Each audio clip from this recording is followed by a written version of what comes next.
We got to get a guesstimation on how big we want our base.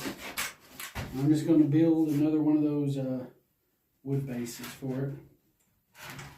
Stick some pins through this and get a general idea. Pin Coyote together. Get a general idea.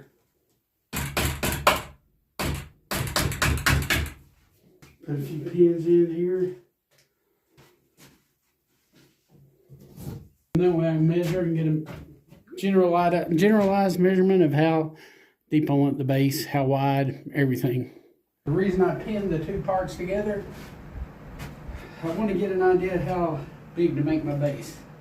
I don't want to make it too big, but I want it to be able to, go out from the animal.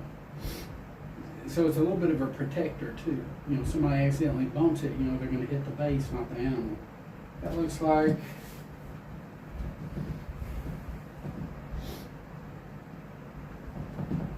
I could go 20. It definitely could go 20. 20 by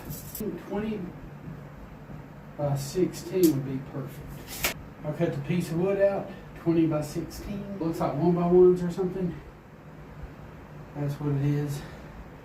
The wood is like a 1x1. So I make a mark through there. And I can cut with the skill saw.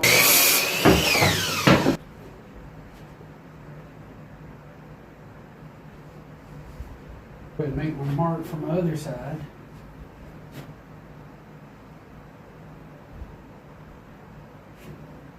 And you can use nails or screws. Screws work out pretty good for me.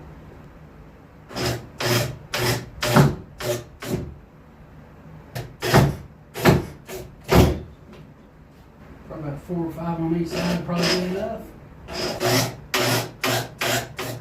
Yeah, I don't want to get too close to the back, I want to center it as good as possible so you don't have no wood cracking and stuff like that. I hate when that happens. This is the bottom of my base here. We get much better than that. There we are. Pretty good fit. Oh, there we are. There we are.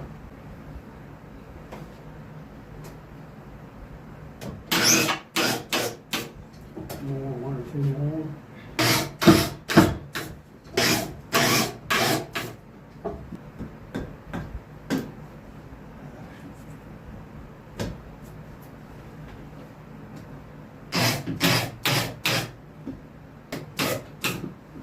We got one of them already. I think it's this side. Might be easier to drill a little hole first to get it started or something.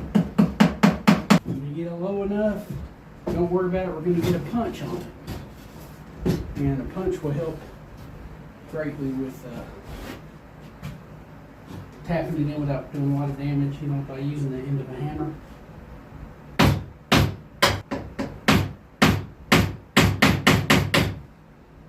Do the next side. And this miter saw used to have clamps. That was long before I ever got it. I bought it real cheap at the pawn shop. I know where I want the teeth to bite. So I just hold everything flush. I like to do each individual side. I feel like I have a better control over. Oh, look at that. I have better control over how the sides mesh up. I may have to do what I can, how I can, when I can to get these sides to mesh up real good. Handling those. Start tapping that guy into place. I'm doing each side individually. It seems like I get a better match that way. Do one side, match the corner up, and then go to the other side and go all the way around. It seems like I come out better that way. Got my corner set up. And all I gotta do is mash it up there and draw a line here, work my way all the way around. Just comes out a lot better that way. Okay, now that I've got my corner matched up, for me, without having good tools, I like to do it this way. Mesh my corner up real nice and good, and it is meshed up good. Right here. triangle, it's straight line. This is having the bare minimum of tools. They even got tools to mesh those corners up real good, you know, they'll kind of shave the corners down and make it match up better. They have really got some good stuff up there. Like that. I know where to put my next cut. It's going to be facing out that way, and I want to make sure that I cut on the outer, not the inner of that line, if at all possible. So that's what I'm going to shoot for, so it matches up better. So I want to go 45, but I want to go the other way. So loosen my knob up on my thing, pull out, go 45 till it clicks in. Tighten it up if you want to. You probably don't have to. Now I'm ready for my 45-degree angle. And got my line right here. See how good of a job we done.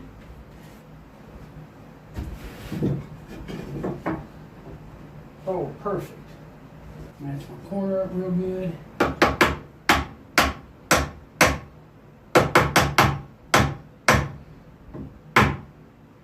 Get as far as I can. We're gonna pound the heads in with a punch, and then put just get a little wood filler on our finger, just like that, and it'll look almost like a knot in the wood, and looks pretty good. But I'll put a few of these finishing nails in. I'll show you what I mean. Okay, now I get a punch. I done got the corners kind of sized up as good as I can. A lot of times you can buy little corner pieces, like at Lowe's or whatever, to decorate the ends. They got stuff like that. But what I'll do is I'll get my punch, get right on the end of the nail, and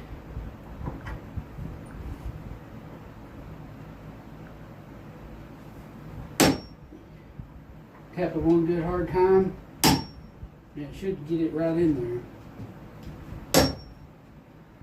Just kind of a little bit of a forceful tap, a little bit of my wood filler. I just get like a little bit on my, or wood putty, wood putty from Minwax. That's what I got. And I'll fill my nail hole with it. And it's that easy. Don't take much.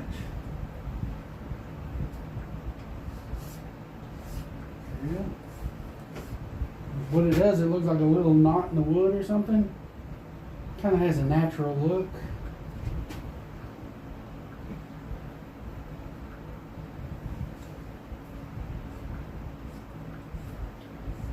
There you go. You do that to all the sides. They got these little things, you know, they got them on the bottom of chairs and stuff that's going to be on the floor.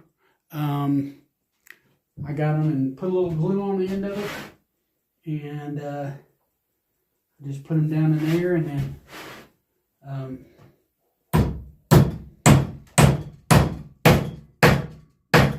just like that. Hammer it till it's flush. Okay, got some wood stain here. Just whatever you prefer, of course.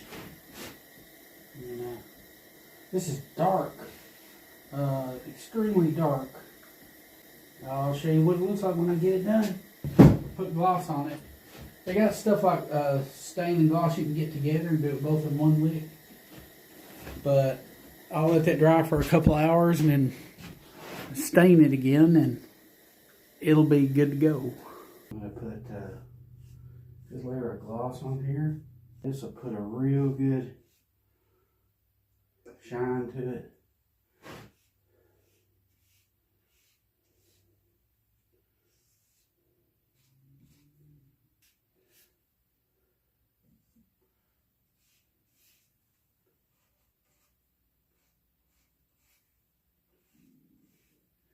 Well, you get the idea. I'm going to mark where he's going to go on my base. That's pretty good right there.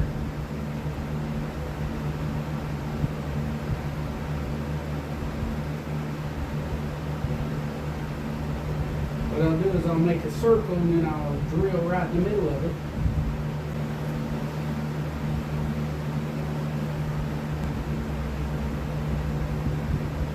And it's all been pretty good.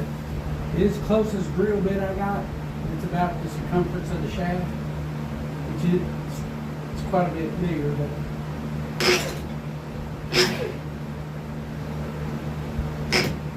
so it's right through my hole, baby. Another hole.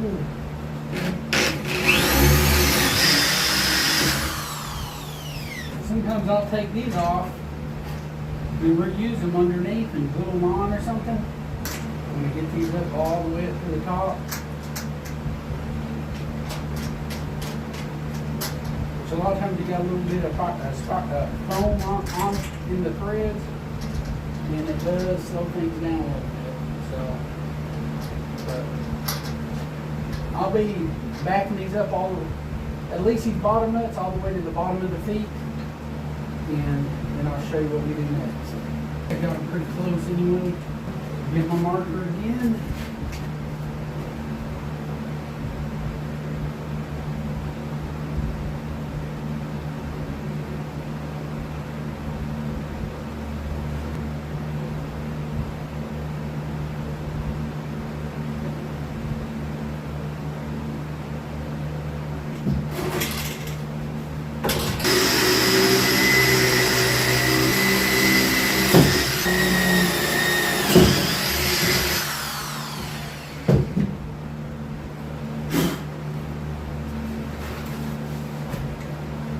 Now let's see if he's going to sit like he's supposed to. I'm sure he will.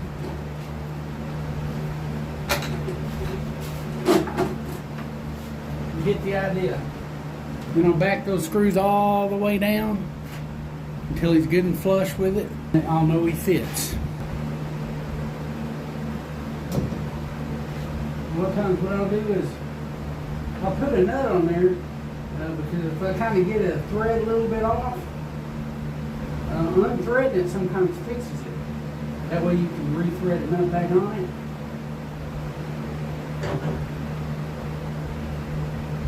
So I want to make sure I get below the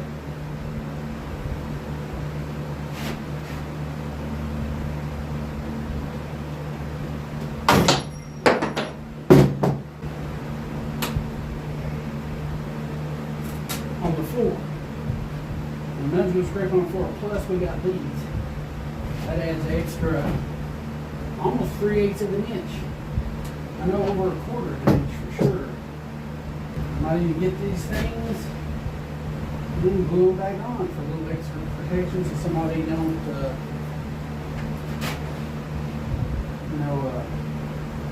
scrape themselves or something. So between this giving it a little bit of lift and making sure you're up under this lip right here, and you're good. You're not going to scrape the person's floor or nothing like that. Just wanted to show that. And now we're going to get started on the animal itself. We got a coyote. This is kind of distinct because he's a black one.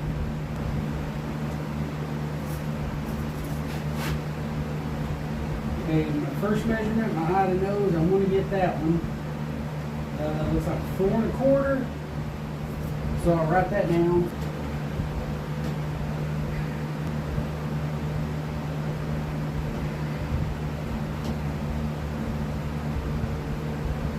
What I'll do is I'll try to straighten it out as good as possible. I'll get my measuring tape, go straight from the end of the nose, all the way down the spine, all the way down the center.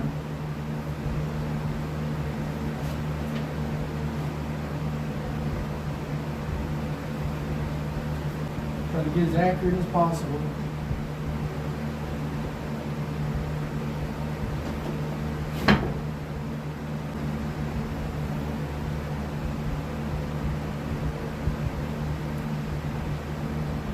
We go all the way down to where the tail stops.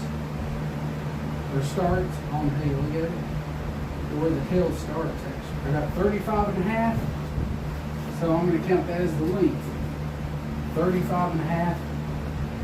Then I'll write that down. You got a girth measurement. I'll go to the stomach. That's the thickest part. And I'll get my girth. Looks like about 23. And I'll write that down.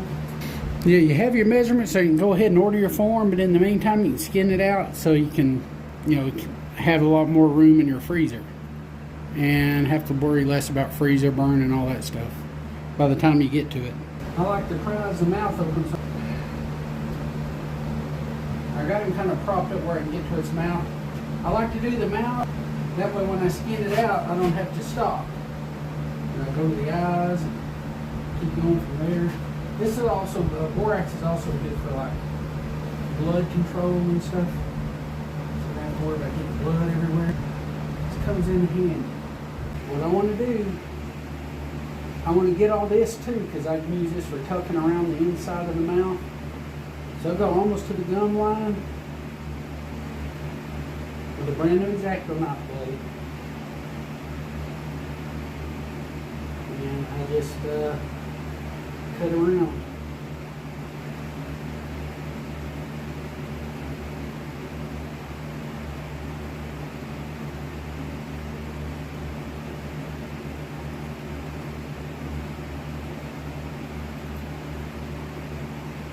All the way up to the top.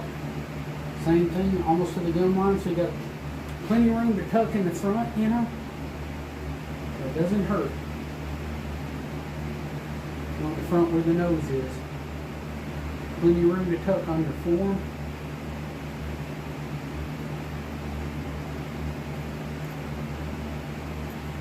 I'd rather have too much skin than not enough when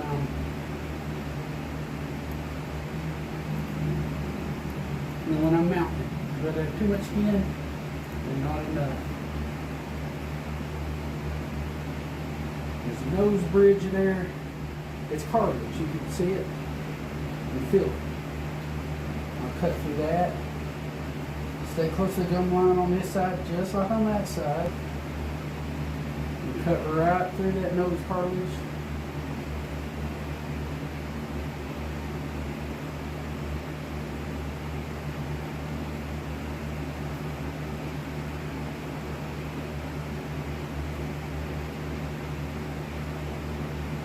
As good as place as any is that get on top of the snout.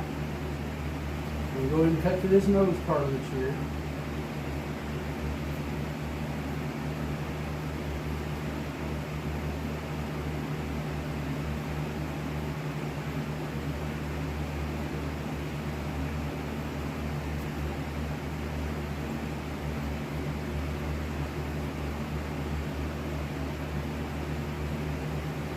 See, there's all that.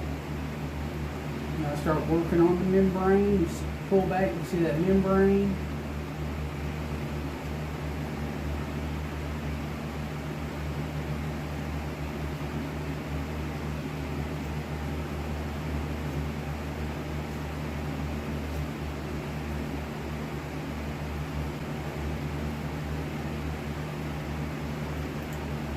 Lower lip, same thing. Now you can always trim away, but you can't add to really. Unless you're using a epoxy sculpt. But less work you can do, it's pretty good. So I get right up into the gum line and make my incision. Close to the teeth as possible.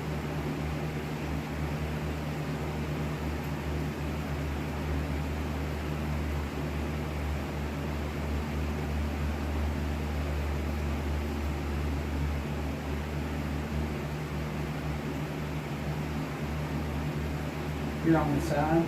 See all this lip right here? It's got right up under your bottom canine.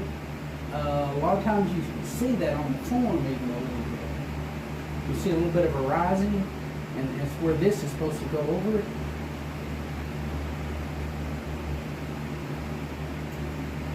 So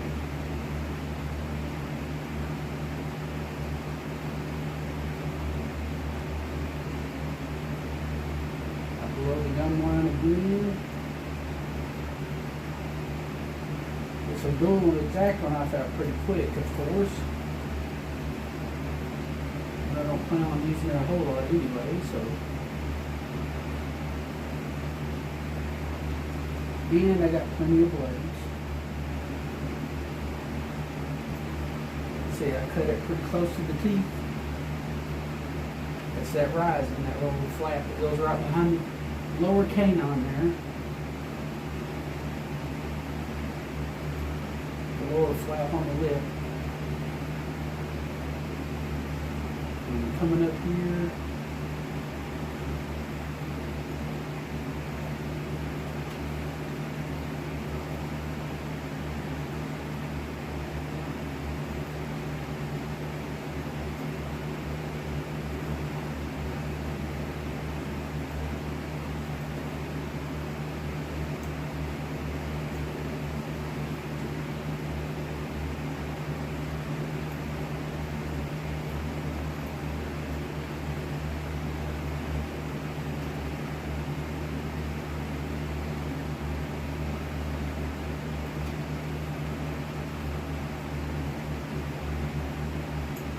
Peeling it away.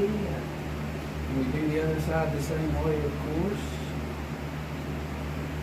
Pull back, I can see that membrane there, and I just keep working down.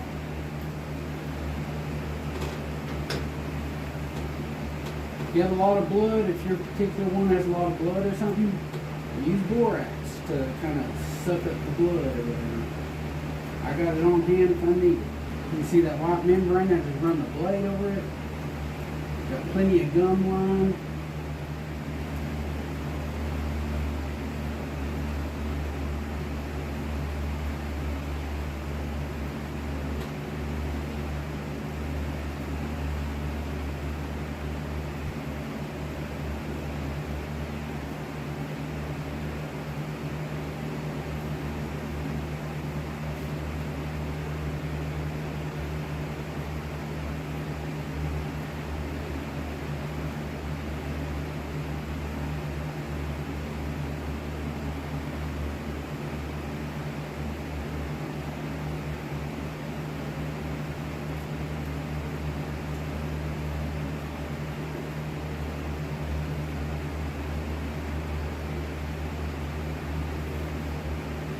See the inside corner of the mouth.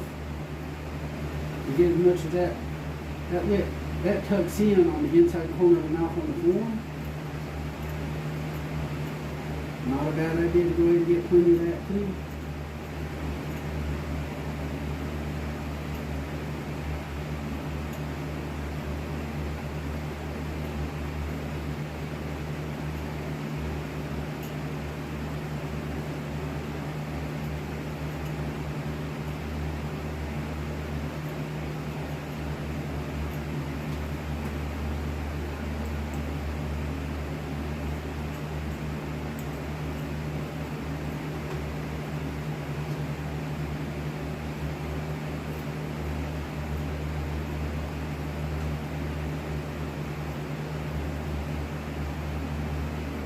I'm almost on the eyes, as you can see.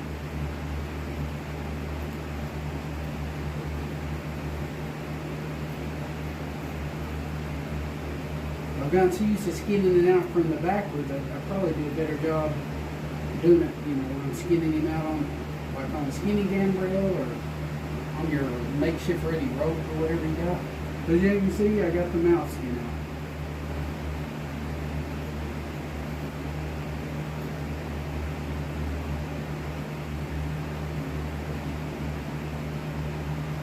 Now I cut him up the back, and then I take a leg out.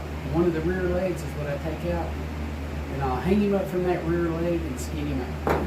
Now I'll go up under the skin. I usually start from here to go up. Probably would be a bad idea to go up and go down, I don't know. But I will find the center about where the tail is.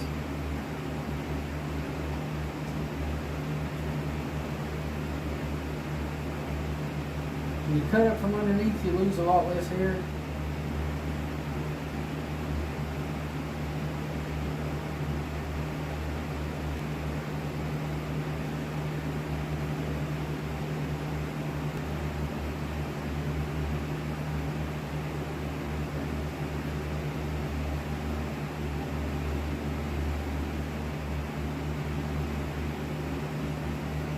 Okay.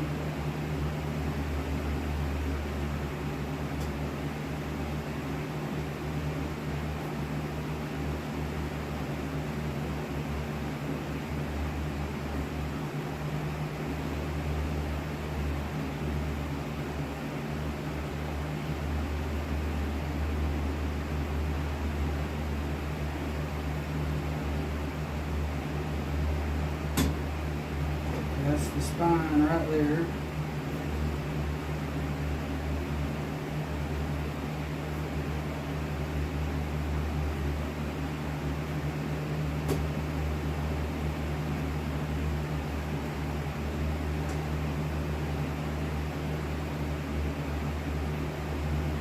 Okay, now I'm going to start skinning. I'll show you. We'll get some of this out of the way just to loosen it up. If you loosen it up, it seems like you can get one of the legs out a lot easier. So a lot of times I'll do this just for the sake to have loose skin that'll stretch. It's not, not still connected by its membrane to the body. And it may help get one of those legs through. So that's what I'm doing. But you can pull back and you see that membrane.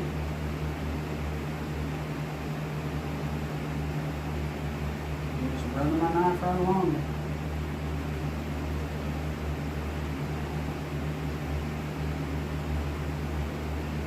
Side the same way. I see a little bit of membrane there.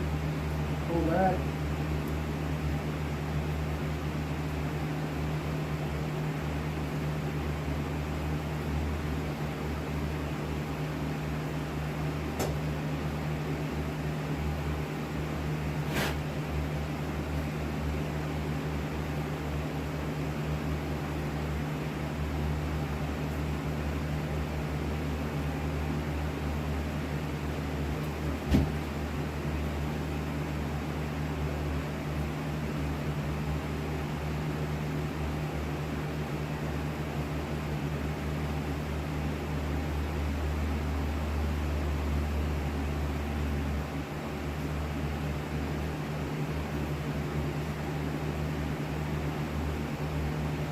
Get as high as I probably needed to, per se, really, maybe not, I don't know.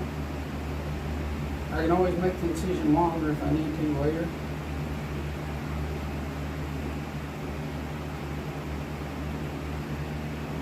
A little trauma right there.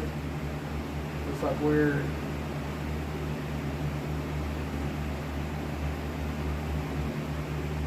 maybe where it got shot on one side but didn't go through the other or something like that. You can see where it's real dark and red. That's your trauma.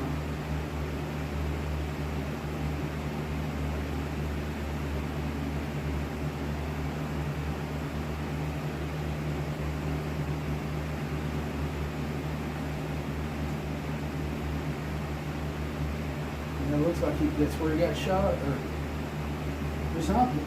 Or it ended there or something. I don't see it on the outside really. Unless it's really small or something.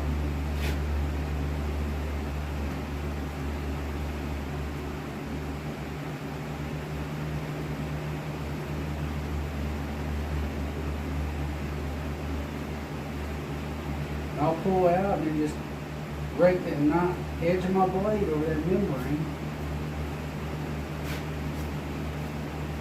Comes right off.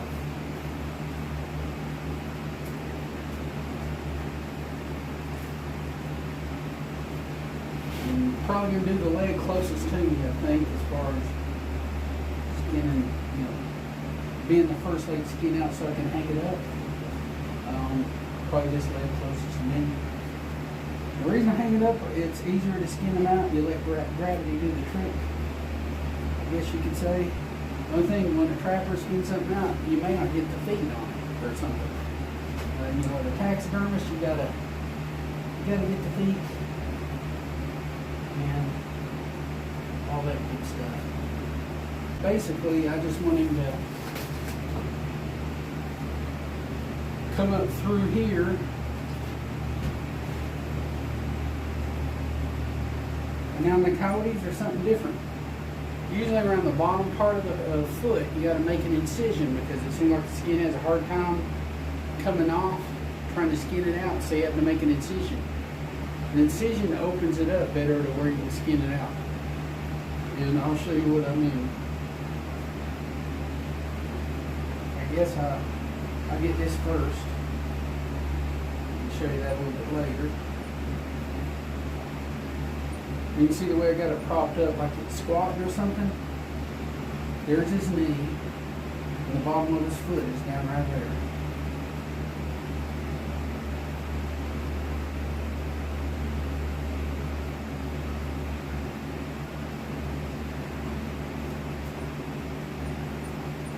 And also make an incision below the bottom of the tail, because I've had success with it on foxes, you know, being able to use a tail cooler, but not so much on coyotes.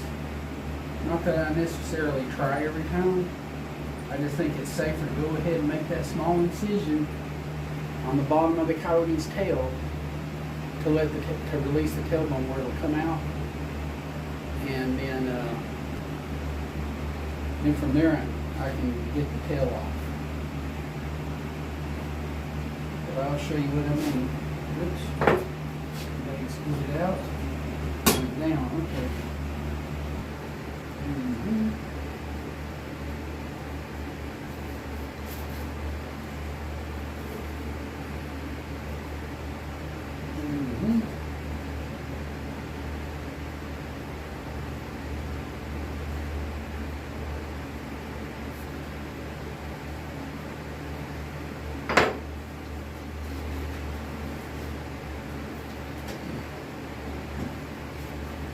You can see all that right there in the knee, all that membrane.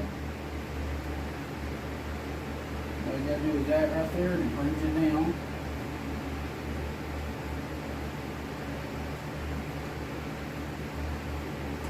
Go around the rump.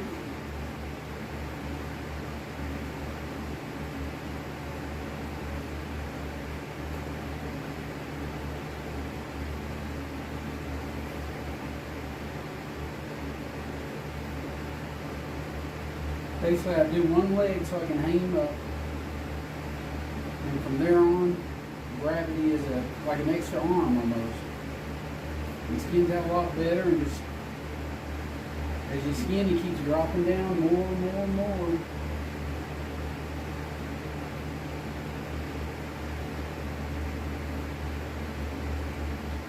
And they all kind of skin out sort of the same way.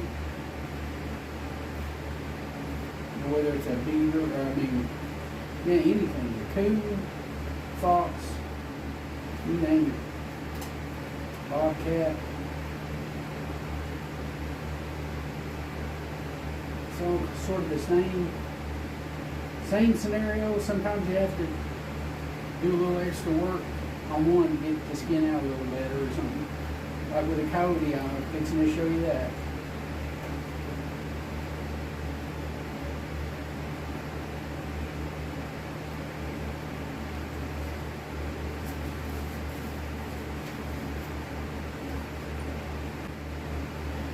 Everything else, once we get this leg skin out, everything else I do while it's standing up. We already got the mouth, so once we cut through the ear canals and then we start the back of the eye and work forwards, and everything just kind of comes out. And we've got gravity helping us also, so a lot of things.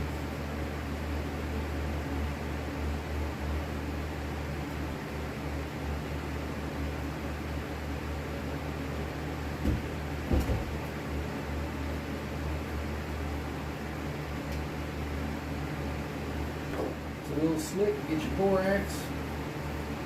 You can get a bit of grab on it and everything.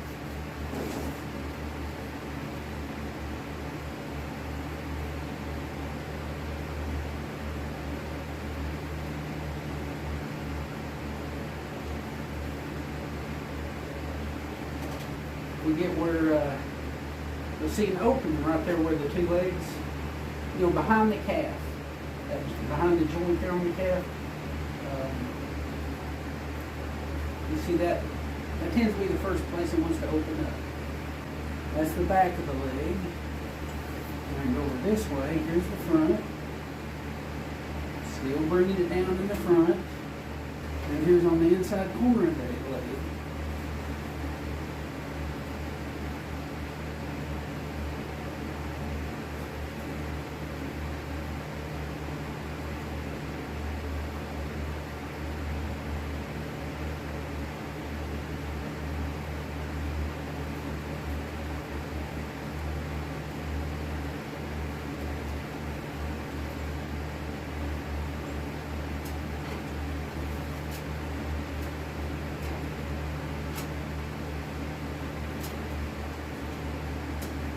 Just make sure I want to see that membrane and run my blade over that white membrane and make it disappear and make the skin come down further.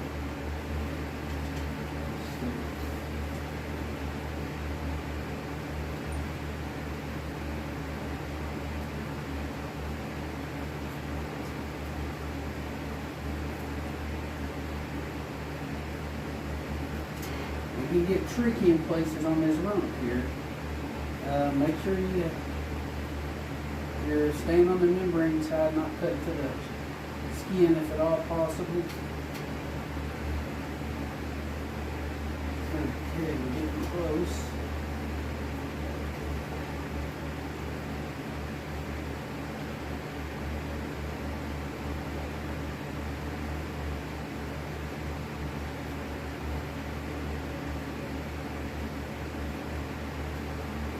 Getting very close. When I start seeing light shining through, I know I'm getting close.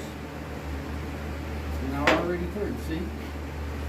So, a lot of times you can help it out just a little. Not so much on these toes. I'll free out some of this, cutting this off. There's the belly, a little bit of membrane skin. Basically, you just pull with one and cut with the other. Cut through that membrane. That little part of the foot. I go right up that. There's like where the hair separates a little.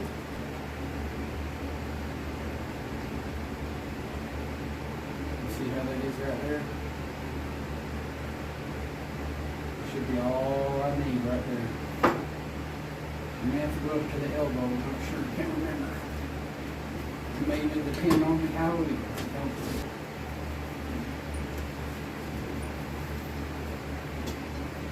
You see we're right here on it.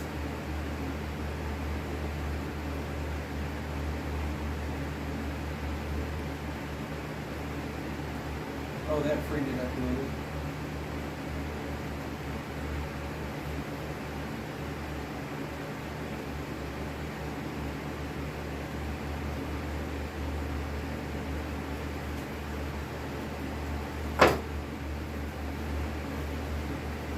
Tight right in here.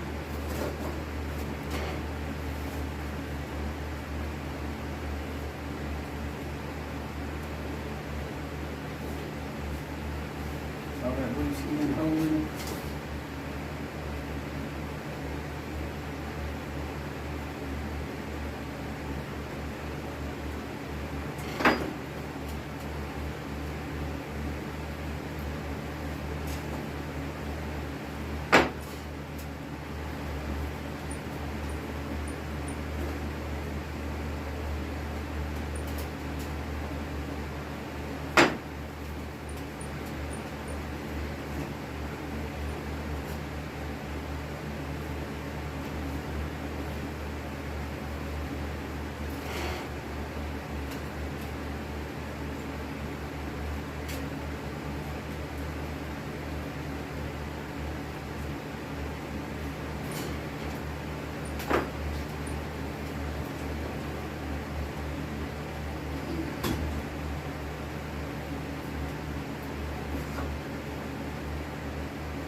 Err on the side of caution.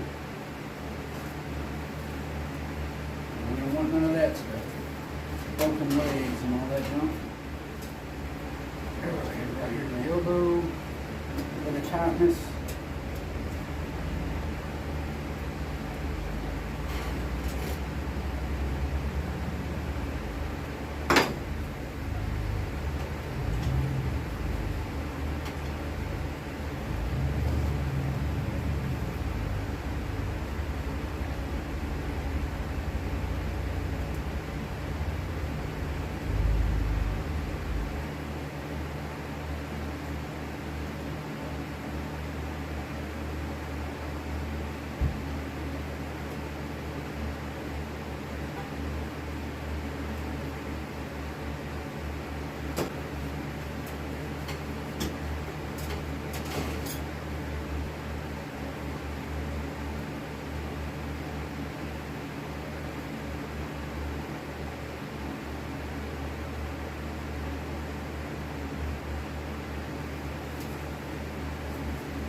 Some tightness on this side.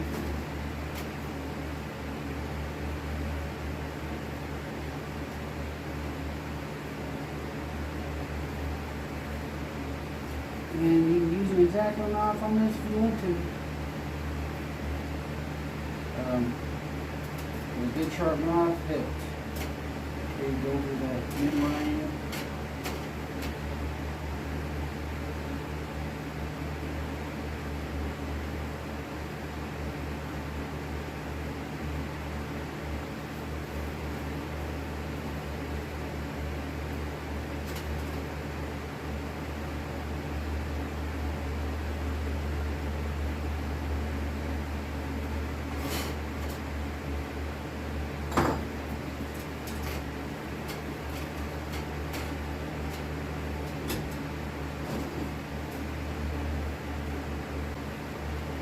Give the idea.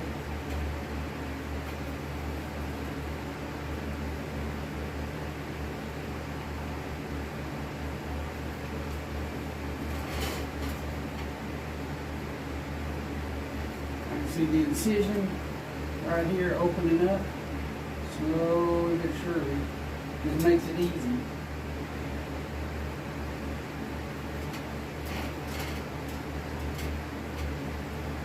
I just do it ahead of time. I don't worry about trying to fight with it. I go ahead and make my incision on my coyotes on the feet and on the tail. On the feet, just below this last joint, is where I tend to do it.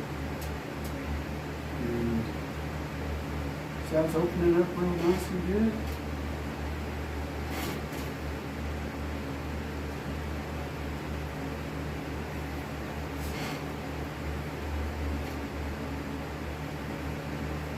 On the other side.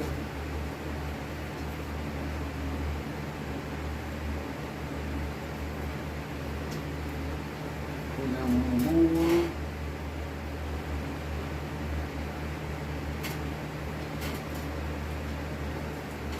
Same on the other side.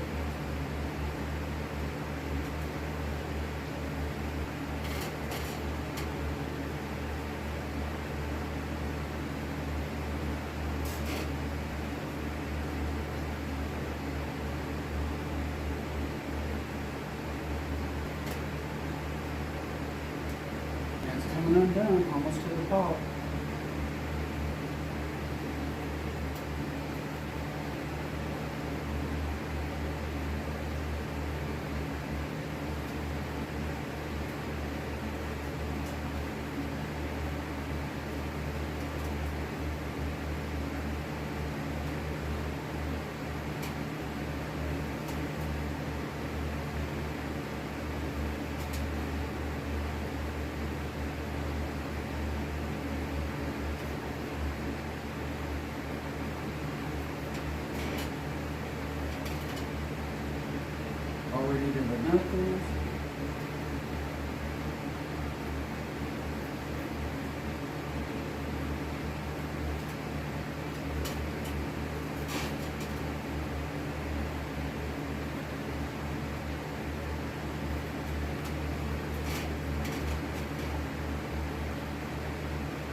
see the membrane again.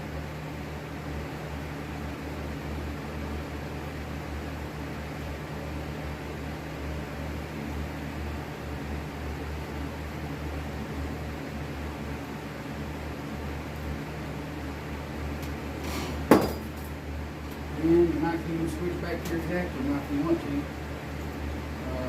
It's a lot sharper. Oh God.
Right here down to this second one. Pretty sure that's the last one I can get to.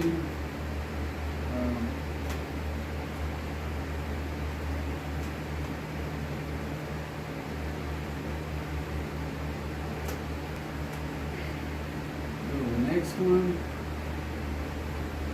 A lot of times you gotta prise it out just a little. See how I pried it out?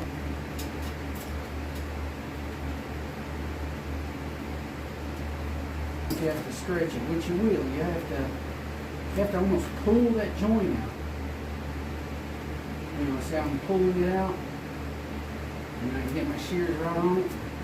Voila. We go to the next one. Same thing. I pull it out. Put my shears on it. Voila. All this fat right here, we'll get that off later. That's where the paw is. But now we'll hang the leg up right here behind the elbow and skin the coyote out all the way down. Past the ears, all the way to the mouth, and then we'll get rid of the carcass. We got him hanging up right below that last little joint, you know, before you get to the feet. I guess almost like the elbow of his legs, I guess. Same concept. See that membrane? Run my knife through it.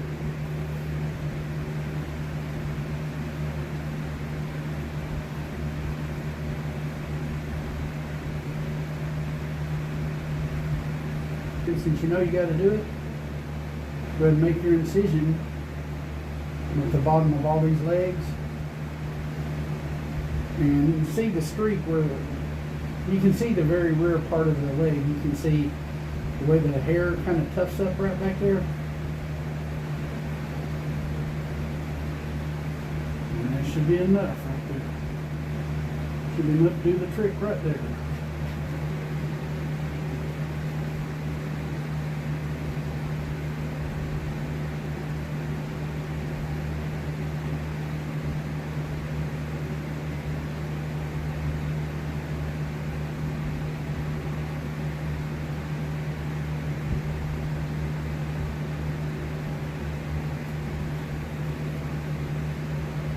Should be good enough, I think. Although a lot of times I'll cut right through that, I'll cut right through the middle of it. Let's see.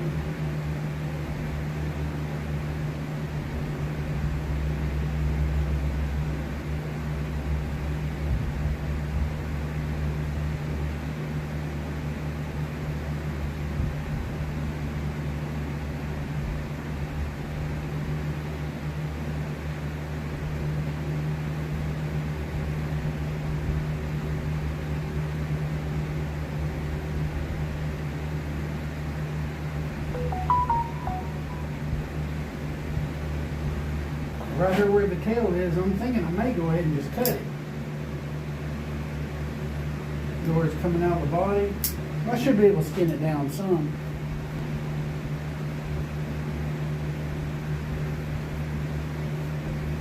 Here's the tail.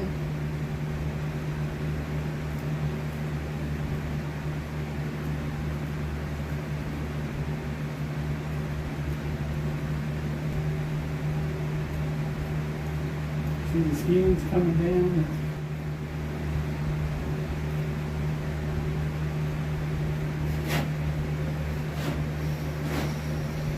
Something going on here. Here's the tail. I guess I can take it down a little bit.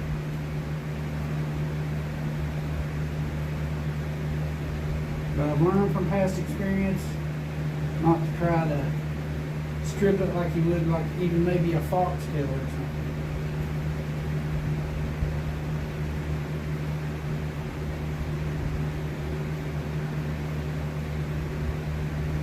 Definitely not like a bobcat tail.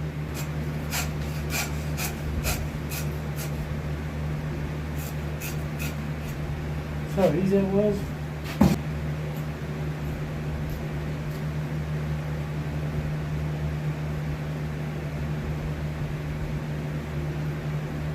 I worry about skinning it out later, see. I can still get my measurement pretty good. I think I already got my measurement on it though. But if I didn't, I can still get it off this. That's pretty much it where it connects. But it's a lot less hassle now.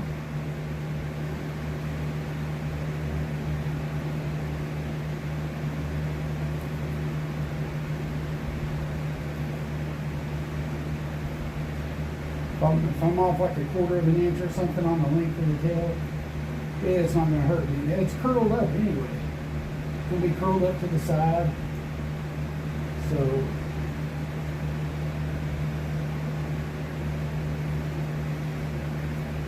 now we start on the other leg. Same thing, you see that membrane. Cut through that membrane, stretch. And coming apart slowly but surely. Right in here, it's coming apart slowly but surely. Inside corner of the leg right there. Gotta be careful there. Kind of gotta figure out what's what there. Now the leg's just gonna keep coming on down, just like the other one did while it was off the rope here.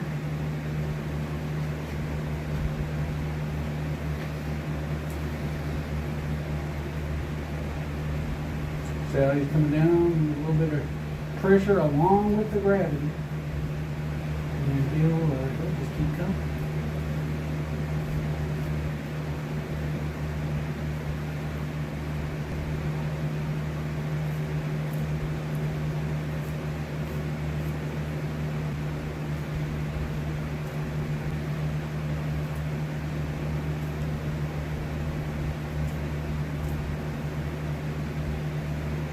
Here you see a hole.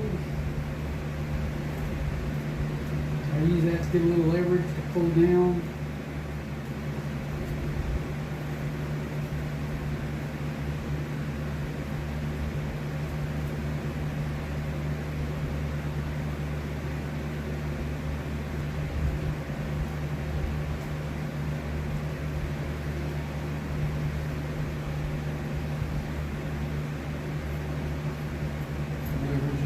Chest area.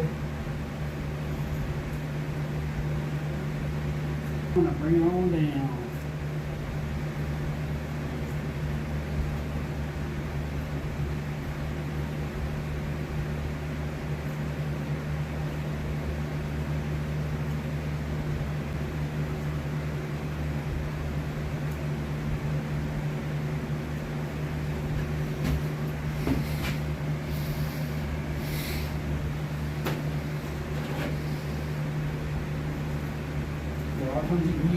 You can pull back and use weight to kind of help give you some leverage, or like pull towards me or whatever.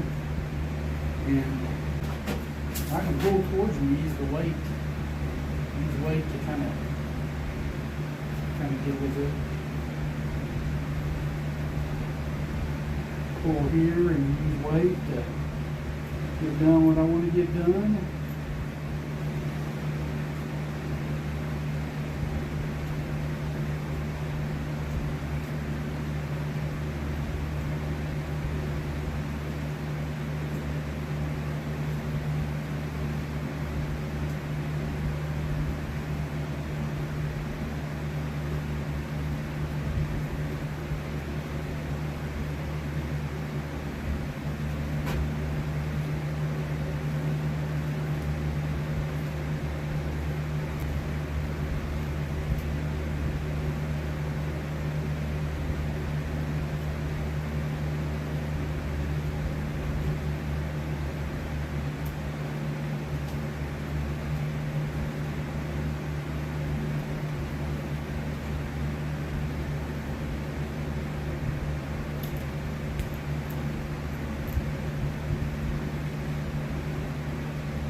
On a cooler.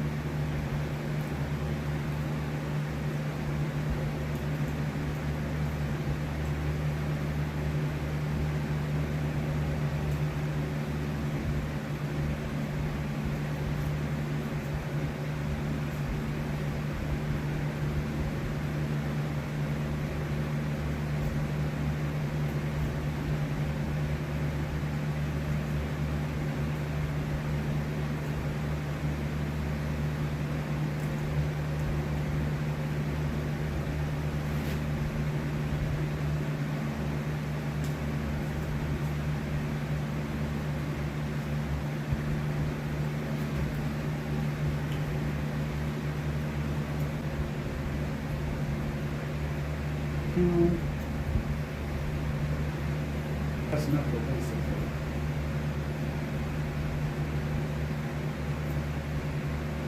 You see it trying its best to come out. Good. While I'm on that last joint, I can feel there's the claw, I can feel the point of it right there. And a lot of times I can pull it up. Did you see how easy that was? Pull it up.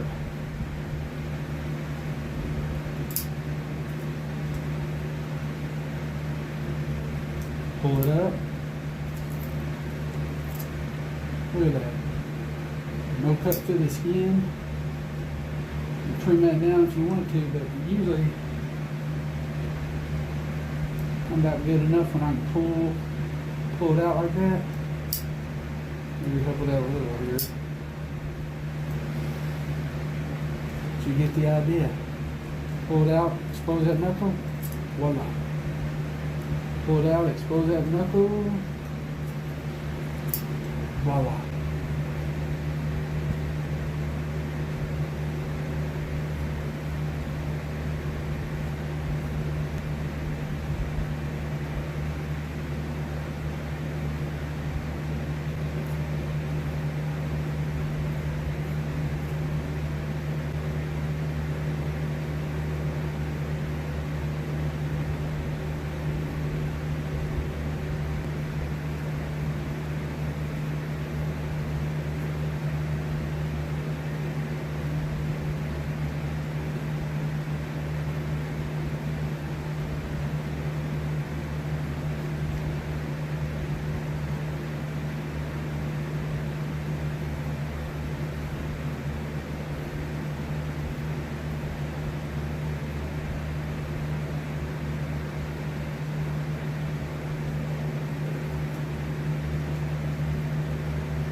legs right here.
This side, keep on going around, some membrane on that side.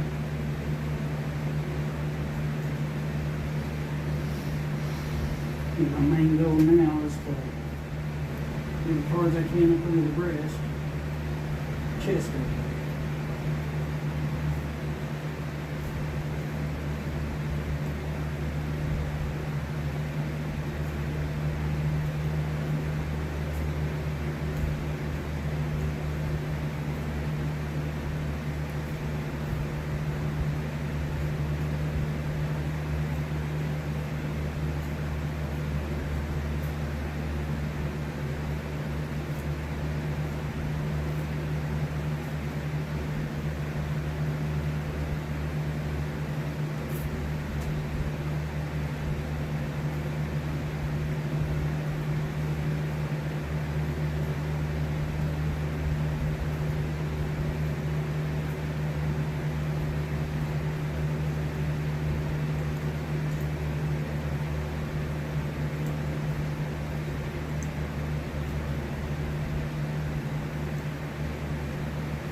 I've worked on down between the chest. I'm still in between the chest, but I've got one arm where I can free it up a little bit.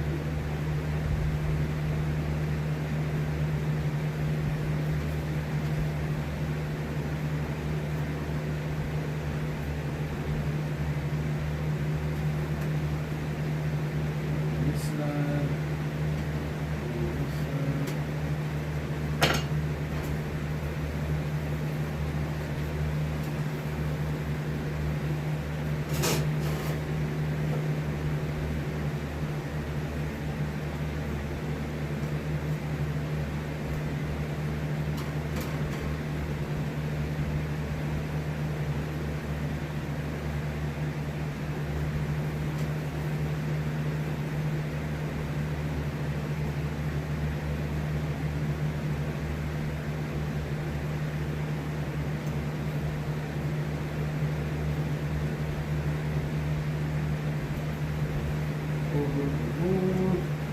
close up, but you should get the idea on this. I've done another Coyote, a skinny mouth, and it's on my channel. You might want to check it out. I may have been a little bit more detailed.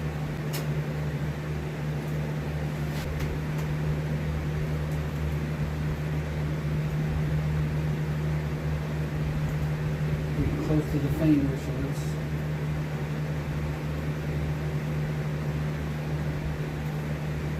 We already plucked off that one phone call, I guess you say, cut it off. So we cut it off where it attached to the leg.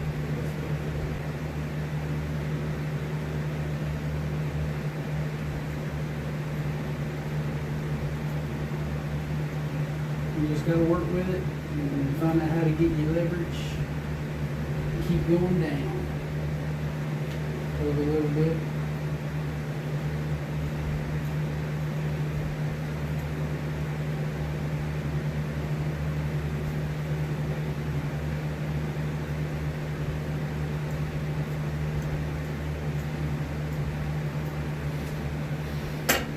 But when you start seeing skin come up between the toes, you're about as far as you want to go. And you just pull it up a little bit so you can get to that joint.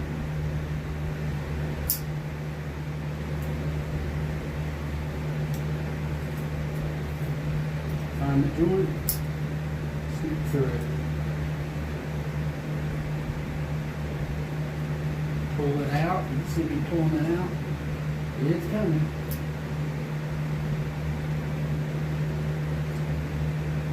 Pulling it out. You see it.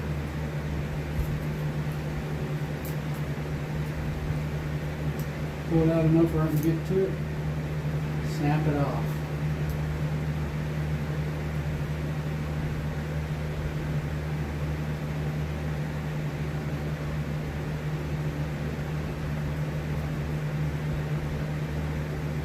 Next one, do the same thing.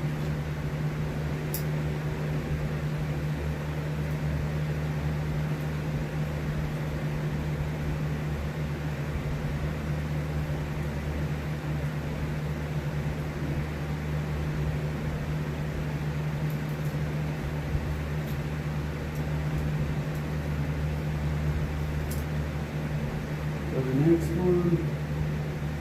Same thing.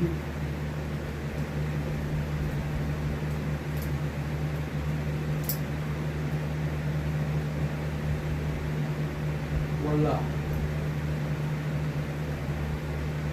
Now I get that pattern after a while when I start doing all the fishing. Do the other leg the same way, and I'll get back with you when we get on the head. Basically, I'm pulling down or, exposing the white membrane, and I'm keeping on and going.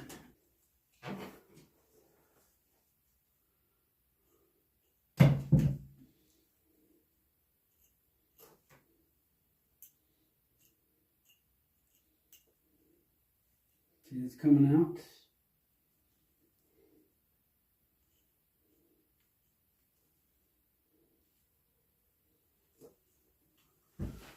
Boy, this coyote's big and long, that's for sure.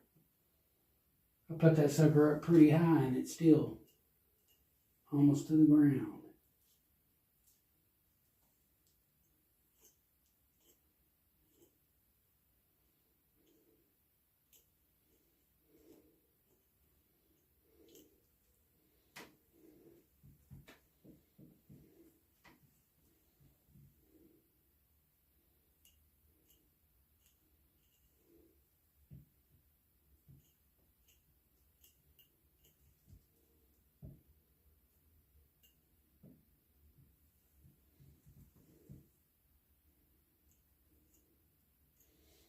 I don't know a better way to explain it than you just kind of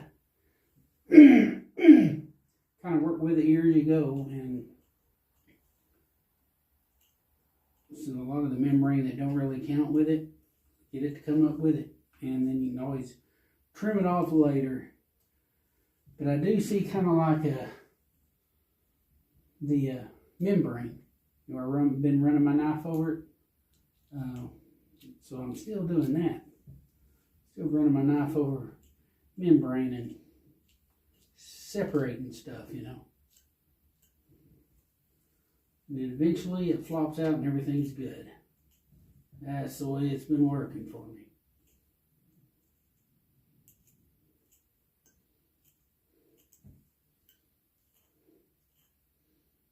Getting close to the eyes even. Yep. So yeah, we got almost out of room here though, but hopefully you can see. It's basically just it's more willpower than anything, just to do it.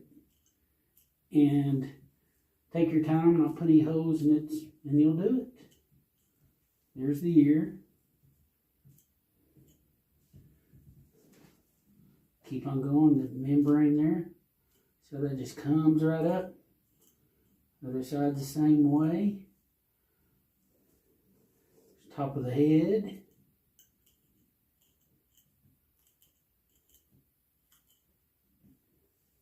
So the ear's the same way. You just gotta dig through all that stuff and get it where it wants to come up. There you go. All that real loose white membrane.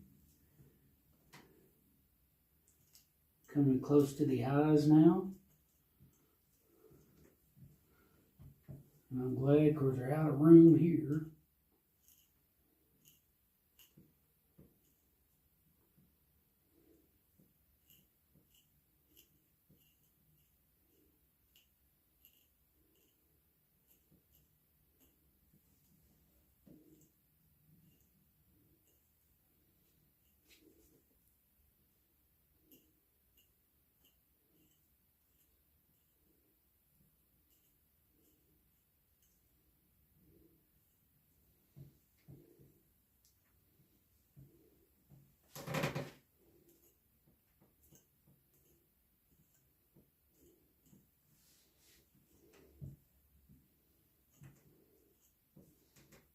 Here's already at the socket, I think. There's the eye. That's a little bit lower than what I was anticipating, but after a while you get a feel for it. It's going out in a while, so it's like a refresher course for me. I used to skin out quite a bit of animals, and I kind of got where I could kind of know where the anatomy is on without seeing it. If that makes any sense. Because you get used to skinning them all out. But I'm definitely used to having a whole lot more room up top. I mean, in other words, it's low. And but I set it up pretty high, which has got me kind of a little dumbfounded.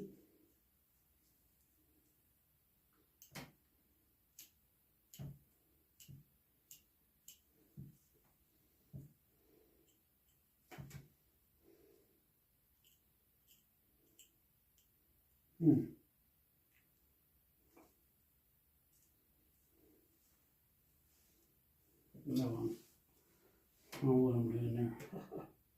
Okay, right here.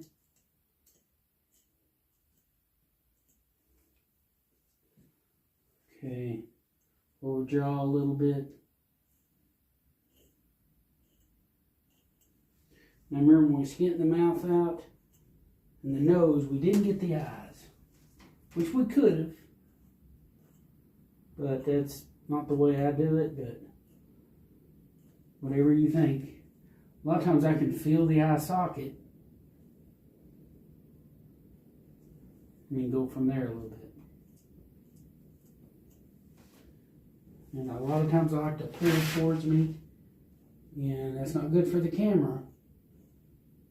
But there again, you know, I'm using leverage and stuff to kind of get things done.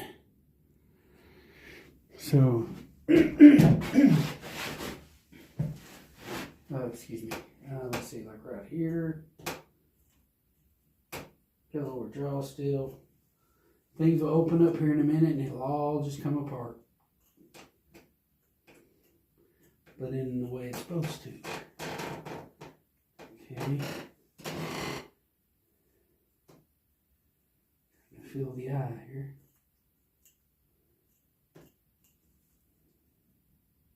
I think that's the back of the eye right there. Let me go down just a little bit and see if that's true. And see if that is the back of the eye. It sure looks it.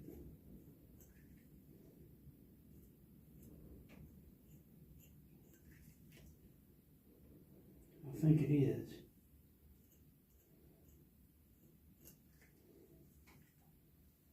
Yeah, that is. Back of the eye socket. A lot of times when I get here,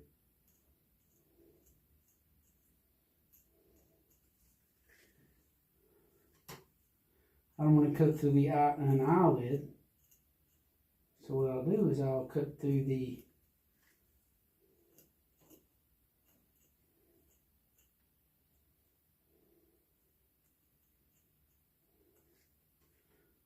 back of the eye, because right here,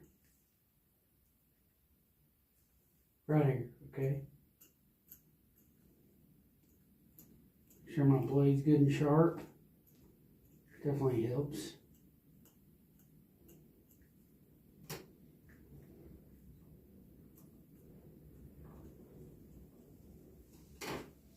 And I feel my thumb right on it. So it's right there.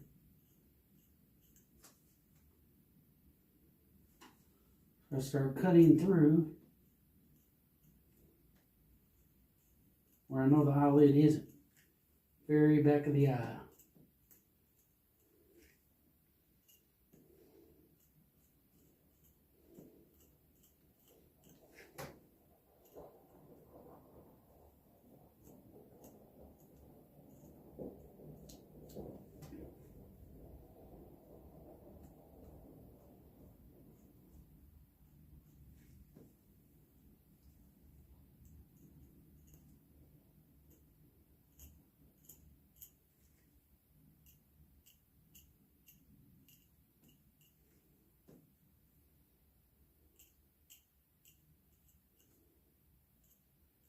Yep, I can see the pupil.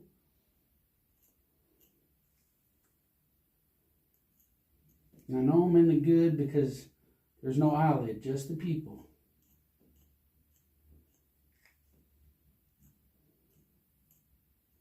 So I actually cut through there's a thin little bit of membrane there. And it shows me everything. It shows me where the eyelid is and all that stuff. That's the eyelid down here, see? So we're doing good. I know it's bad lighting here. But I definitely don't want to get any of the eyelid. So I'm wanting to stay on that membrane, get that membrane.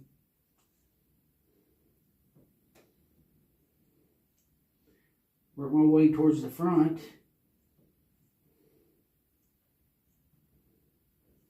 Supposed to have a good sharp knife here. So here's the eyelid on the other side.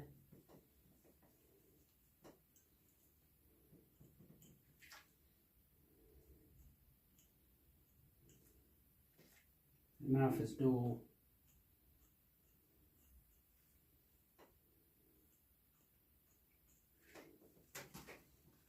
I don't want to make a hole, so I'm wanting to stay off the eyelid for sure. This is all the skin that's around on the inside of the eye socket, I guess, before you get to the actual eyeball. See, there's the eyelid. There's the tear duct right here. I don't want to cut that. Helps to have a real good sharp X-Acto knife here. I think I got another one that may have a better blade on it.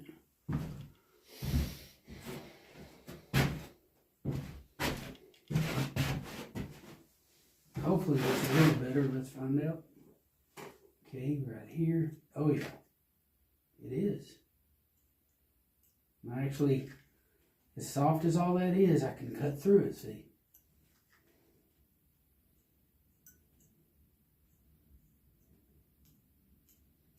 And, ooh, got close though. Even still, yet I got close.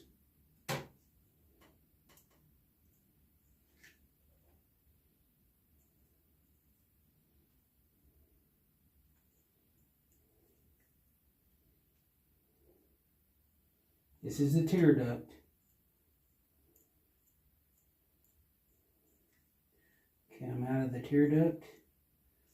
There we are.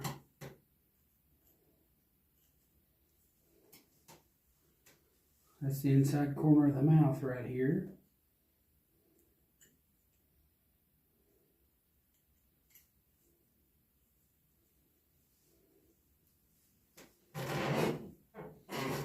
I definitely want to go up towards here. Already cut too much and not enough.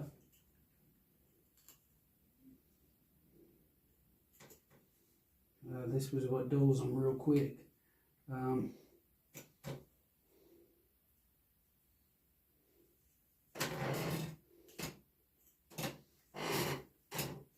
You can go the other one and do it the same way. Let me see right here. This is a super sharp one compared to the other one, for sure. Okay,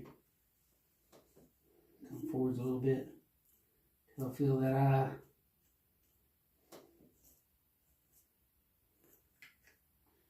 Yeah, eye socket somewhere in here.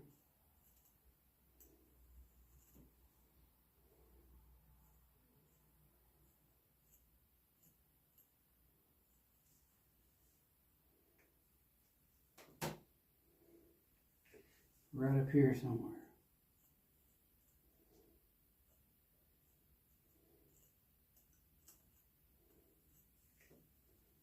Okay, I think it's right in here.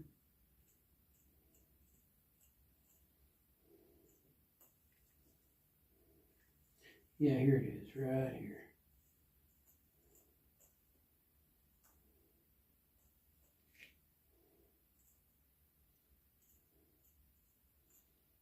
I like to cut farther behind than what I know I need to.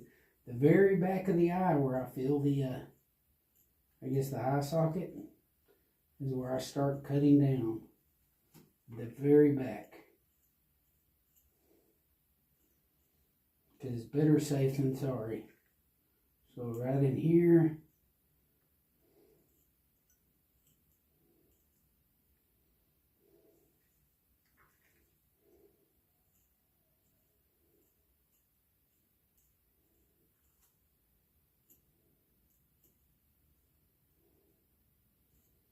And keep on cutting down until I start seeing the pupil, which I do. Once you see the pupil, I like to go ahead and cut that membrane right above it. Because I know I'm in the good.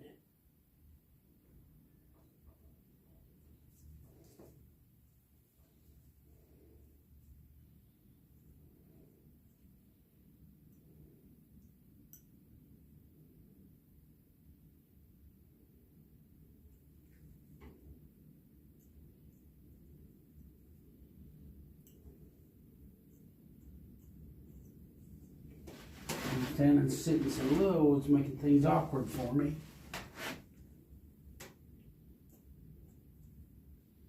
Okay, I freed it up on the inside corner a little bit.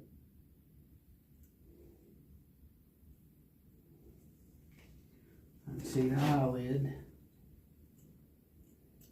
There's the eyelid, the upper and the lower.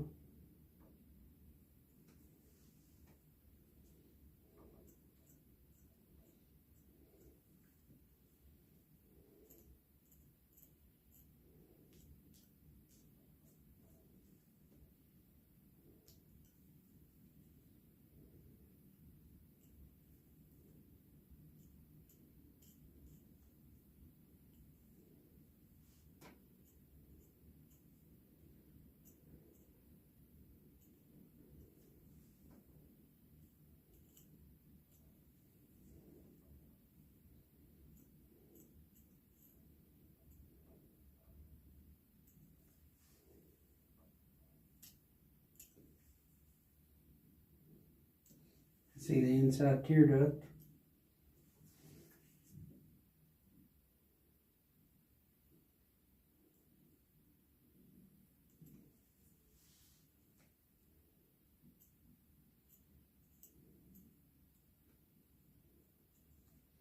So right in there, try to get inside the eye, inside the socket actually. Anything to avoid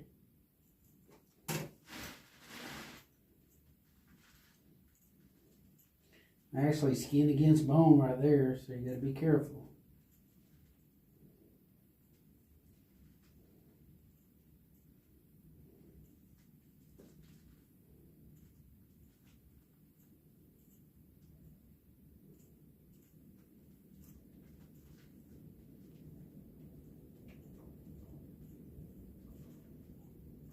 So I'm right there in the tear duct. It's real thin right there.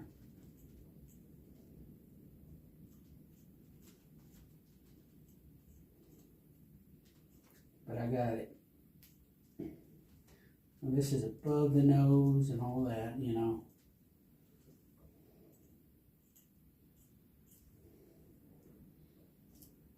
And everything else is skin out. See, I can already see where the nose has been skin out. So this ought to pop up real easy. Just a little bit of skin right here holding. A little on this side.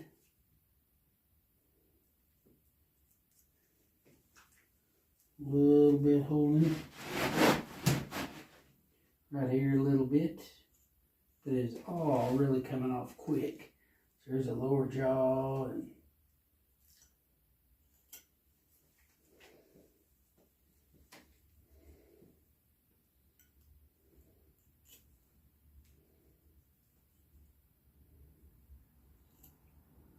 I got more than enough meat for the mouth on this guy. Basically just got a little bit of the lower jaw right here. Wants to come up.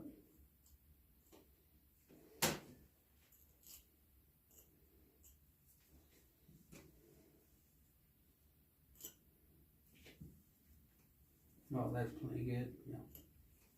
So you got plenty of inner lip line there. And that's how you do it. Skin the mouth out first and everything just comes, but you gotta know where to cut for the eyes. And I got a little dry preservative here. I have used borax, but I don't want to mess around too much with this guy. I want to get him mounted quick. So just use a sharp knife. Coyote's pretty tender compared to a lot of other animals, so it's not going to take as much to get it off.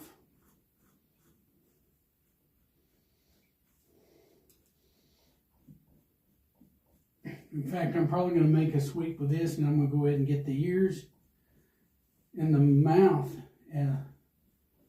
I need to probably do that first, I think, because then I'll throw my preservative that I use on there. You can pickle them.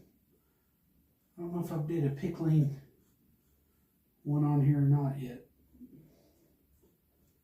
Yeah, you can pickle them and do pretty good that way. Actually, you're supposed to be able to flesh them first before you do anything, really.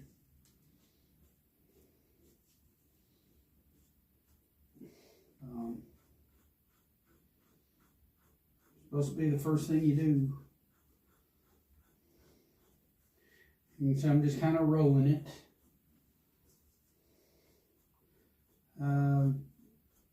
I've got another coyote one on here, and I think I flesh it. I flesh a hog on here, flesh a deer. They all flesh the same way.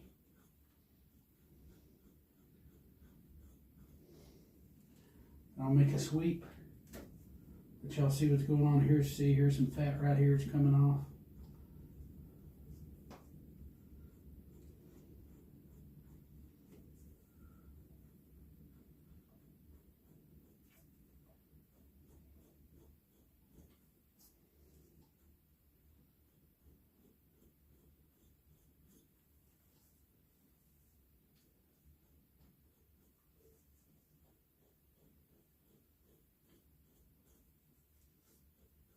And I left the tail in. I got to get the tail out here pretty quick.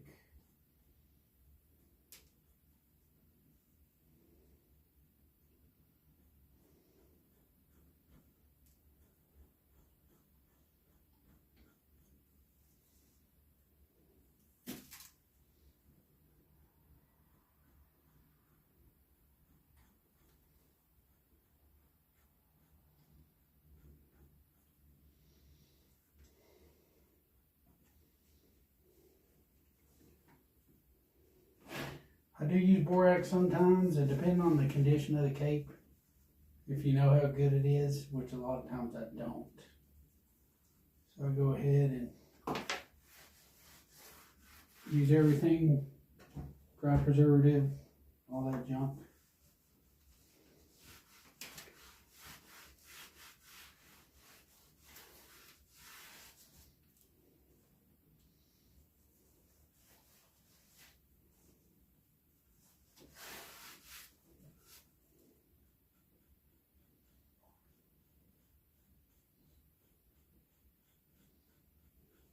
Now that relaxer degreaser works really good for stuff like this.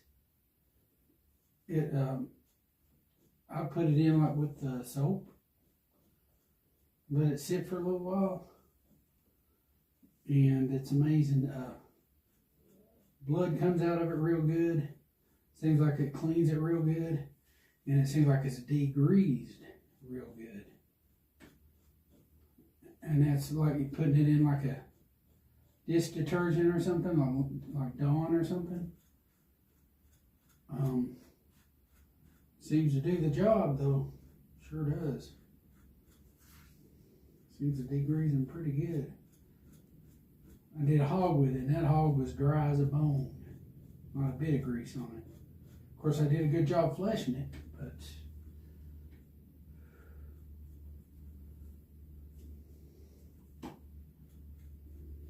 yeah, it was amazing. But I'm having trouble finding it right now. I may just go old school, degrease it with the camp fuel. It works pretty good. So you can get down pretty low with this stuff to degrease it. Yeah, this is part of the degreasing process too, getting all the fat off with that knife and fleshing it out and all that good stuff.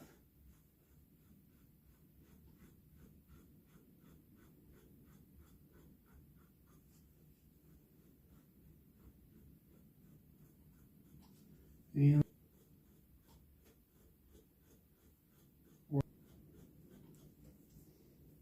as you can see, I'm taking a layer off and getting that stuff off. They got quite a bit of fat in them. They sure do. Or fat on them, I should say.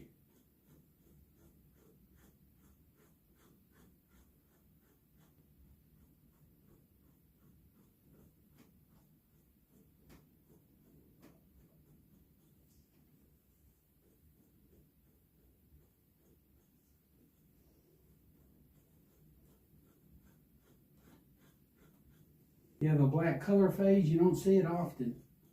So I can definitely understand why they would want it to mount it for sure. So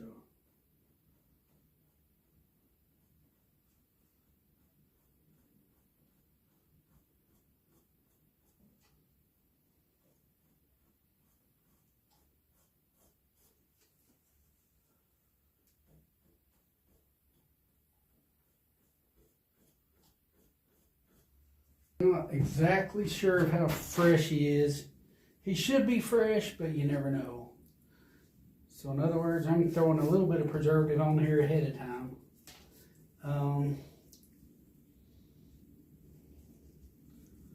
Like the ears, I may go ahead and throw some inside the ears, on the ears a little bit. Don't want to get too carried away or anything. But while he's damp, you know. Or technically she, because it is a female. It is on my deer heads too, just kind of want to help things out a little bit. I don't want hair slippage or anything. I'll even go around the eyes a little bit.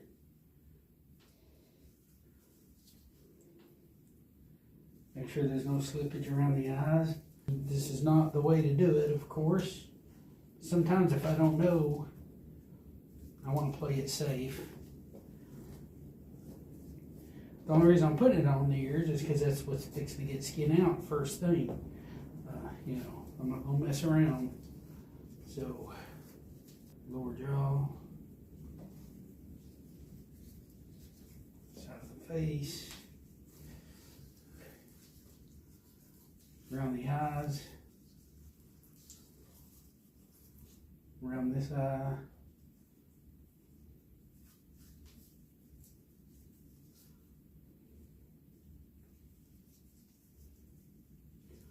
I'm going to go ahead and get the head and worry about the body later. It'd still be fresh, I just don't know. Not 100% sure. Straight edge razor blades, which is my choice of edge to use like yours. What I'm going to use, it's what I'm used to. Straight edge razor blade.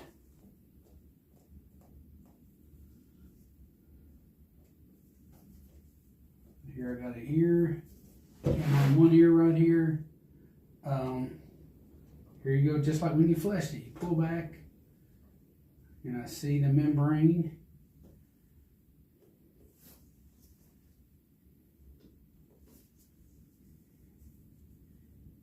They call this turning the ears. You know, where you turn them inside out, I guess.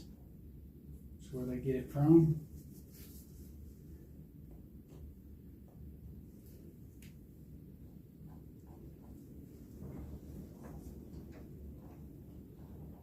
And basically just pulling back with my fingers and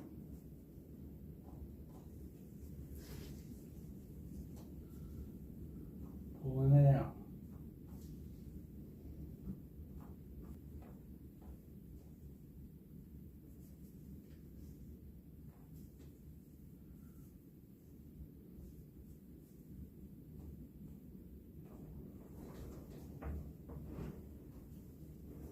Person lets it, they can end up spending a lot of time on a coyote. So probably doesn't hurt to be, you know, careful, but a little swift. You know, you don't want to mess anything up, of course.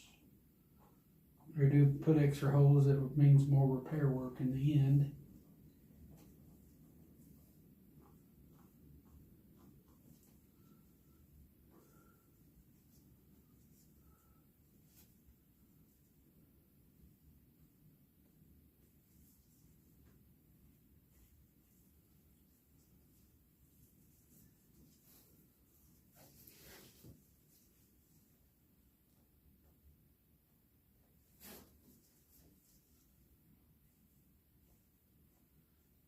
After a while, you get a technique.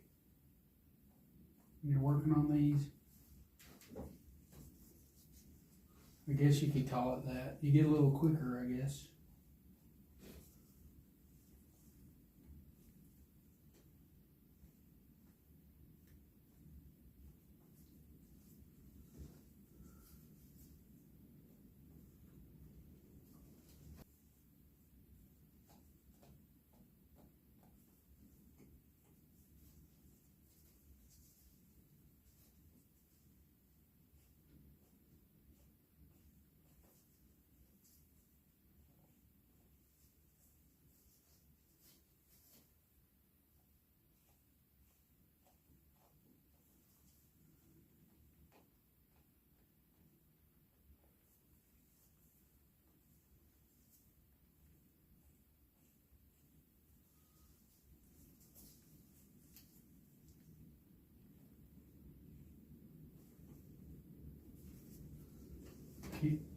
Keep going around one side to the other. I'll try to be as quick as I can here. Okay.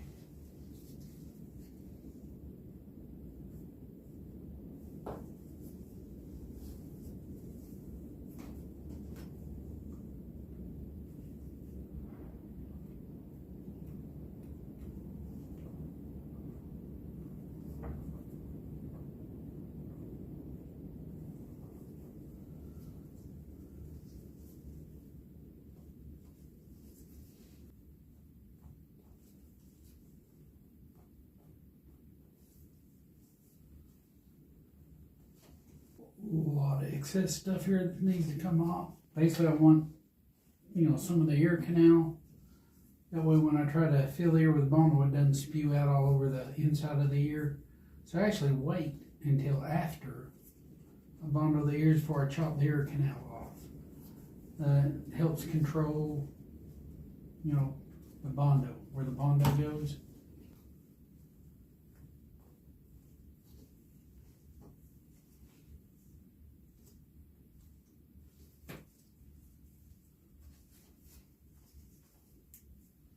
Cut some of it off to get it out of the way for now.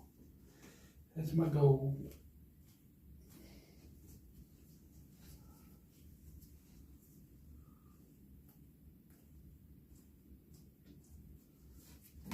That helped out tremendously.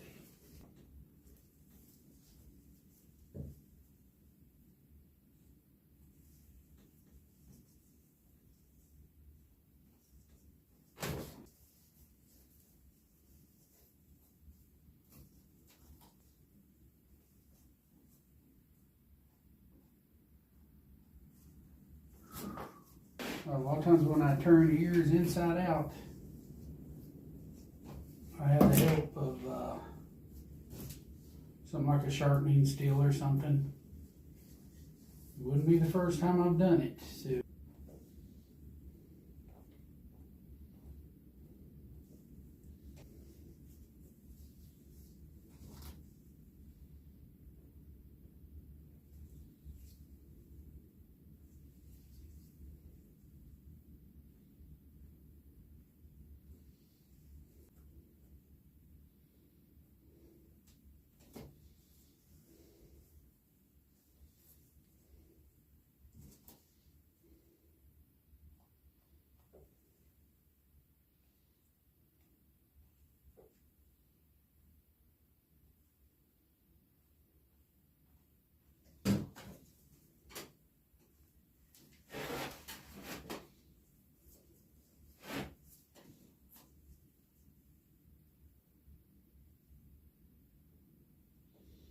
This is what I use your sharpening steel for, is this right here. Kind of easy with it, of course, but it helps me expose that membrane so I can run my razor blade over it. Right here, right here. Look at all that come up. Just like it's supposed to. And it's not much more than just the weight of the animal, really. Okay, a little more on this side. Same thing.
Well, you get the idea on the ears. It's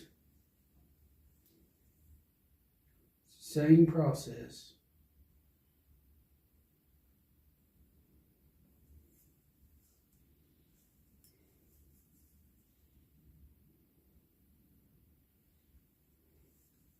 I'd like to do one ear and then let you know that the other one is done the same way.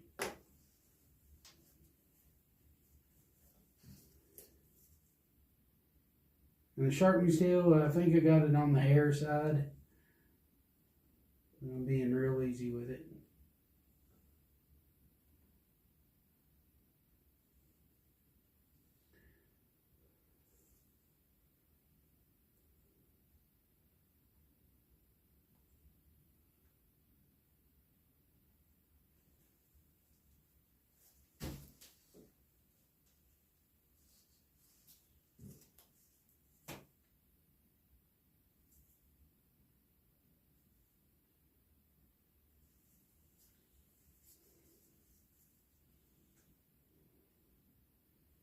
Measure on the corners of the membrane. Any place I see that white, I know I need to run my razor blade across it.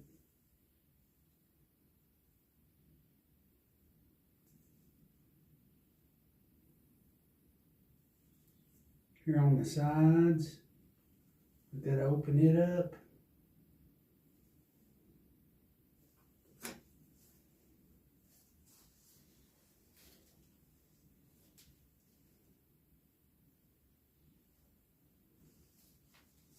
Kind of knowing the general shape of the ear always helps.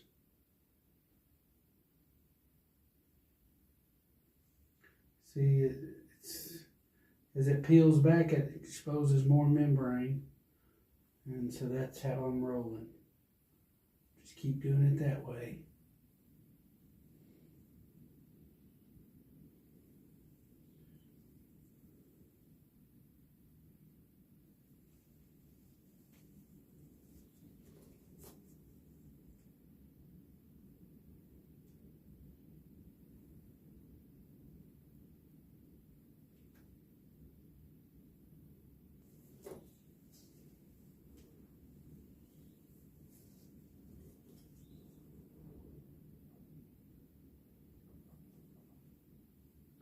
Getting closer to the end.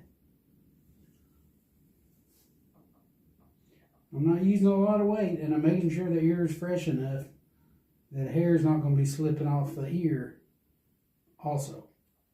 And that's also why I'm doing the ear first, because the things that go bad a lot of times, definitely don't want stuff around the face going bad. You know, if anything does start going bad, you know, you're kind of limited on how much time you got to work on these. Now you see as I pull back, it exposes more membrane. You can see I'm kind of getting close. You get the idea. You got one ear, you can see it's kind of triangle shape.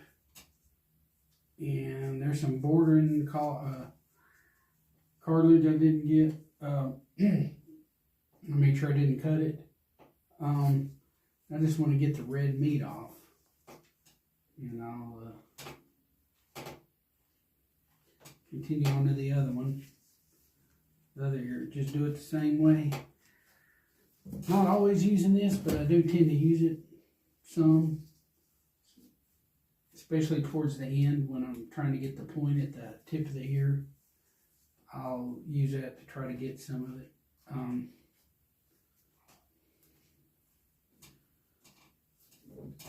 Now there's a place right there, I guess you could say like on the outside of the ear. Yeah, it would be the outside of the ear. And it's kind of like it folds over a little bit like this. It's like a separate little entity almost, but it's still part of the ear. So you want to make sure you get that too. Just want to let you know that. And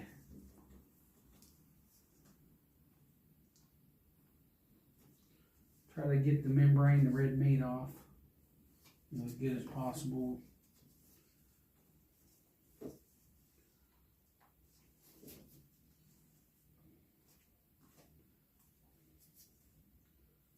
And yeah, don't take the ear canal off. I wait until after I bundle the ears, and then I chop off that ear canal right at the base.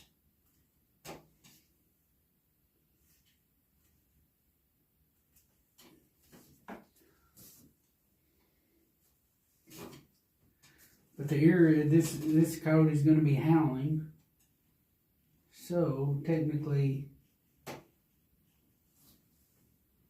yeah, the ear's going to be back.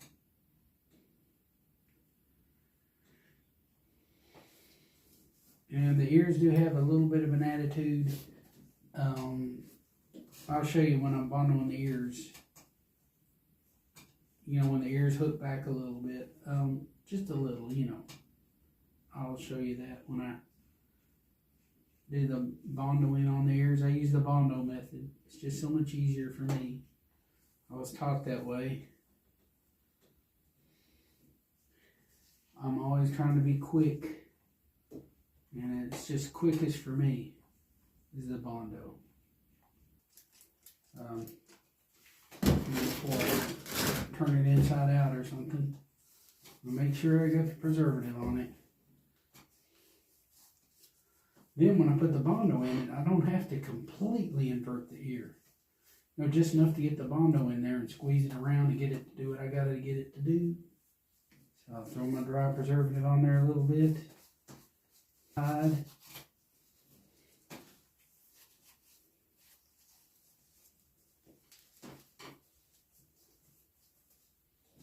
Right here at the butt.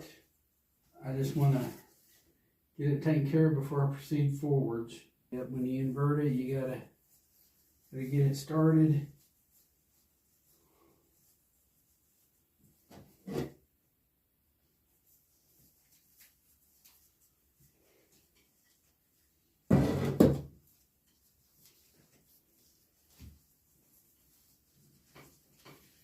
And I don't have to re-invert it right now, but I will, just for the heck of it. While it's at its freshest that it's ever going to be, I'm going to go ahead and re-invert the ears.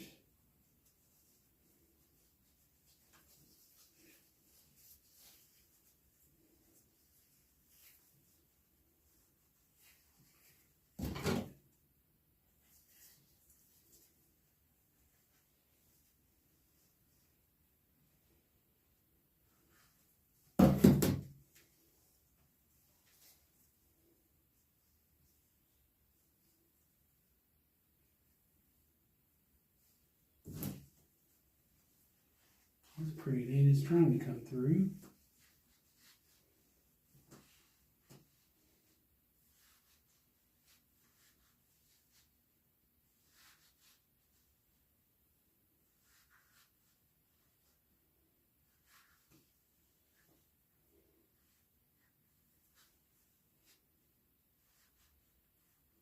Yeah, I believe there it goes. Oh yeah, here we are. There's our coyote ear, minus the Bondo. It's gonna look good. Now we do the other ear the same way. Now I've come to the eyes.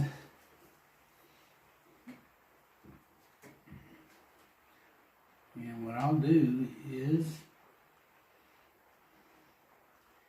get everything off from around the eyes.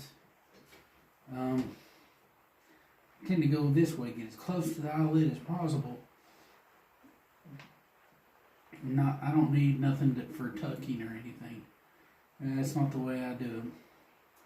So because of that, I will get that extra skin from around the eye because I don't need it.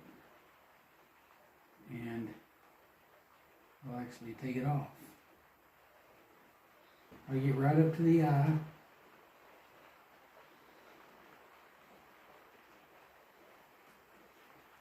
And work my way down. Oh gosh.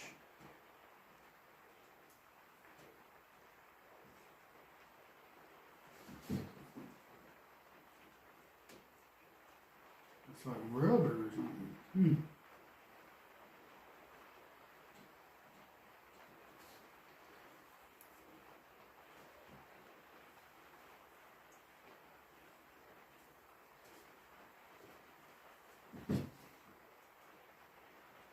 Sure the eyelashes are kind of riding downwards, and then I'll let it go from there.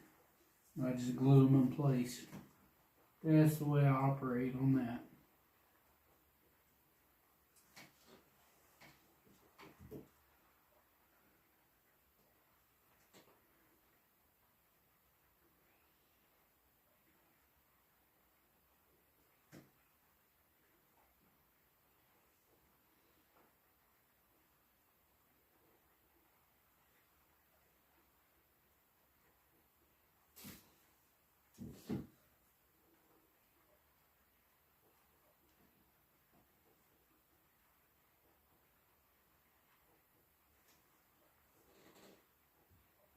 right here is the tear duct. So get right there, get that,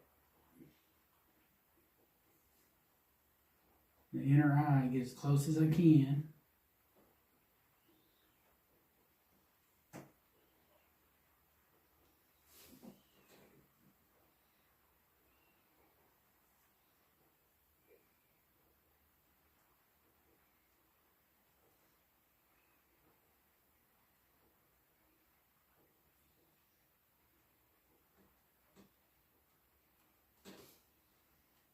Now you can see I'm going down the tear duct there. You can see the little bit of leftover cartilage even.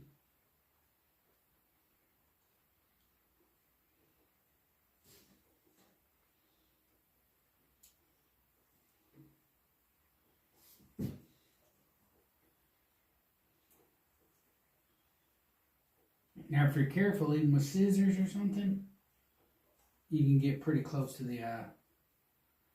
You know, just snip it off with some scissors or something.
Yeah, down here in the cheek, I just work my way out from the center of the eye.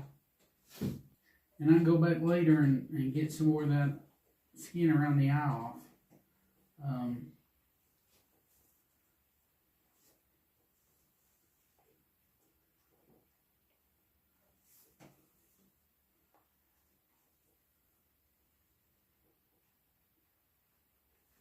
But I do the other eye the same way.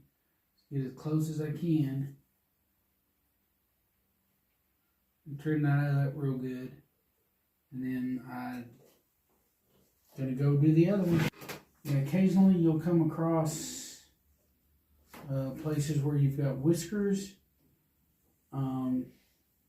You can tell the hair follicles are up under there, but like here above the eyes, you've got some like eyebrow hairs.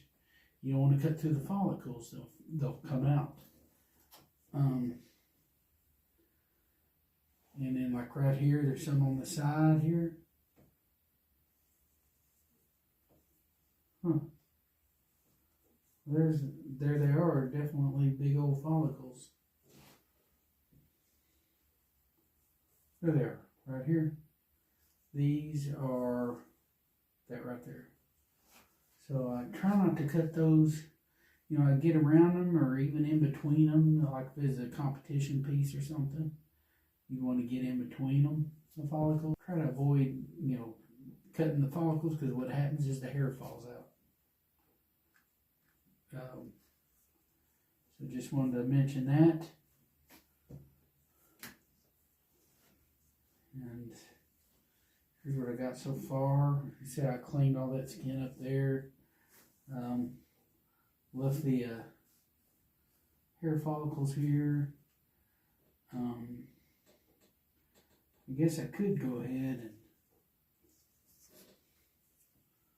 let's see, here's above the bridge of the nose. So I can take that down as far as it'll go. It will come down pretty far.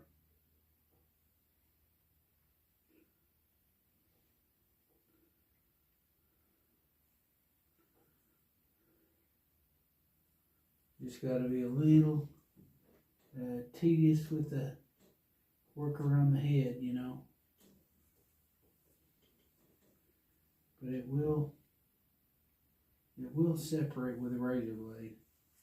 Here's the nose, the top of the nose.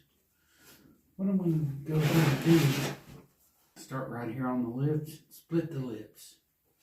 So right here, I can just grab a piece of it and start doing, as they call it, split the lips. Basically what that is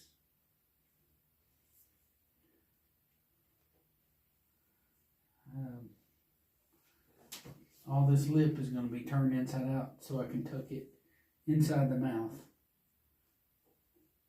you know, along the gum line.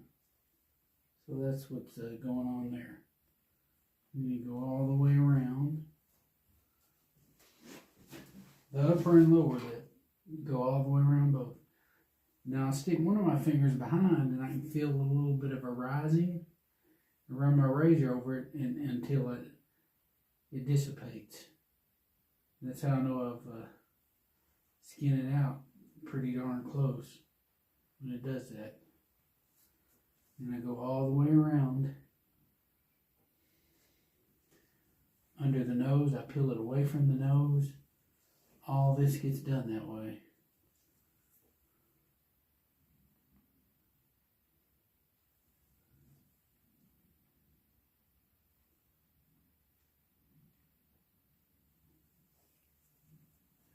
You can split it first and then do the, you know, the close-up, finite, you know, extra splitting, I guess you could say, afterwards. Some people do that. That's kind of what I do. I just try to make sure it's split pretty good first time around.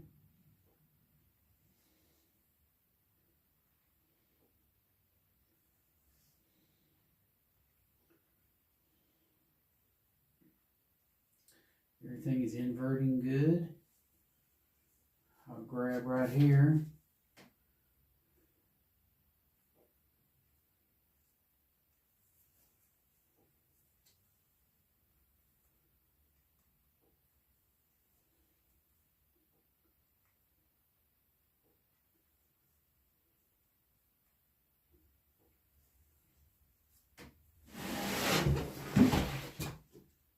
Feel a little bit of a rising.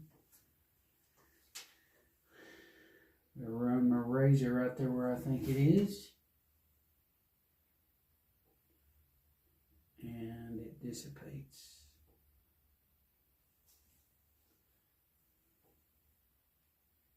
Now I'm up towards the nose here. And I'll go ahead and take that down some.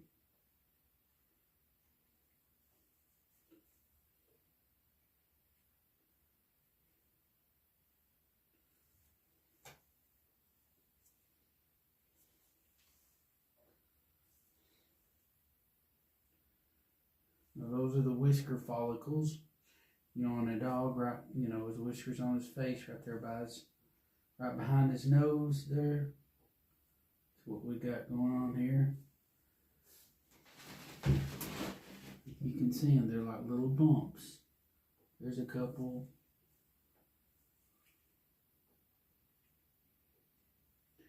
I'm going right up under the padding where all those hairs are. And I'm splitting the lips right there. You can see a bunch of follicles right there. That's one side. So I just keep bringing them up.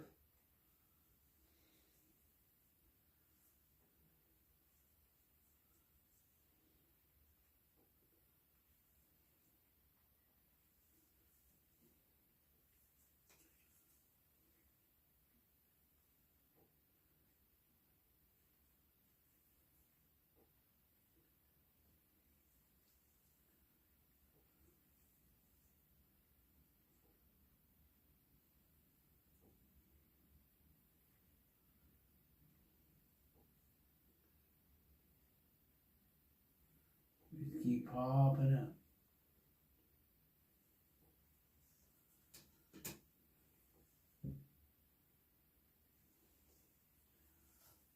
And see how I did that? Brought it all the way down. And I can go back and feel little places where there's a little bit of a gap with my other finger behind it and flatten it down, bring it down. It's more the same here, those whiskers.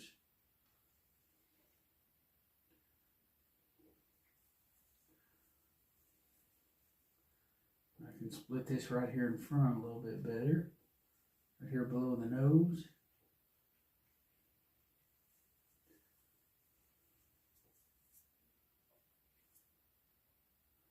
Do this just like I did the other side. Grab it, start going down, and you'll start seeing follicles and everything popping up. And that's okay, that's what you want. It means you're turning the lips.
Splitting them.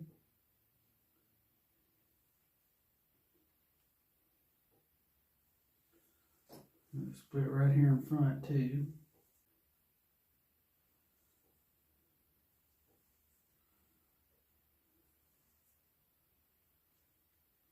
Split right here on the side where all the whiskers are.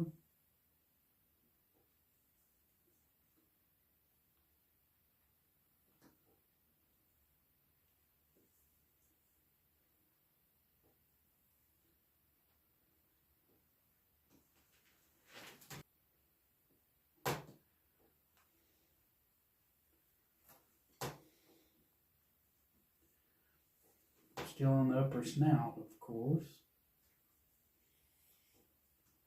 You see all these follicles popping up.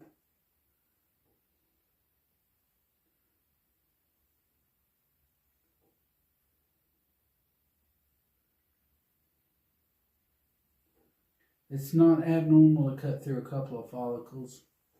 You don't want to do it just like on a deer head or anything. You know, you don't want all the whiskers to come out if at all possible. But it's going to happen. Don't let it fret you none. We've got more than enough. You know, as long as you try not to cut them, you'll be fine. It's pretty much with all animals. I'm coming around to the mouth.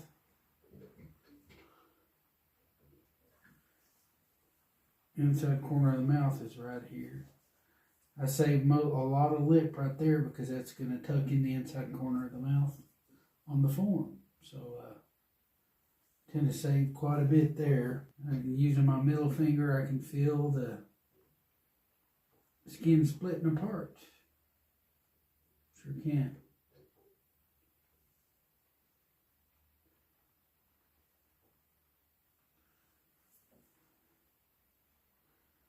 A really big time right here. It needs to come apart.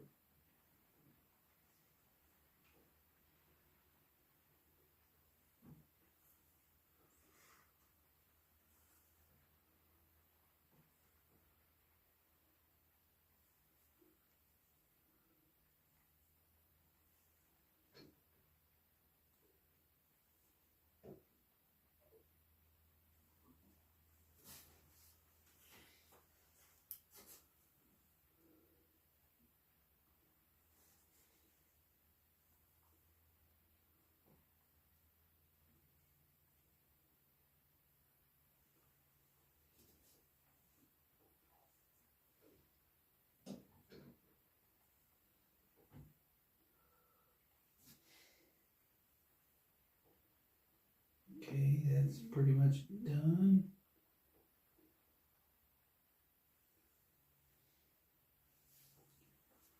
Can you see how I split it? I can go back and shave that meat off the lips if it's on there.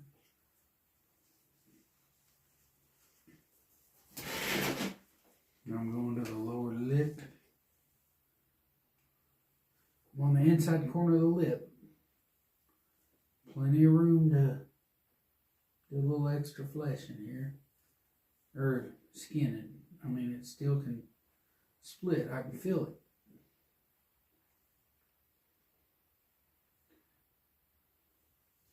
With my middle finger and my pointer finger. I use both occasionally.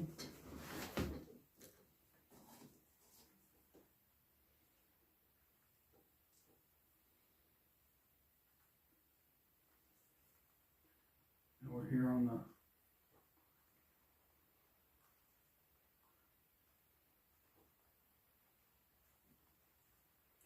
lower lip.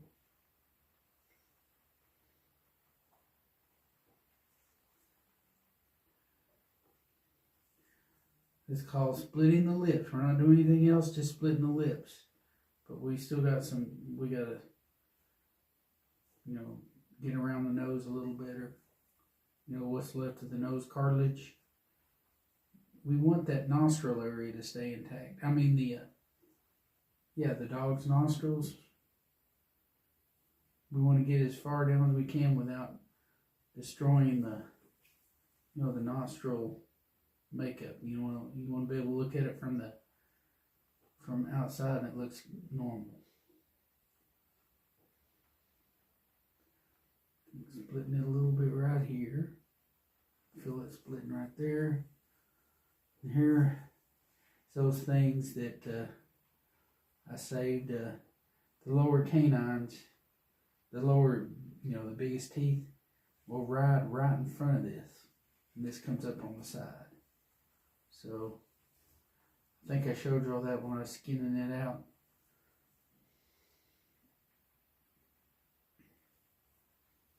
But the lower lip is a little bit more, I guess, tedious, I guess you could say. You want to be a little more tedious.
Okay, splitting this.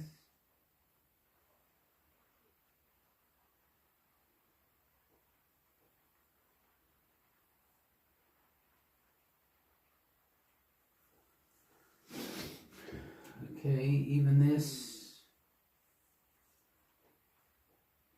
Kind of split this. Because I know it needs to be done. A lot of times it looks like a little black streak or something. And that tends to be where it is. And you run your razor over that little black streak you can see. And it fills it out. or it separates it. That's what I meant to say.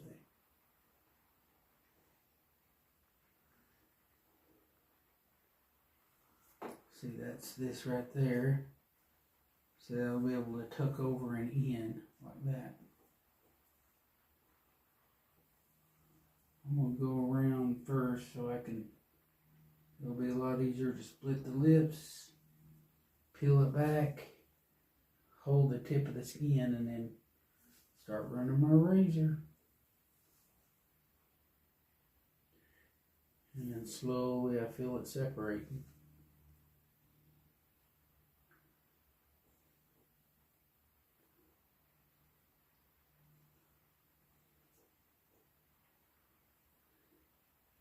To stay away from the follicles, or later you can rake your razor blade in between them. Take your time. That way that dry preservative will get down in there.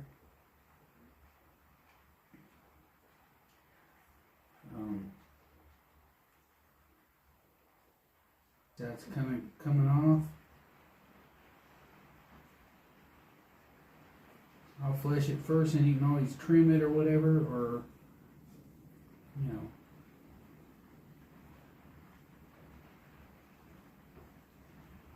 you want to make sure you have enough, though. I'd wait till we got it on the form, since it's an open mouth. If it's a closed mouth, you already know, you got an idea kind of how much you need or don't need.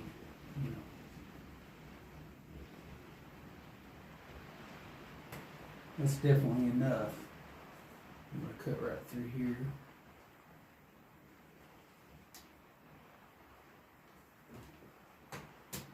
But you do that, you go all the way around. Here on the nose, let me get the nose here. Right up top. This nose will come out a lot, especially this one. Cutting kind of far back on the nose.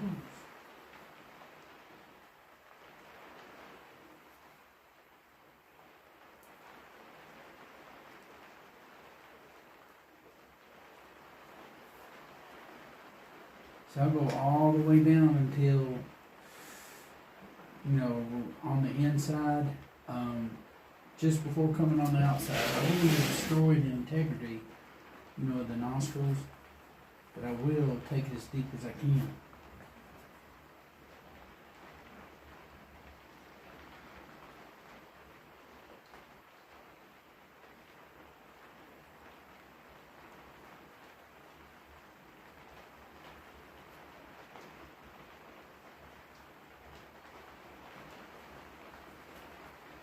All this comes down. Just right along the bridge of the nose, that cartilage. I'll take it down as far as I can.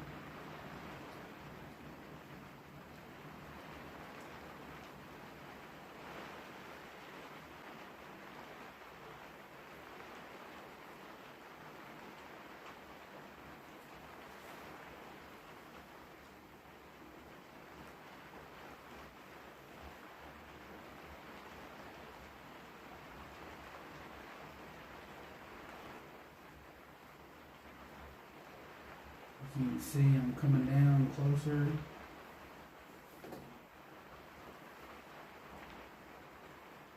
Almost about as far as I want to go down. Not exactly.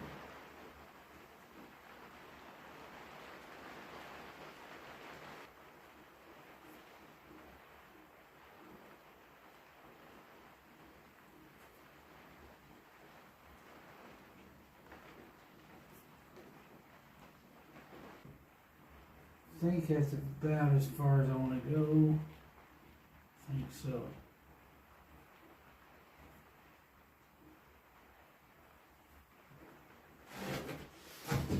Now what I do,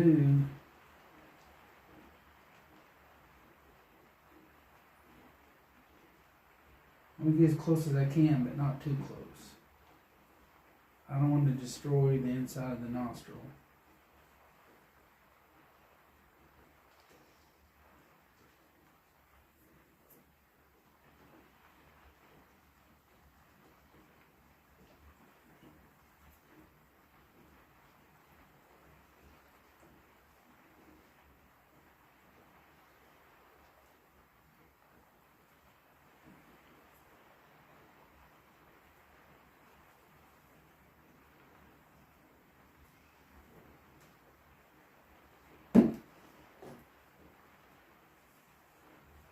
See, still got my nostril integrity.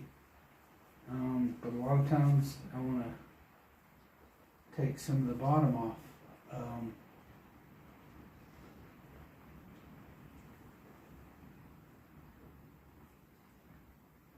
A lot of times I'll leave more nostril up top and then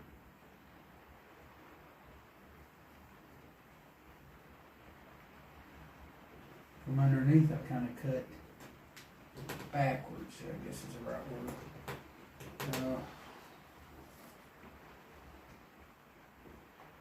Knife might be easier, I don't know. But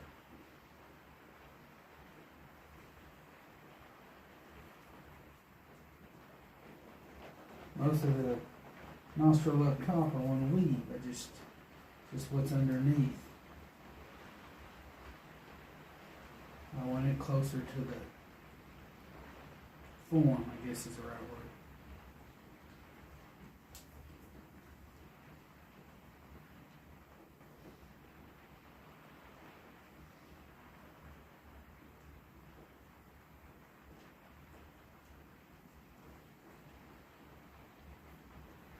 That's more like it's down here, like right below the nose. I like to get that quite a bit where it's up against the form, so I tend to take it off pretty good. And you can still skin out around that cartilage. You want to bring out a little bit more and cut a little more off if you desire to. It's up to you.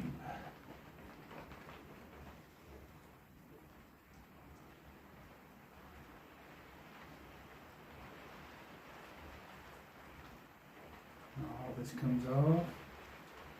I'll kind of just do a general raking motion to get some of this meat off right in here if I can. Little follicles right down here around the nose, looks like. I guess that's all the little whiskers. Some small ones. Wow. Didn't see that before.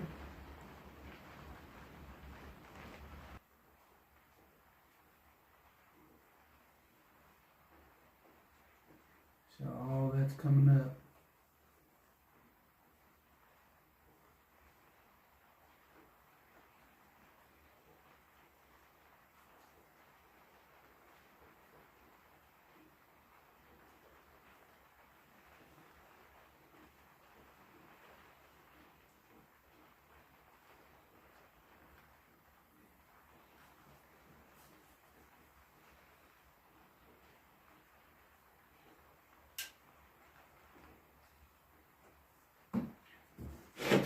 A lot of times what they'll do down here, after they, rake up a percentage of maybe the fat off the top of it or something. Let's see, we'll get this down a little bit more and I'll show you what I mean. Rake off some of that fat without going to the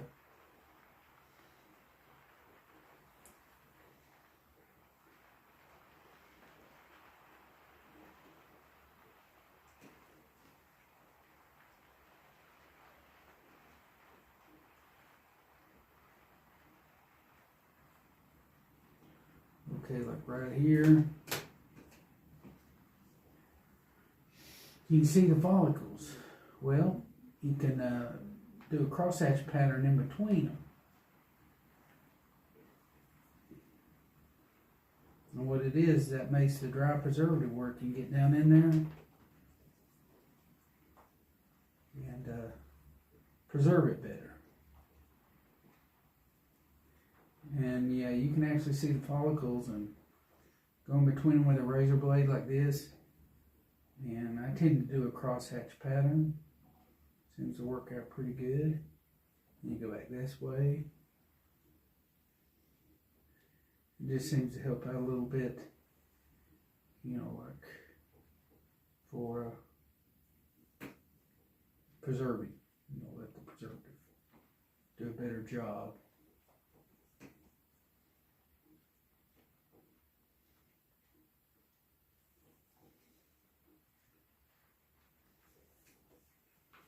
So like that. And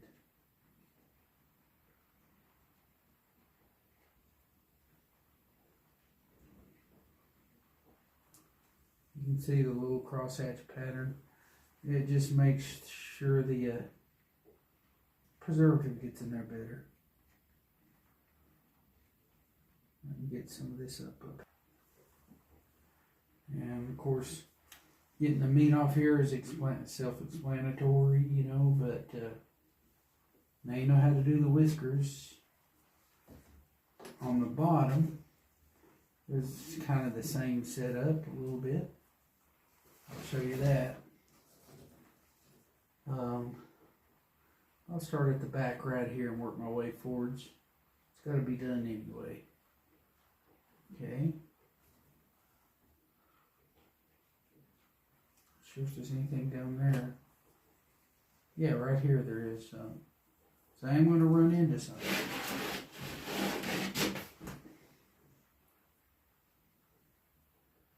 But, you know, fleshing knife you might choose that to be a better tool, but you can use a razor on the face and get everything. If it's a smaller critter like a squirrel or something, some padding, kind of like a padding. Even deer have it. They got like a little padding down there. What I'll show you as I approach it. These are follicles. So we'll get past that and there's a little bit of padding. On deer it's more pronounced, I think. Well, it's a bigger animal. And I'll tend to just kind of get my razor, rake over it.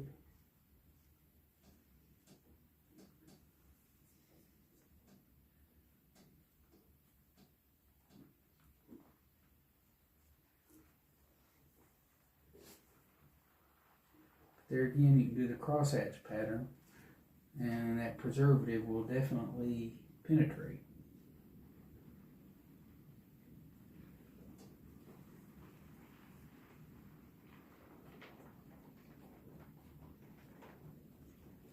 I can feel it.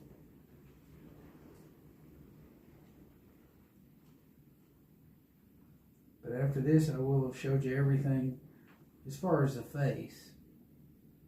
And I'll cut it off for a little while.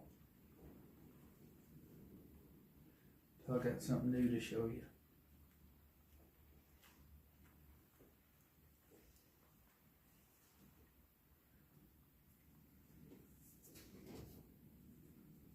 Yeah, I've been into that padding a little bit. I can feel it.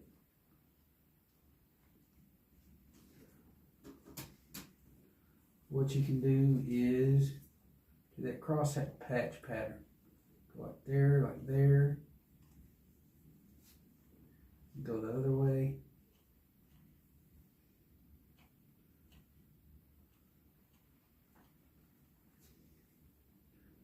And what that does, that ensures that preservative will get down in there.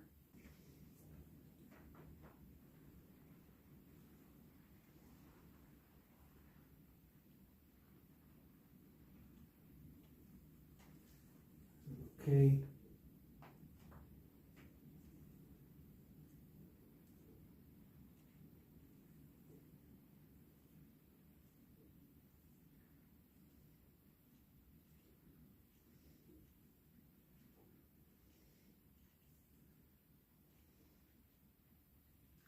I sometimes take it kind of deep too.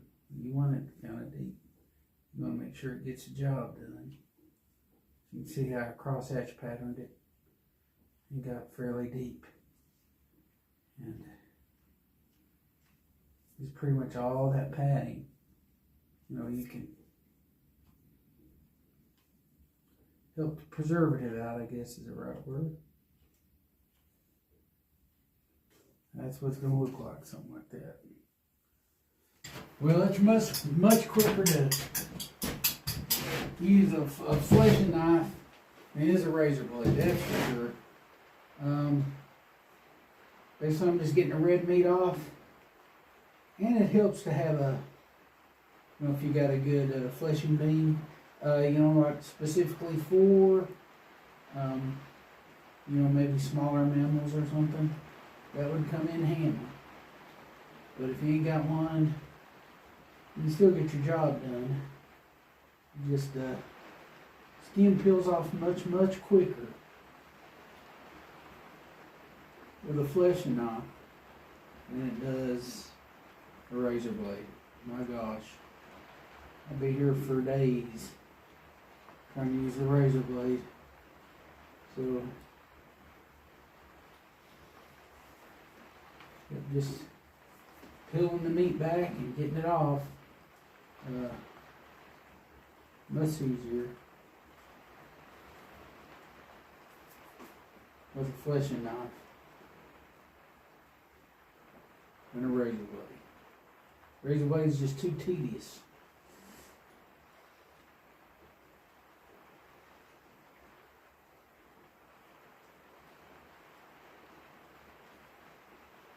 Don't get me wrong, razor blades got their place. And other like X-Acto knives and stuff like that, they definitely got their place.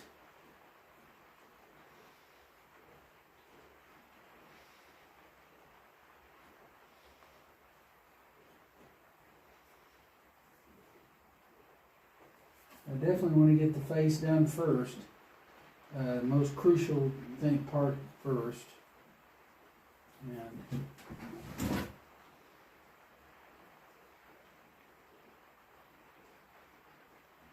then the other parts won't be as bad, really. I'm right here on the body, and I'm just doing the same thing. Just I'm getting close to the legs. Basically, what I'll do on the legs, I'll just fold them and get them on this side as good as I can. I even use a table sometimes, do it on a table. I may even do that. It's just basically you're just peeling the meat off, and meat membrane, and getting down to the skin. And the legs, it's a little bit easier to put a hole in the legs, so I'd be careful there. But basically you're rolling it off. On the paws, see the paws right here, you can, that stuff comes off too. You can cut it off if you can, as good as you can. Probably even use a razor if you wanted. Like a spongy material on the feet. It's kind of like what they got below their lower jaw right there on the end, the lower lip. Same stuff.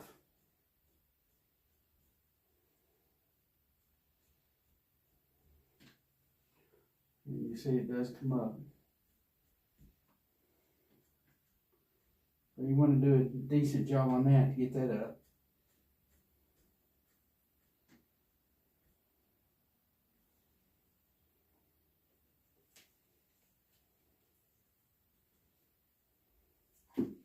And there's kind of like a patty material there. I can get that a little better. Right down here.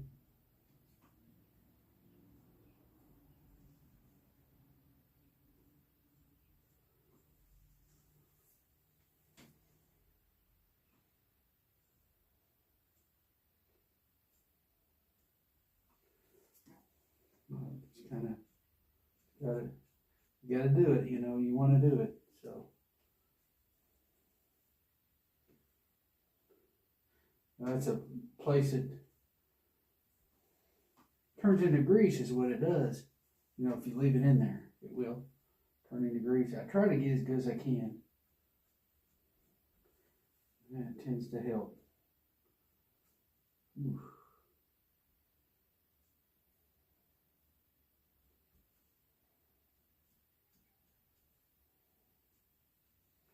But you can do that a little later, but all this meat right here, that little, I don't know what you call it, a little bit of padding on the back of a dog's foot. Right before you get down to the foot, there's a little bit of padding. You can get that down. And basically just turn the leg over from one side to the other. I'll do that a little bit later. But in the meantime, I'm just rolling the meat over on this. And just letting it roll over. And it's coming off.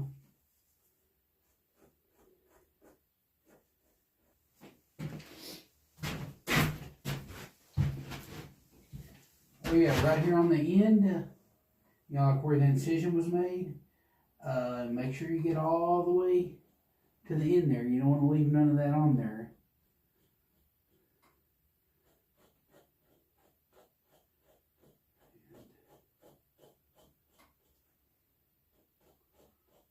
So I just wanted to show that to you. All the way to the end there. If I can, I'll just grab it and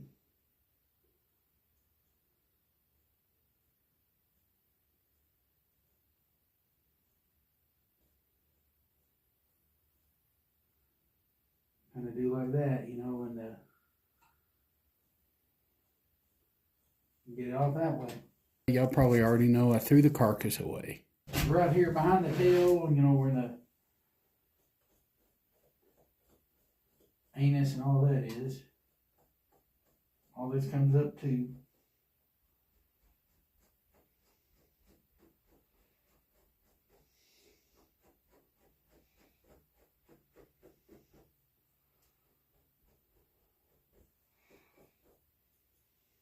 what's around the rear end starts getting soft. I mean, you got to be careful about putting holes.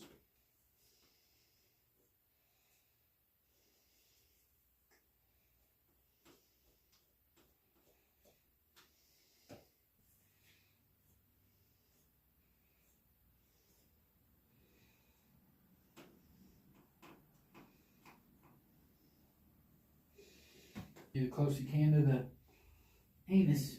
Cut all the red meat off the can around it, from around the anus. You'll see like a red ring around there.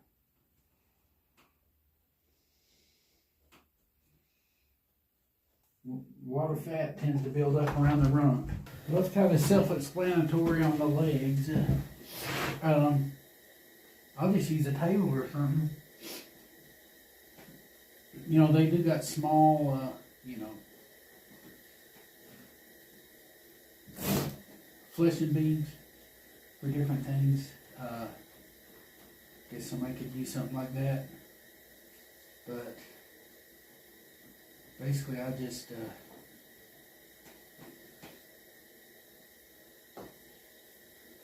try not to put a hole in it, and I can see like little strands of meat there, and I'll run my knife into it, up it, and this comes off.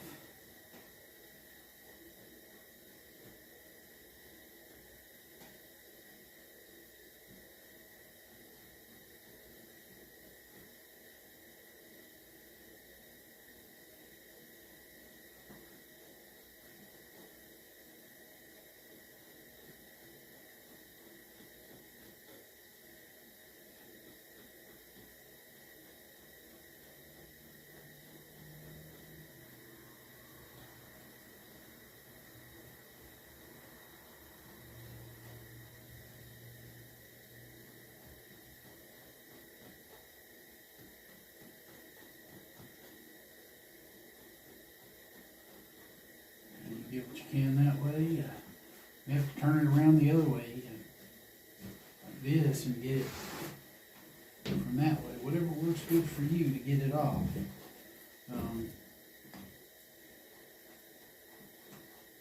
Just move it around, and just like any other part of the body, you just gotta get it off however you gotta get it. Yeah, I still got my tailbone I gotta get out. Go down a little bit, like right in here somewhere. And make sure I'm up under the skin. I can see it separating right there.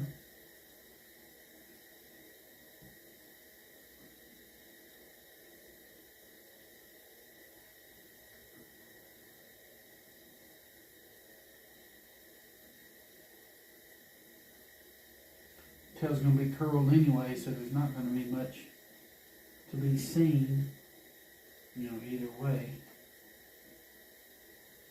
You know, as far as whether I go all the way to the anus or, you know, start a little bit below.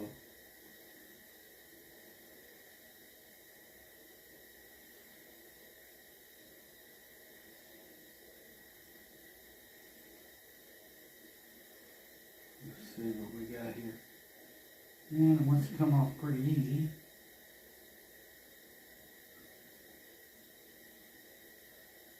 As usual.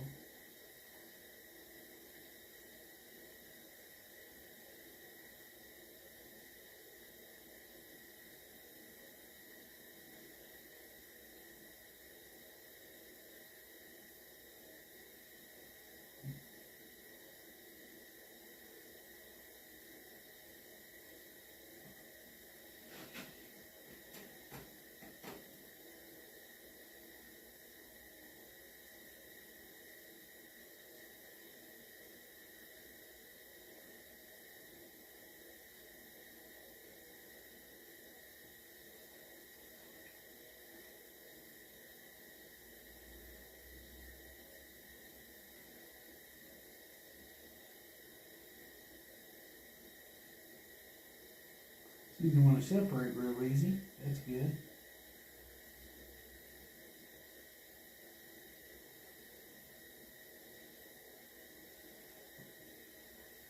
And then I've got some other coyote videos where I've done this also. So it's not my first rodeo on it, but it has been a while. As with anything, if you don't do it for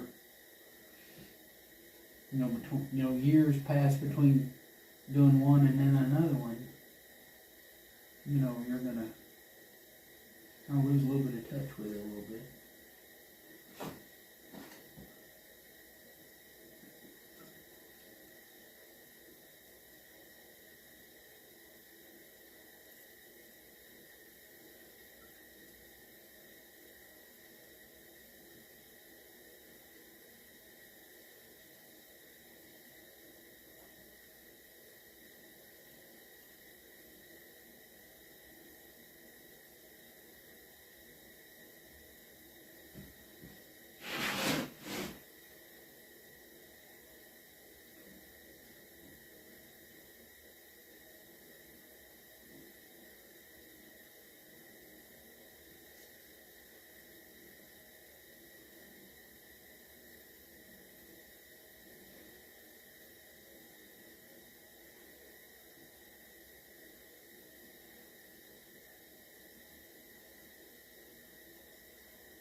Where you can see it, I keep forgetting.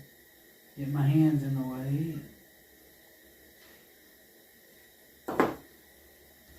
Trying to remember if I water it down or not. Not sure if I did that before. I may have.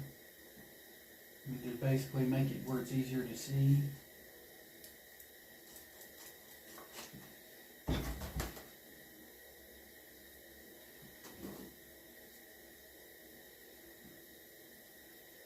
I gotta feel where the tail is at and make sure the X-Acto knife runs true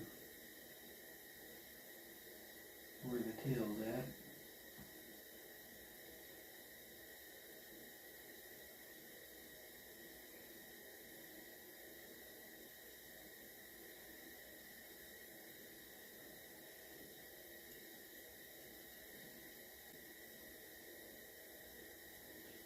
Eventually I'm going to get the bone out.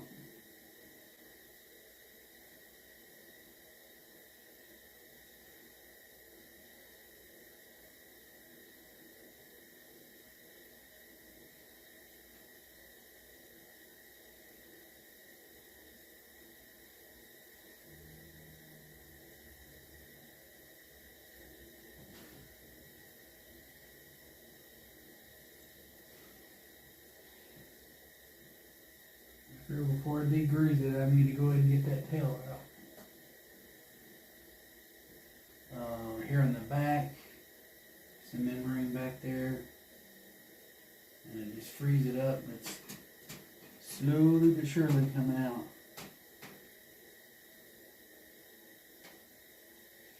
As far as up here, I'm going to go ahead and go all the way up.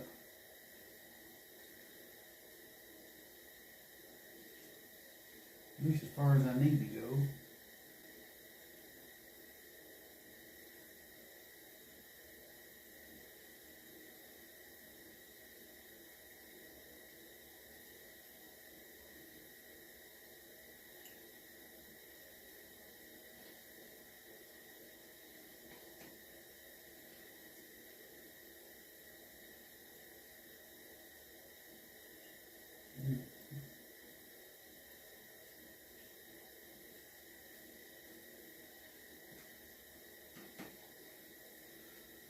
This side.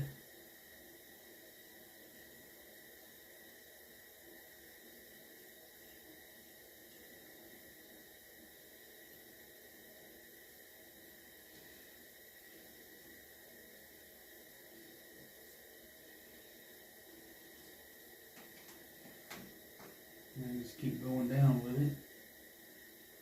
What I want to do is use this tail for measurement of the wire coming out of the coyote, or the fake coyote, the coyote body.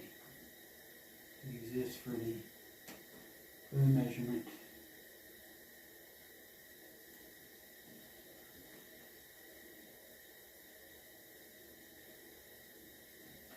Yeah, the tail on these guys skin wants to grab to it really good.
Very tedious.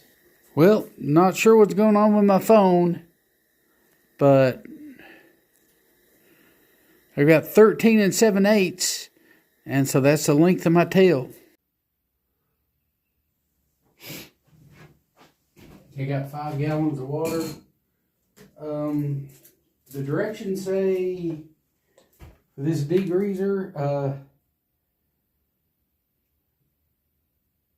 mix 1 to 2 fluid ounces to 5 gallons of water. Since I'm degreasing, I'm using 2 ounces. And I do a lot better with a measuring cup, preferably with a sticker on the other side, but it is what it is. So I'm going to go 2 ounces, which is the bottom measurement. I got roughly 2 ounces. The very bottom line right here. So, my gosh, it's thick. It's usually like water. It's where it got cold last night. Probably froze or something. But stuff mixes right away though. That's good. Let's hope I can get the cake in it. Now I have used like dish soap in here with it and pretty much knocked everything out in one lump sum. But we're going to do it by the book this time. So let's let it sit for an hour in this stuff. This is the McKenzie degreaser. And I'll slosh it around too when I pull it out or whatever. So, or before I leave it out. But now I'm supposed to let it sit for 1 hour, but I'll put a block or something to get it up under the water, and then we'll let it sit for an hour. Block here, I'll just kind of lay it down, let everything kind of go out of it. It's almost too much. Yep. I don't know if y'all remember, but I did a hog head, and the hog cape, I put the dish soap and everything in it, Dawn detergent, the relaxer degreaser, and it came out dry as a bone. That hog skin did. But I'm going to go by the book on this just because it recommends it and doesn't say anything about combining them together. But it does seem to work. It worked great on my hog cape. Dish soap and the cleaner degreaser together. And also did it on a duck. Spotless. So it does seem like they can work together, but it doesn't say anything like it recommends it or anything. But I'll see you in an hour. Okay, well, it's been over an hour. Meant to stop at an hour, but went a little bit over. Okay, got a rock right there. Just something to hold it down.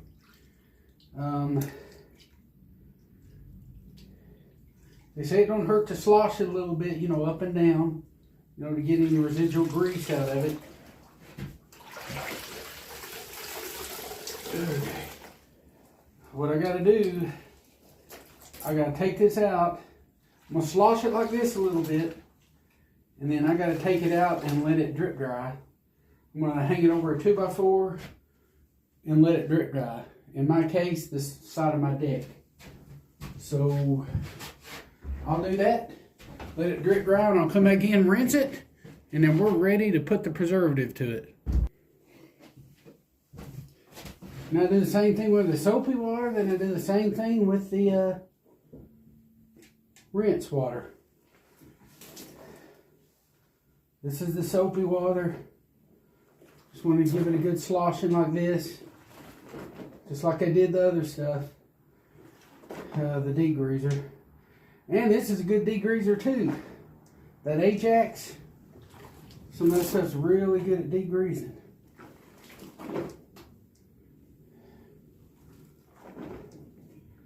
For some animals, you know, I don't even use a degreaser other than the soap, like a small quail or something.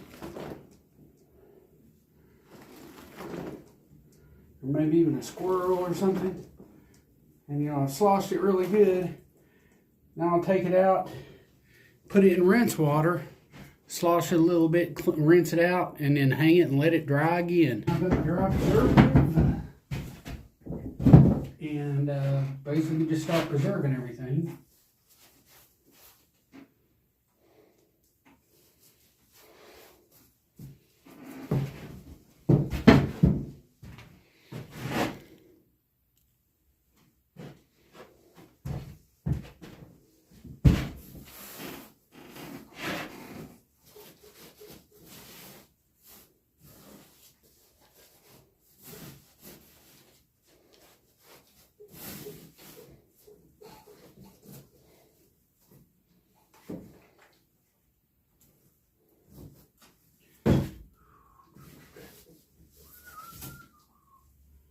You just make sure you get that preservative everywhere. I'm sure there's plenty of water down in here. Just want to make sure.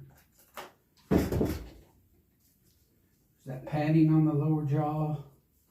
Make sure it's nice and powdered up all the way down into those grooves.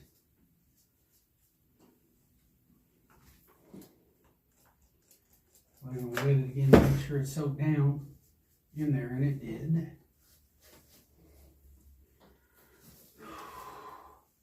If it's damp, it's good enough.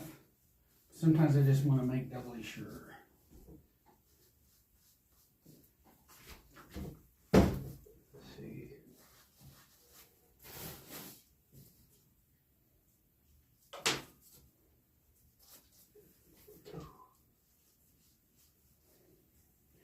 Here's the nose.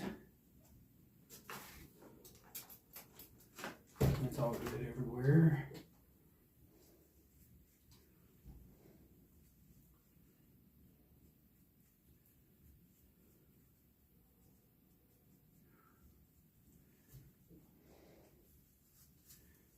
These whiskers on the side, I want to make sure they're good and preserved out real good.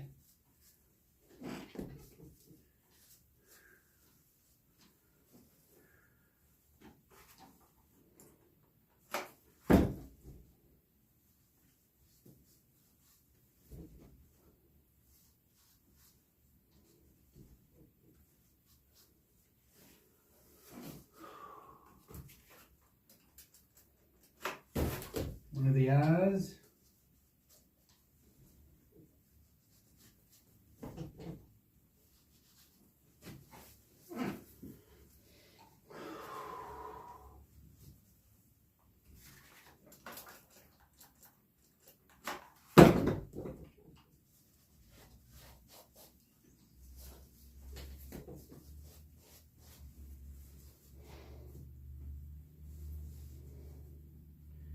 I got the ears once already, but I may go for them again, you know.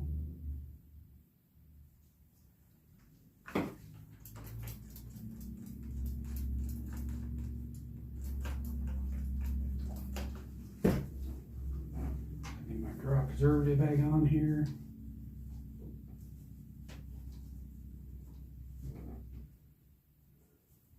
Down in the end there.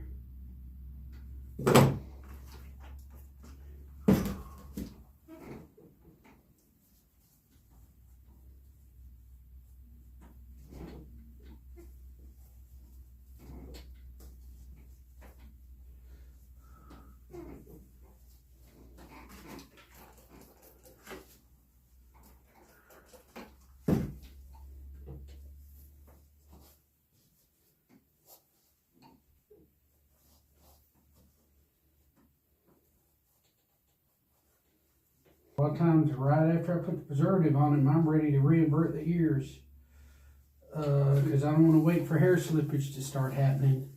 So I'm quick about re-inverting those ears. If I can, I will. Yeah, looks like no problem. Good re-inverted ear.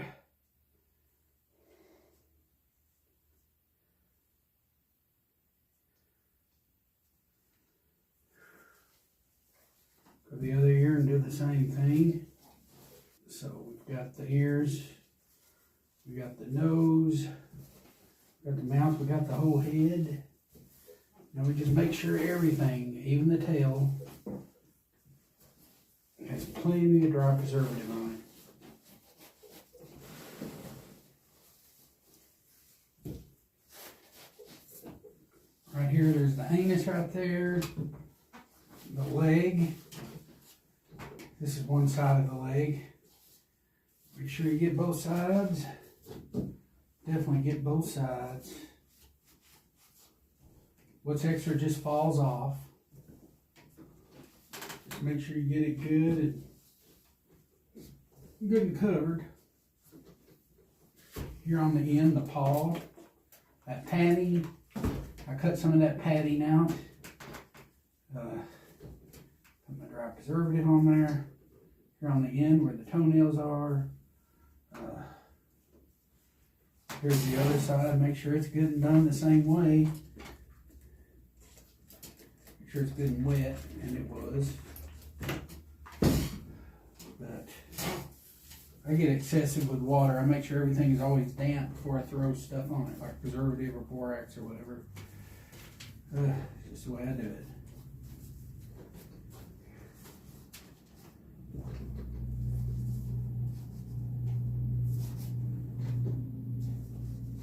There we are. This leg is nice and preserved.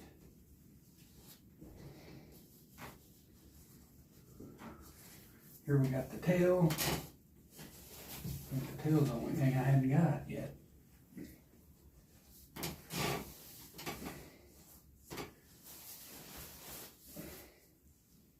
Remember correctly, we had all the way down. I just want to make sure I get the preservative in there. Yep. All the way down. You see the extra that you can get off, like a little extra fat or something? go ahead and get it off with a knife or a razor blade, whatever you got handy. Then throw your preservative down in there. Let it coat real good.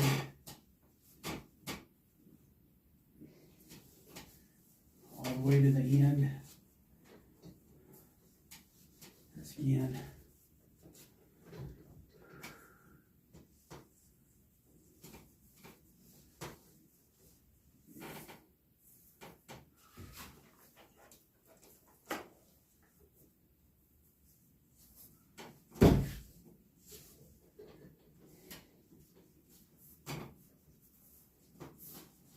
Sure he's getting preserved all around in there. And he is. Make sure that butthole's get real good and preserved. I'll even dampen it up again if I need be.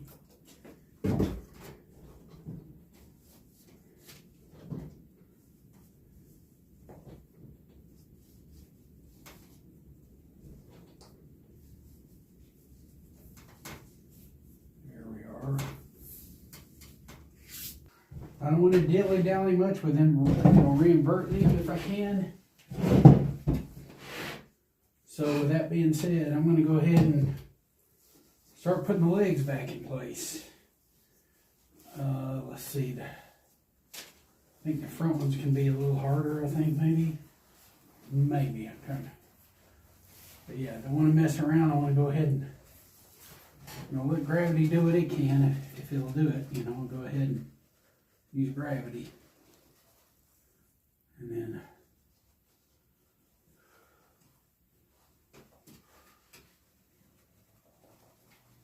a lot of times I use the edge of a table. That seems to hang it over the table, let it do its thing.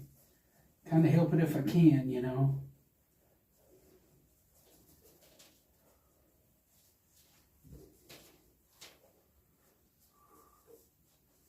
I definitely don't like binds.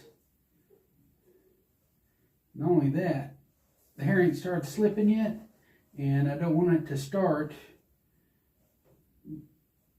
before I get it mounted, so I'll do whatever I have to do to kind of get it to invert if I can. Just kind of baby it. Don't want to pull any hair while I'm at it, Don't want to do nothing like that.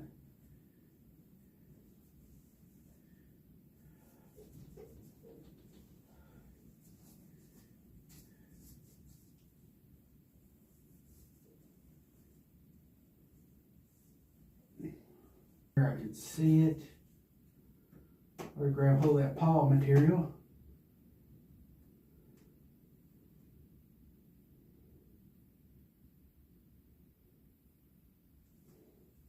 This has helped me that much, right? Another paw, most likely a claw. The bottom of a toe or something. Let me see. Should even be able to see a claw. We just pull on one of those toenails and then be easy with it, and it should be fine. That's one of his toenails. Where's the other ones? I just grab that toenail and it should come out relatively easy without much pressure. I've got all the time in the world. Get it to reinvert. And there's another one. Well, I see another claw. So I'll grab it. Kind of claw in and there it goes. Oh, there we are. Well, we got two. So we're getting close. You do this to all the other. Let's see if I feel another. Oh, I do. And pull on this one just a little bit more. Oh, it's coming.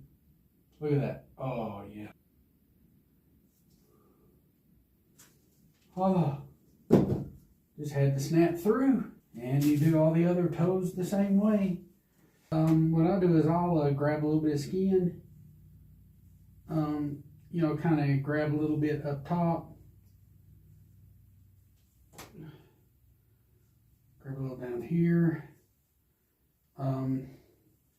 After you go down so far, you'll feel it. You can feel where I made the incision and cut it. I believe I'm telling you right by saying that. So I'll reach in and grab a bite and make sure it's not hair. Make sure it's the skin. And seems to help. I'm inside the incision right here. So I already know. Well, let me grab it.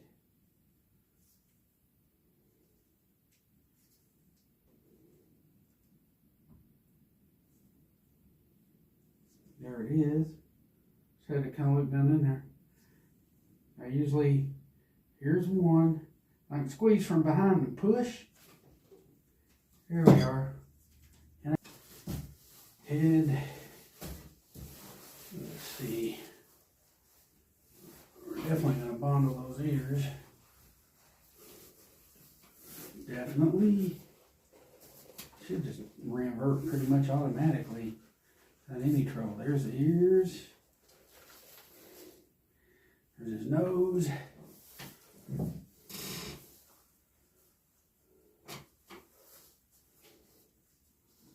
Now everything's preserved.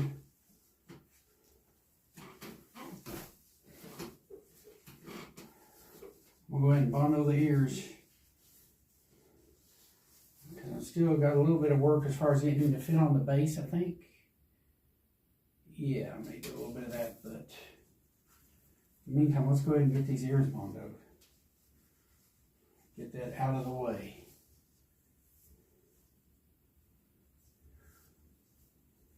See there's a lot of ear right there exposed, and that's enough to re-invert it and squeeze, mash up in the ear and get the shape of the ear. First I'm going to kind of eyeball the ear and try to determine how much Bondo I need. You get pretty good after a while at kind of doing that. You know, if you get a little bit more, of course, you know, you just get better the next time. Make sure the ear's in a strategic position where I'm not gonna,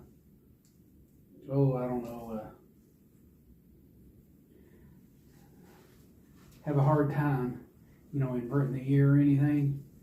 And I don't want to make a mess with the Bondo. I try to be as neat as I can, and I still make a mess. So I may get the aid of some paper towels, if possible, to kind of help me out a little bit,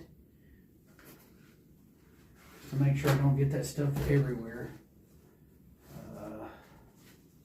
I've heard of people using pie plates, putting Bondo on pie plates and bending them, making like a funnel out of them, and squeezing it down into the ear that way.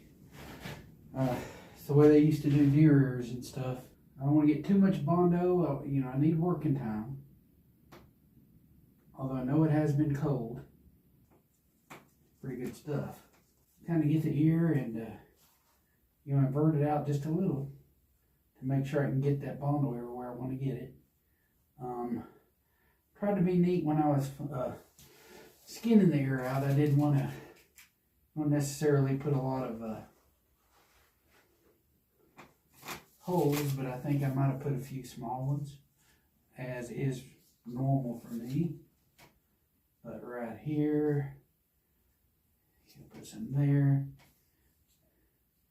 I should have a little bit of working time because of how cold it was, or it's been, but I'm not going to take that for granted, because it still get good and hard pretty quick. I want it to be formed. I want everything just like I want it before, before. And notice I leave the ear canal on right now. That is on purpose, so that I'm not going to get a bunch of Bondo, you know, deep inside the ear. That is really horrible when that happens.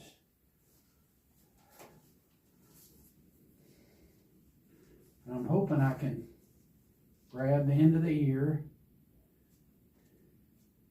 try to tuck this ear in.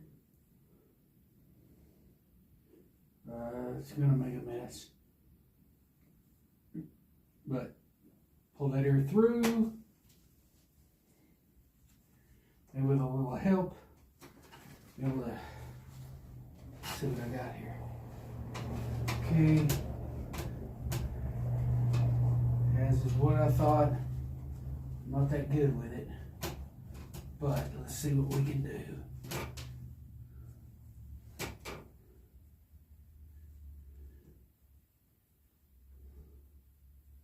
Uh-oh. I don't think any of the Bondo is in the ear. What is going on? Oh, wrong ear. Yikes. Don't want to do that too much. Okay. Okay. I got all this Bondo on my... Okay. I think I'm getting to the end. Let's see. Yeah. Oh, yikes. Yeah, a lot of that Bondo didn't go up in the ear. Try to be neat with it. Let's see. Oh, Lord. Okay, let's see what we got here. Okay. Bondo is to the end of the ear. Oh, thank you.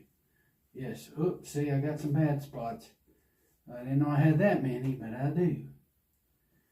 And I know it's going to be howling. I know he's going to be howling. So I kind of want to make extra sure that its ears has a little bit of that howling kind of pose. The ears do it naturally, but I'll tend to kind of help it out a little if I can. That's not set up yet, but it's getting there. I know it's a horrible mess under there. I already know it is. But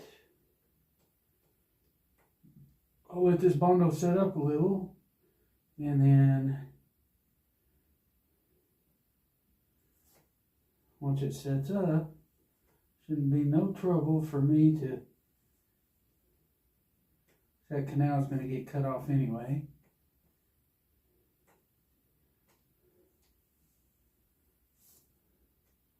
It's got a little bit of the attitude of a howl, but you don't really have to do anything. It's just me personally. I'll try to make sure it's got that, I don't know, this part of the ear is kind of,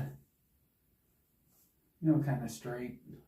Starting to set up, which I want it to. When it starts to set up, it'll break off. These little things will flake off. Especially if you make sure you get to it before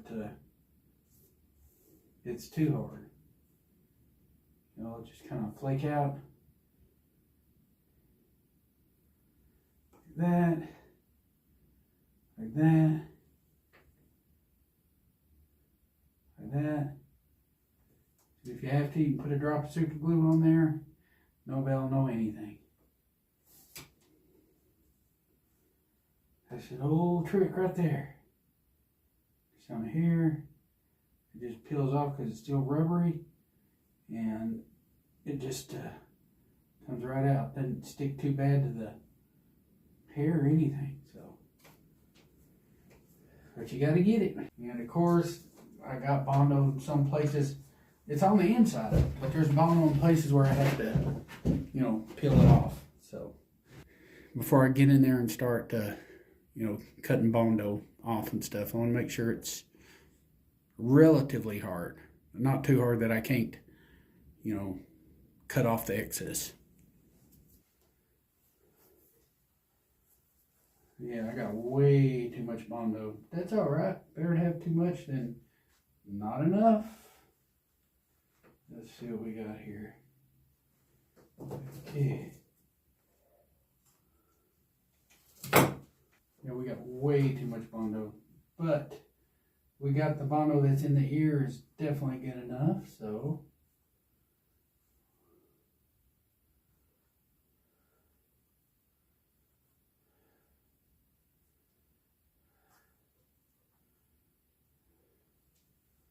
It's been a while since I mounted them. You can tell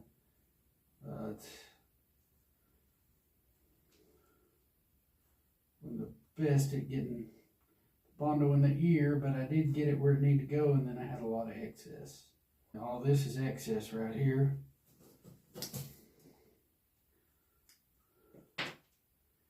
It's not super hard yet, but it's getting there. The thing of it is I usually go right to here, so I've got way too much Bondo in there.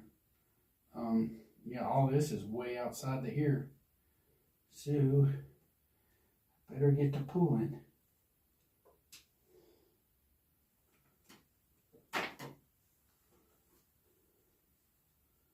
Actually, I'll go like right here, and I'll leave some of this, especially for the howling pose. I'm going to go about right to here. And this is what he's going to have. So, I'll make a mental note of where I need to snip. I can see the canal.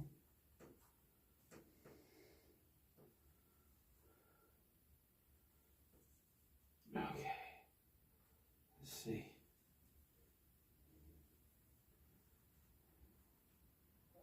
I definitely want to cut right up to the base of the ear. I usually the canal comes right off.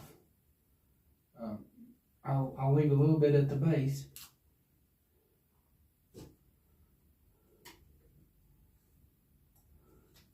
Oh shit, what'd I do?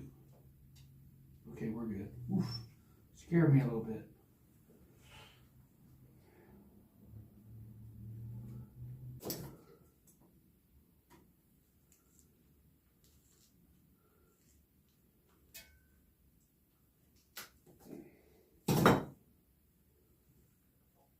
Perfect. Perfect.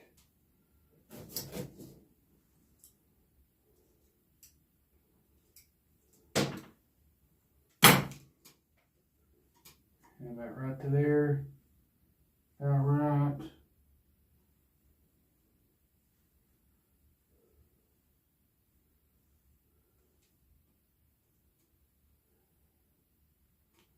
Maybe get just a hair bit more.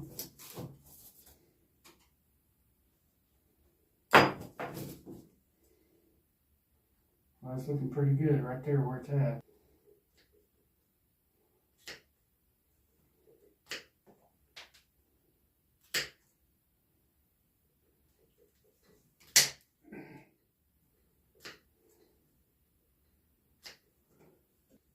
Now, yeah, see, that's what I want, like that. A little bit different than the regular Coyote, because I know it's going to be laying back like that, but you don't have to do it. It'll still look dynamite. You know, you can just hold it like a regular Coyote here. It'll still look dynamite. Shake out all the extra preservative. You know, if it's going to come off anyway. There's a lot come out of there.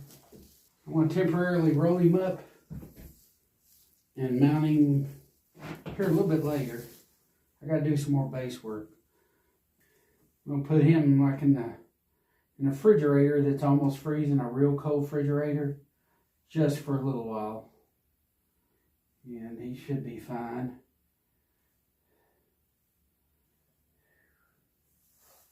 I'll just roll him up. Measure my tail after I cut it off, of course. But okay, there's the. I came up with 13 7/8. So, you know, roughly give or take 1/4 of an inch. So I'm going to go out here to 13 7/8 mark. I know where to cut my tail. Okay. Here we are. I think the tail is going to end up going about like this anyway. I used a bolt cutter on these bolts, but I think I did a pretty good job of not stripping the threads. I mean, it looks like it goes on and off like really easy, which is important. A lot of times you can back it off and on, kind of fix the threads, in other words, where you might have bent them. Now, as long as you get the nut started back on again, it's a lot less hassle, you know, after you cut cut the you cut through that threaded wire, or you can booger the threads up if you're not careful. Hacksaw might be a better choice for you if you got it, but if you don't, just make sure it'll start back on there. I'm gonna back it off and on a few times. Usually straightens it right up. I've got like a wire rasp. It's supposed to be real good for like sanding the form.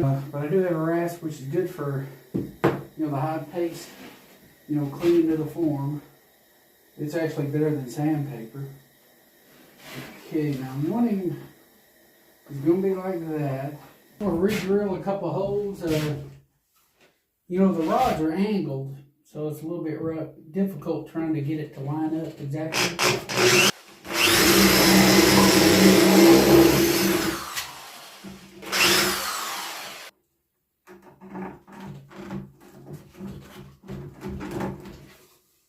Looks like it fits pretty good. Now I'm gonna,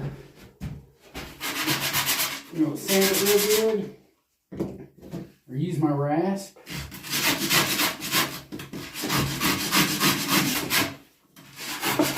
And these are real good severe forms.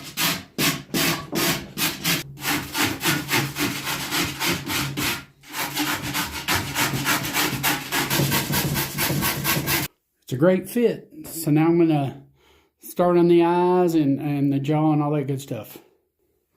Sometimes for a little bit of reference, I'll put lines through there. Lets me know that I'm close. When I get the bottom belly on. At least put some lines there. It lets you know kind of like that you're on the right track. When you're putting your body back together. Now sometimes I might have a little bit of loose skin or something, and I need to be able to tuck it somewhere. What I'll do is, I might Dremel some of that out. And up from underneath, right there in the armpit where you can see the crease, comes up to the chest. Although on an animal, it's kind of natural for it to have skin that comes out from the side, and you don't really go all the way in there. So it is kind of natural. But if I need room to tuck, a lot of times I'll Dremel there. What it is, I make room to tuck a little bit of loose skin if it's, if it's a loose fit or something. And right here, you get the idea. I don't go all the way down back here, but I may go somewhere right into there. And of course, you got your knee there. But I'll go ahead and Dremel it out.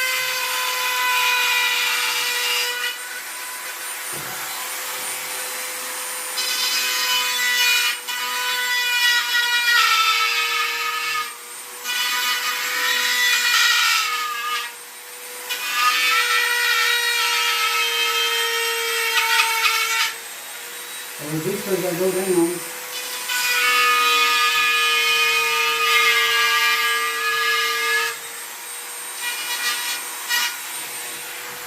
Shallow as you go up.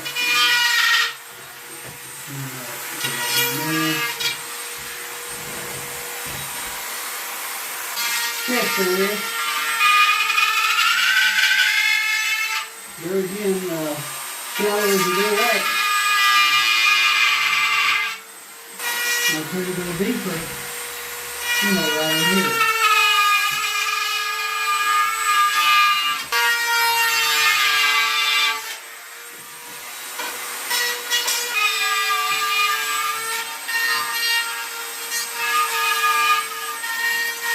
I need to learn to cut like that.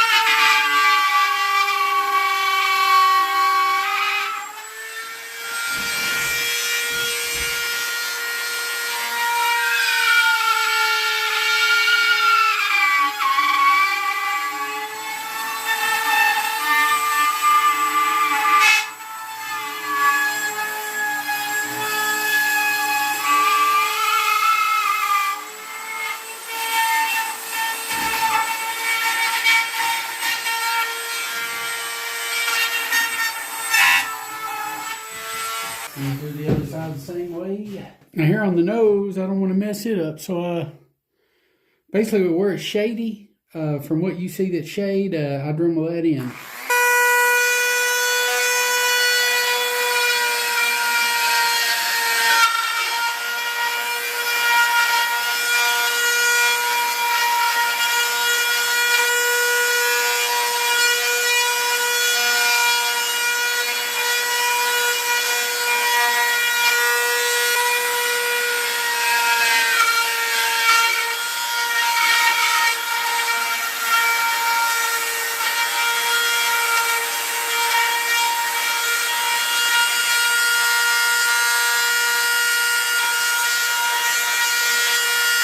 Okay, I'm going to try to find the pivot.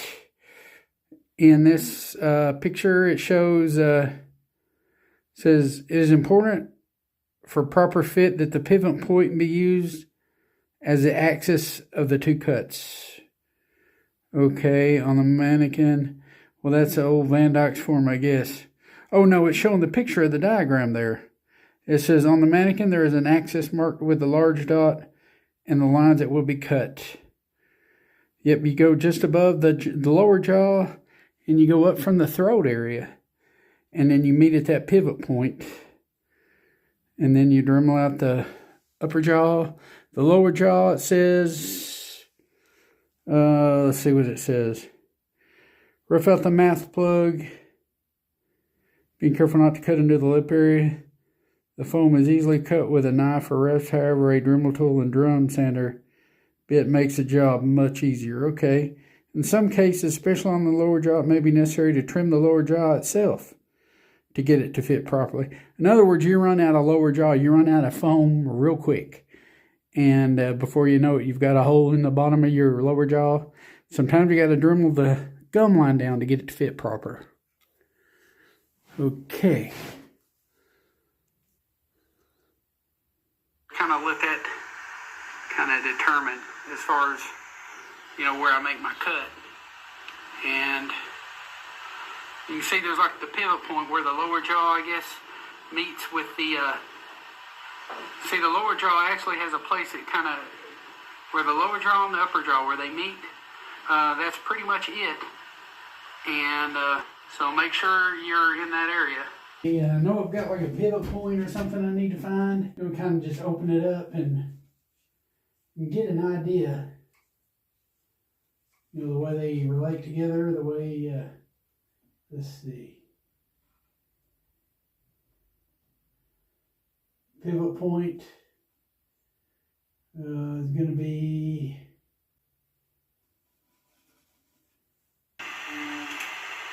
so I made a mark back there. That's about where my pivot point is. Talking about right here. Just go in from there. This is going to be my hacksaw cut. This is just like in the picture. This is where the hacksaw is. I'm going to run my hacksaw through there. And then, of course, I'm going to go down and make a cut.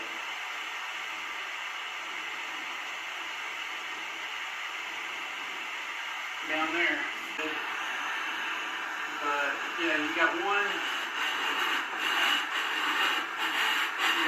Cut you gotta make right here. Try to do it as even as possible.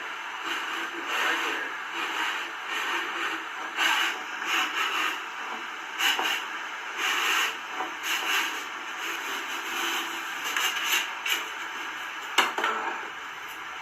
There we go.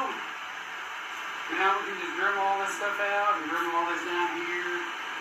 And I'll show you how to do that next. Okay, next thing we're going to do, we're going to Dremel out all this stuff, and I'm going to use my Dremel tool with a sanding bit to take some of the foam off. A lot of times I don't even have to worry about messing with the plastic, you know, gum and teeth insert. Sometimes I can just cut enough foam. Although I have gotten pretty close to the outer extremity, I have gotten close to like hollowed out a whole lot to get it to fit. I have run into that. And times like that, it might be better to cut a little bit off the bottom, or, you know, Dremel a little bit off the bottom of the gum line my goal is not to cut the integrity, mess with the integrity of the form where the mouth is open. I'm just cutting off the excess that's going to come off. Basically, I'm saving me a little bit of time with the Dremel tool, trying to, mess with all that junk. I can just use a knife or anything. Just make my life a little bit easier.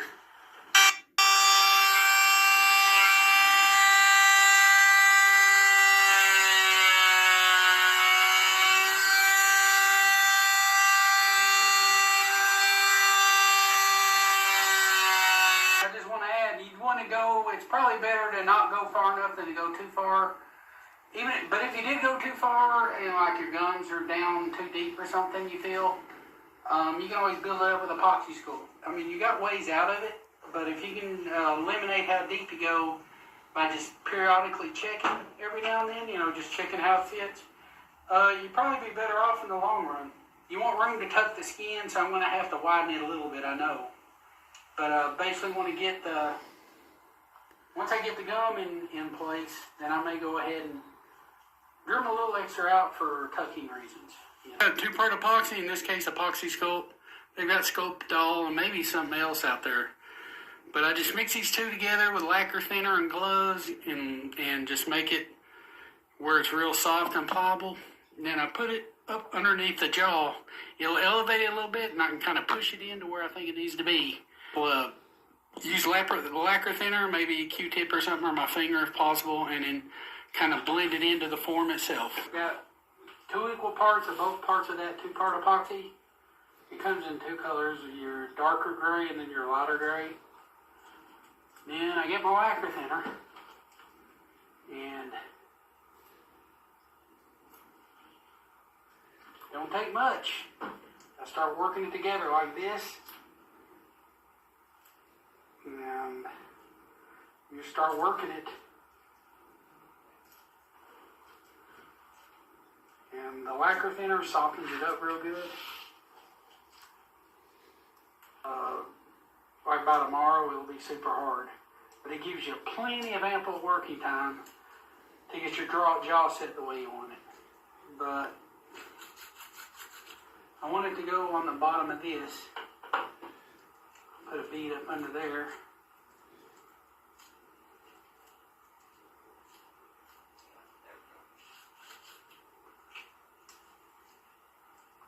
Make sure it's long enough. Almost. I definitely want to pay attention to the front part, because the front part is definitely down a little bit lower than I intended. That's no biggie.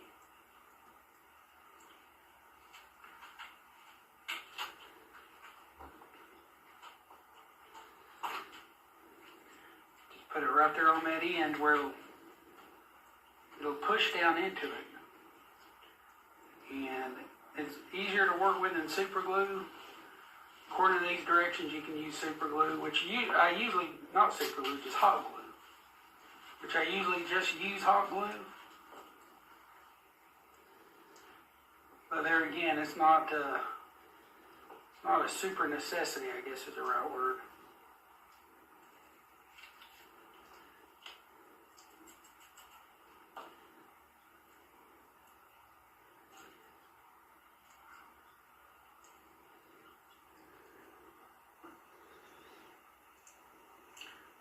It might be easier to put it on the jaw, the foam jaw, because you'll be able to get it in there real easy like.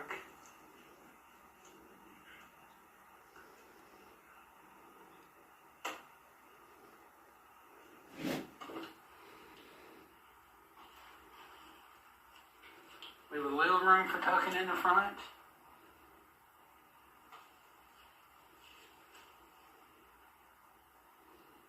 There's what you got.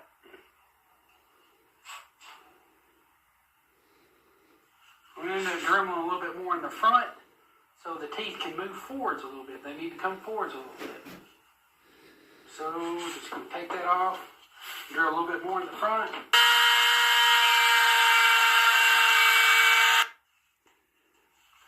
And a lot of it's the differences in the form. You know, the sculptor has a lot to do with it. You know, determines how much is going to show. So keep that in mind. But that's what I've got from a side view.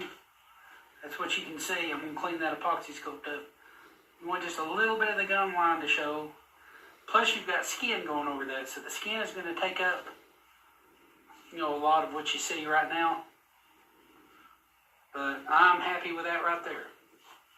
Okay, this is about what I got, about as good as I can get. I dremeled out as much as I could in the front, which I do run in that quite a bit. But I got just enough room to tuck. And that's all I need. And then I epoxied the rest. Hot glue, maybe you might want to use hot. Yeah, I usually use hot glue. It's a lot less hassle. You know, it's good and even on both sides. Pretty darn good and even. And then you've got a little bit of gum showing, which is about right. Right in here, you can see a little gum right there behind the canines, and then it sort of dissipates a little. That's kind of what I got. So I think I'm pretty darn close. So that's what I'm going to stick with. And of course you got your fake tongue that goes along with the artificial jaw set. But that's what I've got. You know, the same thing with the upper jaw. I'm going to go ahead and cut off all this excess that I know I'm not going to need. Save myself a little headache. Go ahead and cut off what I can with a hacksaw.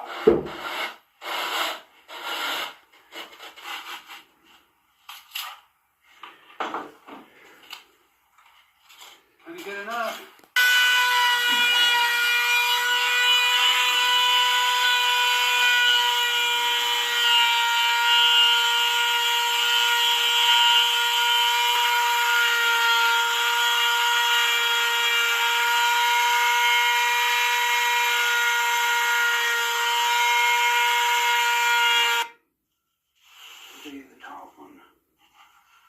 None of these are going to show anyway because he's howling. If he had like a regular open mouth, you'd probably see a little bit of the top. But, you know, still for people going to look up in there, you want to make sure you've got it done right, of course.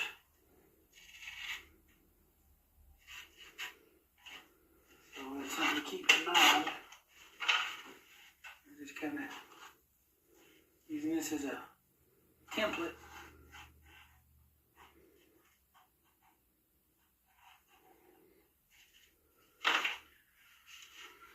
Okay, I got me a little template. Start dremeling it and dremeling it.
looks like.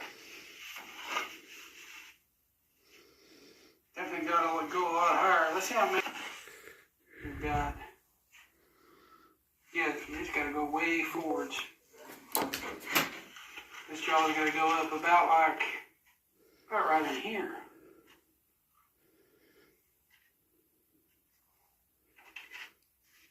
Pretty sure, yeah. I may drum a little bit more to figure out what's going on.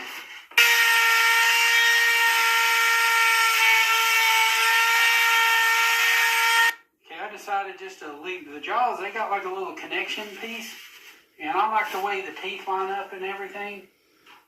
And it looks almost like a perfect fit like that.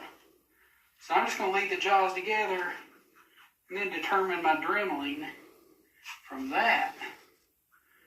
And I scooted the gum line back a little bit because in my live reference pictures, there is a gap there. I'll show you what I mean. This reference picture that I've used a lot, it doesn't have that much of a gap in front. So technically, there is supposed to be a gap in front. And, well, all you got to do is go right here to this Howling picture. You don't see none of the front teeth. Let me get closer. Like on this, you don't see any of the front top teeth. See the bottom teeth? Look how much is the gap between the front teeth. It's quite a bit. And it's almost flat going down through there. So I can replicate, I can take a little bit of the form has a little bit of a bump there, a little bit more than what I like. So I may dremel it down a little bit. And I may end up having to show the top teeth a little bit. But when I bondle my ears, I'm also going to bondle them in that shape. So it'll help me as far as anatomy, but that's going to come later. So what I'm going to do is I'm just going to keep it connected. I haven't always done this, I ain't going to lie to you, but I'm going to do it this time because it's just what's working. But I'm going to go in. It's a tight fit back in here. So all this back here is going to be dremeled out. And I'm just going to take it from there and keep fitting it together and dremel out what needs to be dremeled out. And I'll take it from there. Like the corners are tight right here. So I can mark it a little bit. Get my pencil. Plus I need tucking room. So I'm going to probably like that. Maybe a little bit like that. I'll take that off. And then I'm going to go a little bit deeper and still not deep enough. And see what we got.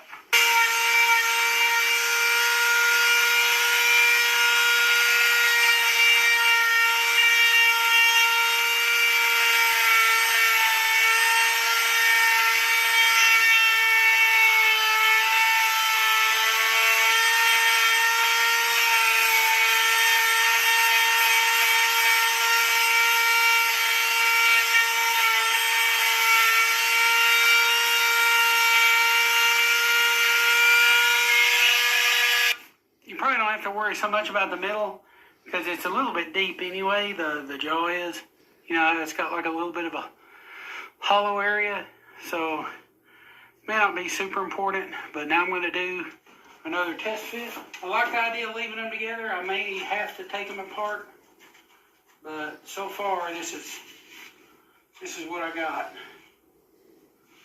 So it looks like I got a Dremel. Definitely more out on this side, and just a little bit more on the other side.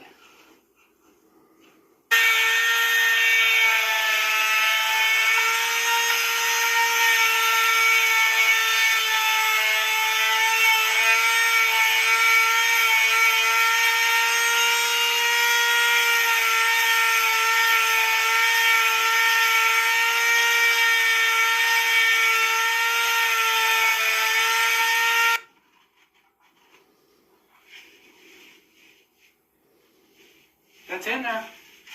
I could actually separate the jaws and Dremel a little bit deeper and show a lot less teeth on the top one. So I may go that route. I'm going to end up separating the jaws a little bit just to get it to look right.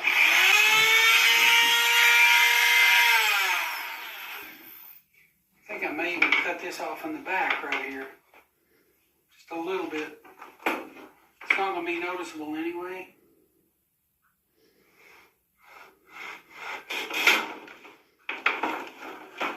Let's see what it looks like now.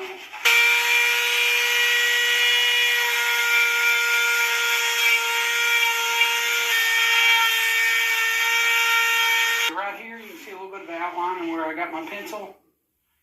And I just traced my jaw. So I'm going to glue this. I'm going to try to. And basically I'm going to use that as an outline, the pencil lead that I put in there. But I want to leave enough room for tucking. So that's about what I've got right there. That's perfect. And I'm going to glue it in. And then it'll match perfect with the bottom jaw, and all will be good in the universe.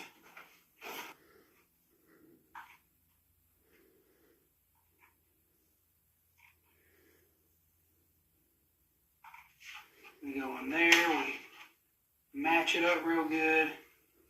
Allow room for tuck in, that's about it. Get rid of these little, they call them spider webs just from the glue gun. Yeah, he's doing the howling. It's pretty good lined up from the front. And so I'll just glue that right here in the corners. But I marked it with my pencil lead. See, so I'll Dremel all that out just right here where it connects. And it'll be, the top will be the same as the bottom. This is what we got. It's gonna look pretty good. Here's what it is from the front. Now I'm going to cut a little bit on the inside right there to line these up with the upper mouth. I guess I just Dremel a little bit more. And so I got these marked right here. And I'll just Dremel those out real quick.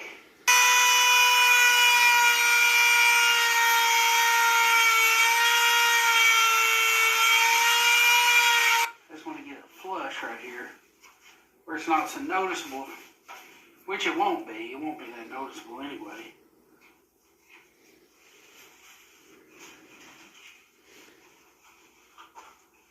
Just want to get some of this where it's showing a little bit. Get it done.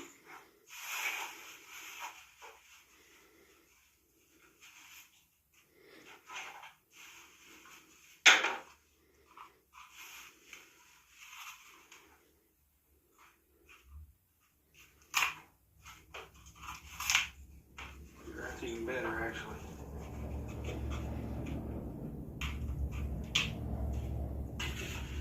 I guess what I'm getting at is, see, now it's more flush on the inside. That's my goal. I'm going to get a little bit of this out and we'll be ready to go. So what I got here is a little bit of hot glue. In my reference pictures that I'm using, it's not so pronounced, this little ridge area here. I'm not going to eliminate it, but I'm just going to Dremel it down just a little. Make it where it's not so pronounced. And it probably wouldn't hurt either way, but it's just, according to my reference picture, that's what I see. So just make note of that. You probably don't have to do it, but I'm going to do it. I'm not going to eliminate it, but I'm going to downsize that little hump area right there.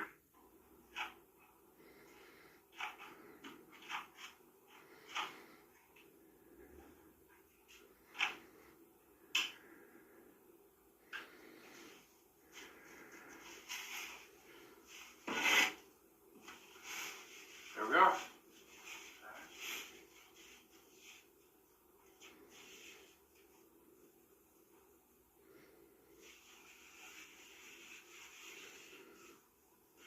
I still may Dremel this down just a little bit on both sides. A good match. Looks pretty good. I think the pupils are probably supposed to be centered, but a lot of times they're off center. And sometimes I'll make sure that I don't run into a cross-eyed coyote, which is sometimes not hard to do.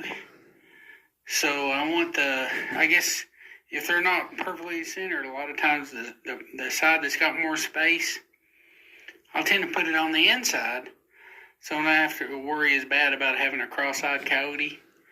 Now, it's possible it's that way on purpose, like maybe the side that gets the eyelids is the side that maybe where the pupil's down a little bit, off center. But to me, I think I'm going to leave it just like that and super glue it in and proceed to do my eyelids. Okay, just take the eye out.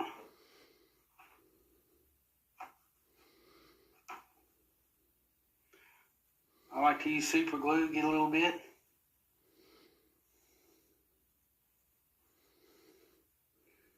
It just really seems to match things up pretty good.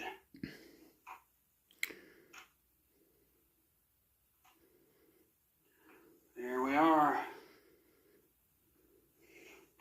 That ain't coming out. I think that might be the one I use right there. That's a pretty good set of eyes.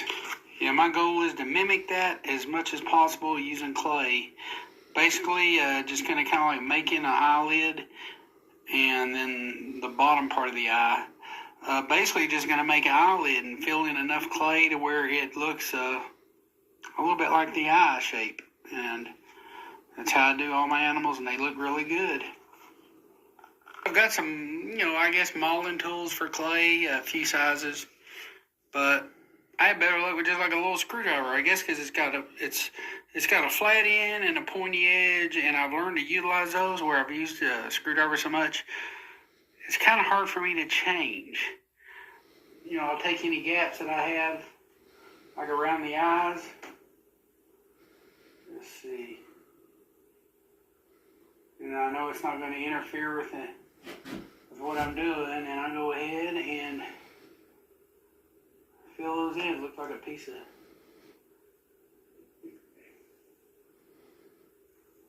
the form actually come off on this one. But yeah.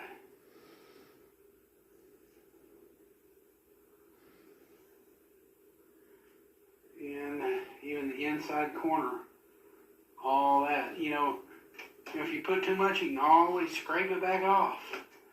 You'd rather have too much so you can sculpt it down than to have not enough. So, just put you more than enough on there. And that way you can take it back off when you get to the, kind of like the sculpting process, I guess you could say. And, the first thing I'll do is go ahead and get rid of your gaps, like where the eye is connecting to the form. And make it look like $1,000,000. I notice in the picture, like the tip of the eye, the eyeball has actually got clay coming off of it. So I can make sure I have enough clay, and then I can worry about anatomy a little bit later. I'm just worried more about getting enough clay in the right areas. It kind of comes off the part of the snout there. You got a little bit of an eyelid. You can crease it in there if you want to. And it goes around. And then, I don't know if you notice it, but the eyelids are actually, they're leveled. So you've got a lot of things to think about. You can eyeball it and pretty much get it right on just by eyeballing it. The eyelids, I want them level, and even the bottom, the way they come out, they're not quite level. They come out and then they kind of abruptly, the lower eyelid, it comes out and then abruptly comes up. The shape of your eye on the bottom. So you can kind of work your shape of your eye, kind of like, with your modeling tool and all that, and add more and take away until you get it right, however long it takes. It might take you a couple hours even. But you just keep working until you get the eyelids to where you think they're good enough, and then let it ride. And then that way you replicate it again. When you put your skin on, you just pretty much go over everything that you got that's clay, and you'll have that exact looking eye, or pretty darn close. So even right down here, the way the tear duct, it seems like it goes down and even comes out a little bit on both sides. That's all replicated. The snout, the coloration, you'll have the main part that goes, the way the hair goes right down the middle. Got you some eyebrows right up in here. You want the shape, see the dark, there's some dark shadiness around. just slowly while you're working, you just do that stuff as you go. Maybe a little bit more clay. Remember, you can put too much and it's easy just to get it right back off. It's no harm done, in other words. Okay, we got that. We got same thing on this side. You can maybe start roughly getting some kind of general shape. Save you on a little bit of sculpting time, I guess, maybe a little bit. But you get the idea. And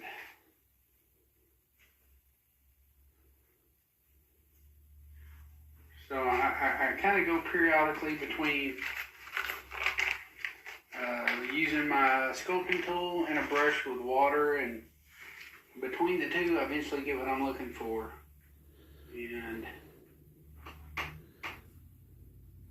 so that's pretty much what I've got going on.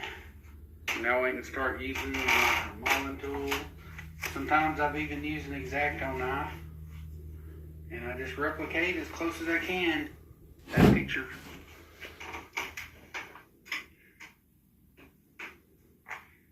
Okay, the first thing I notice is the upper lid is down on the very tip-top part of the pupil, just catching the corner of it. So I'll go ahead and replicate that in first off, and catch a corner of it. There we are. Here we are. Let's see what we got here. You can weight it down and keep going over and over. Let's see, it goes. We got a little bit of a. Apparently, we want the people to show right through there, right through here, and let's see, it goes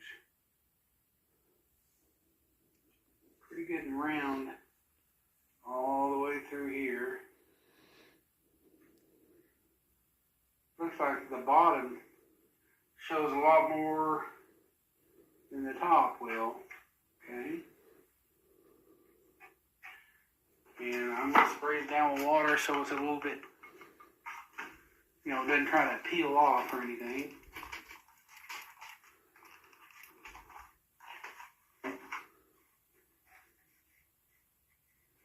The reason I'm doing it this way is so you can see a little bit better. I could take the head off, but you wouldn't be getting a full picture of what's going on. So this might help a little bit.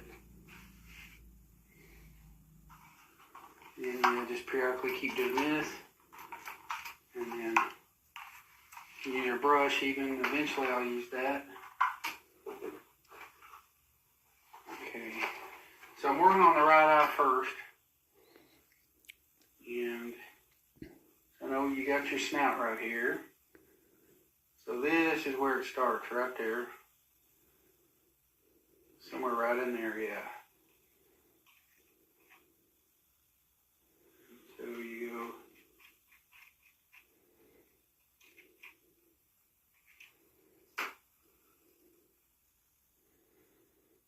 Yeah.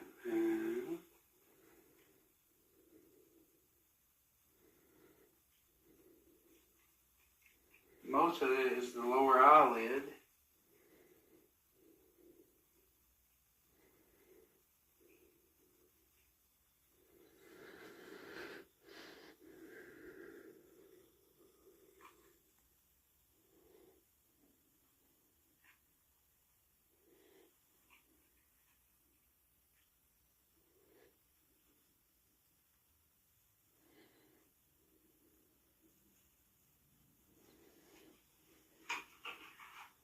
Slow process, but it looks better. It shows you care. I can also kind of feel on the form, kind of like where the tear duct starts, kind of like right in here. I can feel the top of the, I guess where the top of the snout is. it goes something like, I can feel it in the form. And so I'll go ahead and put my mark there, and it kind of gives me an idea, like where to, right there. Kind of gives me an idea, and you can see it. You can see it right there. You can see how the top of the snout goes like through here, then it turns into the upper eyelid. And so I tried to mimic the pitch and everything of it, and that's kind of what I've got so far. But I'm going to keep working at it. I'm going to do the other eye and then continue doing the best I can and see what I can come up with. But I just figured I'd throw that at you. You can actually feel sort of like where the top of the snout transforms into the top of the eyelid and goes around. And then the bottom of the tear duct, you can even feel it a little bit on a lot of your forms. And then you go around like that. And so just do the best you can. Well, here's what I kind of got. It's pretty close. And of course, when the skin's on there, I can do a little bit of adjustment with the pure skin. So, well, this is what I got. Oh yeah, something else I forgot to mention. A lot of times when the clay, after it dries, and especially the other kind of clay that's cheaper and stuff, a lot of times when it dries, it cracks and actually falls off. I know this is that good stuff, critter clay, but it even cracks a little bit, so I just want to be safe. So I like get it kind of real good and dry as I can, relatively good and dry. And then I'll put something over it, like, something that'll dry and harden and kind of encase it and keep it from dropping off. I've used stuff like Mod Podge, contact cement, just anything that's kind of like adhesive that'll kind of keep it from dropping off. So, yeah, that's what I'm going to do right now. I'm just going to get a blow dryer, or you can let it air dry. And a lot of times when it air dries, depending on how long you got to wait,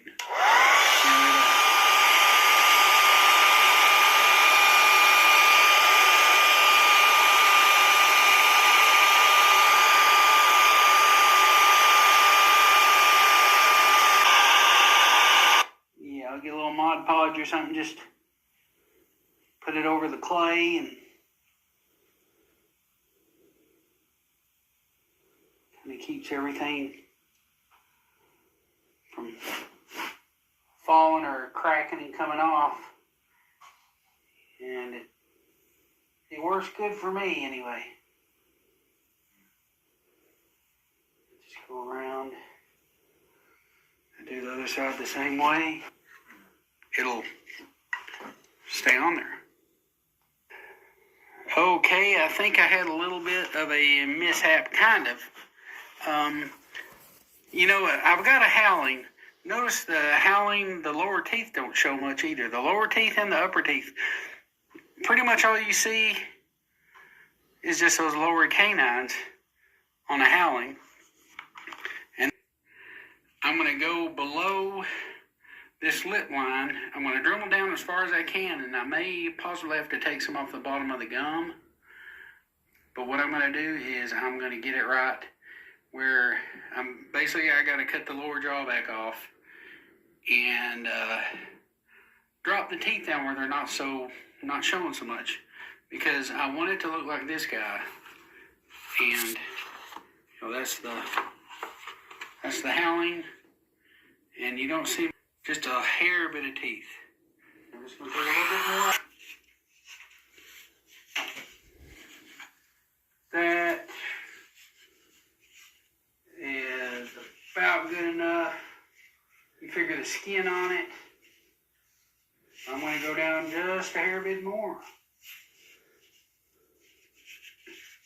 I actually want the teeth to show, so I'm going to come down more in the back.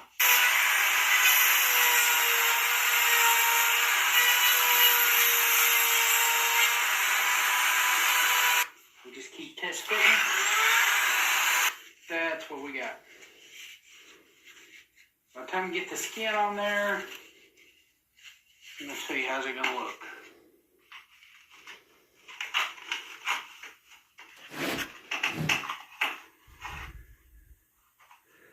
Oh, yes. Oh, gonna look good. There you are. Okay, I got it. It's paper thin, but I got it like how I want it. You can always, I'm showing the teeth just a little bit, but I can live with that. I even went through a little bit right there, but that's how paper thin is. But you can always take some off the gum as well. So keep that in mind, that you can also take some off the gum if you need to. And, yeah, just wanted to show that. It's going to be like a Howling Coyote. That's what it is. By the time we get the skin on there, it's going to be perfect. Got my glue gun. Put a little bit of glue here. Put a little bead here. Put some here. All the way around, down in here.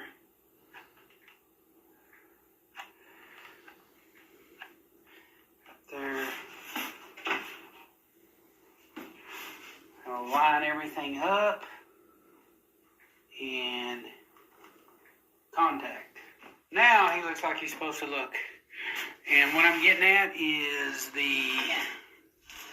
when you look at him evenly, well, I'm up a little bit too high, but you're pretty much just going to see the bottom canines. Everything else is going to be submerged behind the lip. So that's what we've got so far. With the tongue in it. It's going to look better with the lips and stuff on it.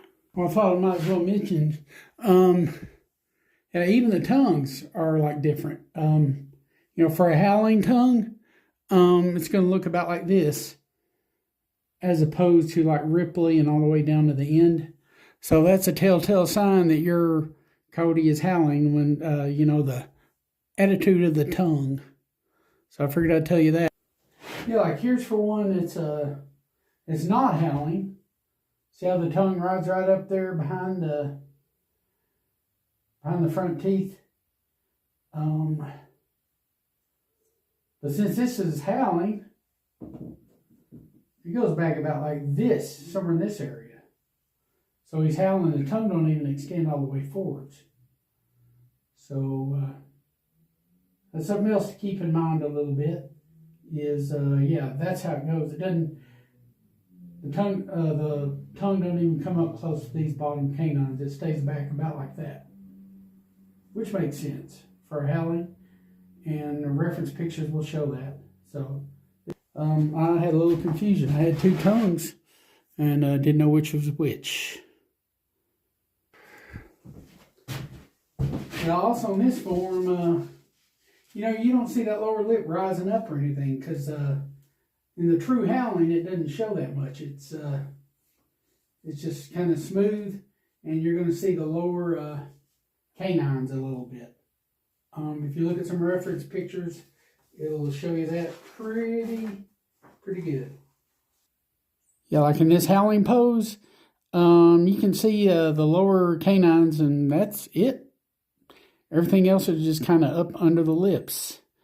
So I'm going to incorporate that in my Howling Coyote. Basically what I'm doing is, I just lay it on there, trace out with a pencil, and start dribbling it out. I'm looking for the right pitch for the teeth on this Howling Coyote. See how the lower canines are kind of back the way they are. I need to dremel more in the back to bring the front to more where it looks like that on my foam lower jaw set. In other words, see how those canines are they're pretty good in back. They're a little bit,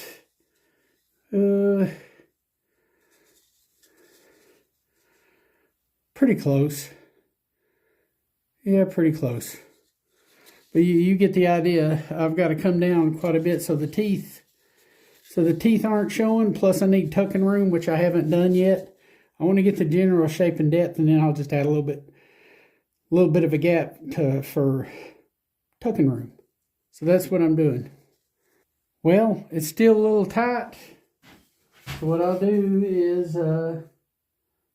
just make a note of it, get a little bit of a outline where you gotta, make a little bit of tucking room and take it from there. Let's see. Just draw a little bit of an outline where it's still tight. The back's good, but through here it still needs to come out. So, see, I made a note with I used pencil lead to see where I gotta widen it out a little bit, and then I'll take it from there.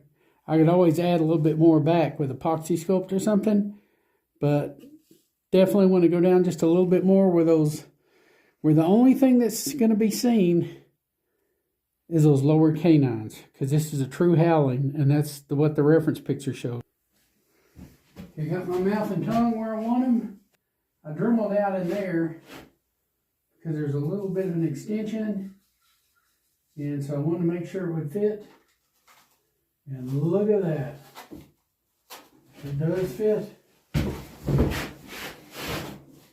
I did the lower jaw for the main reason of wanting to know where to put the upper jaw. So, I mean, how far to... I want these canines to match up. The upper ones are supposed to be a little bit in front of the bottom ones. So, I want to incorporate that when I get him in there. But I got to Dremel a lot of stuff out first before I can even line things up. Got a little bit of thinking on this. Different jaw set.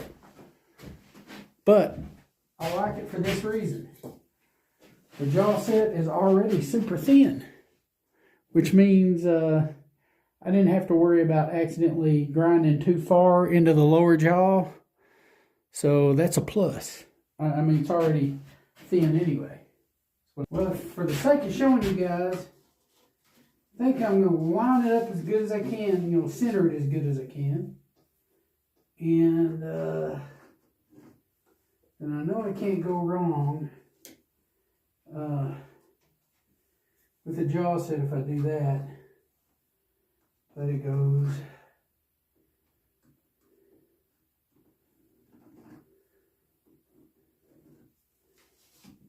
kind of what I got. But I know that's probably not correct. I'll Dremel it down here where this extension will go down deeper, and I'll see what I got.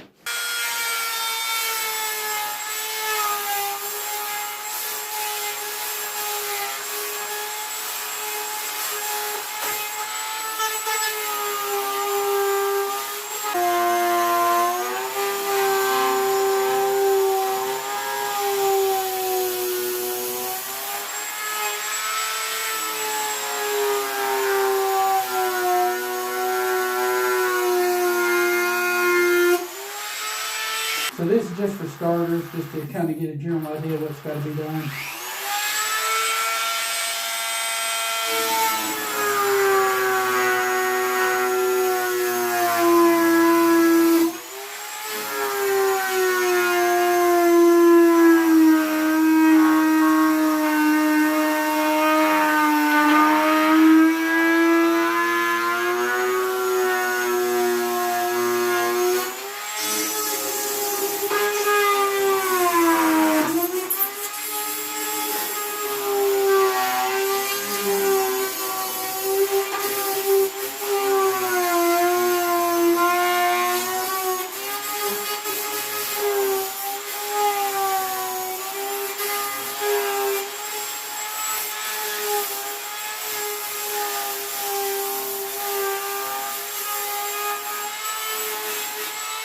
See vaguely what it's starting to look like.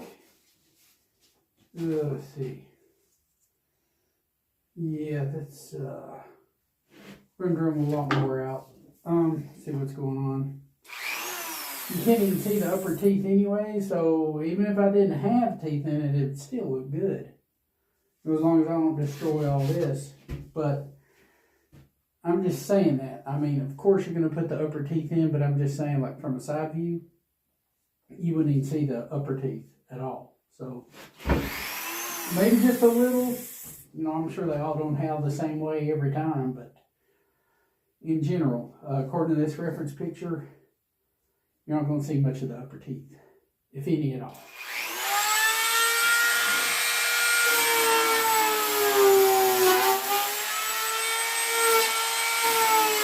I'm going to dig this down and keep fitting until I get it.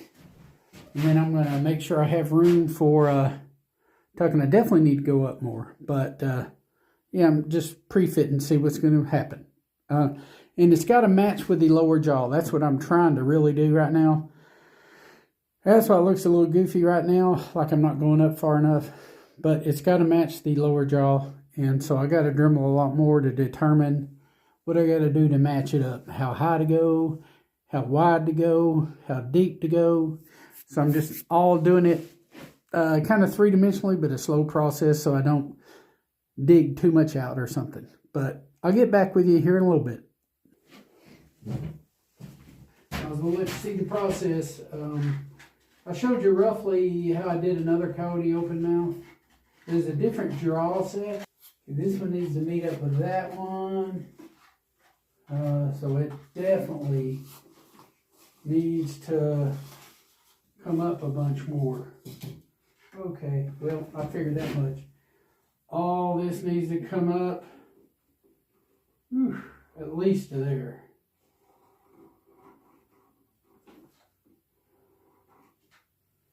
At least to there.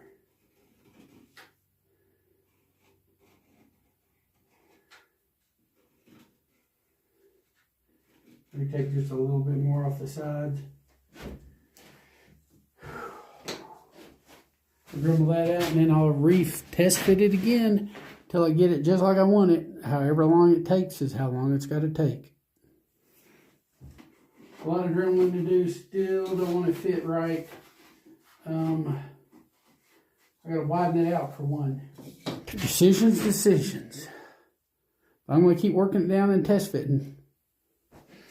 Well, I'm going to go ahead and glue the lower jaw in. I know I've got just enough room to tuck around it, but I have faith in my ability to tuck. So I'm just going to put me some glue in there.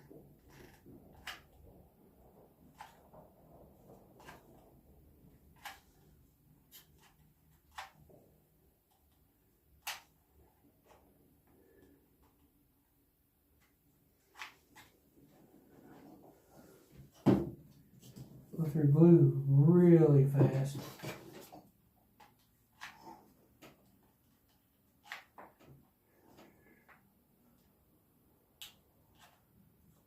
Small glue gun. Okay. Get rid of the spider webs. Now I'll place it. I'm going to place it perfectly so as to maximize my room for tucking, but also be able to get my lower jaw the way I want it. It looks pretty good to me. Yeah, I like it. Now I don't have to fight when I'm trying to test fit.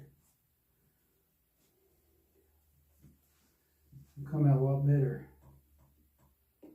I can even put the tongue in if I wanted to. The chances are real good I'm going to Dremel some of this off both sides because the upper jaw is a little bit wider. And to get this part right here to match with the upper part, I'll probably have to trim some off the sides just to get it to match up. But you got to remember, the mouth only goes back this far. So there's not going to be a lot showing.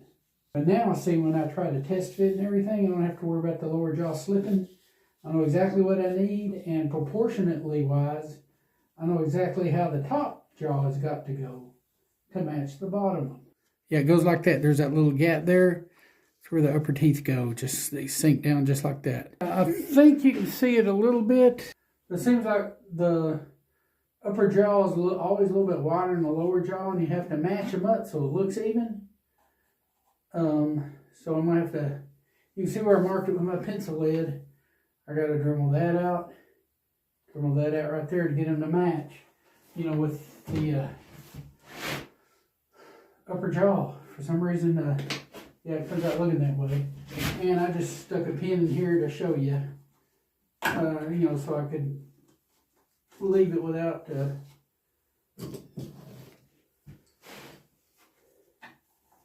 falling off. So in other words, yeah. Now I've got it where the inside corner of the mouth on the top and the inside corner of the mouth on the bottom match up. That way when you tuck your skin in, you know, you don't have one side that's real thick. You know, the bottom part that's real thick and the upper that's real thin and all that. So I got that taken care of.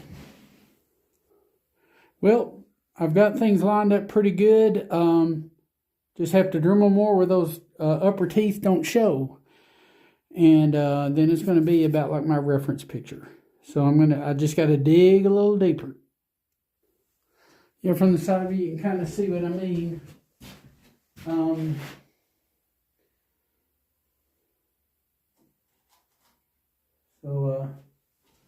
Yeah, just got to dig a little deeper. See, now that I got the lower jaw kind of like as a reference, I just got it pinned in. But I know the uppers are supposed to go just behind the lowers. And I need room to tuck. The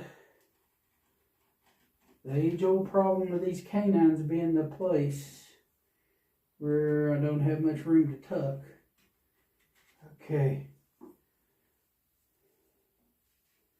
Everything else seems to be pretty good. A little tightness right here.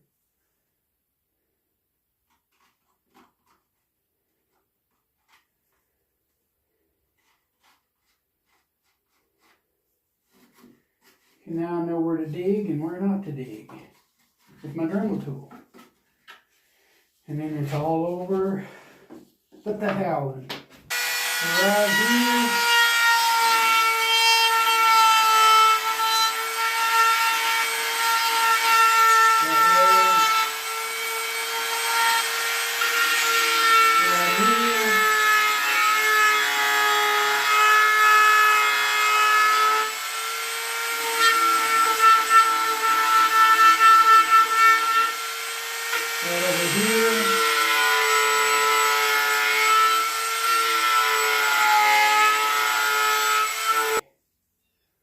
Upper jaw goes in first, so I got room for it.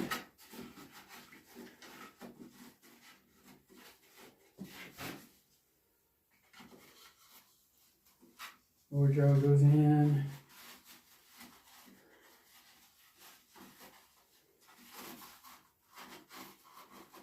Okay. Okay. I'm sure sometimes they howl just like that.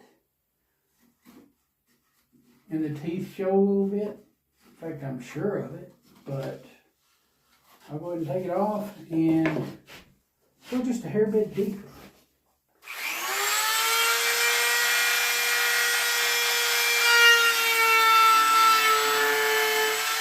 Okay.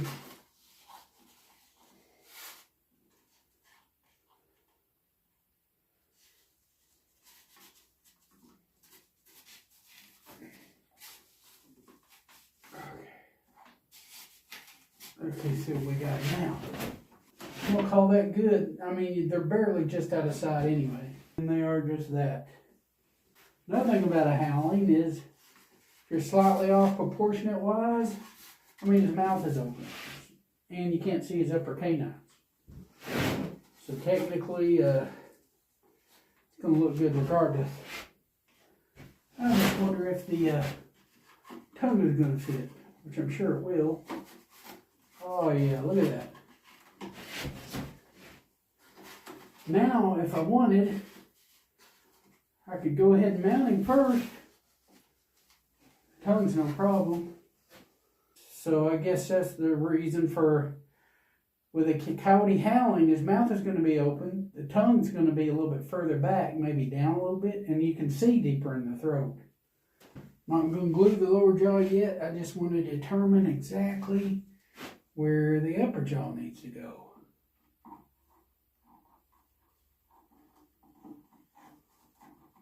First, this has to go in so I can tell where, you know, it's got that little piece on it, and because of that piece, I have to do it like this. And then this has got to go in. The point of the canines, I'll put a little dot here so I know it's in the right spot. Yeah, right there and right there. Right there and right there. Okay. I'm just going to glue it like it is right now. Glue it like it is right now. They're retracted up in the mouth, so it's not going to create any trouble for me, you know, while I'm putting the skin on.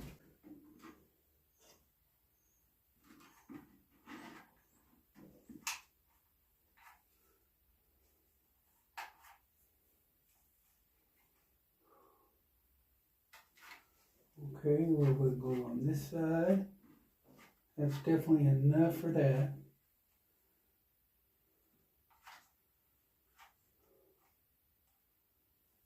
Problem is that the glue gun's not strong enough to put a solid strand of glue.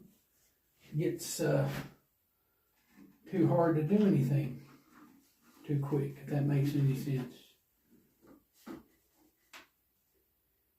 There we are. There we are.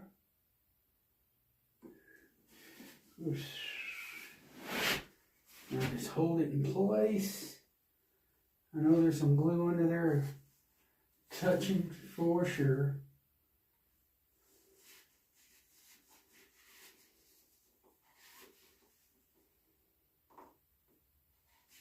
All that is good, just like it's supposed to be. Shouldn't have to hold it long. Those canines are just barely out of view. That's what I want. Plenty of room to tuck on both sides. I've got some of that MOHR jaw juice, more jaw juice or whatever. Got some of that, but in cold temperatures it doesn't want to act right. Should line up just perfect. Oh man. Fit for a champ. When I install the jaw later, I might want to put a couple of reference lines. So I know that I got everything right. That way when I'm looking and there's skin and it's dark down in there, I just gotta make sure my marks are lined up real good when I glue it. Super glue, in this case super glue gel. I have used the runny stuff, you know. You gotta use what you can get when you can get it, but let's put a little super glue on there. Let me get my eye.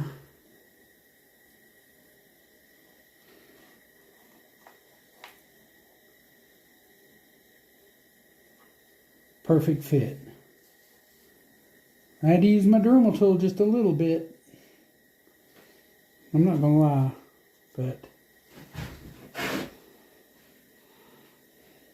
pretty good fit. Let me see if this other one's gonna fit the same way.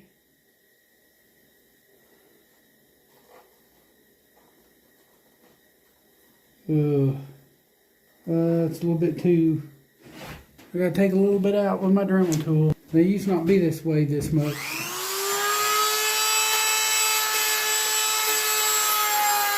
That should be more than enough right there. See, the flat part in the back has a certain pitch to it, and I don't want to destroy that. You know, I definitely don't want to do that. Yeah, that's...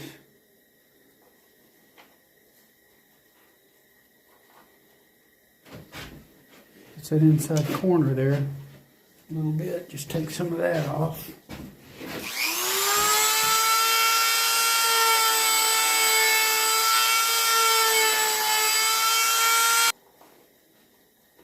There we go. I don't think he's a little goofy looking. I don't think so. That'll work. Okay, right here. I think I mounted on this post before, and it was the mouth was an insert. It was already dremelled out and everything for you. And I think it was this one. So things have changed a little bit.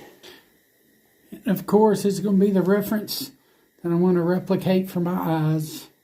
I've used it on pretty much every Coyote I've ever mounted, I think. The main reason I showed how I did the eyes earlier from a previous video is because it's kind of hard to do. But I did show earlier how to do the eyes. But basically you fill in any gaps right around through there. And you shape that eyelid like you want it. And use a reference picture and copy the reference picture. Try to get it as exact as you can. Usually the eyelid, you know, it kind of comes off from the snout. And it goes like that. And it goes down. And then let your reference be the guide on the lower eyelid too. It'll go around them right up. Well, that's why I showed you earlier. So I don't have to show you now. That's why I showed you earlier. You want to try to make sure the face is even and everything, so you line everything up perfectly. Well, this is what I kind of got. Of course, it'll look better when the skin's on it, but I think I showed it better in a earlier video clip, but they're dry. So now I just put like something to keep the eyes from falling off, you know. You know, maybe even while I'm putting the, you know, putting its skin on or something. And I just want to stay off the eye. Of course, it dries clear if you did accidentally get a little. It's pretty good non-shrinking, but it does shrink ever so little. Make sure I got that Mod Podge on real good. And make sure the eye's relatively clean still. Well, there we are. And we let that dry. Now we're ready to mount our Coyote. I'm going to go ahead and cut the head off at the shoulder. I'm pretty sure that I'd have to do that anyway. So basically I'm just going to make some lines. When I cut through those lines, then I know where I need to put it back together at. Get my hacksaw for easy removal. Yeah, right here is perfect.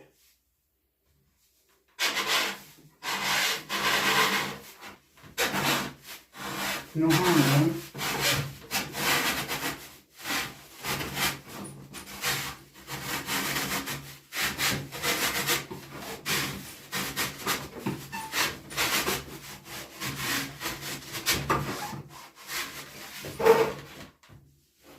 Okay. Let's see. Should be about broke. Good enough. So I got lines on there, so I should be able to put it just right back where it was at. Yep. It's not going to be a bad looking Coyote. I'm going to take the pins out and take it apart. And then essentially put it back together. I'll have to put some slits in the feet for the wires.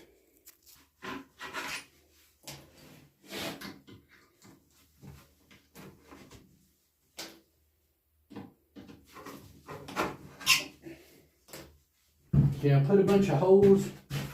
You get this like a wire or something and job a bunch of holes in it. Use your punch or whatever, or your awl or whatever, AWL, and there's something with a point on it. Jab a bunch of holes in it. That way the Bondo or glue or whatever you use. I use Bondo. Okay, let's start assembling this guy. Oh wait, I gotta put the cuts in his feet. Okay. Sometimes I go, sometimes towards the front of the paw, I guess you could say. Sometimes you can put a good edge back on an X-Acto knife by using it in your sharpening steel. I wouldn't believe it if I didn't see it for myself. Yeah, you can put an edge back on them. Get them pretty sharp. Kind of like probably right towards the front just a little bit. You know, not much, but just a little.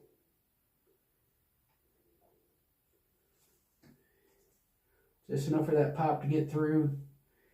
And I'm debating on whether to use a little clay. I usually use caulk, but I may like the way clay forms better. I don't know. I think I'm going to try clay just for the heck of it. Although I usually just squirt caulk up in there. And then I'm done with it. Coyotes do have kind of small feet. I don't know if you've ever noticed and seen them, but they don't like have huge paws like some dogs have. You know, they got kind of, they're not really, almost dainty-like feet sometimes. So they're not necessarily huge by any stretch of the imagination. But I think that's big enough. I'll start towards the front and then go back big enough just to, you know, get that to go down through there. I think that's accomplished my goal. Right here on the paw, you can see I opened it up. And that's what's on the inside right there. Just enough for my wire basically. And if I want to put some clay, right here where the incision is, I can put some clay down in there, which I think I will. I'm going to use clay this time. I think it forms better. But you do the other one the same way, and you do the back one the same way. Just make sure it's big enough to accept that wire, and that definitely is. Back one's the same way.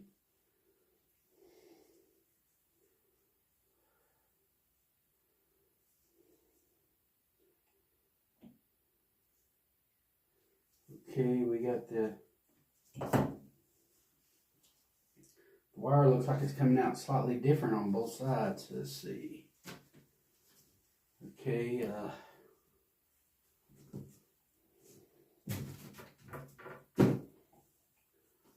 looks like on this is the back. This is the back left one. Looks like a little bit to the left, so I'll make it a little bit to the left of the paw. It'll be right here.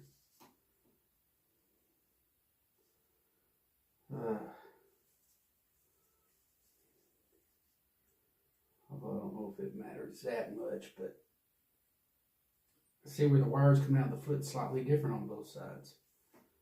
So because of that, it's going to slightly affect where I make my incision into the paw.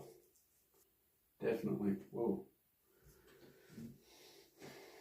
And the other one looks like it's on the inside, a little bit to the left, behind the left front toe, kind of.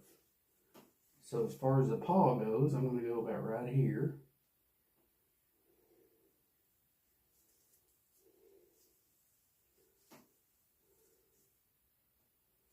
Didn't mean to do that. Okay, that's good. More than deep enough. Okay, got that. So I got a little bit of critter clay here, and right here where this incision is, we go. Well, it's not critter clay, but it's regular clay, and I'm going to put enough to expand the feet out. It's just kind of an eyeballing type deal, where you got to kind of eyeball, I guess, how much you want to put in. I want to work this on the very end and just behind the toes and give it a little bit of a girth. Usually I have small dried up looking feet, And that's even after shooting caulk through them. So I'm going to try something a little different this time. I was going to try mashing this clay down in there. Looks like I put a lot more than what I really did in. I will say that. There we are.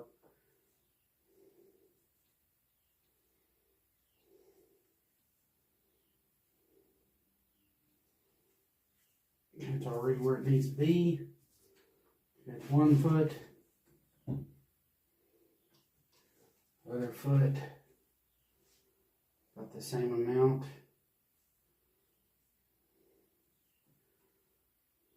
I guess it don't take it that much really. I want to build these feet up where they're, you know, not so dried up and small looking after it dries. So this will definitely help with that. And then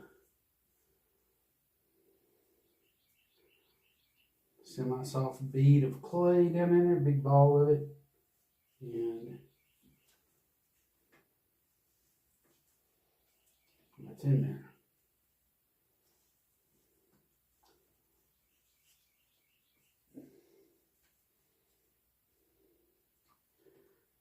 A little goes a long way as far as clay. Like, it's easy to put too much clay in the earbud of a deer.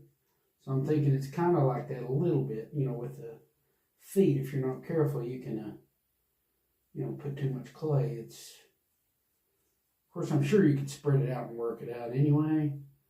But yeah, behind the toes is where I want it. I want that form to match up against that clay, and then we fill the toes out. They're not so dried up and skinny looking. Okay.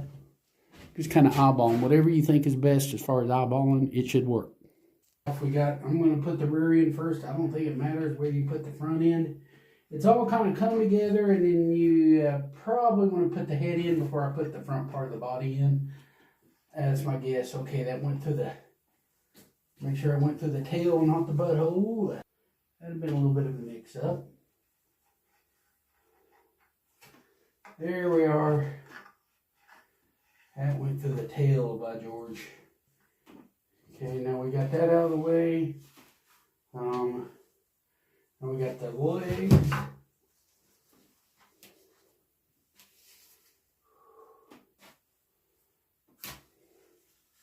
Which I'm hoping I don't have to cut any legs off. Oh, that would be great if I didn't have to cut any legs off. Let me see, the tail bends. Let me take it out of the tail first. And if I can keep from cutting, I will. But it's no big if you do, because it's nothing Bondo can't fix. If you know what I mean. Okay, let's get the front legs first. Then we can bend that tail and get it to go through. I like that idea even better.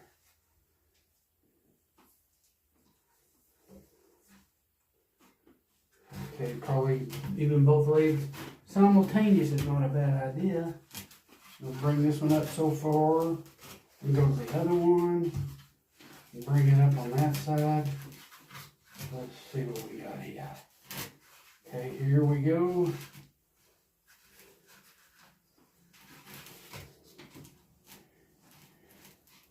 I'm real good about trying not to force anything that don't want to go. If you know what I mean. Okay, we got that one. Now we got another leg here somewhere. Okay, where's the other leg? Other leg should be following suit. Almost, there it is. There's the other leg. Okay, following suit. Slowly working on both sides up. Oh yes. And then we'll put hide paste in the lower part after I get this guy together, because it would be a mess trying to get everything else what it's supposed to. In fact, you can use little pins to kind of help you out a little bit as you go. It's like use the pins like an extra arm or something if you need to. It'll work. You know, like pop a hole through it. Okay, you know you want the tail up there. kind of helps me there. I got extra arm coming up nicely. Put another one up here and use it as a, kind of a guiding hand a little bit to get things where you gotta go. There's the wire. See the leg. When I say wire, I meant the rod. Hide pullers can come in handy, you know, if you need that. I don't try to tug hard, but I will kind of, you know, move backwards and forwards if it helps. You want to make sure you pull away where you're not going to pull hair off, but yeah, you can help it out a little bit, you know.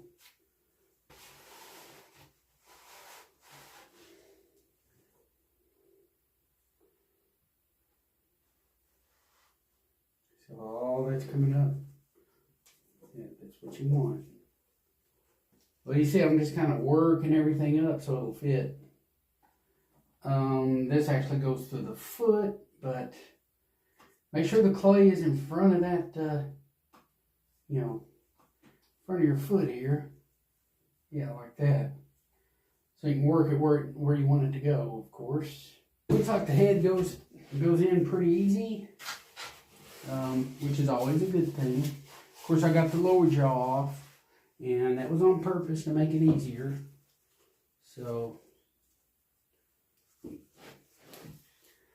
on the inside of the mouth, grab the front of his head. Try not to twist it too much. There it is. That's an easy fit. Now we got the other part we need to put in. This may be a little dicey, could be, I don't know. We'll find out. Main thing is getting the front legs where they gotta go.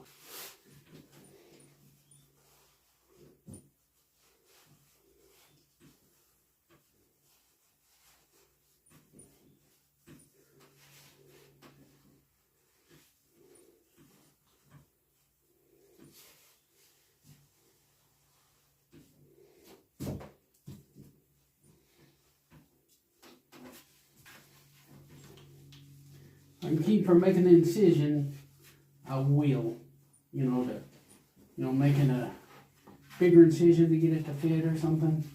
If I can keep from doing that, I will. There we are.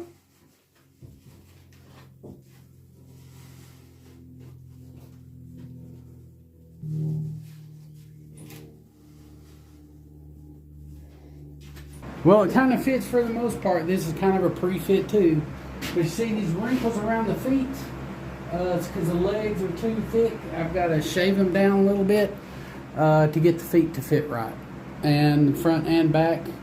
So I've got to do a little bit of work to him. Feet are wide, so I'm going to cut just a little bit off.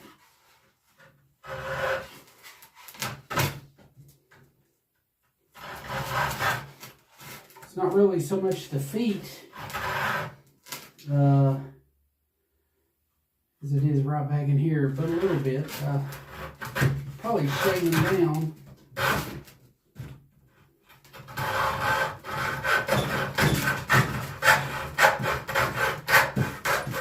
I had to do this before, but it's been a while. A lot of times they got like massive feet, and you can't hardly do much with them.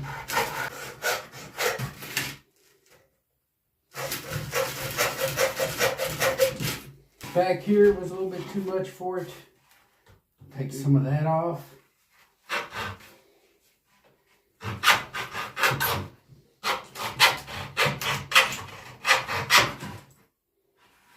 A little bit over the width. Take some of that off.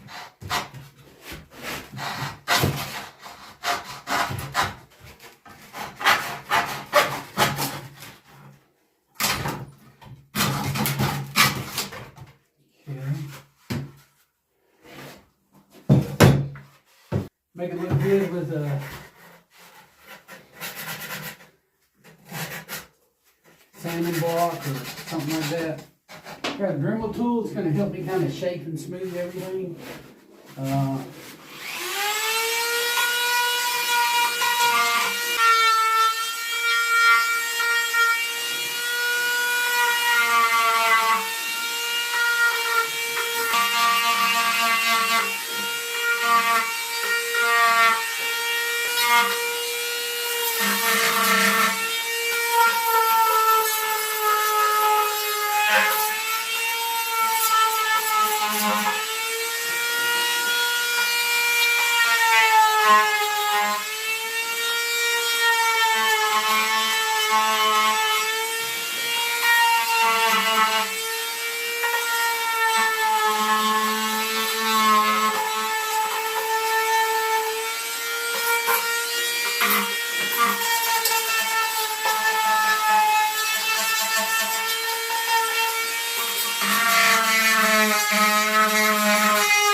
some of this down, basically here in the back.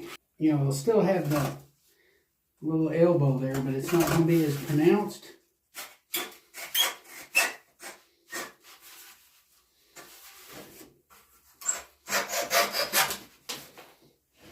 Cut the other one off about the same way.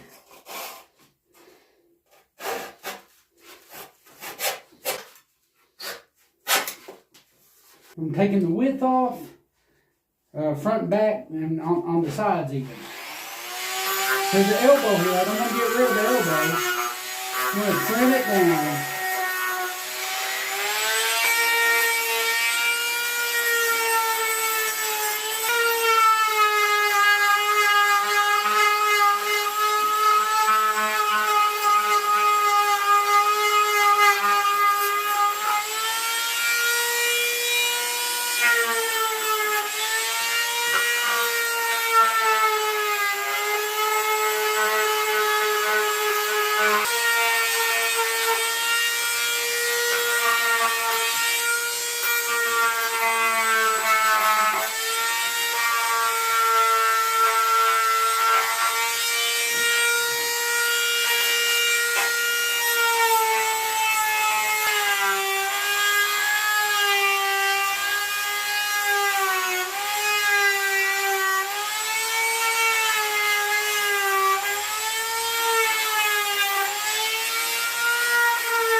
You can see I'm taking off the thickness there, thickness down here at the bottom of the feet, so it's going to be a lot easier to fit.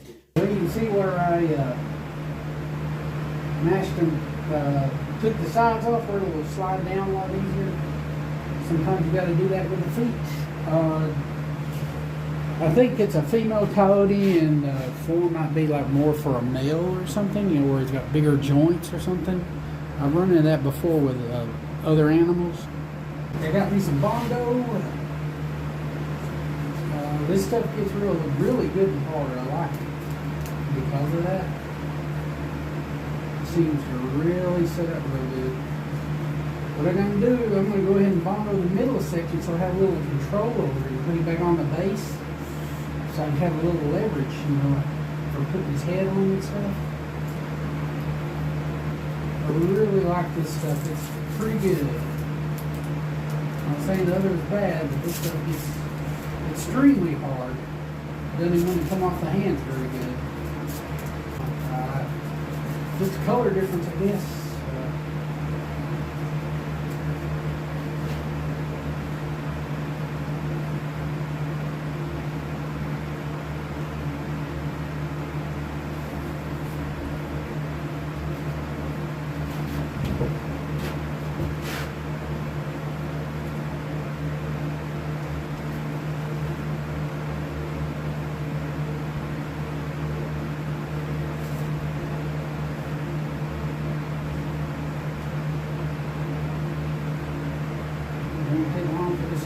Up. That's for sure. Basically, I want to just line my marks up that I put on there and hold it, and preferably it won't be long. On the bottom half, so now I've got a little bit of leverage to mess with this guy. Tail's got to go up, of course. See what else we got in the way. There's the feet. I didn't do a very good job pinning this guy, did I? Well, that's about to change. You know, this one I'm going to put like a high pace up through here. And not up on the back where I'm going to be like doing my thing, but like down here below. You know, get the skin to hold in place and all that stuff. Put a pin back here. You put a pin over here. Okay, I noticed I can see a little bit of the inside of the mouth. So to make it where it's like pretty much not even noticeable, maybe a little black or dark brown or something. And paint in there so that not going to be an issue. Just, you got to make sure your paint's working. See?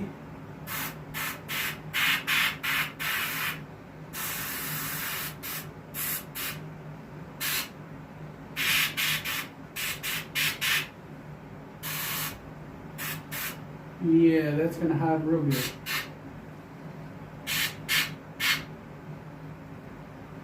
And it's very possible I'm going to go trim up around this corner here a little bit. It's very possible I'm going to need to do it anyway. So I've got a little bit there's right down there, like maybe where it's so deep, I may not have enough skin to go that far. I'll go ahead and throw some paint back in there. If I don't have enough skin to go down that deep, I dug pretty deep. So to save me from having to do this later with the lower jaw attached, I'm going to go ahead and do it now. Try to stay off the teeth. If you get it on the teeth a little bit, it comes right off with a little bit of lacquer thinner. So just keep that in mind. Basically, anything that's deeper than where I think my skin may be, I'm going to throw a little bit of dark paint back there to camouflage it. While I got the lower jaw unattached, you get to my advantage, That, my friends, looks good. I'm going to go down a little bit further on both sides. I think I'll paint a little bit of dark brown around the sides too. In case I don't have enough skin to tuck, it's still going to be real good and dark. But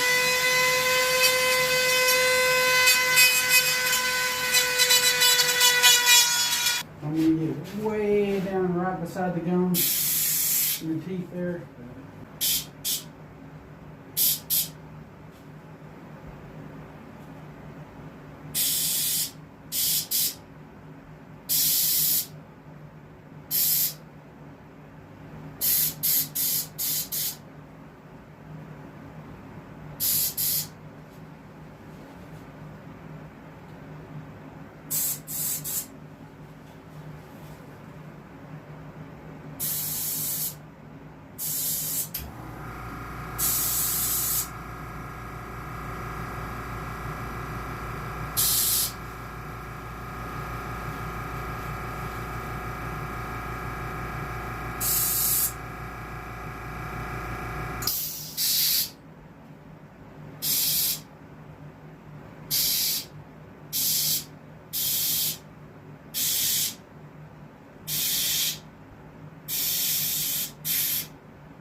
Yep, if you look real good, you can see that,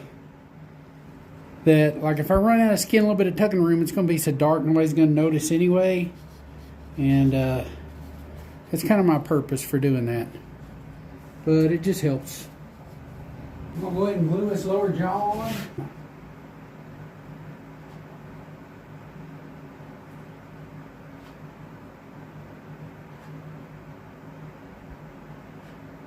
Well, that seems to be pretty good right there. A lot of spider webs though. Okay, now I'll just put this thing in like I know it's going to fit. Like so forth. Line everything up real good.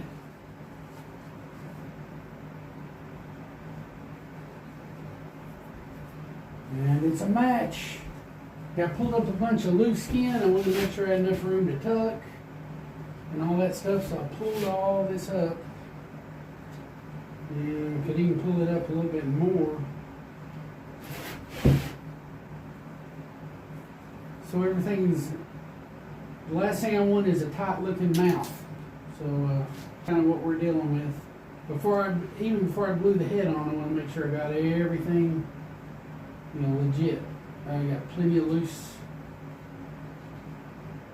That'll go around real good. That's a lot of loose skin right there. It's that dry preservative. It dries so quick. It doesn't give you much working time, it's like, I don't know if it's shrinking or what it's doing, but it's doing something.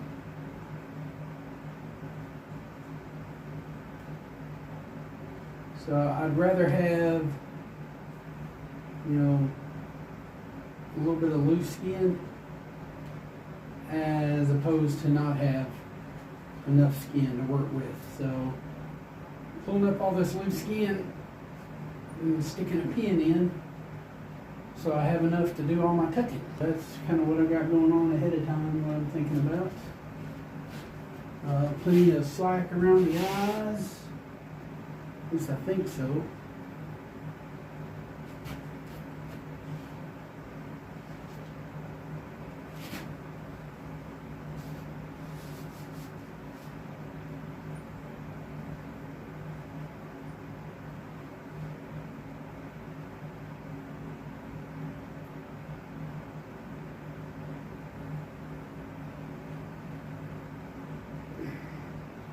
We're good to go. Okay, now we're definitely going to bondo the head. A little bit tight, but I'm going to stick my bondo in here, put my neck back on, and match up my little marks to know that my head is aligned perfectly. You know, kind of like I did on the body. I'm just going to use bondo like I did on the body. I've got some bondo that's it's pretty stout, but I don't want to have to hold it forever either, so that's kind of the purpose between that. And it won't take long to harden up either because I put quite a bit of hardener in it. Won't be waiting long is what I'm getting at.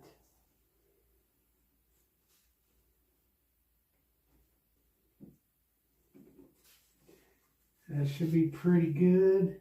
If you don't put too much on, you don't have to worry about spillover. And that always helps. The marks are lined up good. That's pretty good. Pretty good.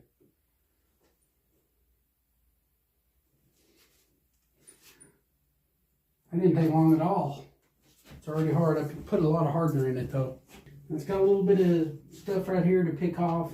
I get it while it's rubbery. Right up here up top. See if there's anything on the side.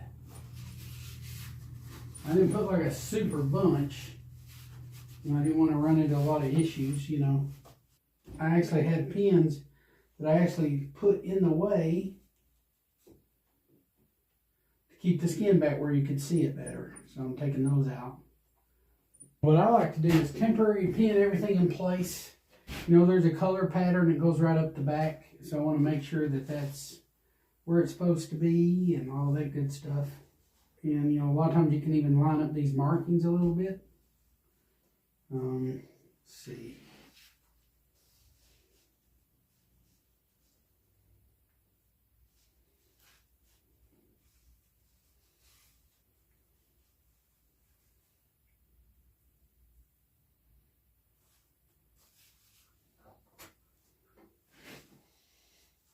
I know regular coyotes, I don't know about this guy, but a lot of the regular coyotes,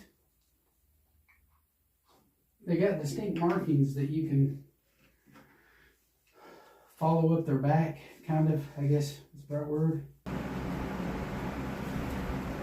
Now the feet on this guy are huge.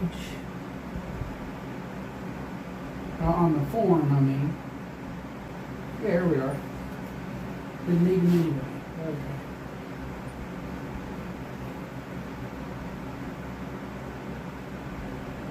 Okay, I had to make my incision longer on the feet to get it to go past here, and I'm not going to sew if I can keep from it, and so I got my main,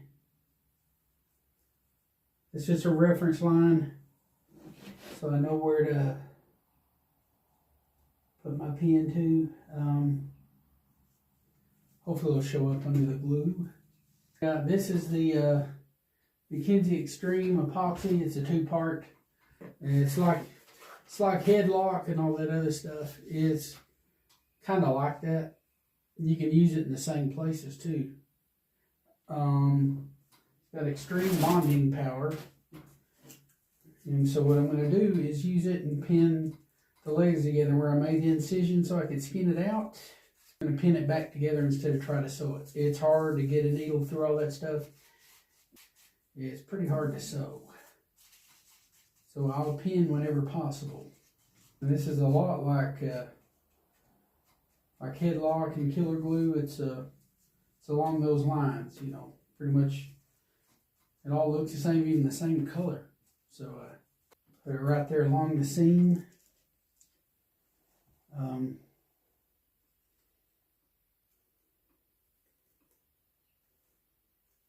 Right here on the feet. The reason I'm doing this now is so I can put him back on the base. So I'd rather take care of it now.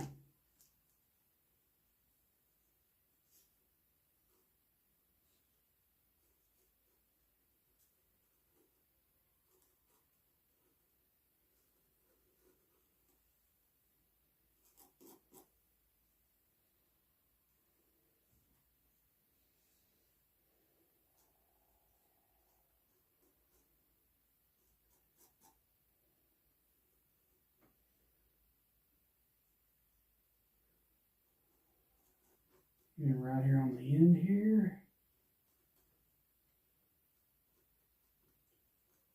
I'll show this one leg and you'll know that I do all the other legs the same way.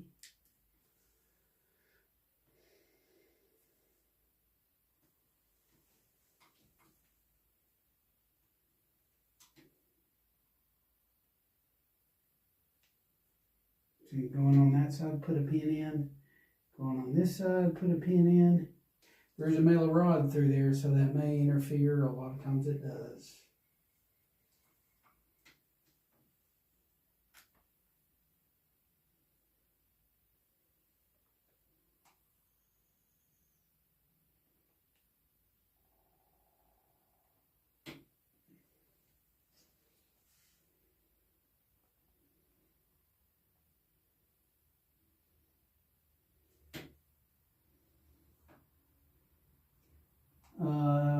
I don't know, maybe 1/4 of an inch at most apart. That's what I set these at.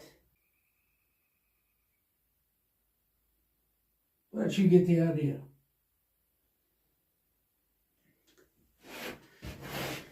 About 1/8 to 1/4 of an inch apart, somewhere in that range. And I'll show you what it looks like after I'm done with it. Okay, now I've got my pin pusher. I'll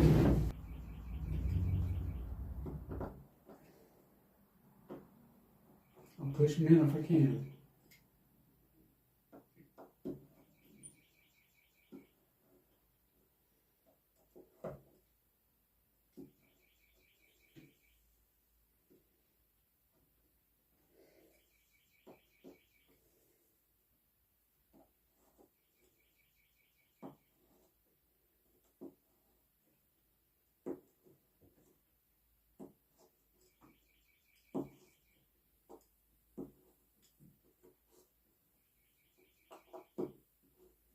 And my pin push on goes down so far, so I have to go the rest of the way. Have to bury it with something. Like a back of a drill bit or something like that.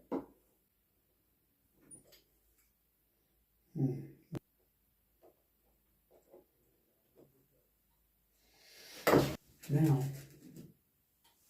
we get a little closer.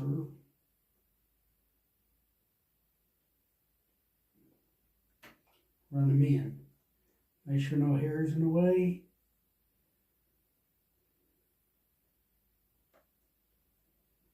Bottom out.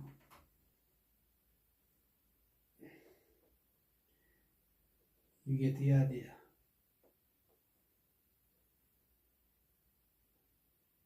Make sure no hair's in the way. And drop that head down.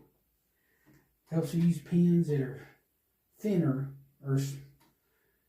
than the leg. That way they're not going to go jabbing through on the other side.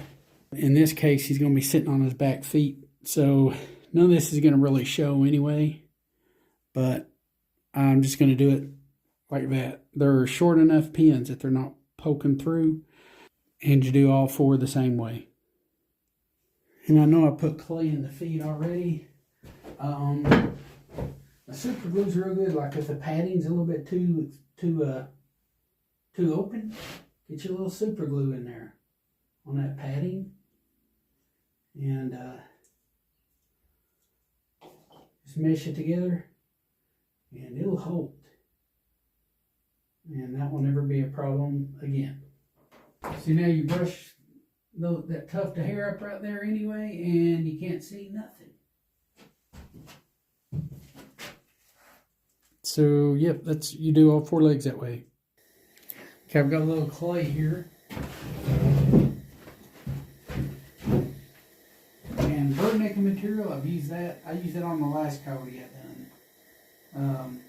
It's pretty good stuff for tails. I'll go about halfway down with the clay and call it good. The tail's going to be kind of curled up next to his body anyway.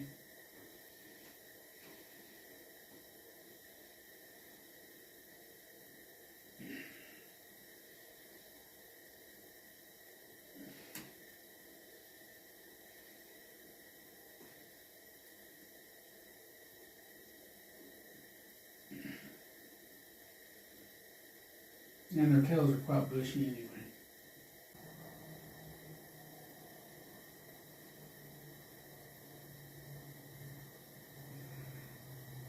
And of course at the end I'll pull it out enough where the tail still has a little bit of wire on the end where it will hold. Because I split both the tail, but at the very end it just pulled out. So there's like an inch or so where the tail just didn't strip out. The clay's up against the body.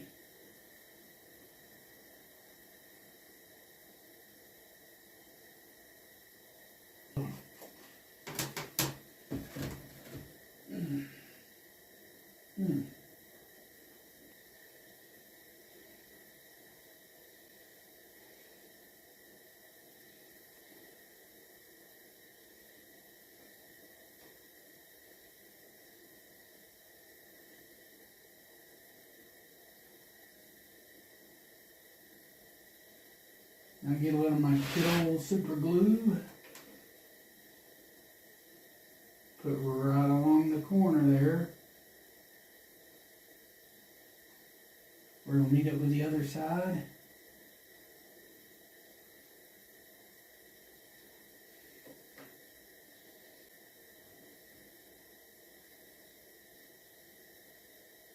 We're going to do this all the way down. I need a little super glue gel and runny stuff.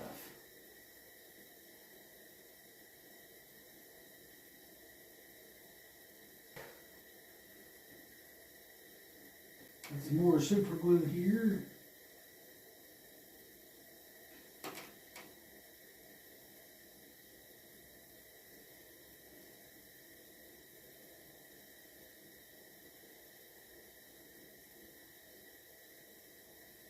Put a big old long bead.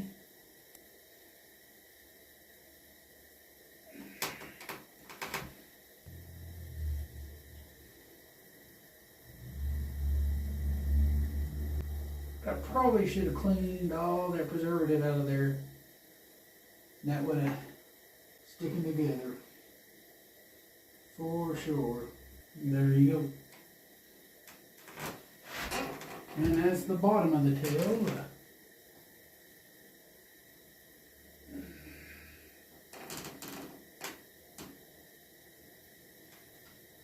Use a reference picture, maybe even a reference picture that's in the catalog. A couple of washers. See, I already got the washers on top, above the nut. And so I'm going to go up underneath with some more washers and another nut. It just helps it clamp down to that wood, and that wood is kind of fibrous anyway, it's particles. So it'll get a better bite with, it'll get a more even bite, more of a bite. Instead of just using a nut, you're using a washer, which pretty much means you're getting the bite of this much instead of the width of the nut. You've got a washer and a nut. Tighten it down as good as you can with your hand, then you can go back with a wrench. And you do this one the same way. After I tighten this up, it'll pull that one down a little bit, and I'll be able to put a nut on it. Probably won't need it, but if you do, you can get a wrench on the top one. So you have a good, secure base.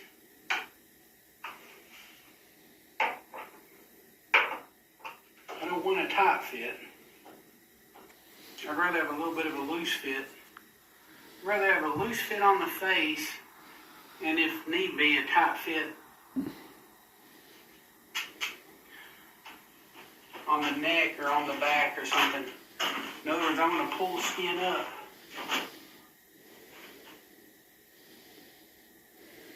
Don't want to do that. Wasn't smart.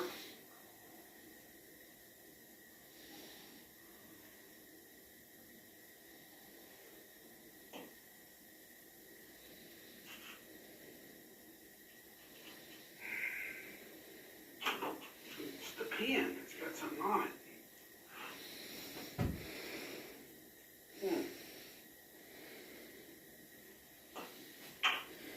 Everything up. I've got plenty of loose skin for the head, so I can take care of the body if I wanted to right now, which I may do. Yeah, there's even this right here, and I probably don't want it like real stretched out looking either. So I'll pull it. According to my reference picture, there is a little bit of a, I don't know what you call it, but because he's up and howling,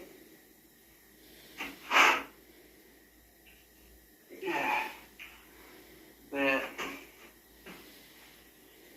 it isn't like as forward as much as it would be if his head was down. In other words, that right there, kind of like bobcat's got it, like right there, a little tuft of hair that kind of sticks out on the side. Well, the fact that he's howling, it's not going to do that, but it's still, present right there. You can see it just a little bit. Because I don't want him to look like he's stretching, like he's been stretched or anything. I want it to look as natural as possible. I just want him anatomically correct, and I'm using reference pictures for hair placement where the hair is going to be.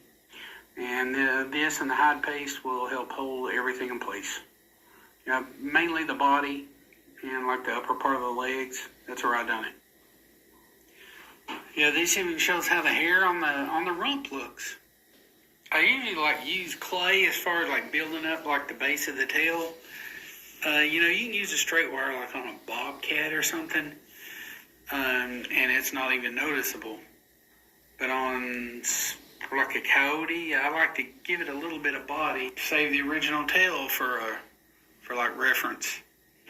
But it doesn't have to be near as thick, really, as just build something up. Kind of like a turkey leg, how you don't always have to make it as thick as what it actually was, just as long as you've got a little bit of body there. So I'm thinking I could probably even get away with a little bit of necking material or something and then kind of whittle it down.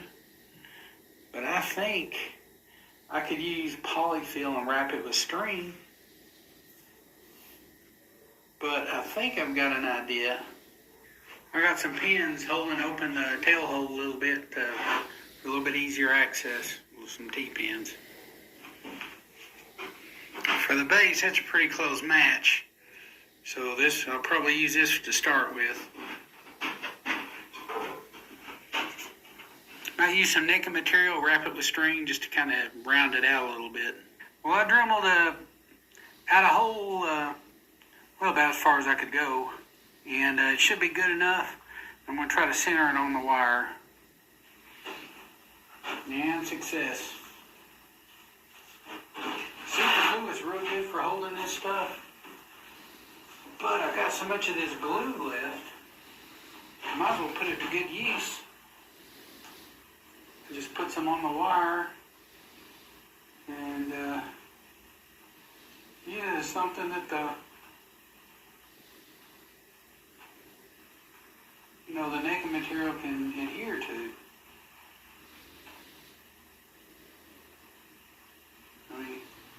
Can't hurt. I'll just slide it on down and make sure that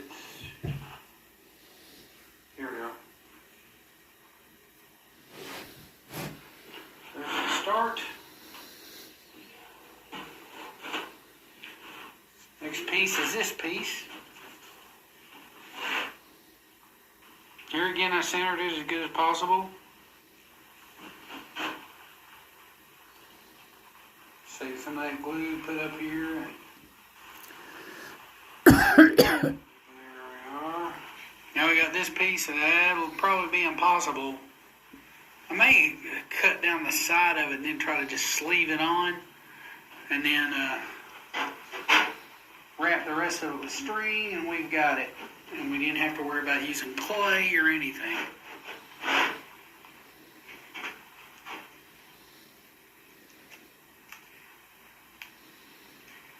Yeah, I've cut almost through, all the way through, but not quite. And what that does is ensure that I'll be able to just wrap it over. About the length of that.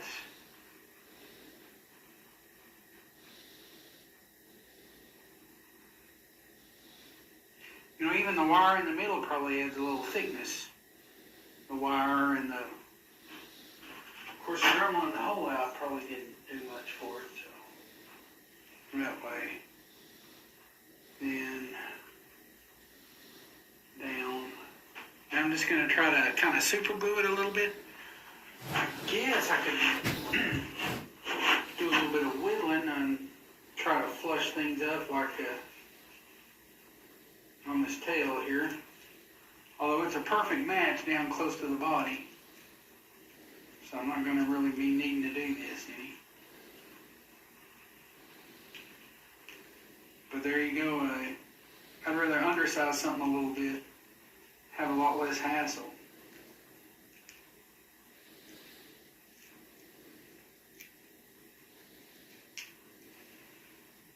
I'm going to get some string and just wrap it up and try to smoothen it out a little bit where it looks really good. Oh, and I got it butted up right up against the body. So, you know, it's not sticking out, so there's no gap. Tape might have been a little easier, but you know, I got a little string. I'm just wrapping a little string, trying to wrap it. May use tape yet. I mean, it's a possibility.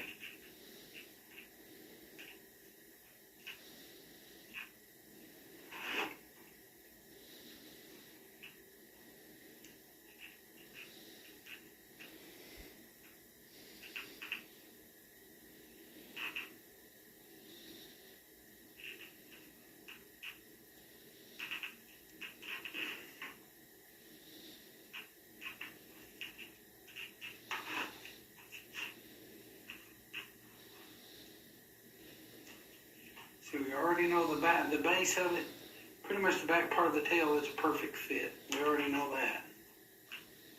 We're just trying to flush it out a little bit.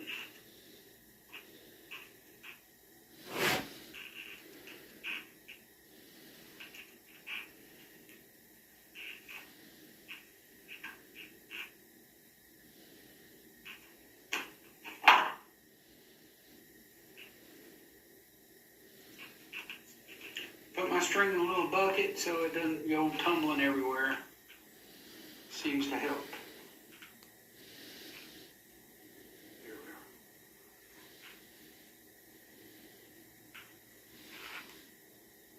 we are. My small little pins, put on the base of the tail so it don't, you know, wiggle around so much. And just push those in. Well, I've got some old tape that I'll never use, so I figure if I'm going to use it, now's a good time to use it.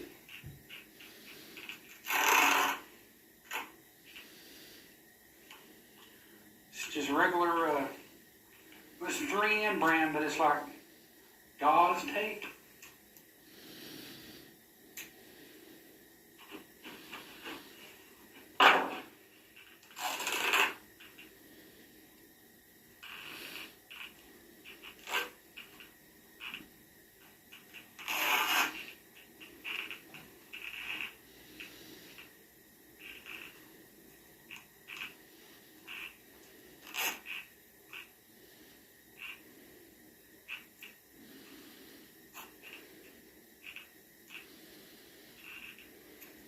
That's about as far as I need to go with this. Let's see.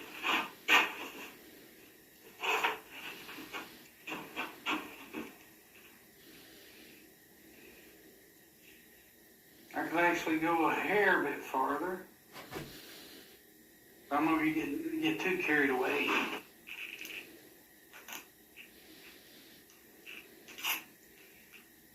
I think that's more than good enough right there.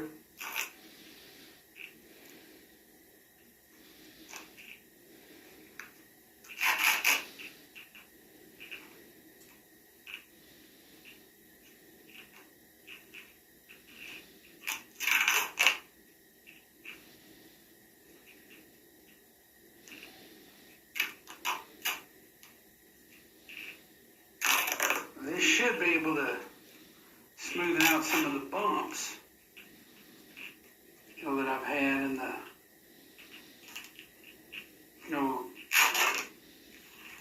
it should help. Let's put it that way. Now, I know that I got all the way down to the end, I think. I made it to the very end. I wish I wouldn't have done that. It gave me something for the tail to kind of hung on to. But I'm pretty sure I got pretty much all the way to the end with this thing. And I did. But if I can zap-a-gap it and be real neat with it, then it saves me from having to do a lot of sewing. And for me, that's even better.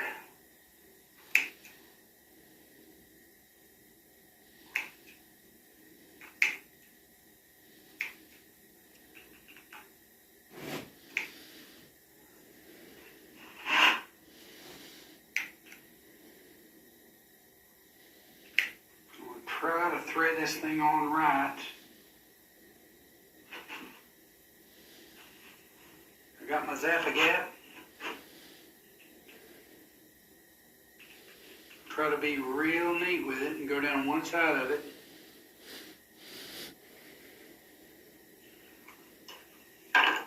Clamp it together. And we know what skin does when it connects.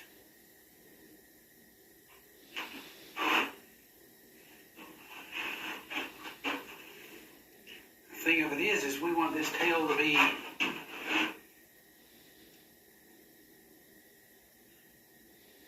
perfectly aligned too. I know the black rides right on top. What I'm getting at is when you super glue the tail together, what's going to happen is you want it in the middle, in other words, because some of the super glue is going to touch the tail. Touch the wire. And so however the tail is how it's going to be is what I'm getting at. I'm trying to line everything up. There we are. And put a little drop of super glue, keep connecting, another drop of super glue, connect, another drop of super glue, connect. Okay, got it in there.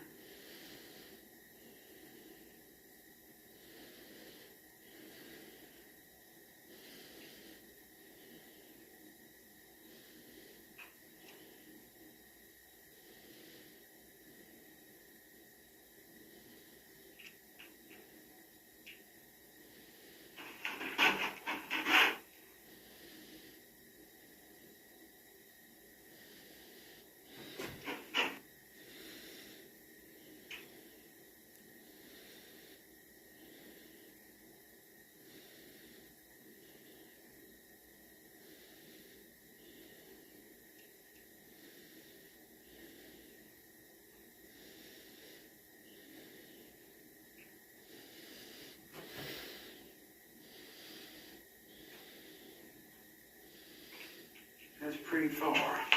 And almost to the bottom.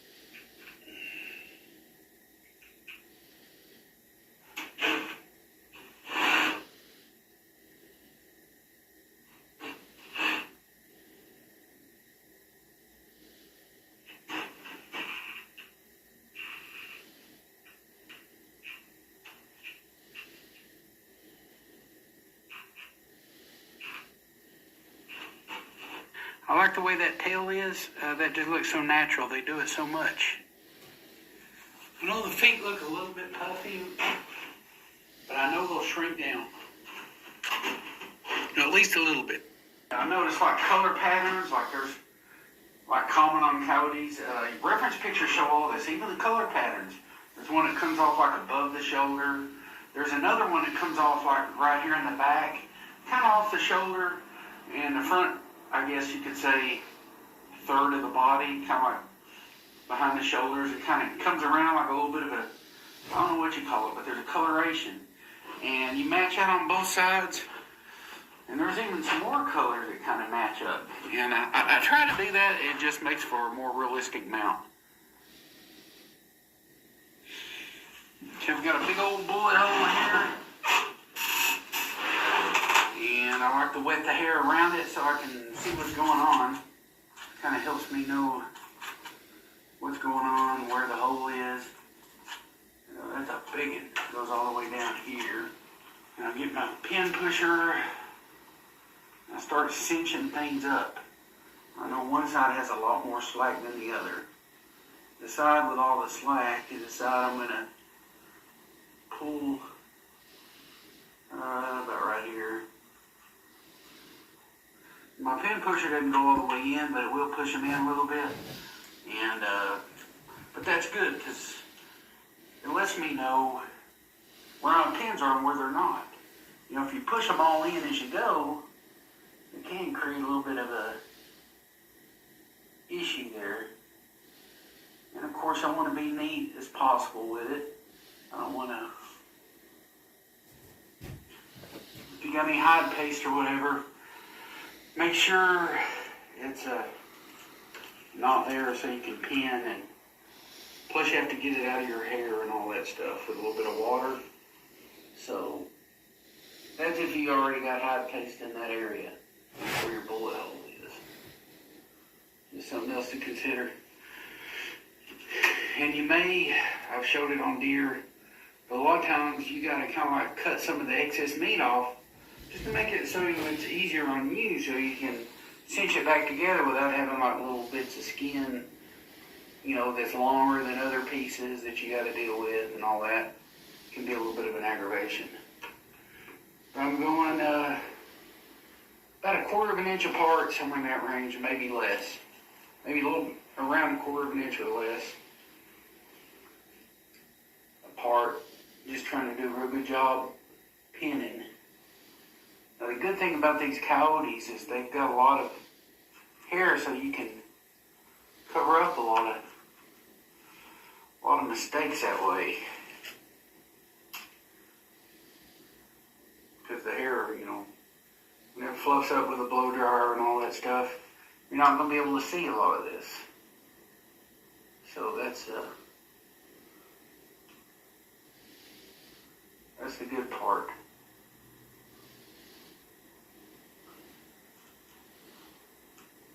Then you just kind of close it up. You do the other side the same way, and you on the other side you kind of butt it up against the hole, or against you butt the other side up against this side, and your hole is gone. You just push all your pins in. So that's how you do that.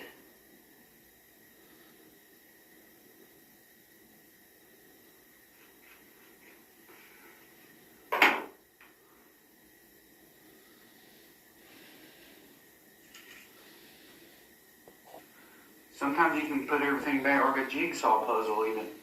Like there's a little bit of loose skin right here. And it actually goes up. I think it goes in between right in there. But to be honest with you, you've got enough skin to work with. You can get this part that's a little bit odd and cut it off. Get it out of your way here and just go straight in. Let's see, that one is in. And now all we gotta do is bury the head, which is no problem on an animal with big, long, shaggy hair like this. You just push them in, And you can even, a lot of times I'll make sure there's no hair that'll get under the head per se, or, you know, not a lot, but, you know, you can't keep every little piece, but sometimes it can help on an animal that doesn't have like a lot of hair. You know, you can kind of help guide some of the hair away from being covered a little bit. But you just push them in like so forth, and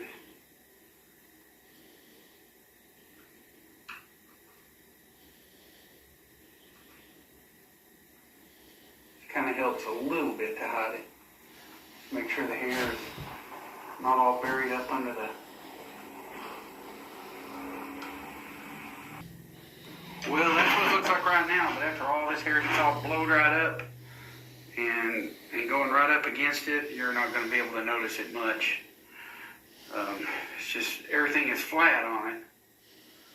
But you figure all the hair around it, all up and fluffy, you won't even notice it. On a deer, you know, as flat-haired as they are, I'd screen it even, kind of help out. Remember the gaps we put when we dremeled? I use something like a screwdriver or something, or a tucking tool, which you're supposed to use, and I tuck the skin up in there. What we're going to do now is take the skin off not take it off, but like roll it back. And I've already stretched the skin, you know, I do deer and everything that way. A lot of times you can get a lot of stretch by stretching the skin out if you think it's going to be a little bit tight. And I'll do that. So I stretched it sideways, pulled on the nose some, pulled sideways like this, pulled on the bottom lip a little, just to get all the stretch I could into it. Plus you got pins that'll help you stretch. Sometimes you can use T-pins to get that extra little bit of stretch you need, like if you're gluing. Like the eye to nose doesn't match up exact here, but I'm pretty confident I can get it and still do everything else. It's just, I'm going to have to do a little bit of pulling with T-pins to get it to kind of fit.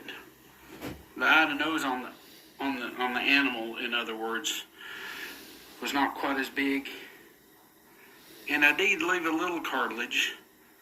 You know, I didn't want to destroy all the inner nostril or anything. And it's hard for me to change. I know they've got new forms out there, new mounting systems, all this stuff. But I just know like a basic way. And I get the job done, and I'm content with it. What I'll do is get a brush and get any extra I may not have got. You know, dry preserve that comes off the skin, and it'll have a tendency to get inside the eyes for sure. And around here and around there. And what I want to do is just like on the body, fill in and smoothing some of these gaps with clay. And I'll do that here in just a little bit. Now to keep things back far enough, like here above the eyes, I'll grab some pins and go in with them so they keep the skin from raveling forwards. And that's a big help.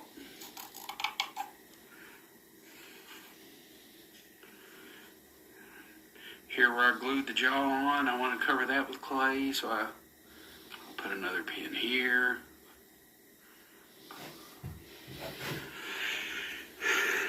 Same with the other side. Back where the clay was done. And I'll put a pin there. Don't worry about putting the tongue on because I'm going to be tucking. But I showed you the open mouth, kind of like the directions. It's on a sheet of paper that I've saved, and it come out of a taxidermy catalog. Well, they had glued the mouth in for just a regular open mouth. Of course, with this Howling, I had to do a little bit more dremeling on the bottom and the top. Because on a Howling, just these two basically show, just these two right here. Everything else is just kind of submerged under the side of the lip and like the bottom. So just keep that in mind. That's one reason why it was the way it was.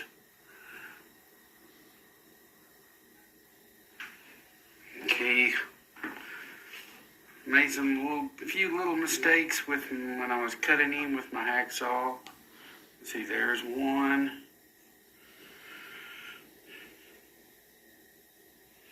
Let's see. I just want to smooth everything off. Smooth everything off. Get a little bit of water if you need it. This is relatively creamy stuff, so I'm pretty good with it.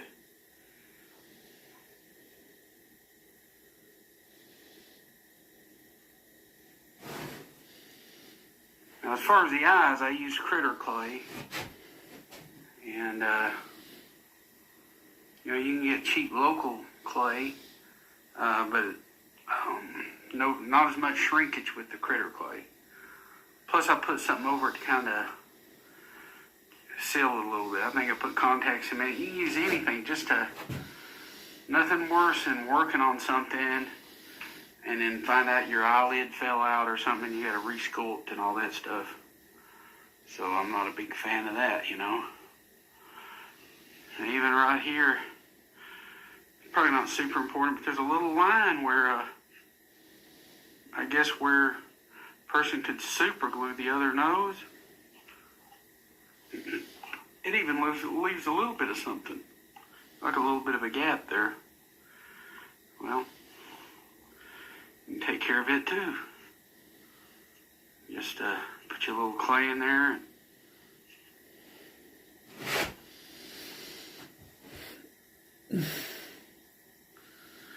But it's a tight fit, so it's not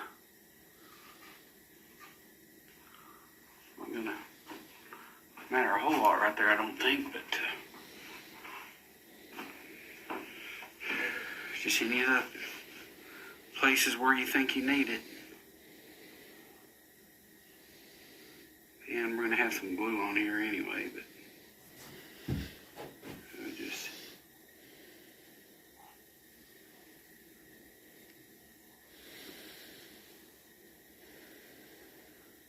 just fix things up.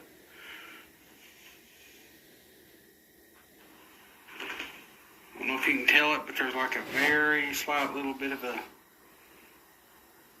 You could see it more if I was right on the side, but the way the camera is, I'm not going to be able to get it too good. But that's it right there.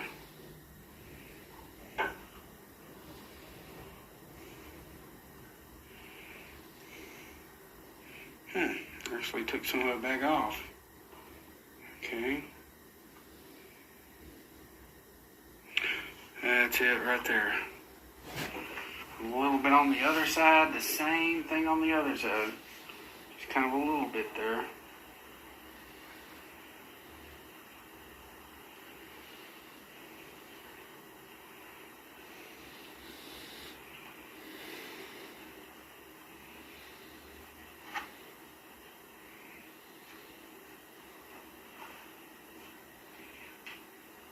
Looks good. Okay, now I get my 2-part epoxy, in this case killer glue, which they don't make anymore. I've got very little left, but headlock I think is what they got now. They may have some other stuff out there, but you know the drill. I just get 2 equal parts and I put it in a little piece of cardboard that I've kind of bent up the lip so it doesn't spill out. And I like to mix a little at a time, even on my deer heads. You know, I know how many steps I can take with it before it starts to get hard. And that way I don't have to worry about wasting any, and I can take my time and do it right. So I like to mix a little at a time as I go, because it starts getting hard. You got plenty of working time, but it will start getting hard on you if you try to do too much at once. Okay, I got my 2-part epoxy made up, or mixed together. And I've got a brush. I've used little screwdriver tips. It's what I used to use for a long time. But even a little brush, I mean, they're expendable. They're, they're not expensive is what I'm getting at. If you get the cheap ones, they're not expensive. And I know the eyebrows are going to go there.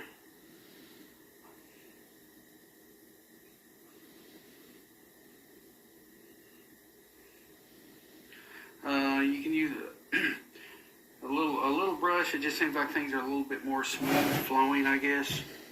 And but I've used everything from modeling tools to little screwdrivers just to get my glue where it needs to go. But this is kind of like detail work, so a brush is not a bad idea.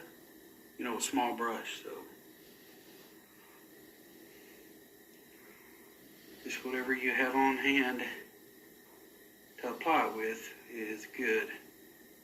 Try not to get on my eye as much as possible.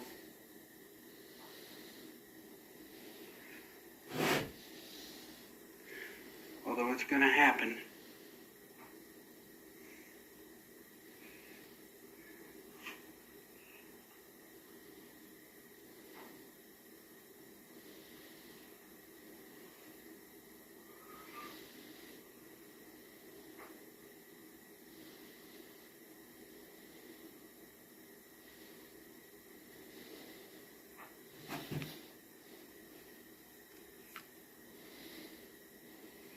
The thing about the brush, you can kind of move it, kind of roll it a little bit as you're going, and get really close to that eyelid.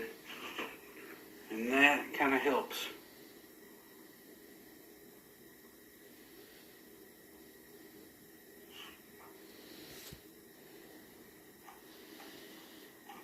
Although I tend to get on the eyelid almost every time, I just get it all over the eye, but I don't worry about it. As long as I can see good enough to know I'm placing the eyelid where it needs to go, then I'm good.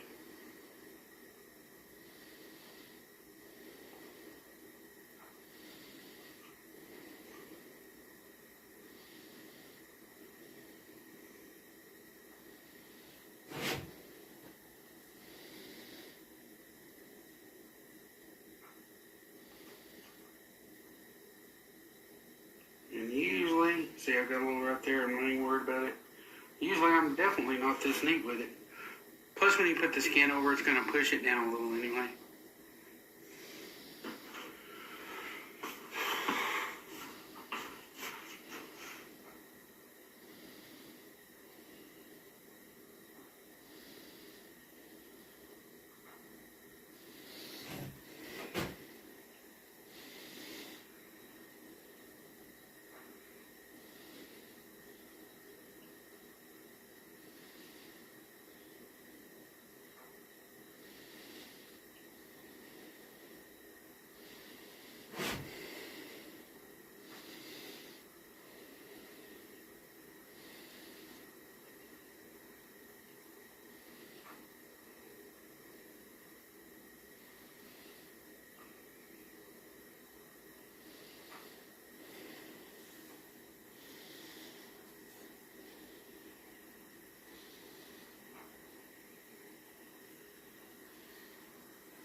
lot of places that are indented. There's like a little bit of a cheekbone here that shows up. I'll get up under there. All this right in here. Pretty much everything.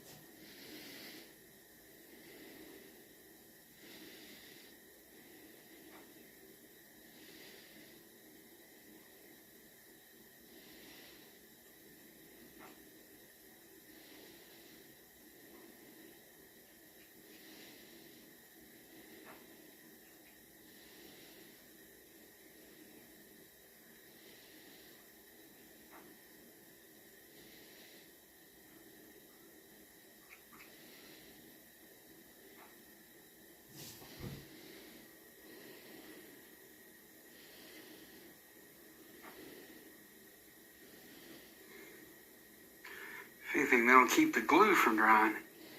Stuff really wants to dry pretty quick.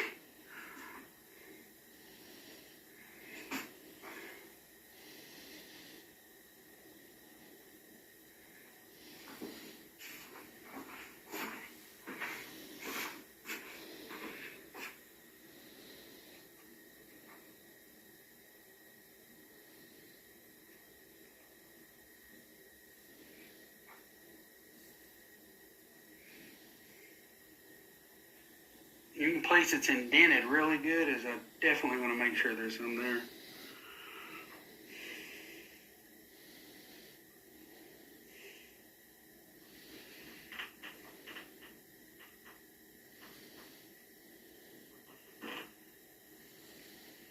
Yeah, you can cover the whole thing as far as that goes, you know, no problem.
See right on the end of the nose, even down in the nostrils a little.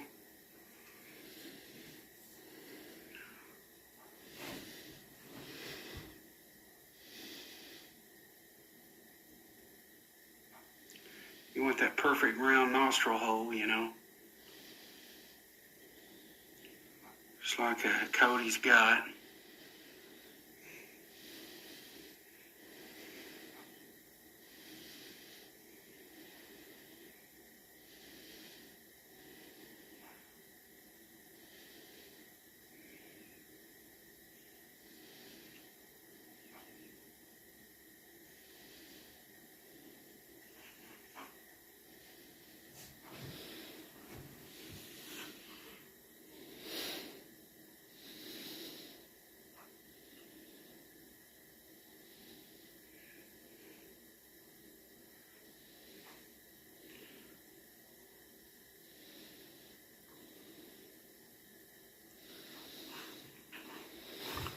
Well, looks like I'm going to have to mix some more because I actually don't have enough.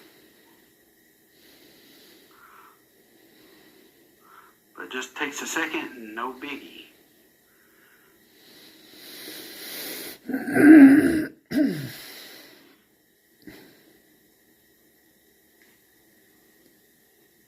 Just takes a second.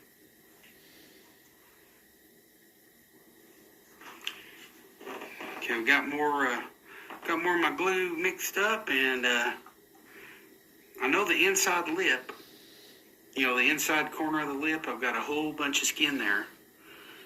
And so I'll put a lot of glue back in there.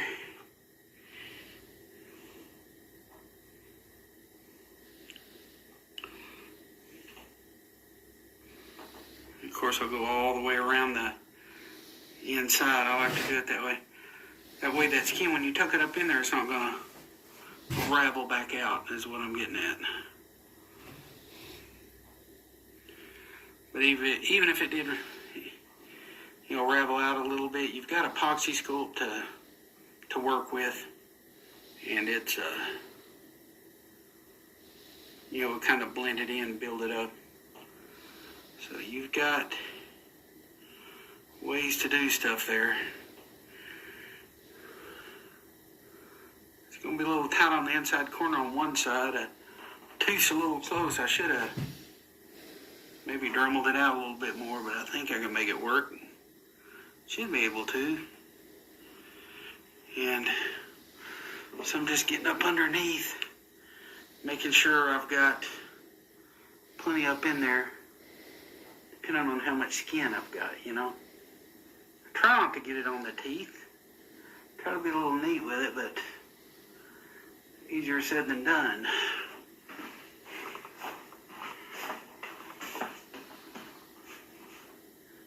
Especially when I got a little bit tight on this side. Didn't mean to get that tight. But I did.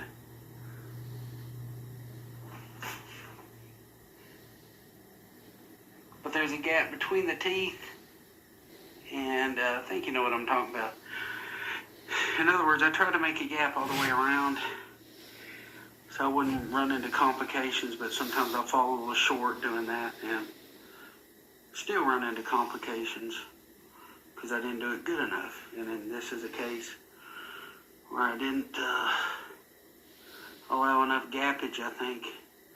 But when it tucks, it's not going to come back out because it's going to be wedged up against that tooth a little bit, I guess. But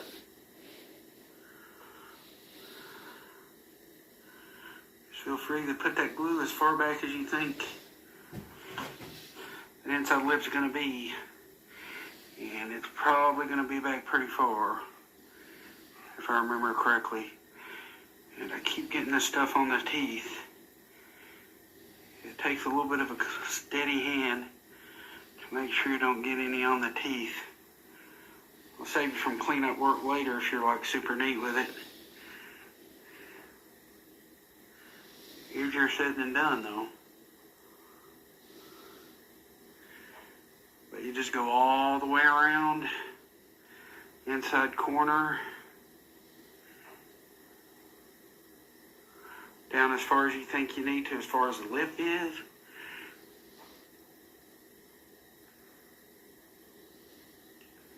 It's going to run down a little bit, too. This stuff's a little bit sticky, is what I'm getting at. A little bit runny.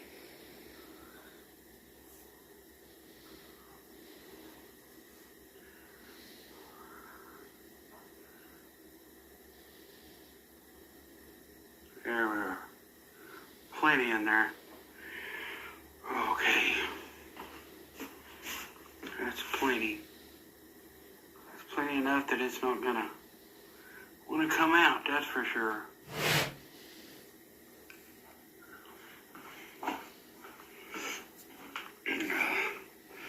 You can see this side a little bit better. But you can see what I'm doing. You know, there's a lot of that inside corner of that lip. Some of it you can still cut if it's like too much and it gets in the way. Go ahead and cut it. I mean, nobody's going to look. Plus, there's going to be a tongue in there.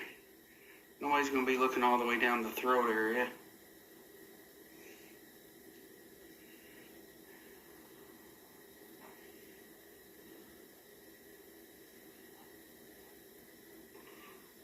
Just make sure I got a healthy amount of glue.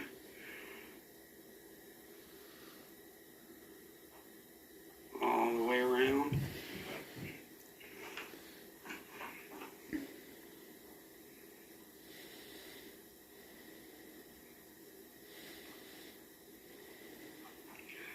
It's hard not to do without getting some on those teeth, looks like.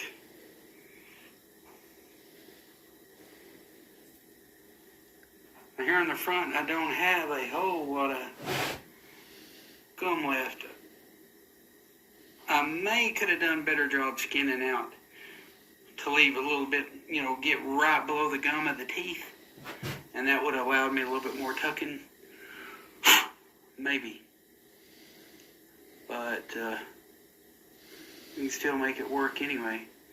Epoxy Sculpt is your friend, and it takes care of things like that. You fall a little bit short. But yeah, just remember that on open mouths, you want all that lip and maybe even a little bit some for like tucking. Comes in handy.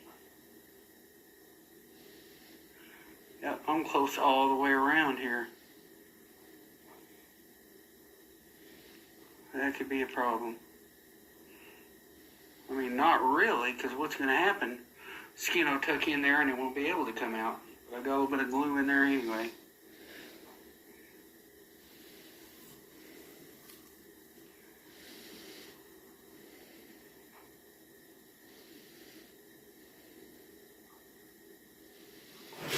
Plus you let it run down and it'll thin out a little. And that's enough to ensure that it's not going to go anywhere right there. There we are. Plenty.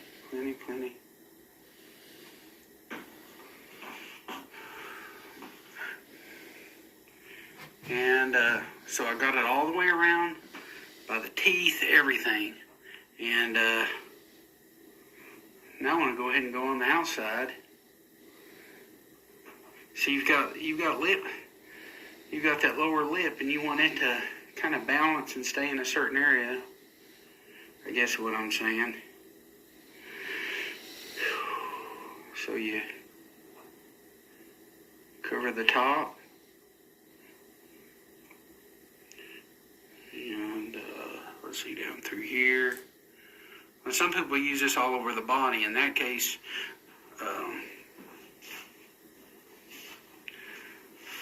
once you get the timing down, like how fast you are and how much glue you need to make up at one time, that helps a lot.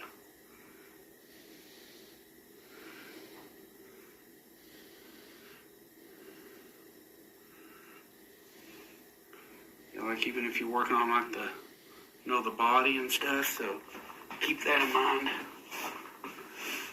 Same on this side, you go all the way around.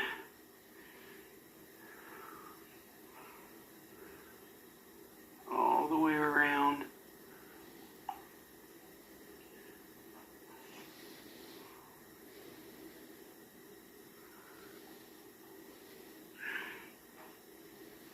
And our goal is to replicate what we've done as far as the sculpting of the eyes and stuff. Just put it back like it was. Like they say, the eyes are the mirror to the soul. Like on a picture or something. Well, it's that way on your mounts too. If you can get it looking fairly good, you've got a good mount. Without it, you might have people try to critique your work, is what I'm getting at.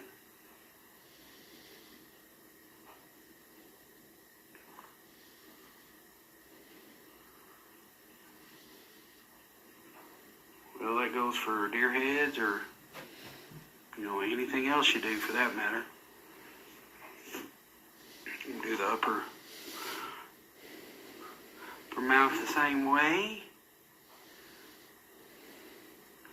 We get on the inside corner. And get on this side. Okay. That's the inside corner. All the way around. And the outside corner.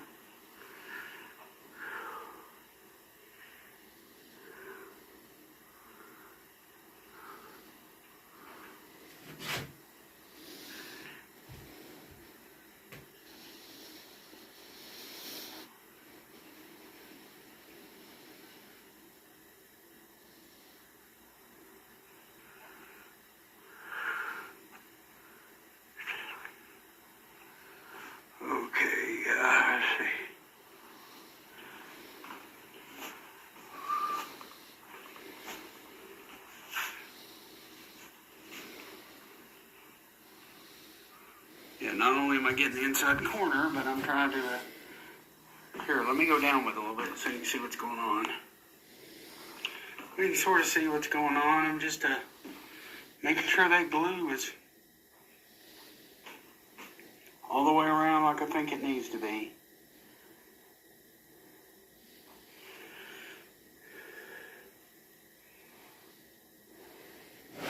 Plus, when you put your skin up in there, it's gonna flatten it out anyway, so that'll help.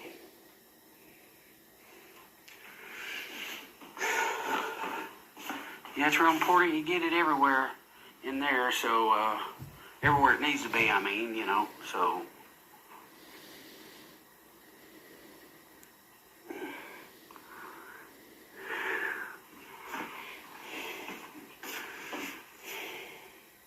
Some people will put it on the skin and not worry about it. That may be a better option. I mean, there's different ways to do it. I've been doing it this way, and it just seems to work okay for me. That way it's not super messy or anything, but they say it sticks better even a little bit if you put it to the skin first. Like if you use it around the eyes, and that's possible. I mean, I guess it goes with a lot of adhesives as far as that goes. I don't know. That's just what I've been told. A little bit under here.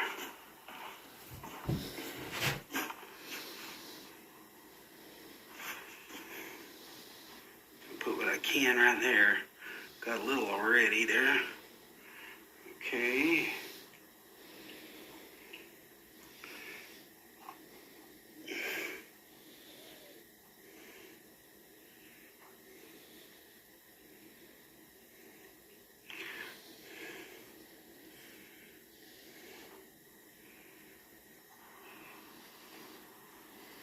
Probably going to go ahead and do the eyes first. It's the most crucial.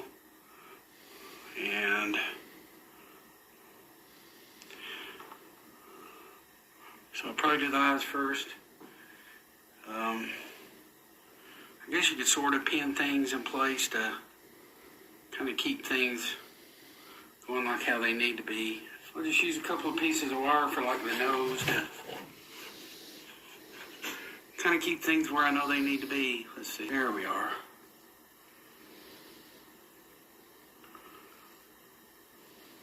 You can't go too deep because you got teeth up there. So you're basically going to bump right up against the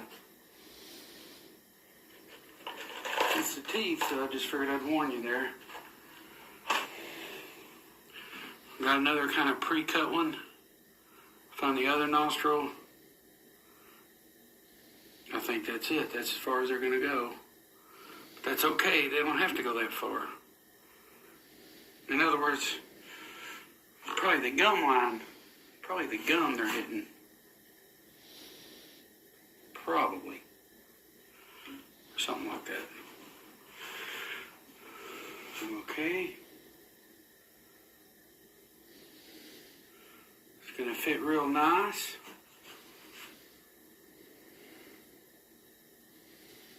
To ensure that it does, I may even put some pins in to kind of reinforce it. Let's see. Let's see, the center line. The form will help you out right here too. You've got a center line. The center line on the form, I always use it. It never lies to me. A lot of times I'll even darken it in with like a marker. I do it on my deer. There it is, right there. And there. We've got the inside corner of the eye that I did mark with a marker. This is going to be a stretch, I believe. I found the inside corner. Okay, I found it. I go to the inside corner of the eye on the form.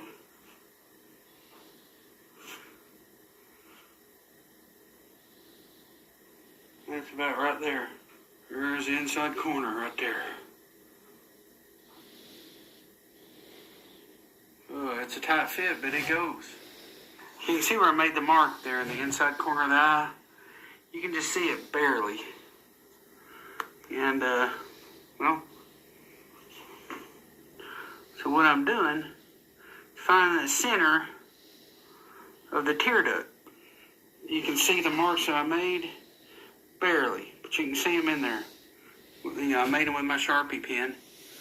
Inside corner.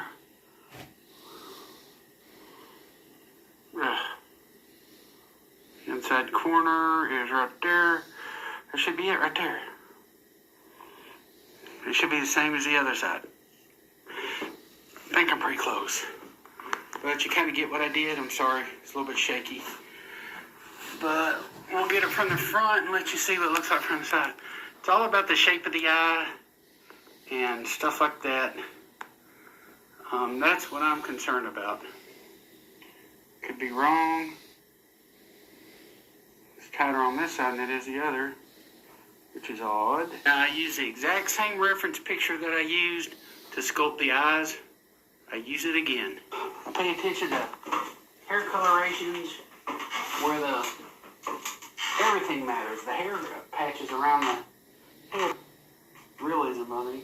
Like there's some streaks that come off his upper eyebrow where it meets his lower eyelid, the upper eyelid where it meets the lower eyelid. There's a black streak there. You want it to be... I guess bobcats even have it too. And there's a little bit of the cheekbone here, so I'll mash in, make sure that's good and in real good. I'll use pins to put that in. It's all the little stuff adds to the realism. You know, cheekbones, you name it, stuff like that. Deer have them. Coyote's got them. It just makes a difference. Notice the hair color patches above the eye. There's like a little bit of a hair color patch. I got the same on both sides. I got that even. It's just some right in here are not so even. But we're working on it. Hair colorations means a lot. And then we'll get to tucking the skin. Okay, now that I got the eyes done, I'm going to go to a howling pose, or maybe an open mouth pose for the tucking and stuff. What I meant to say, reference picture. I'm sorry. Reference picture of howling, some open mouth to get an idea of what it looks like. I guess a good thing to do for starters is go ahead and start, like the inside corner of the mouth, I can tuck that stuff back pretty darn far. It needs to go back anyway. Starting to get hard on me, which I knew it would. Here's the skin. Wow. There it is. Those little risings right there, they go right there behind the teeth. And just kind of put everything in place here. Not a lot of clearance, but it's going to work. And this doesn't need to be in there right now.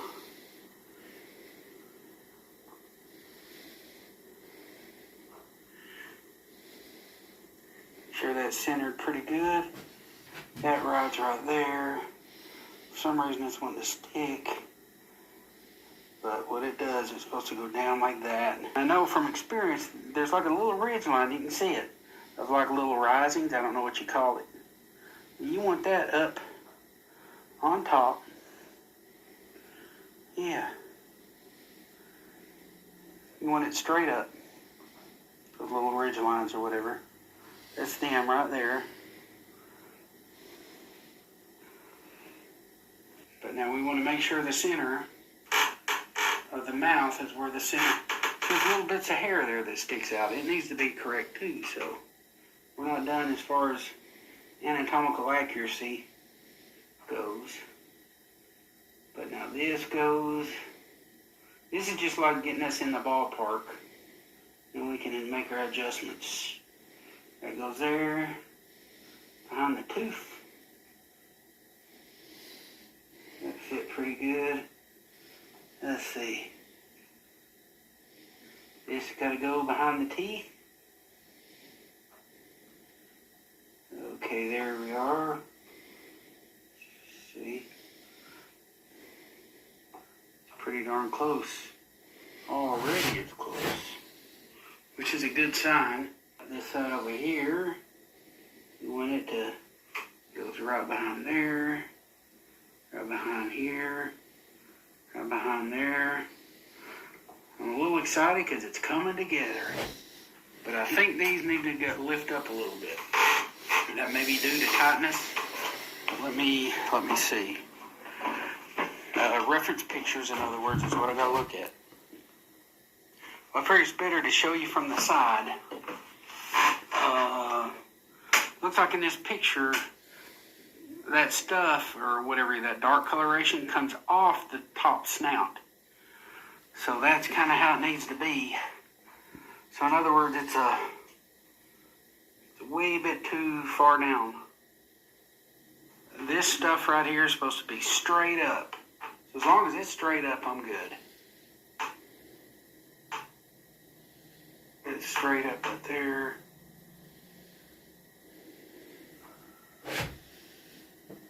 Straight up. Almost don't have to put any pins. That's unbelievable. The main thing is this goes down. So that needs to be like that.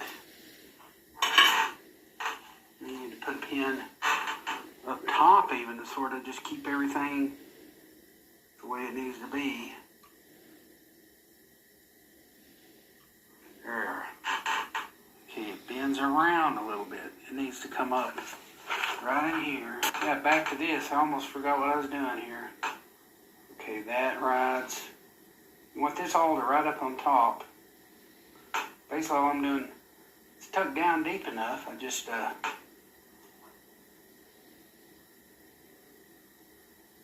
so it don't curl up on the ends and goes into that glue we put.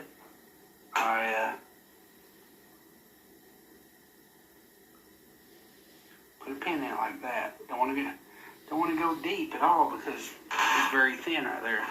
Remember, we got glue in there for a reason, and we want it to do its job. We got to worry about symmetry. Everything we want it to line up right. Sometimes I use needle nose pliers to get right on the end. Right, well, let me do one thing at a time. Okay, we're still worried about this. I want this lip to be up on top. And after the glue dries, I may work on peeling it up a little bit. This goes, there's the upper lip. Okay, it's in.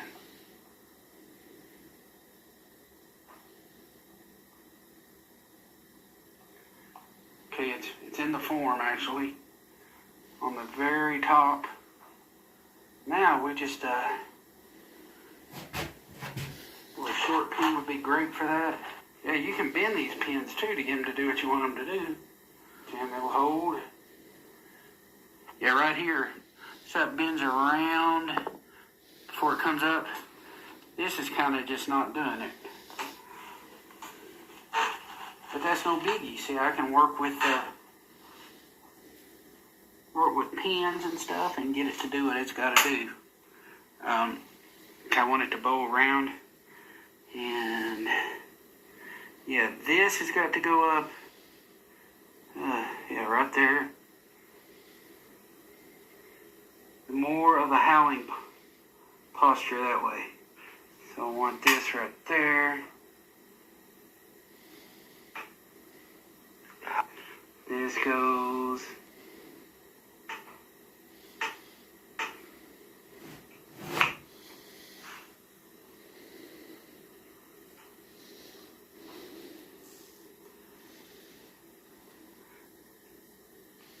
Okay.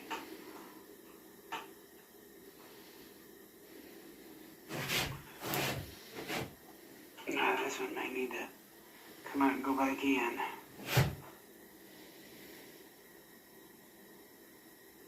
Let's see. Okay.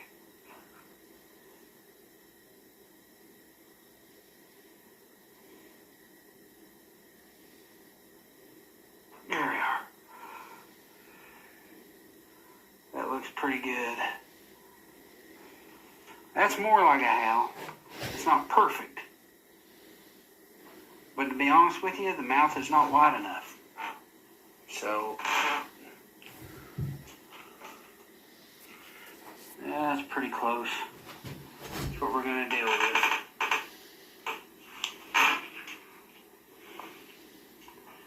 Everything else, the glue ought to hold it really good.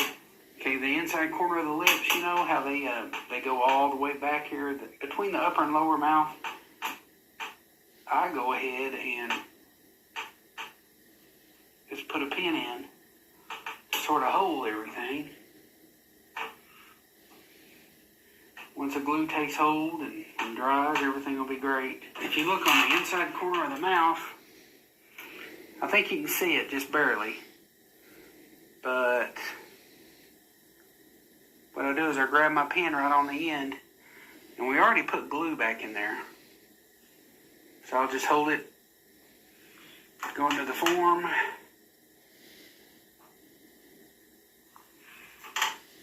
I'll kind of hold everything. That's all we're doing is inside inner lip stuff. And we're going to go all the way around the bottom and the top that way.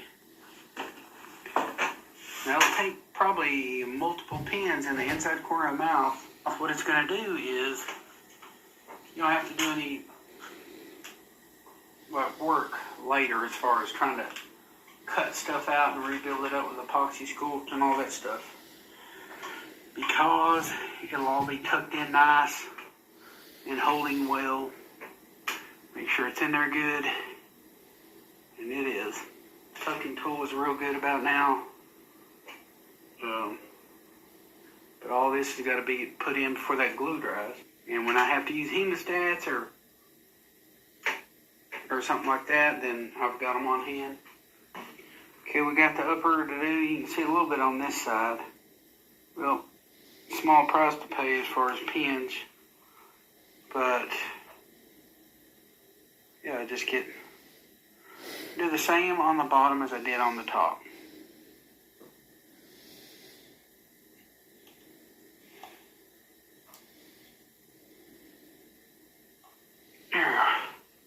But you get the idea. Now, these are a little bit more bigger, heavier duty pin. Just make sure it skins all the way up as high as it'll go, and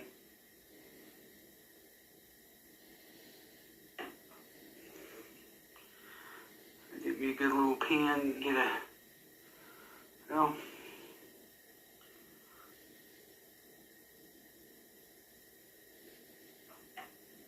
Okay, there we are.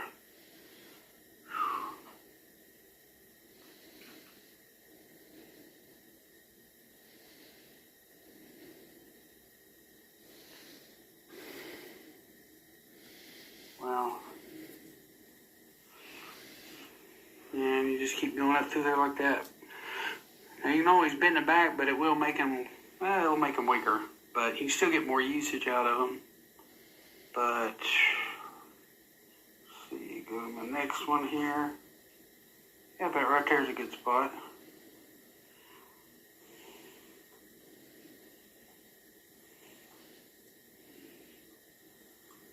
All I want to really do is just poke for the form a little bit. But you're also going to go through that tough lip, tough skin. There, that's good right there. Probably goes without saying, working from the back to the front, it'd be a lot easier as far as all the pins. Okay, as far as up front here, let's see what we got here.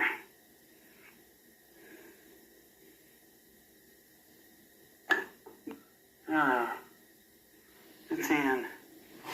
Okay, right here we've got, that needs to go in.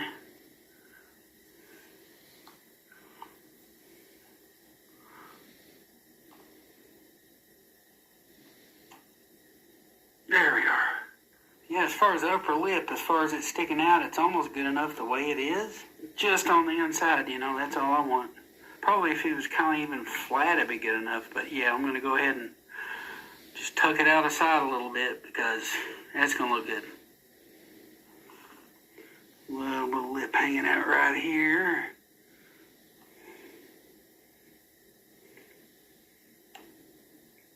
There. Oh, something else I failed to mention. This book is like really some good reading also. Just something to check out. It's all about the coyote. Well, according to this reference picture, the ears are pretty close. The top of the ear, the end of the ear, and the nose, and the top of the eye seems like they're all pretty level.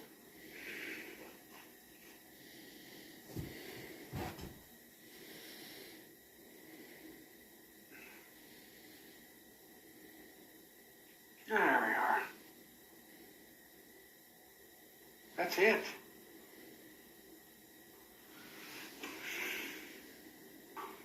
You can also tweak it as it dries, kind of like deer ears. You can move them a little bit for a few days. So, yeah, I've kind of got my eye on it. Okay, now we're going to pin him up the back. I guess you could sew him. I've gotten used to pinning, especially if it's like a tough. Well, I actually looked inside the taxidermy catalog. Kind of know just how to put the tail. So I just basically curved it around, gave a little bit of a body to it. That's what I got. It's never going to move again. Well, this is about as good as I can get you as far as eyes. I know some of my older footage from an earlier coyote. I didn't show the eyes that much, like how I did the eyes. I mean, I showed me putting the, you know, the adhesive around the eyes, but I never showed me pinning the eyes and how I pin the eyes to replicate what I see in this picture, which is what I will use for my reference. But you're not going to be able to see it like I see it because I just can't do it. But I can show you the end result, and basically I go over the clay. I put my skin back over my clay. I put my skin back over my clay, and I make sure, you know, there's, you know, any eye coloration matches. You know, like you can see, he's got a little bit of a, I don't know, like a little bit of a coloration comes up and goes around the back of his eye. A little bit of coloration above the eyelids. All that's important. The nose, how the hair goes right up the middle of the nose, how the hair comes up like this. I replicate all that.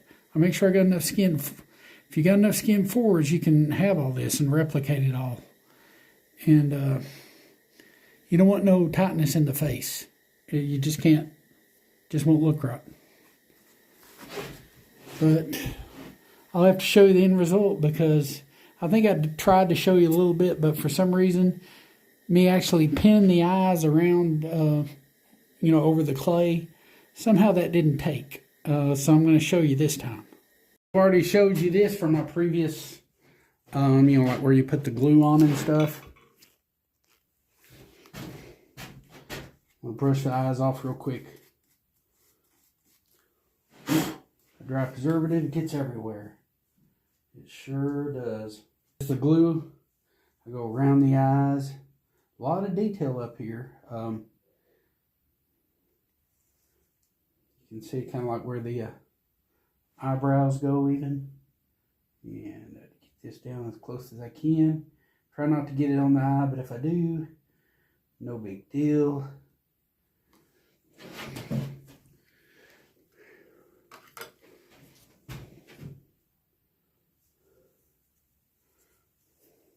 The inside corner of the eye is a little bit more tricky on this form because it doesn't have like a little place where you could see where the inside corner of the eye was. So it's a little bit of guesswork. But the main thing is, got good reference picture. Make sure both eyes are level, or both eyebrows, I should say. they tend to always be level. Or eyelids. They're even on both sides. And, you know, the hair coloration around the eyes. I don't know about this solid black coyote that I've got, but in general, most coyotes, you know, you've got see, like right here, it's a little bit flat coming off the eye. All that. Down in here, there's a crease. It's kind of like a cheek, like where the snout goes. We get that. And I already showed you once. Probably get some clay and fill that in.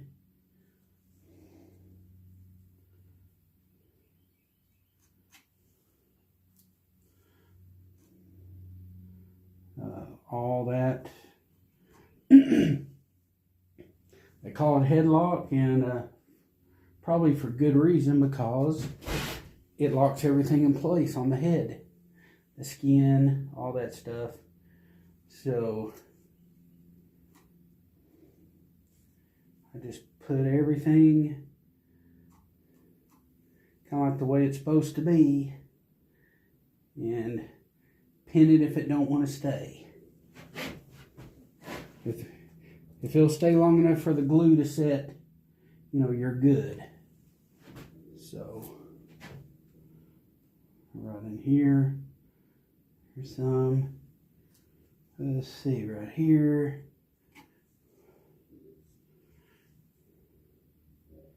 Right here. Right here, there's a little bit of a gap right here. Okay. It's a small one though, thank God. I didn't want it to be a big one for sure. So, a lot more clay than it needs to be right there.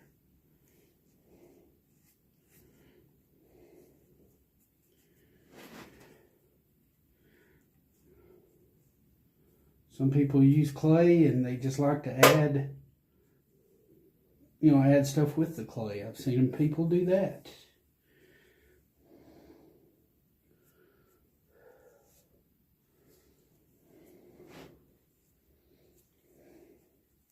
It's all in how artistic you want to be with it.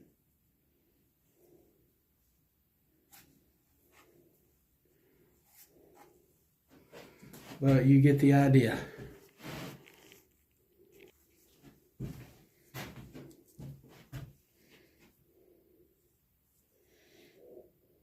All this right through here.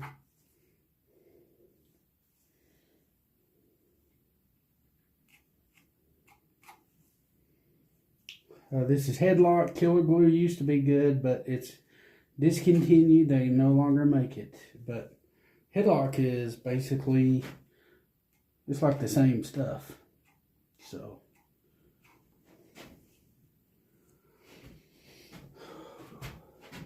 there's other brands out there too.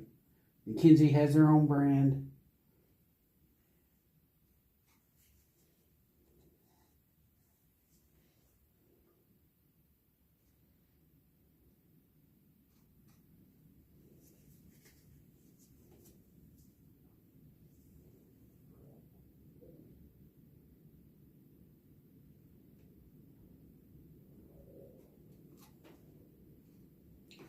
But you get the idea.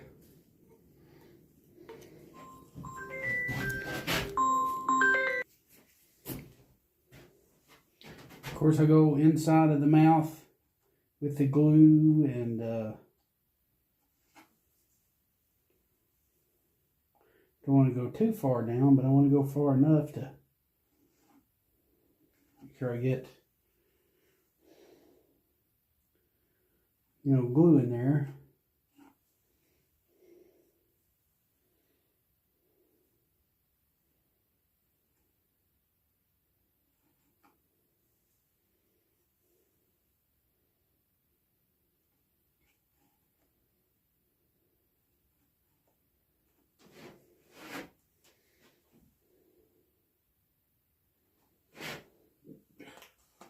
Stuff's dripping all over the place.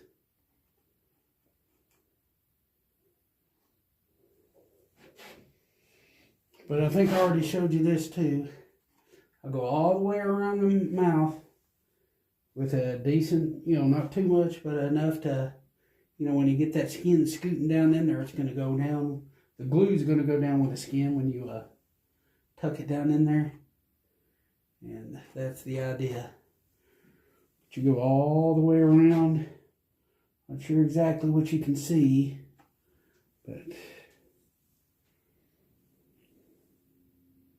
this thing wants to have a little bit leaking off of it all the time. Okay, there we are. You go all the way around. I already showed this from an older video. I even captured a little bit on my phone, but it's also on my YouTube channel. If you want to go back and see it for real, with a little bit better quality, but kind of tricky.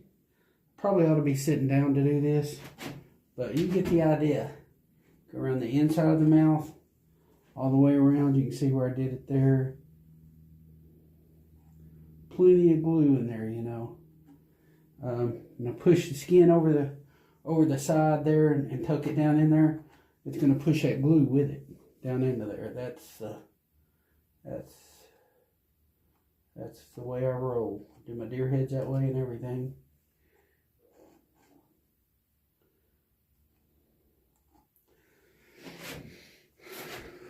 And even up underneath, we got it all the way around, of course. You go up in there, go up in there, go up in there. So all that's going to tuck. Go up in there, go up in there. And yeah, I already showed this, but you get the idea. The skin, the lips are going to go around where I split the lips, and then one side of the lip that splits goes inside, the other side of the lip that splits probably stays maybe around the bottom. But that's the purpose of splitting the lips.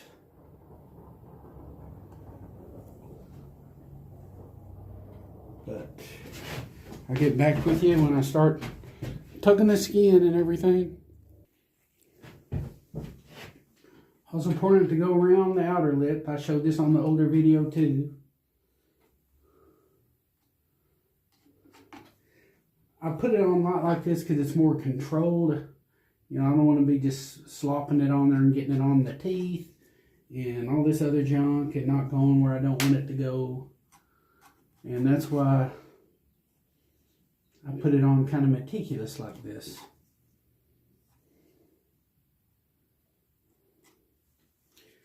Of course, you get the end of the nose here. There's a groove right here along the side of the nose, right above the whisker place.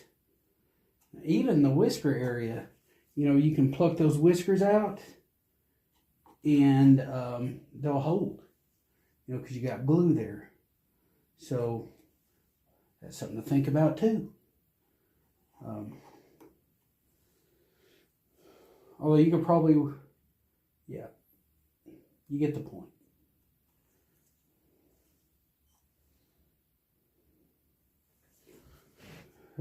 Right here on the end of the nose.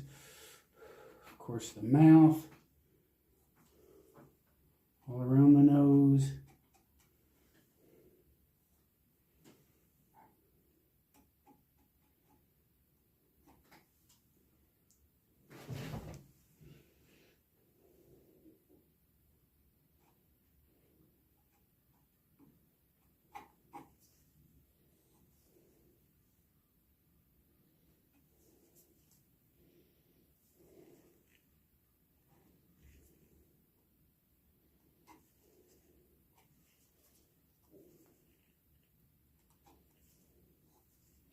But I showed you all this on the older video, and it's on YouTube.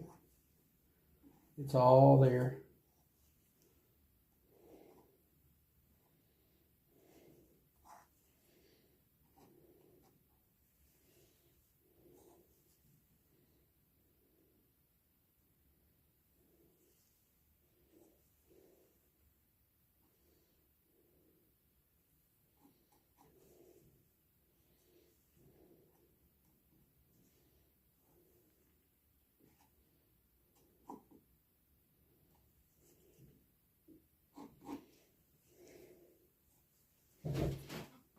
you know, the outside of the lip area.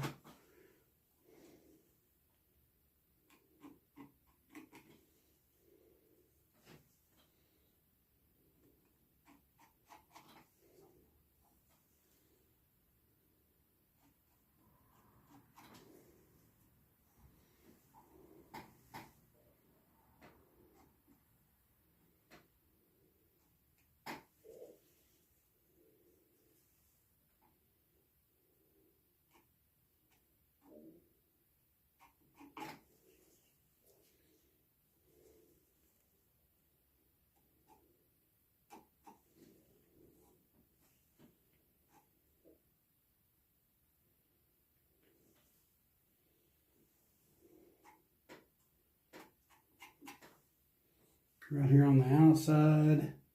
Oh, this stuff, it's so tedious. It's gotta be rough watching it. Sitting there watching me do this. But you get the idea. Go around the lips. The purpose is for that skin not to move. And that's what you're after.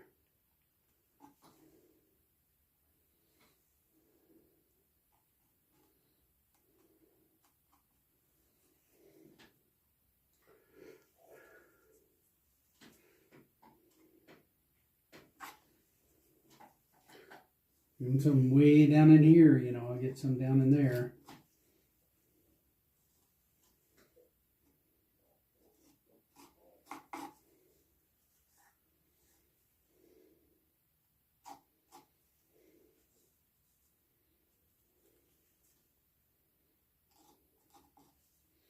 Well, time for me to start putting the skin in place.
Well, I'll get back with you in a little bit.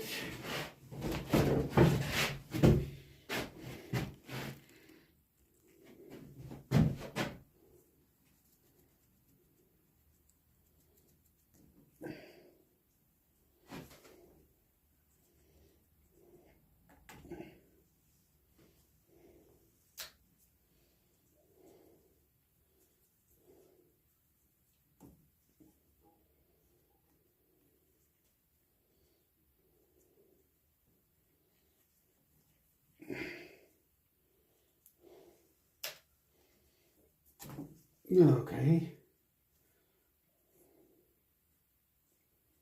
Okay. Looks got a little bit on the eye right there, but that's no biggie. That happens. Actually, I would have loved to have gotten a little bit more on the inside corner of the eye, like right here. That'll work. Oh, yeah. That's what I was wanting. Right there.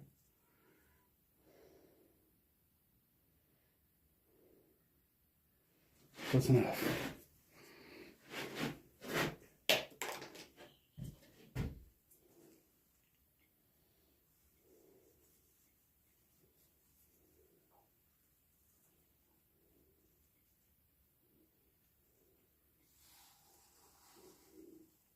Okay, yeah.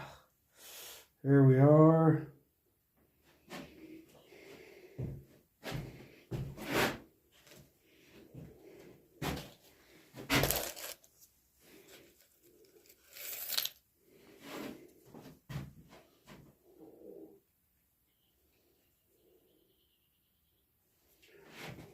Start putting stuff in.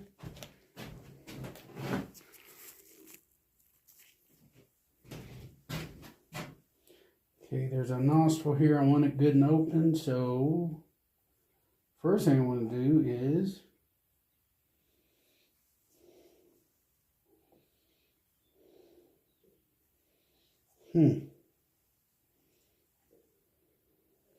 found it on that side. Found it on that side.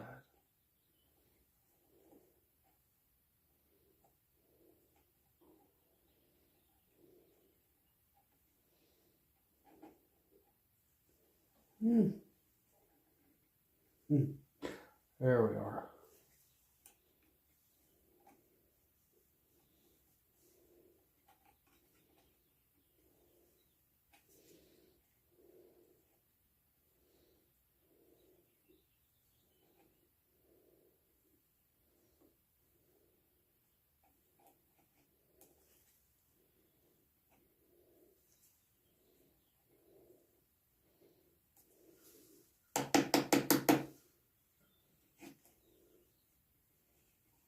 There we are.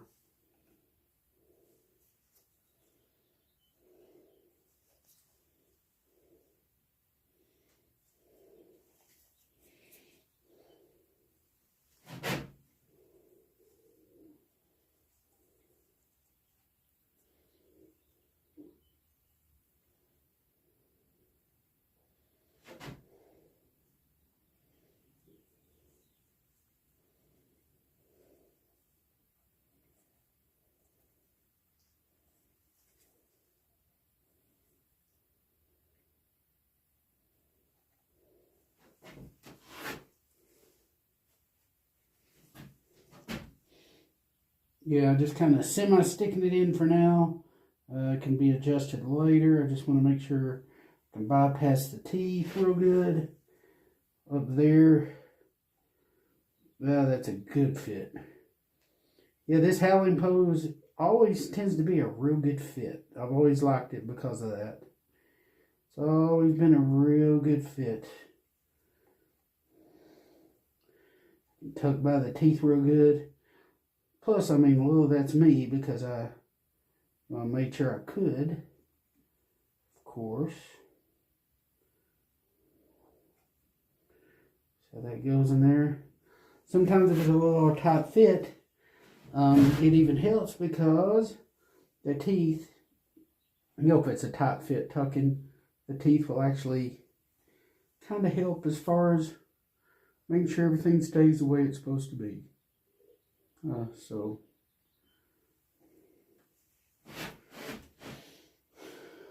this is just temporarily to get out of the way. The glue's already on there, so it'll help kind of lock things in. Paying attention to the color patterns already. You know, I want the white. This guy had white on it, or it should say this girl, it's a female. And I think the anatomy is even a little bit different on the females, really. Leg joints are a little bit little. I had to do a little bit of work on the form, and it was supposed to be a perfect measurement, so if that tells you anything. See, there's white on the nose on both sides. It's even. So we want to make sure we replicate that.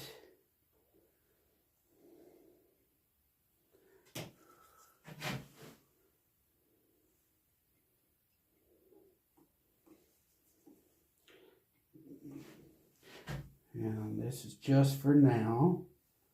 All this will go, you know, later it's going to be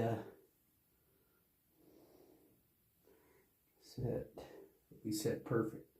And there is a certain way that the mouth goes. I think I showed you that on a earlier coyote mounting video. Also, there's like a lip line that rides right up on top for the most part. And you got to kind of, glue kind of holds by itself almost. right here behind the canines. There's a little bit of a, all this is accurate anatomically. Let's see. The lip rides on the outer edge. So there's kind of like a lip crest or something, I guess you could say. A lip crest.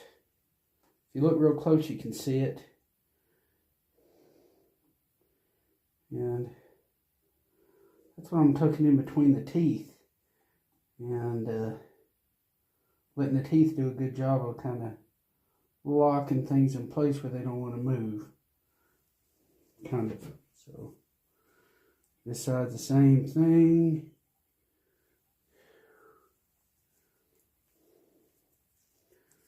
I'm using that as a guide to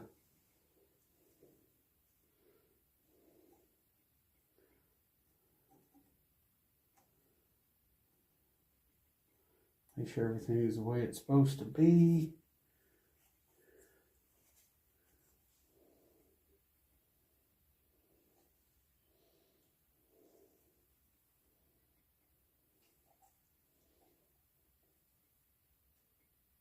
Yeah.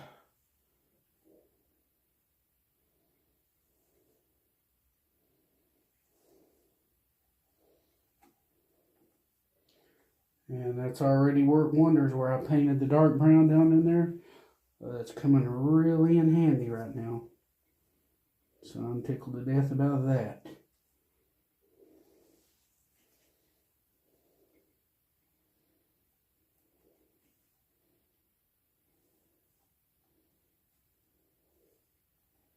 But I've already showed you this. But let me get this side that you can see.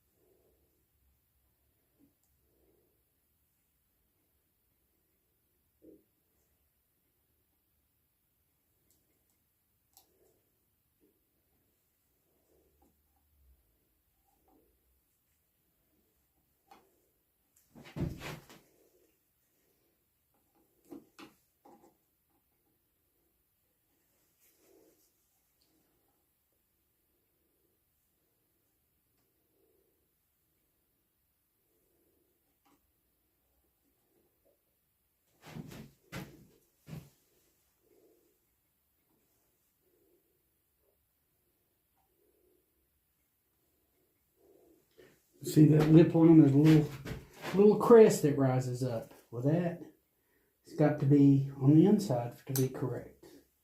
And it's the same on both sides. And it's kind of a rough fit, not really accurate. I mean, not perfect by any means.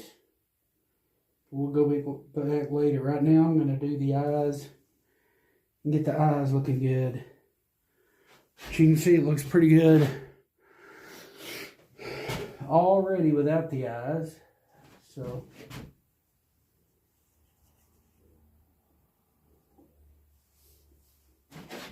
I'll get back with you a little bit later.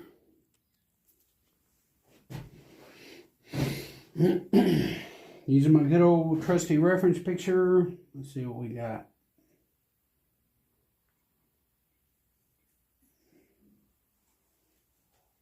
I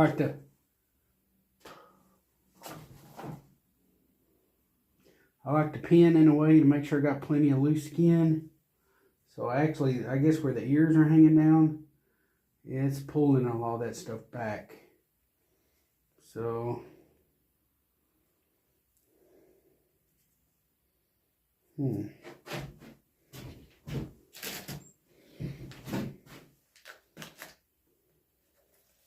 don't want to like super take forever on this. It gets old sitting there watching. Okay, now I know that, okay, all this has got to come up to the inside corner of the eye. That I know for a fact.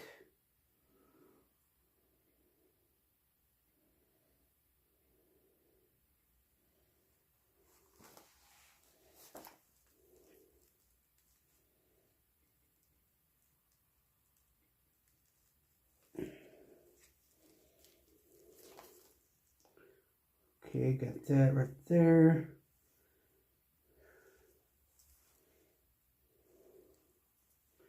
We got, wow.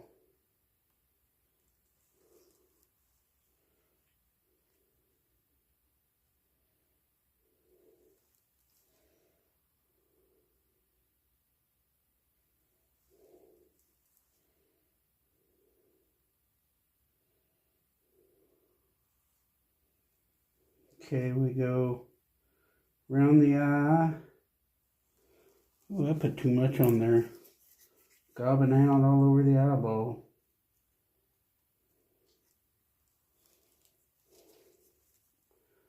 Okay.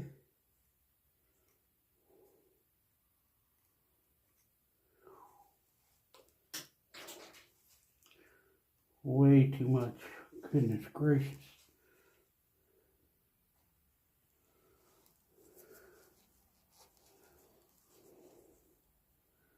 Okay, I know it. You got your tear duct. Wow.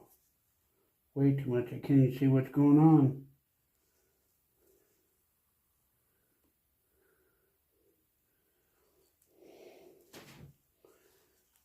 Okay. There's your tear duct. It goes up.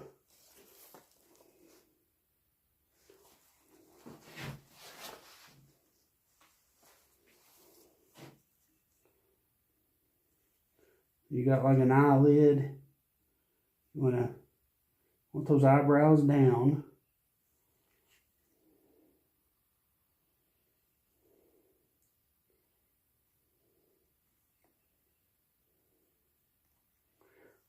Okay.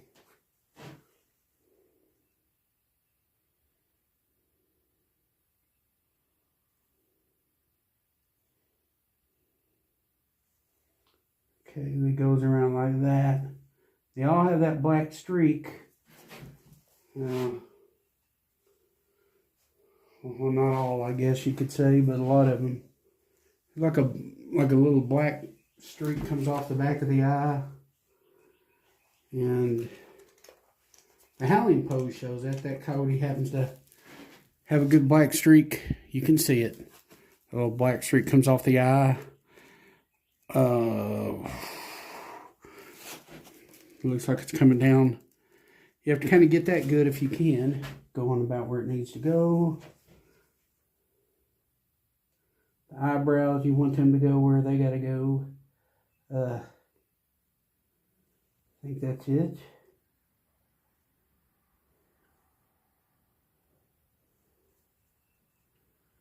A little bit of a color patch. Can't see it good on this guy.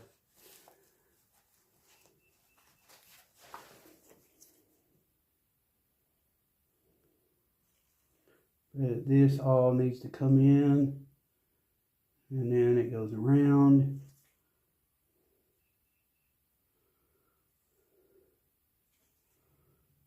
That. There you are. See, it's hard for me to look from the side because the camera's in the way. But you get the idea.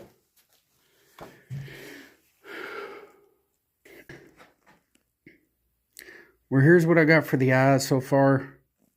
Can't really see them hardly. Some glue on the eyes. But you can see I pushed in where the eyelids were. There's a natural ridge in the form. And even the eyebrows, there's a couple there, a couple there. There's a place for the eyebrows. Just putting everything in place. Now I got to work on the mouth before it dries. And I think I already showed you that. Like how to make it correct. Use reference picture for the way the lips are and everything. Well, if you look real close, you'll see where the inside corner of the mouth is. It looks pretty correct right here anyway. But I will get some of the longest pins I have and stick them into that foam. Get it to hold it back like it's supposed to. I did pretty good right there. And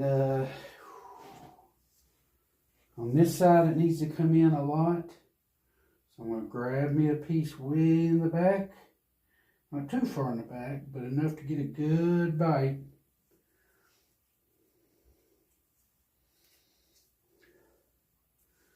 I want it to come around. Ah, there we are. Here we are. Just enough to hold real good. And that's plenty good enough. Good enough. Just places like right here where the skin is just tucked away from the glue. Well, I'm going to go ahead and put it in there and push it up in there if need be. I know how the lips are supposed to go.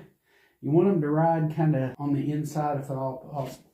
You got to use reference pictures. You can see where the hairline and the lip meet. You can see. You want the lip on the inside. These needle noses come in handy for stuff like this. And I'm doing this because this is the side you can see. I'm going to worry about the ears last. But I want this up as far as it'll go. That's pretty good.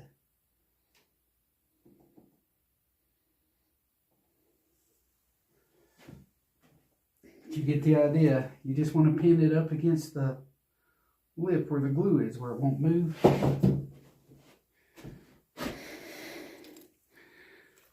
You might have to go sideways with it like this to get it to go into place. You know, straight back doesn't always work because, okay. Straight back doesn't always work because the glue, it starts to dry, it's not going to hold, and you've got to get it to hold. So you may have to just push in straight like that to get it to lay down so you don't have to sit there and cut it off later or whatever, if at all possible. You continue that all the way around anywhere you need to. You got to do it. Ears look pretty even on both sides, so that's pretty good. Ears, you can move them a little bit for a few days. So yeah, I've kind of got my eye on it. Okay, now we're gonna pin him up the back. I guess you could sew him. I've gotten used to pinning, especially if it's like a tough skin or something. And use a brush or something to get everything out of the way as far as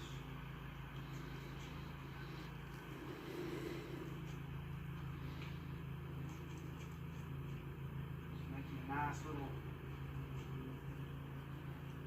entrance way. Try to separate the hair as much as possible. You can only go up so far at a time. I mean,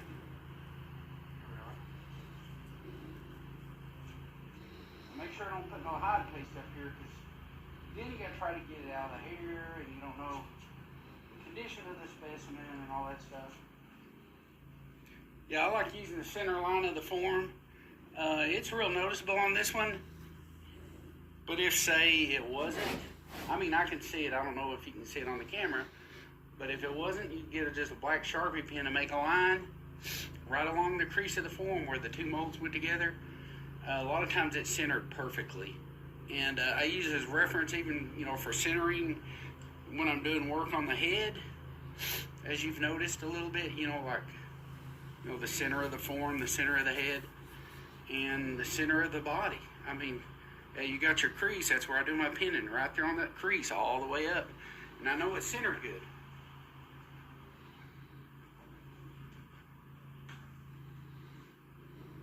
Yeah, and I just try to do a good, even job on both sides.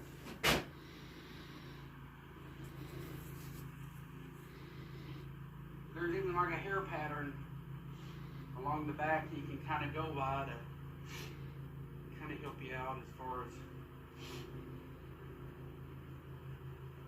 you know, how he's supposed to be. You know, the hair patterns.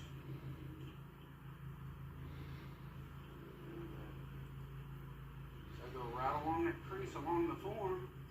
Just keep putting my pins in. Probably a little less than 1/4 of an inch, more than 1/8. It's just what I feel comfortable with.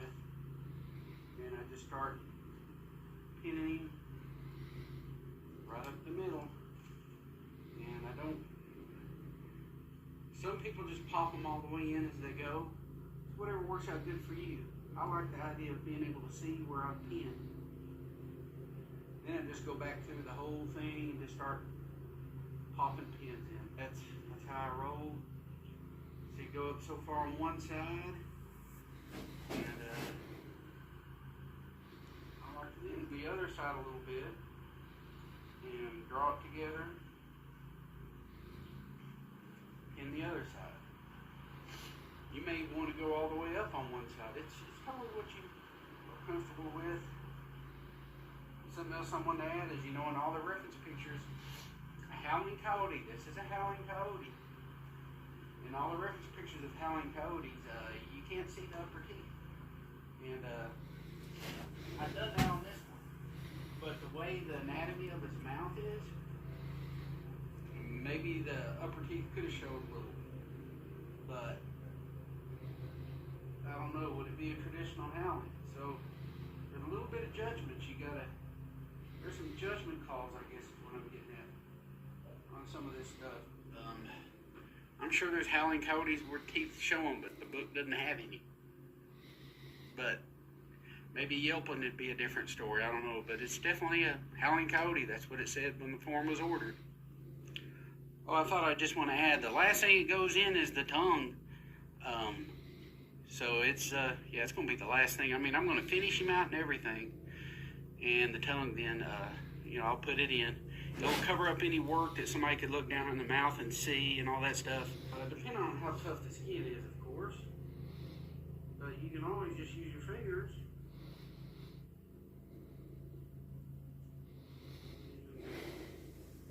Get you a pipe. Maybe easier just use your fingers. These are short pins and kind of want to use them up.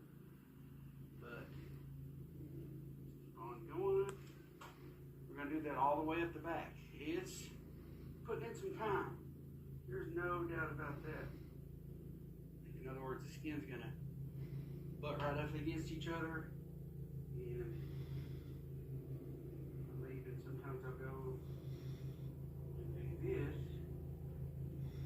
If there's a part that's sagging real far back, I'll do that. So maybe two more in between here. Make sure I'm on where I know I need to be.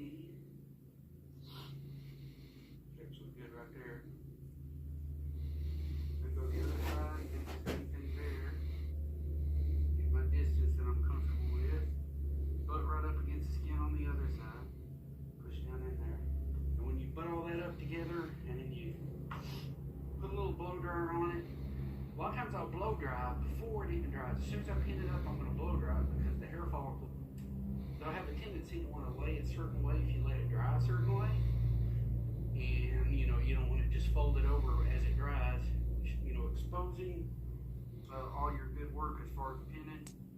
And for the best camouflaging effect, as soon as you get this guy done, at least on the back, just the back, go ahead and go brush and blow dry to it. Just be careful with it. Don't try to lose much hair. Try to lose the least amount of hair as you can, of course.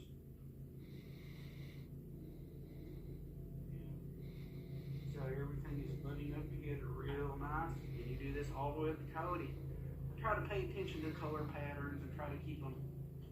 They got like a shield, or I don't know what you call it, hair color actually, right there behind the shoulder blades. And all that, the little stuff is noticeable. So I try to just keep everything lined up or symmetrical as possible while I'm pinning. And of course, I always make sure I had enough slack to do my eye work and my head work. And I even done my head before I pinned him up the back. That way you ensure you got all the skin you need where you need it and all that good stuff.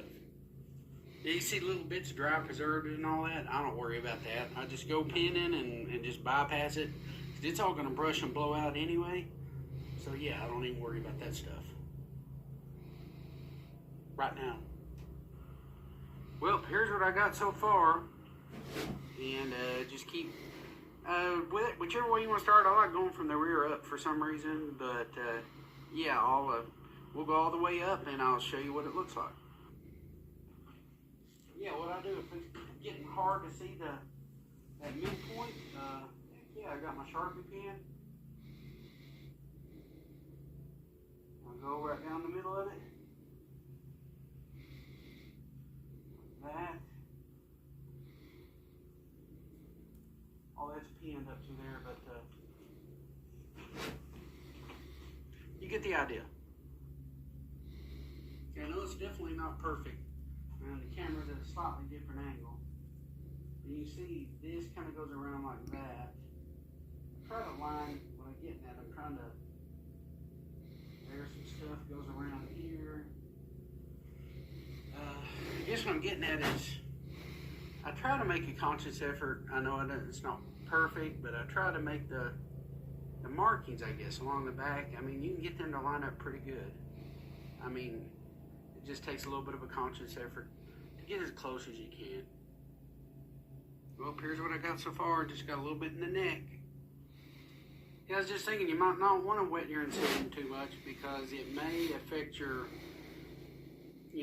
guessing, your color patterns as far as trying to match them up. It could be a little complication on that spectrum, but just figured I'd throw that in there. Well, I've got him now. I just use, you could use your pin pusher, but I got a faulty pin pusher. It didn't go all the way down. I've got just a little something like this. I use a drill bit in or anything. And I just get them all the way down, try to stay away from here while I'm going down. And it makes for a real good look. And so that's what I'm going to do. Occasionally you'll run into something like it's like the tail wire area or something. It's got to go to one side or the other of it.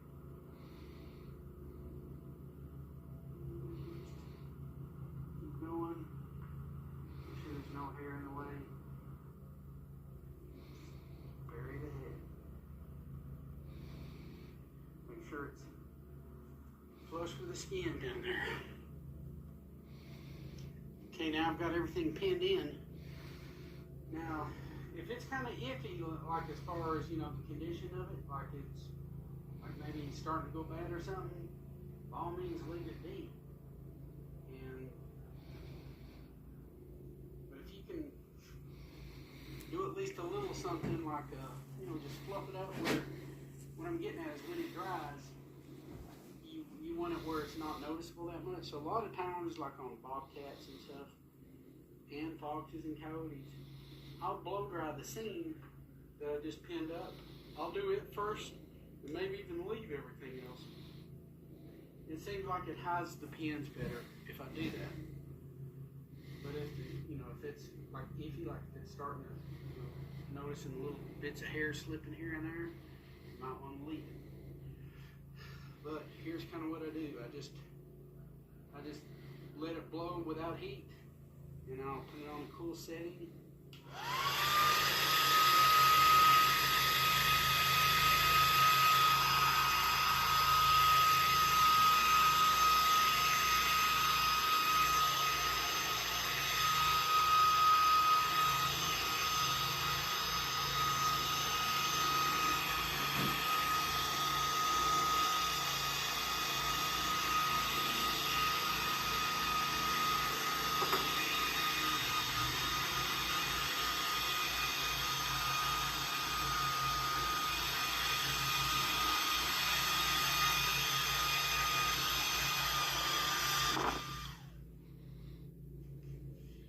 Yeah, I'll do something like that. Just kind of help it out as far as, stuff showing.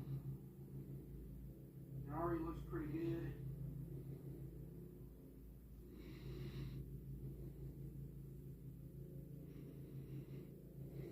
But it is a little bit iffy, this particular one.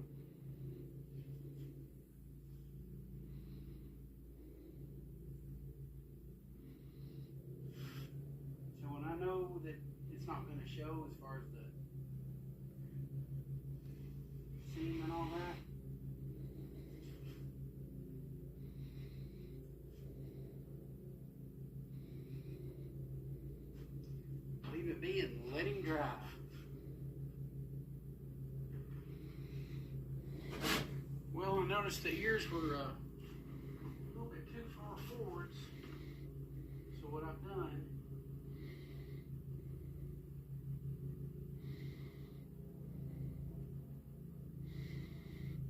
I've went back as far as I can. I like that right there. This is about literally as far as I can go back. About as close as I'm going to get. Work with my drive too. Yeah, that helped out considerably. Well, this is what I got so far. I just showed some footage of me pinning the Coyote up the back. That way I don't have to show you again. But this is kind of what I got so far. Kind of doing a quick walk around, I guess you could say. A lot of pins in it.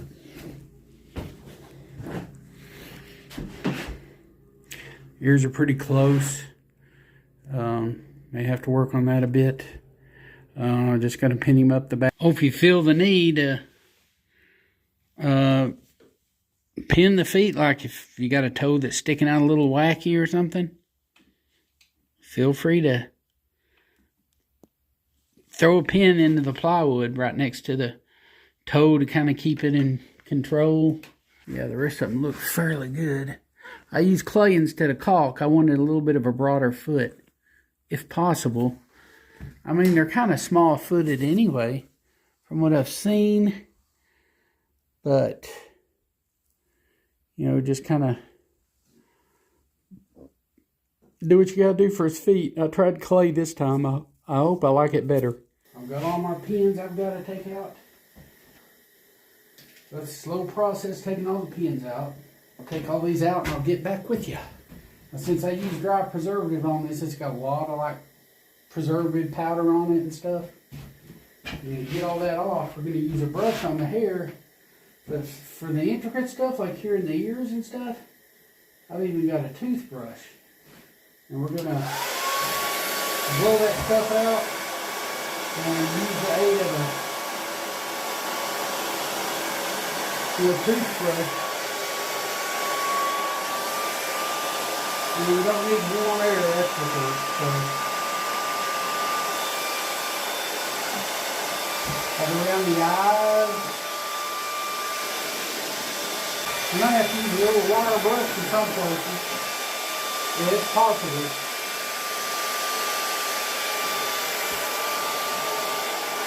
Or it might just pick out and come out. So I'll get the big brush and brush the hair. And sometimes that preservative gets on the hair and makes it want to lay down, so you have to kind of brush against the opposite direction of the way it's laying and bring it up. And it helps to get a blow dryer on it to do this.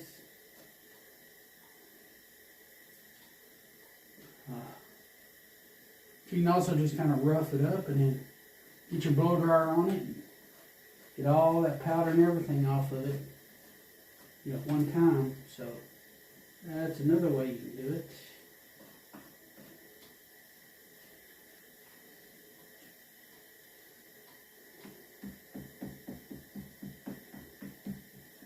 Yeah, it's definitely one to kind of rough up in the other direction, which is good, because we're going to do all the hair that way. You know, blow up under it, get it to fluff up. Okay, I'm going to blow dry all over this guy. Try to fluff the hair up as much as possible.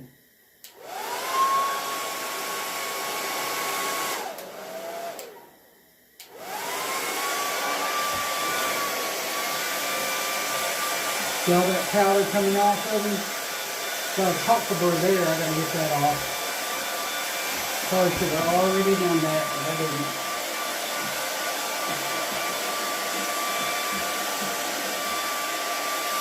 Look at all that dry preservative, my goodness.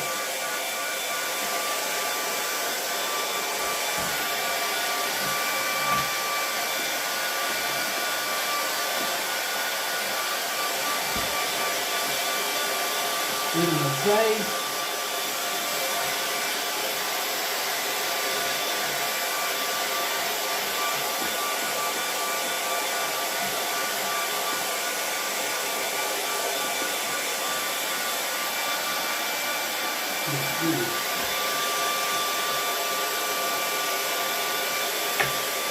Toothbrush might be better on you on the face. Pill's got stuff in it.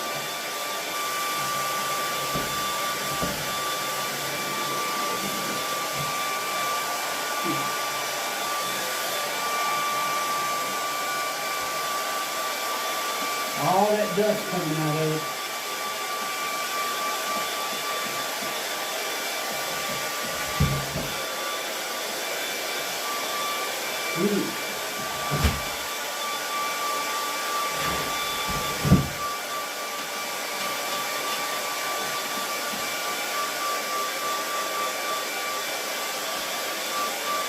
Like on the legs, on the face. I think it's better to use like a toothbrush or something. Kind of fluff the hair up that way. Here I get my toothbrush. Some of the thinner hair like around the face. I still get a fluff effect.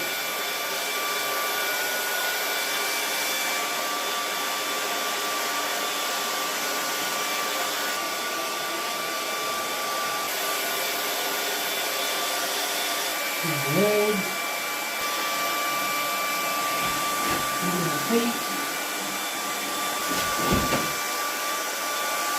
You got like little powdery stuff in there you got to get off or it really bugs you. Go ahead and get it out. Got to finish him out. Now, a lot of times I'd pump the feet full of caulk and stuff. Clay does work a lot better. You don't have near as much shrinkage. I guess because clay's just a little bit, stouter. You can push it in right between the form and the digits.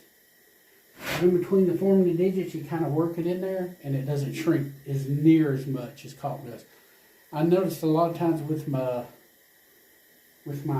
coyotes, the feet would end up shrinking so much they look kind of little.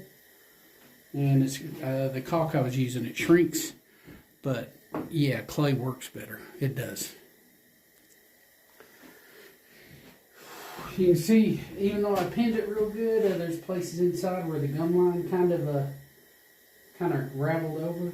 A lot of times, if I can, especially if it's going to be real noticeable, I'll cut that off. That way I can just finish it out. I think you can see me doing this. I'll just get my X-Acto knife with a good blade and cut it off. The upper teeth look good. I think the teeth kind of wedged the skin in and made a good fit. Big old piece right here that I cut off is right here. Other than that, it looks pretty good. I could probably put a little bit of modeling stuff on there and be done with it. I like my epoxy sculpt real gooey. So I use lacquer thinner, really thin it down and make it soft. Make a little bit of a dish bowl. Put a little lacquer thinner in there. And mix it up. It's already super soft. And we're just going to knead it a little bit. The epoxy sculpt. You got part A and part B. And I think you can see it. I get this on there where I know it needs to be, and then I'll start modeling it in. It'll take maybe a damp Q-tip or something. But you can see how I've got it right there. Something like this. A little lacquer thinner on it. I'm going to reach down in there. Don't want to take anything off the gums, but oh yeah, it's smoothing out. I guess where the lacquer thinner was on it.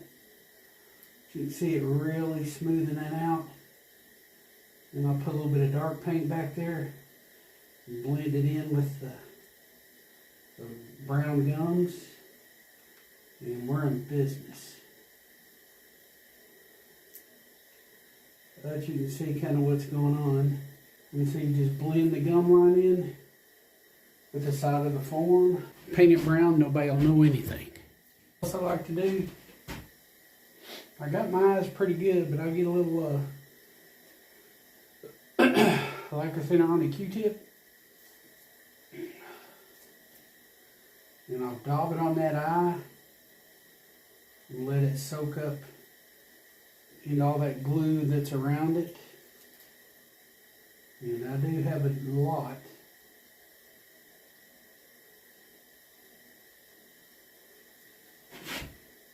This softens it up where it comes off of an X-Acto knife a lot easier.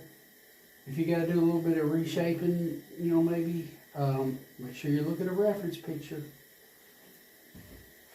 Sometimes you gotta do a little bit of trimming. Sometimes skin, sometimes just the glue, but you do what you can, the minute things to make the eyes look even.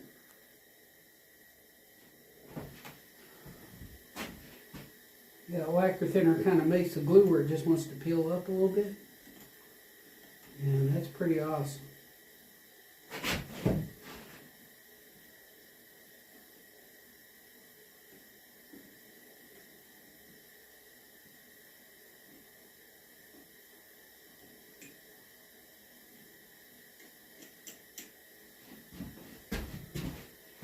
Definitely don't want to do stuff like scratch the eyeball and all that stuff, but it does come up real easy.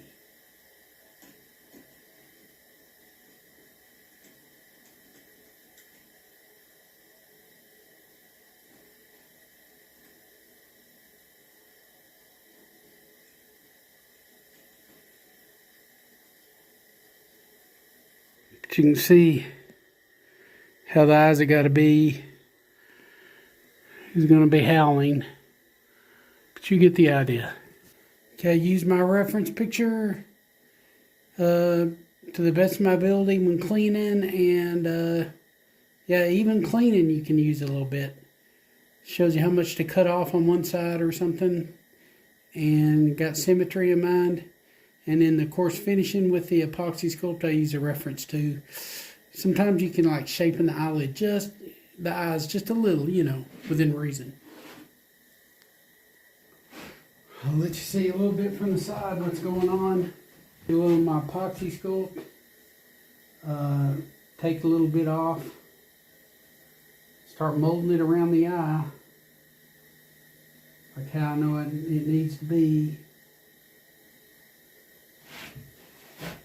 And then I start shaping it.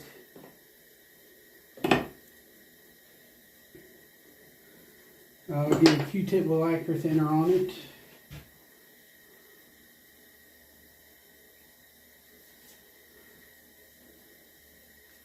Kind of mash that epoxy sculpt into any like bad places. And it's real soft, so I can work with it and shape it and trim it and do whatever I got to do with it. You know. And sometimes you can cheat a little bit if the shape's not quite right to what you want. You can still use epoxy sculpt sometimes and, you know, get it within the ballpark, because it's gonna all be dark anyway around the eye. X-Acto knife, and I start looking at my reference picture. Y'all know the one. The shape of the eye on towards the inner tear duct, I want it right.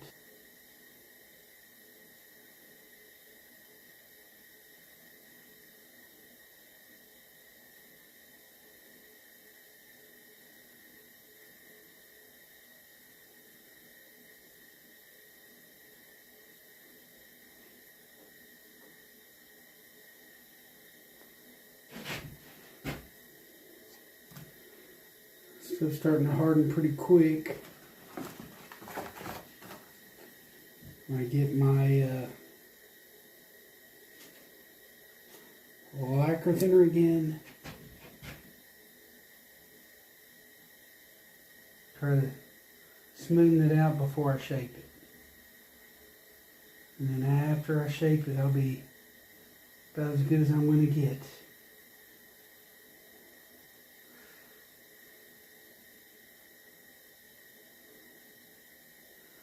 See what we can do with that.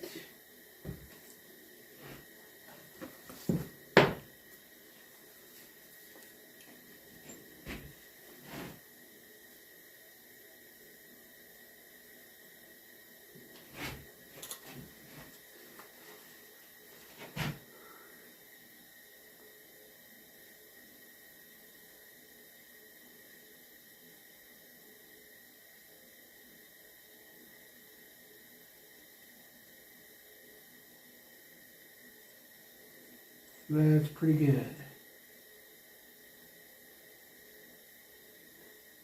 That's it. That's spot on. Okay, we got that eye good.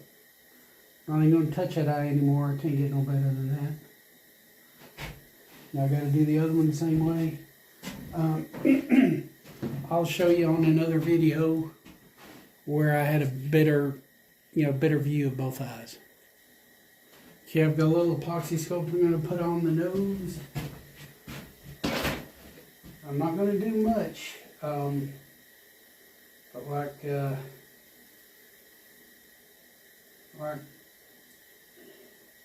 any place where the form is separated from the nose, like here inside the nostrils, I want it to look like it's coming like off the form. In other words, no gap behind the nose and the form. So I use epoxy sculpt, smoothing it in there real good, make it look good. That's my goal. Now you see shrinkage. Just want to try to even up things where they look good.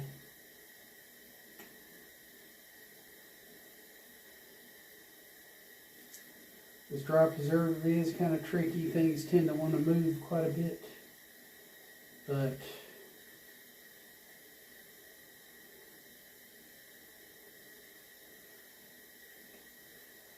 okay, like right up here, this side sinks down a lot.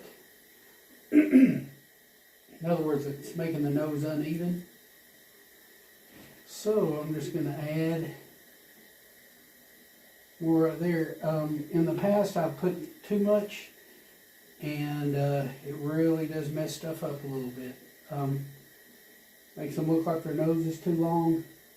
I've been real guilty of that. So I want to definitely watch that.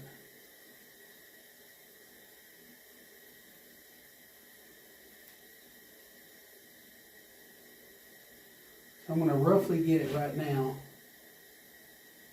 And I can smooth it in with lacquer thinner. Even use my fingers, Okay, there's just a little bit of an empty spot right here.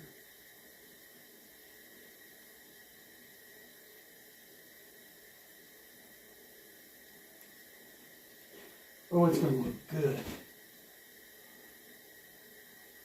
Yeah, a lot of times fixing that nose is all you got to do, and everything works out great.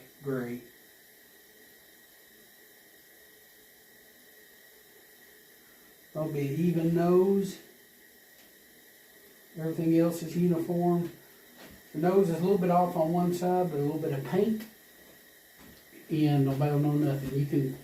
You can fix uneven things with a little bit of paint sometimes, but that nose is perfect just like this. So now I get my lacquer thinner.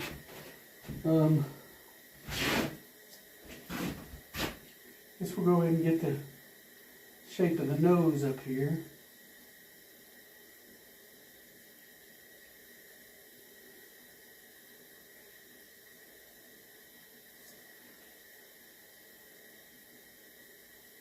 Okay.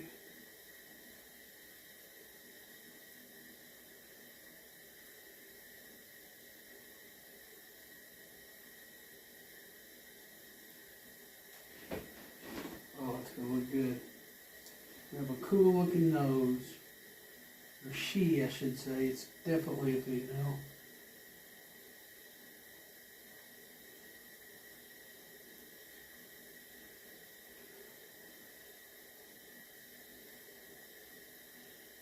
Smooth it in, look like it's part of the nose, I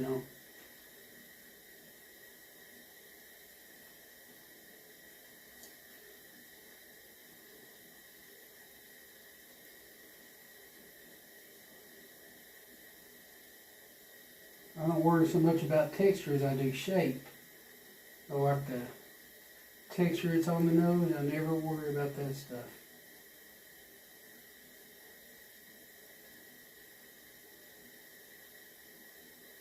Always have worried about shape. how it looks from the front. The top. Oh, it looks good for the top even. That's perfect. It's not too pointy. Although it doesn't take much to get that way. It definitely doesn't take much to get that way. But it's good.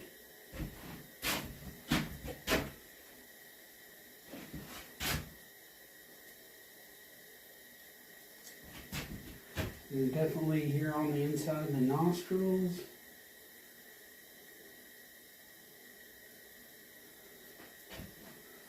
Shaping with my X-Acto knife. Actually do a little bit of shaping with it sometimes. Especially the inside of the nose.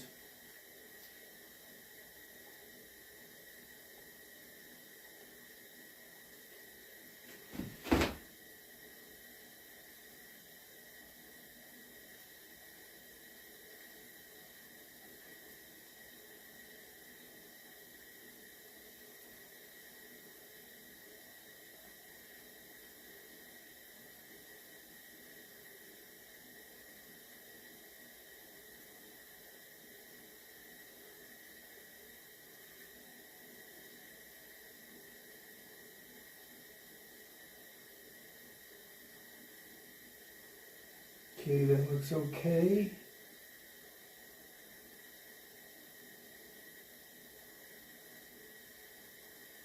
That looks okay. Okay, that's good and uniform. I want it good and uniform on this side.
Good looking nose to me.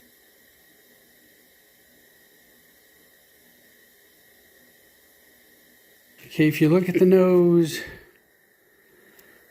it looks pretty even on top. Look at it from the side. Looks pretty good. It was all shrink down and lopsided, so just a little bit of epoxy sculpt. Overall, I think he looks good. The ears are relatively even. The nose is even. The spot right there that doesn't have epoxy sculpt. Got inside the nostrils pretty good.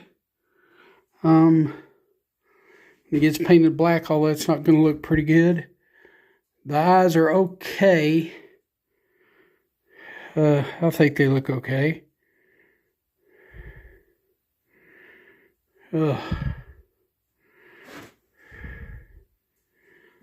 And that's what I got.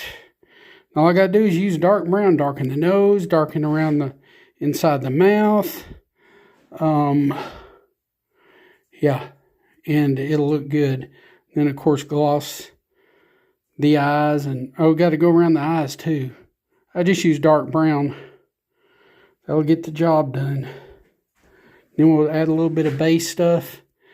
But I'll show you a little footage of an earlier Coyote video. I think for whatever reason I did a better job filming. Maybe I had the camera right over my shoulder or something. Not sure. But I'll show some of that old footage. I got burnt sienna. I think that's a good color. Move the hair a little bit, put a little bit of that in there.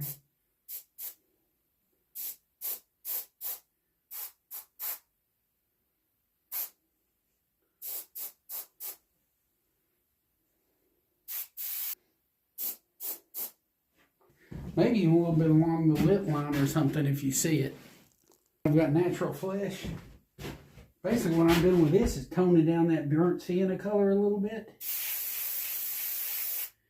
And making it have a little bit more of a fleshy look. Don't want to kill it out completely, but I want to lighten it up. I'll move the hairs out of the way. That'll save me on having to clean up a little bit later. Got to be kind of uniform with it if I can. Well, uniform as I can possibly be.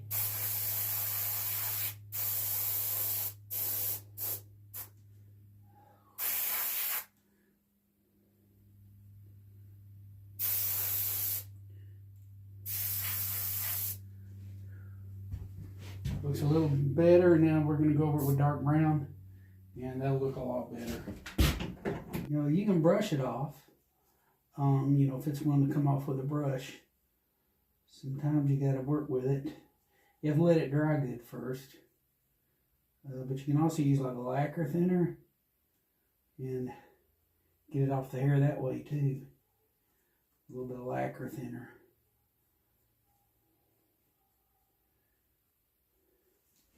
Now we're going to dark brown. Okay, now I've got dark brown, or I think burnt umber is about the same thing. Burnt umber might be a little bit lighter, but there's other colors that are equivalent to dark brown if you don't have it.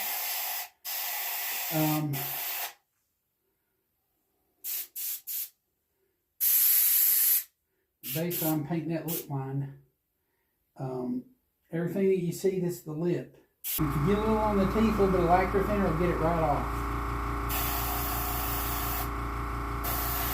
And you can use a brush if you got to get in there.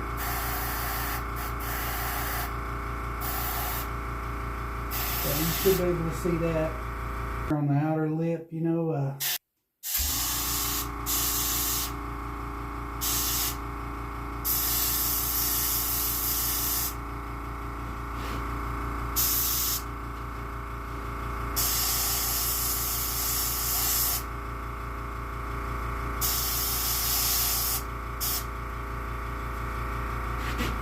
Go on here and get what you can. These are the outer lips. And you probably want a card.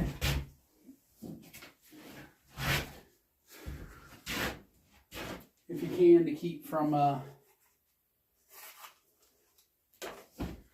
getting a whole lot of paint on that lip. So I'll put something to kind of shield.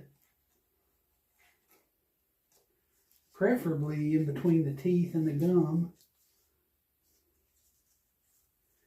I did mount it that way, so now I can have free reign.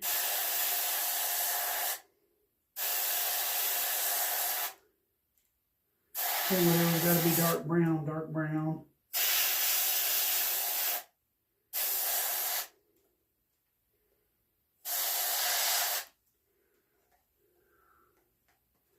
Go right through here with it.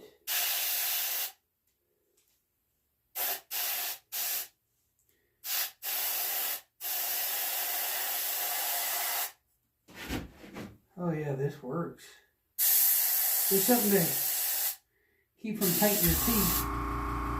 All the lacquer thinner will get it off when the teeth are, you know.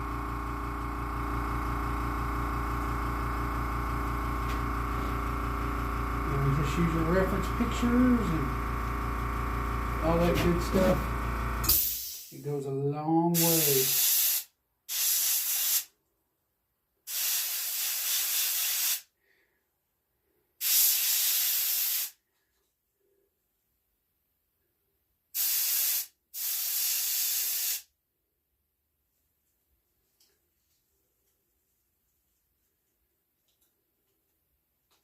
Even right here, you can go in front of the teeth.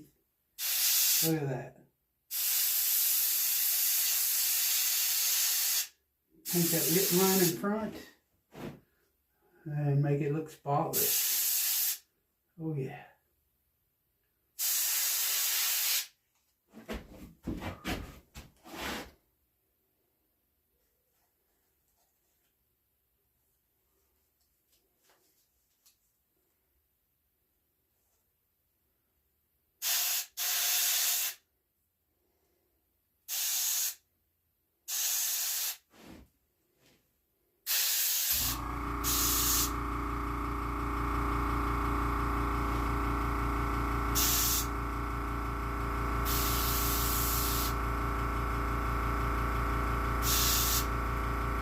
Oh, look at that. Perfect.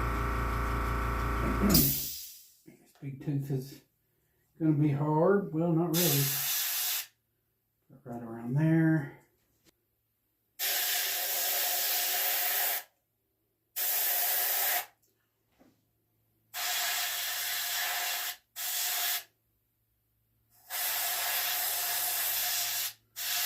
No dirty teeth. Nothing. As far as the inside gum line, you know, you want to make sure you get it real good.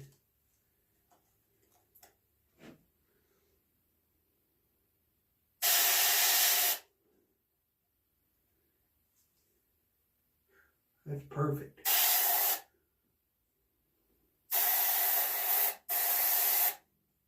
Looking at that. And you can use a brush if you have to. You get the real intricate parts down there. Use a brush when you get to it.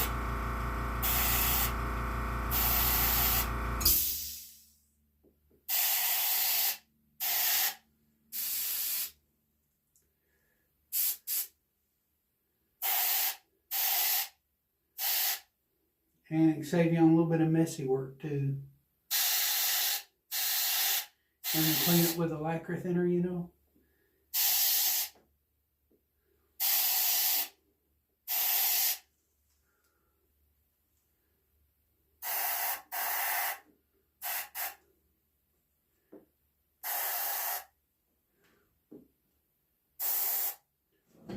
Okay.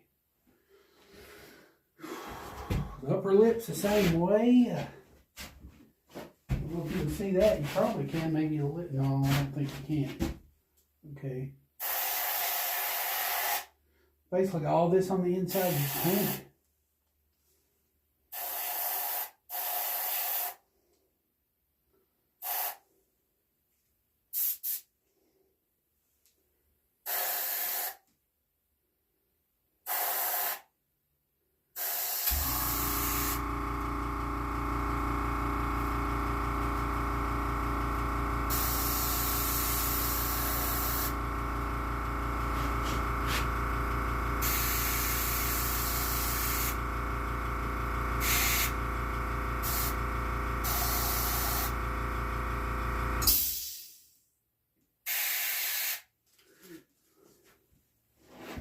Well, you know the drill. Put a little piece of cardboard in there, keep from, you know, painting all your teeth that way. And then go on around. And what little paint you do get on will come right off. Okay, I'm going to tone these ears in. It is a dark coyote, so everything about it is going to be a little bit darker shade than what would be like on a regular coyote. So that includes the ears. So I don't want to kill it out completely. I just want to tint it, like, you know, a little bit.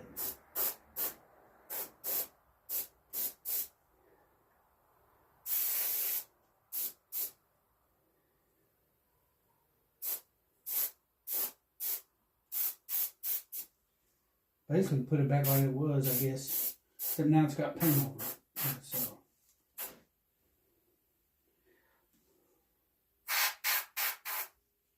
There we are. Do the other ear the same way. A little bit darker coyote, so it is going to be darker, all that stuff in the ear. Okay, I will have put where I painted the eyes using dark brown, which would be a lot easier than trying to do it right now. But now the nose is kind of a dark black. I mean, like a really black color. So it's not wrong to use black. Dark brown will work. Nobody's going to notice. But if you want to use like black or something, that would be even better. Okay, now I've got the eyes done and I got gloss. So I start glossing everything.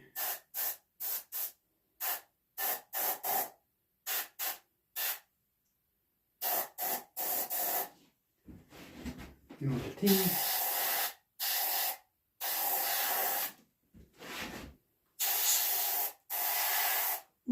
The tongue. Inside the mouth real good. The lips, you know.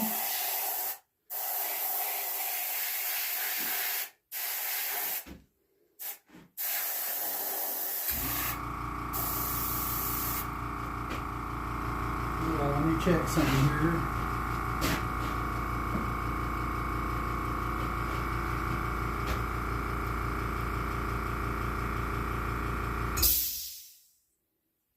Oh, we're good. Make sure you get in the mouth good.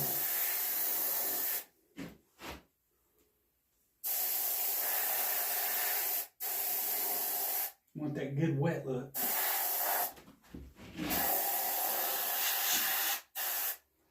Even on the outside of the lips, want that good wet look.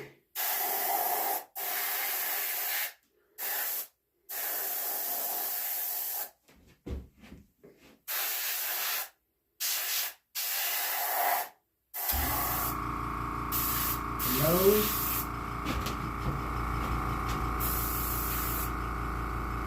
The eyes.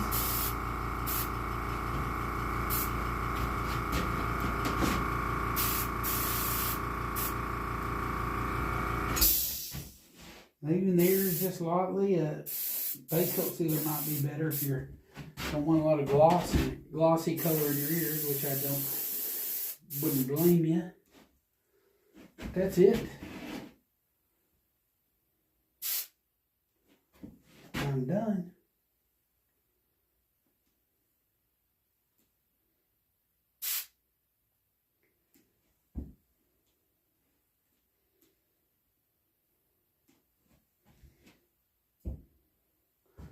Not a bad looking coyote. We'll do a little bit of a walk around.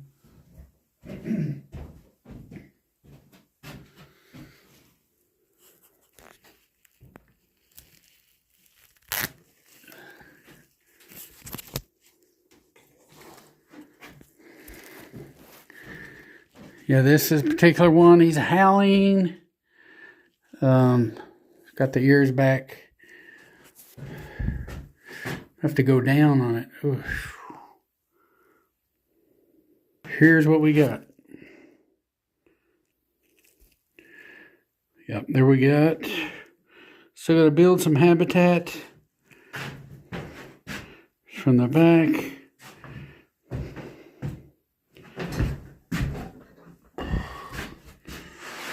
Here's from the front.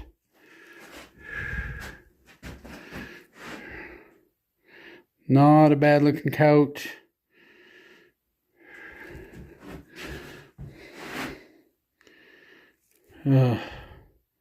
Not a bad looking one.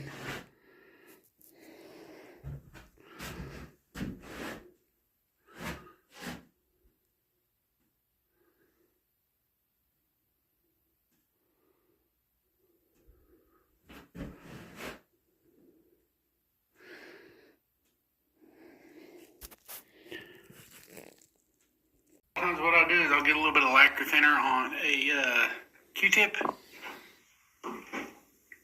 Just kind of daub it around there.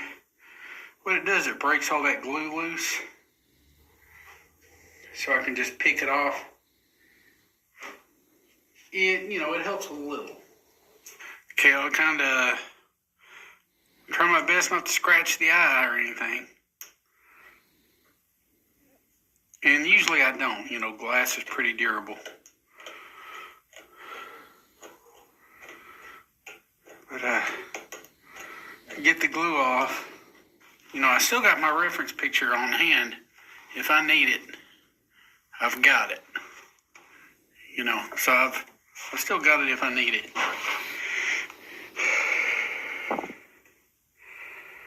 So yeah, even when I'm scraping off the glue, I'm gonna make sure I'm doing things right. Like here on this eye, you know, I could,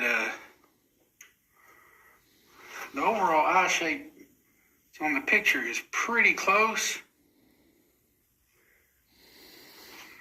Pretty darn close. I may have to do more building up than actually anything else. As far as the eye shape on the picture I'm using.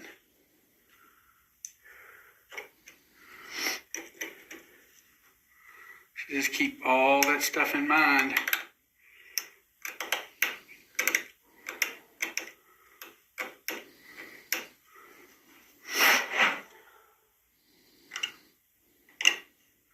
By all means, you don't want to scratch the eyelid if you can keep from it. You don't want scrapes in your eye. But yeah, these glass eyes are durable. They usually take a lot of punishment like that.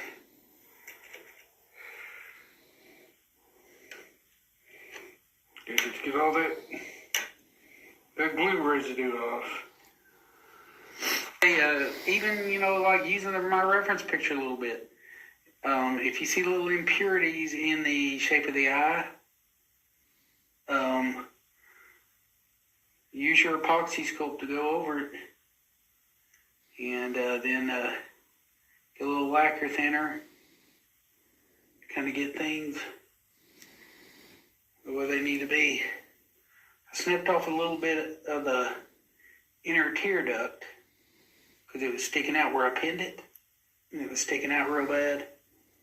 So all that gets fixed. Just right in here in the inner, it's like right here, but on the other side, sometimes you can have like a big indentation there. That looks pretty good on that side though. Any place where I may have chipped off a little bit too much, or it could be like a little bit of a wrinkle or something in the tear duct area and you want to smoothen that out. That's what this epoxy sculpt is for. And a lot of times where the eye may separate from the skin a little bit, there again, that's what it's for. You get a little bit of this epoxy sculpt, get it up in there, and just fill it in. Lacquer thinner on my Q-tip again. And just work on smoothing that out any place where it needs it.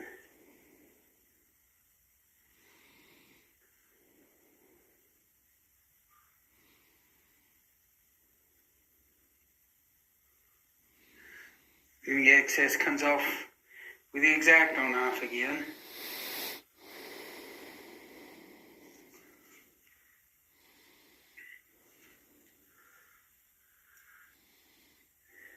That looks pretty good. Any excess you clean off with the Q-tip and lacquer thinner. I filled in my gaps, but I know the general shape of my eye is not what it once was. So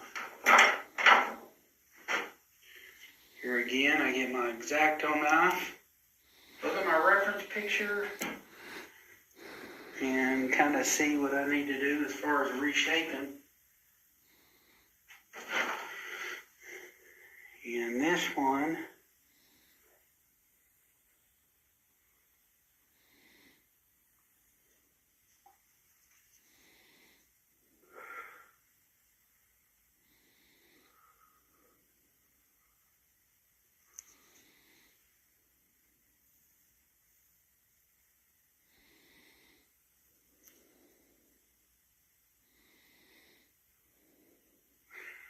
I figure the reference picture can't lie to you.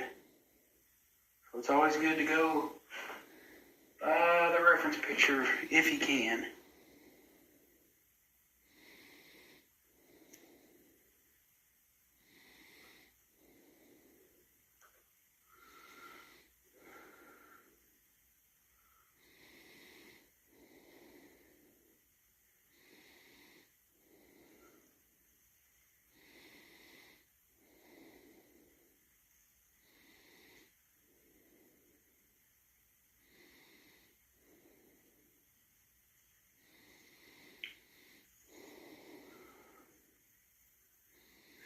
All that's going to be dark brown around there.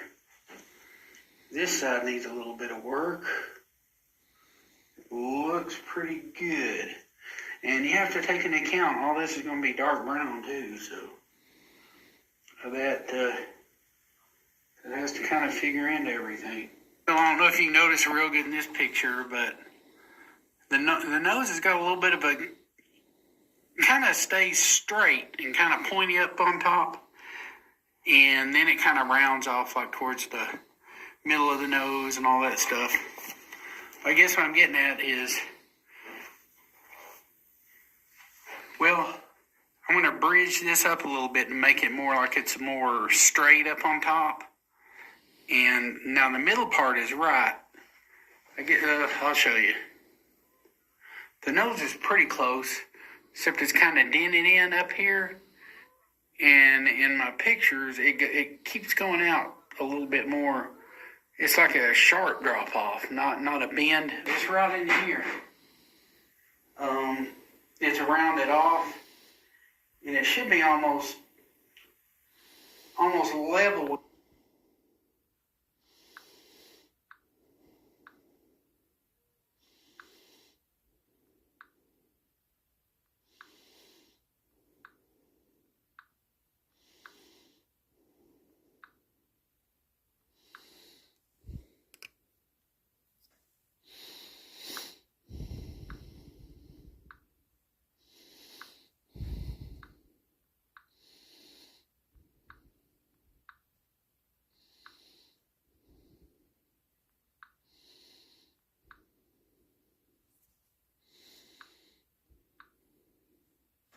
Shit. You can notice it from that angle, but there's a separation right here between the nose and the form and the nostril area. So I'll fill that in.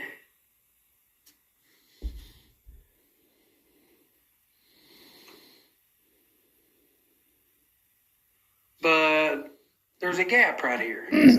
And I've already put some epoxy sculpt in there. But I'm going to show you a better angle. Okay, I've got my epoxy sculpt in. Here's my nostril. You just put it wherever it needs to be. There's where the skin separates from the form. You should be able to put some epoxy sculpt in there and smoothen it out and make it look real good. Kind of the same thing on this side. The camera doesn't show depth real good, but right here there's a big old gap between the form and the nose. And I just fill it in anywhere there's a gap that I see. Then I just use a cotton swab and rotate it around in there. And that usually does the trick for me.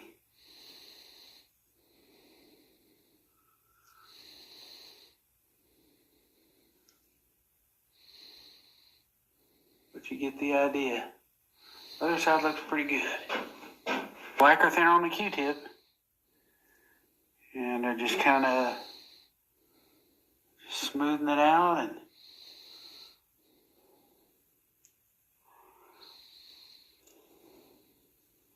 depending on how big your nostril is, of course.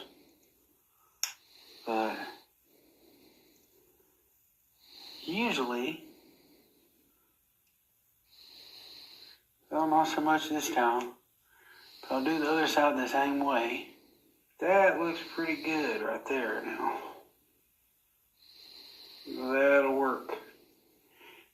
And it's going to be so dark. It's all going to be black anyway, so just smoothing everything out and make it look as real as possible.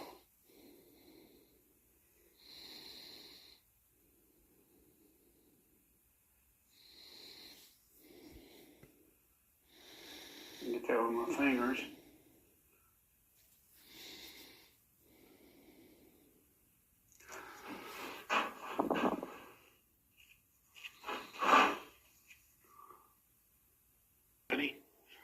The fake jaw set.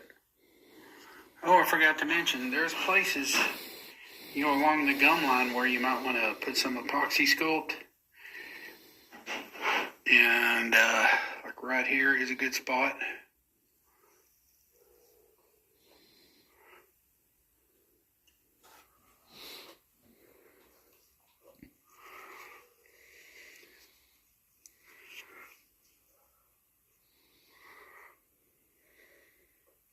First, you can almost pull the jaw set out and do this and then put it back in, but I'm not going to do that.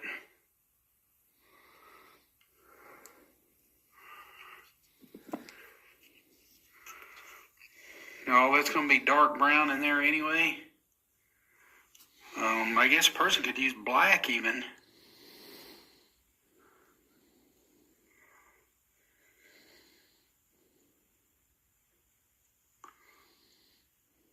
I'll come back with a Q-tip and smoothen that all out.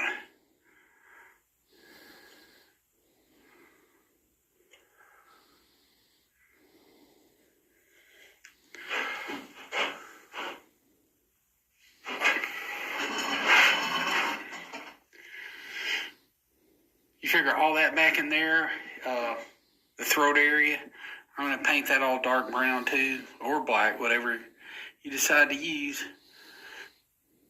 I tend to go dark brown because all this around, at least on this coyote, it's all dark brown. So I'm just going to stick with the color theme and go dark brown all the way around. But any place where, it's going to show, go ahead and get you some epoxy sculpt and fill in.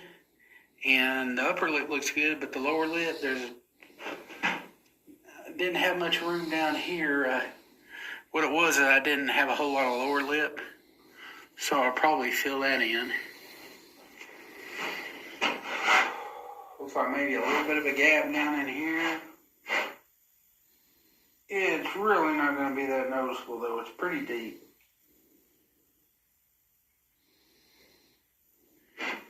You just go all the way around and places where you need to do a little bit of modeling work, go ahead and do it. And if you want to not have to worry about overspray so much like with an airbrush, feel free to use a good brush to do this stuff. At least close to the gum line. I'm used to using airbrush on everything, but I do have to do cleanup.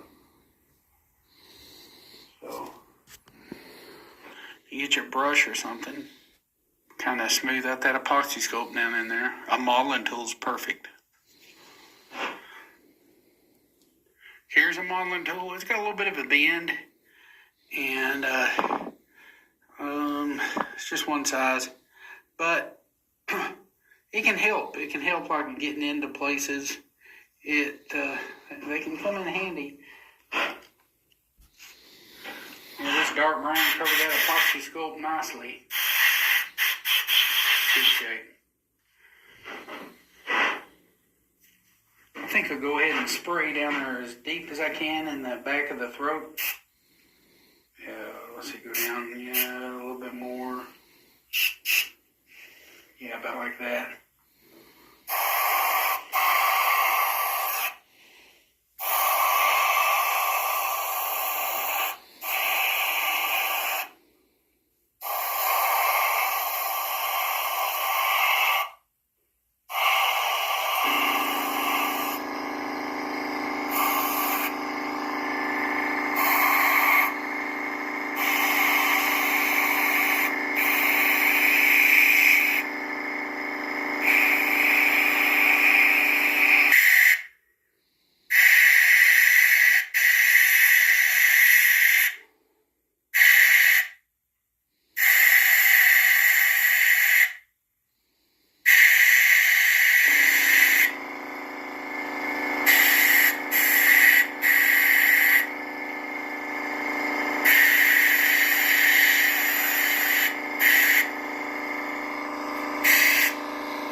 can see there's a lot you can get without a brush.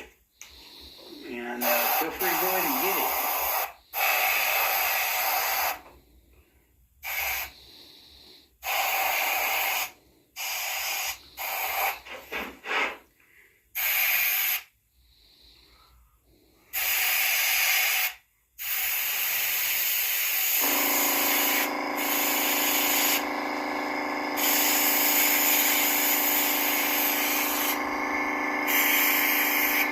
I end up using a brush on some of this because I just can't keep from getting it on the teeth otherwise. Okay. Well, it's hard to see, but I can get this right here in the tear duct, and I darken up all that bad stuff.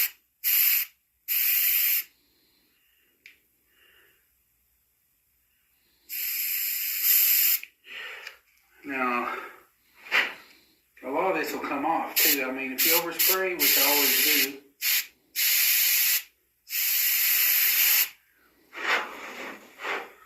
it will come right off.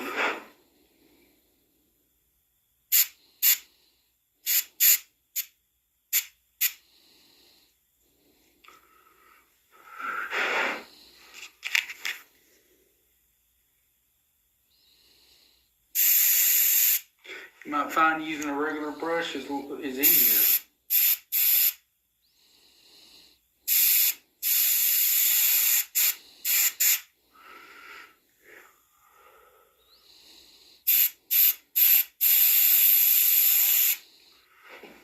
Okay.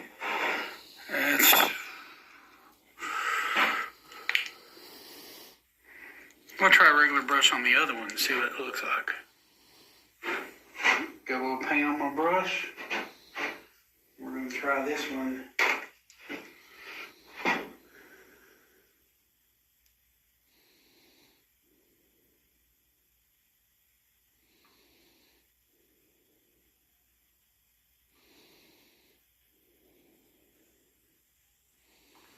The only thing is this paint wants to go travel real far. It doesn't want to, unless you got it real thick.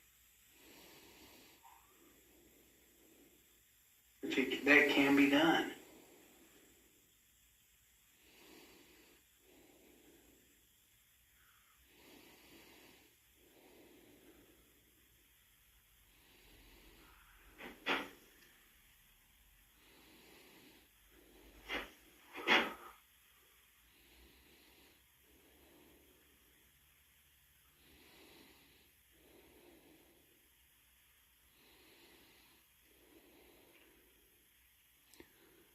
Brush could definitely save on cleanup,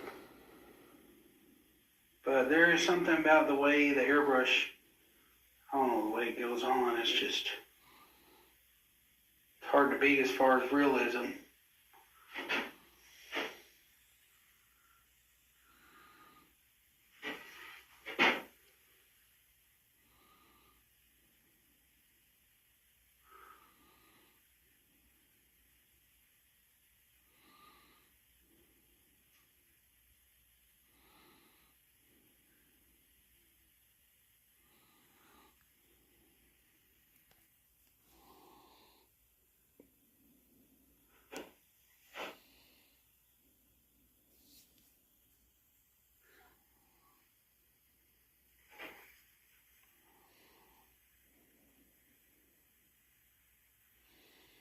Yeah, you're gonna have to clean the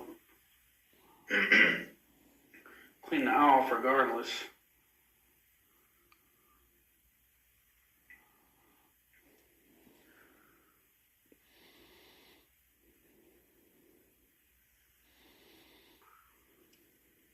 That looks pretty good though, considering.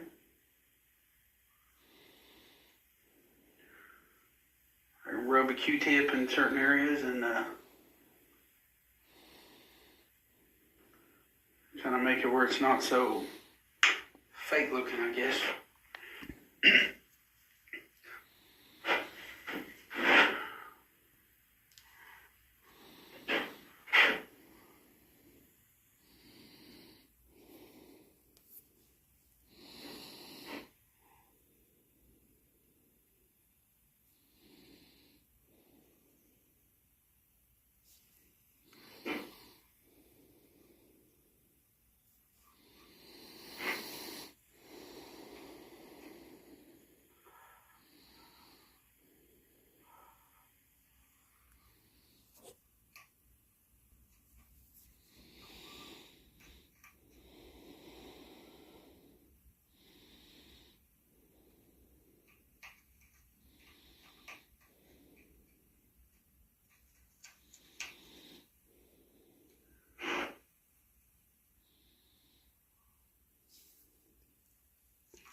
Yeah, I kind of like a little bit using the airbrush better on the eyes. Just seems like it looks less fake or something. I guess I'm just used to using the airbrush. It has a lot to do with it.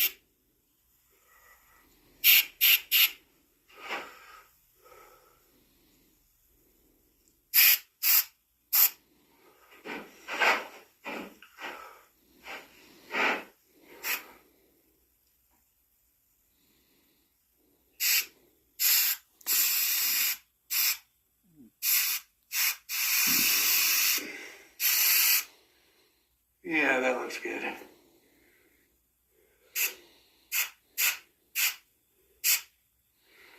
Okay. Now we'll just clean that off and it'll be done.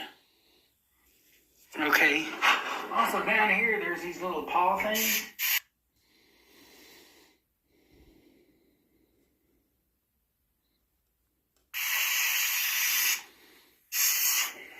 I'll go ahead and kind of do those too. And then, then also,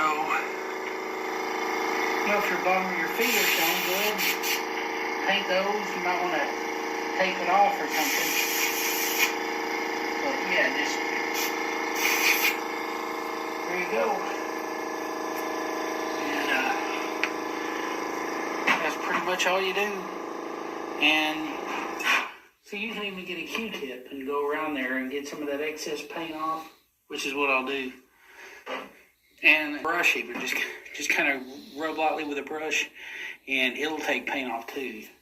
I use that like around deer eyes and stuff. Yeah, you can even use a brush and brush some of that paint off. But after it's dried, it'll just kind of come off a little bit.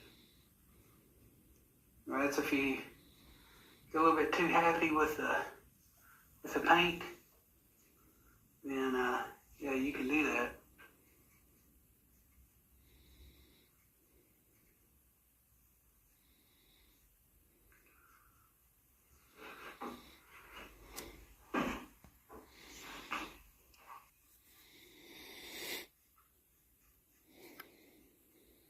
Or you can use a Q-tip.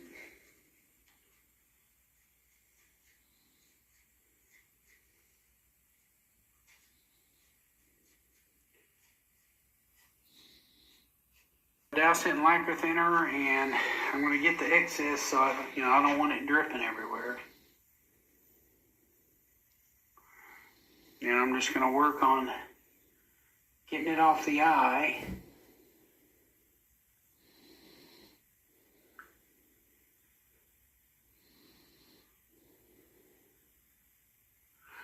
Now, there's a lot of other ways people do this kind of stuff. I'm going to get what I can with a Q-tip, and the rest I'm going to use just like a little X-Acto knife, the tip of a sharp X-Acto knife. And it'll get all that stuff off.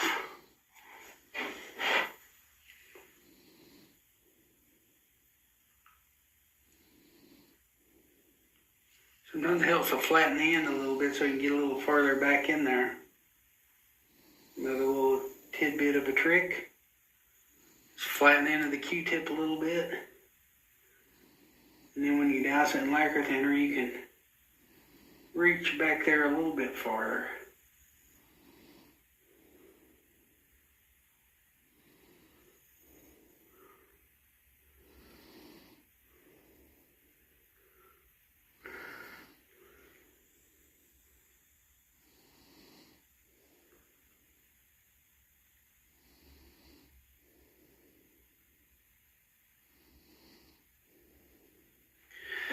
And I'm going to get the rest with an X-Acto knife. This might take some time, and it'll be tedious work. But I want to get as close. I want to scrape that old paint off.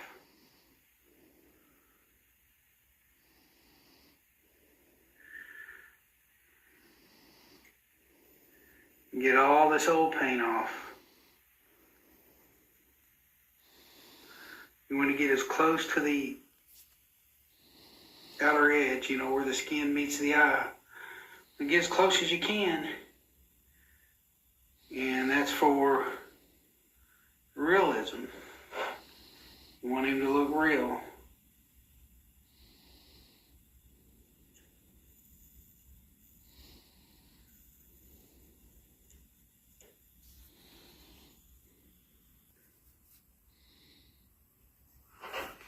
Kind of hard to do with the camera, but I'm going to try.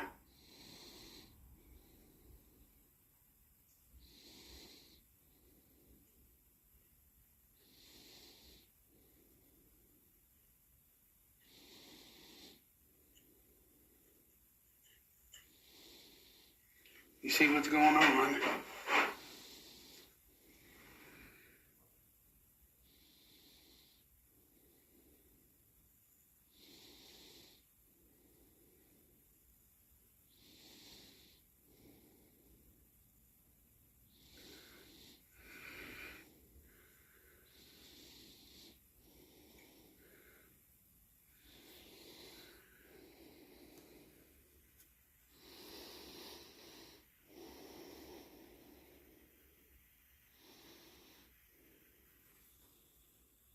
That's good enough for that eye. Maybe a little bit right in here can come off.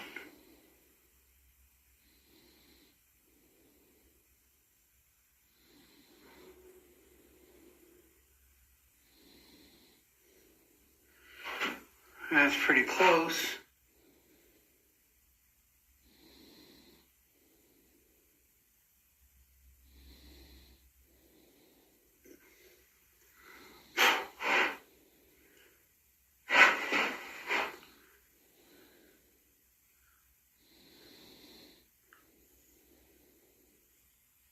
All this can come up. Little particles of paint that I hadn't scraped off yet. Be hard to get a Q-tip down there. But now the eyes do have a little bit of a hazy black ring, outer ring. So it's not wrong to leave a little bit of paint on there, I guess you could say.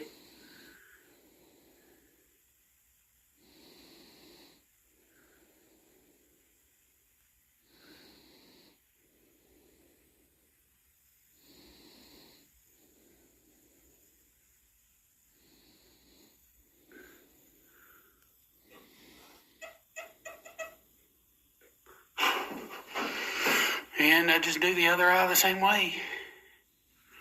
Well, that's kind of what I got right there. I scraped them off and then used a little bit of lacquer thinner to clean the eyes. Haven't glossed them yet, though. That's going to bring out everything. Okay, there's places like where I might have got a little bit of paint on my teeth. Well, the teeth are white anyway. It's not going to hurt to go ahead and get some of that paint off. Did a real bad job right there. Dropped a little on a tooth.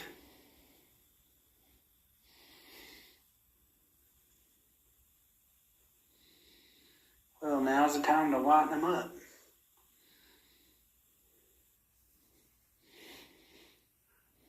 And it's not wrong for them to be a little bit dirty anyway.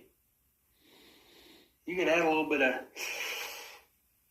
Well, I got one on here where I done a bobcat, open mouth, and I did paint its teeth. It's like I did a little bit of bright yellow, and then went over a little bit of like dark brown towards the bottom, and a little bit of red too. Red over the yellow makes a good orange-like color, and really makes the teeth look nice. And I think I used a reference picture too. It's on here. Feel free to check it out if you want to add some color to these teeth. But this is good enough for me. I'm not going to worry about it. It looks fine to me. But if you wanted to add some color to the teeth, I got one on here where I actually done that.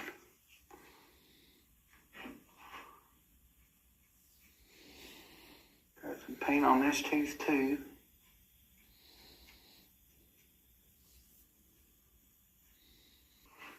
Take a little bit of paint off the very tip top of the nose, you know, just the hair. Just want it to blend in a little bit better right there.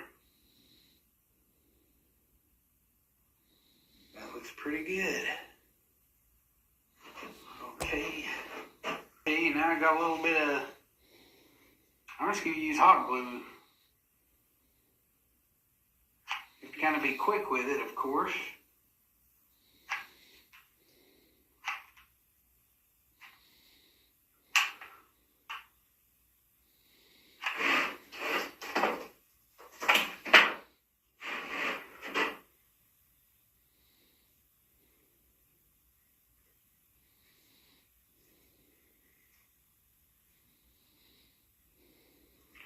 There we are.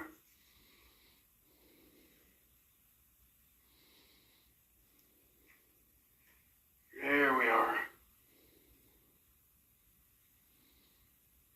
Always got to deal with spider webs, unfortunately. Those little things that the glue guns leave.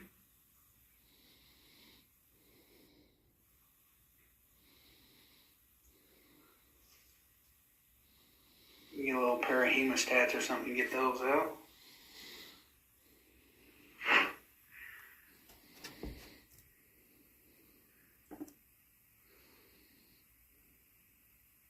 Well, it's already dry. There we are.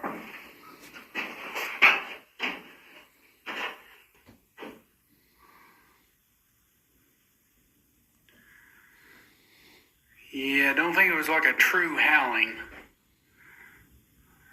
Maybe more like a yipping or something. I don't know. But his mouth is not like really wide, and you know, everything will be shaped different, but it looks okay. Top coat. And I just want to gloss everything down. The eyes.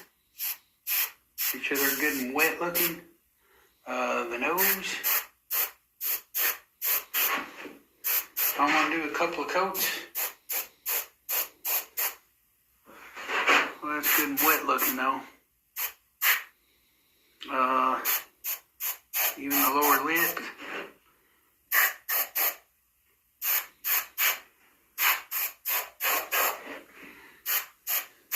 The teeth.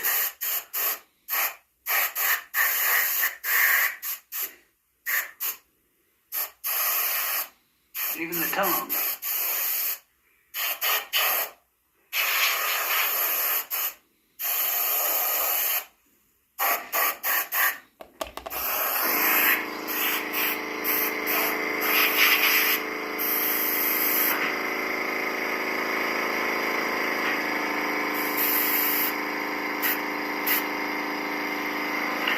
There you have it.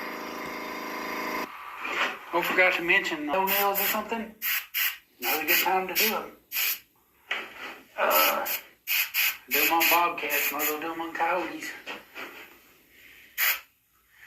The little black things painted on the back of their feet that all dogs have. Go ahead and gloss those up real good. Get all those toes, even on the back.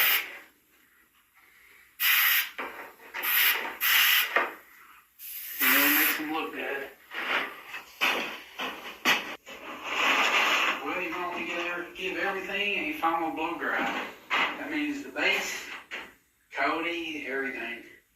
Trying to get it around the eyes and all that because, you know, they've been glossed and that powder don't look too good on there.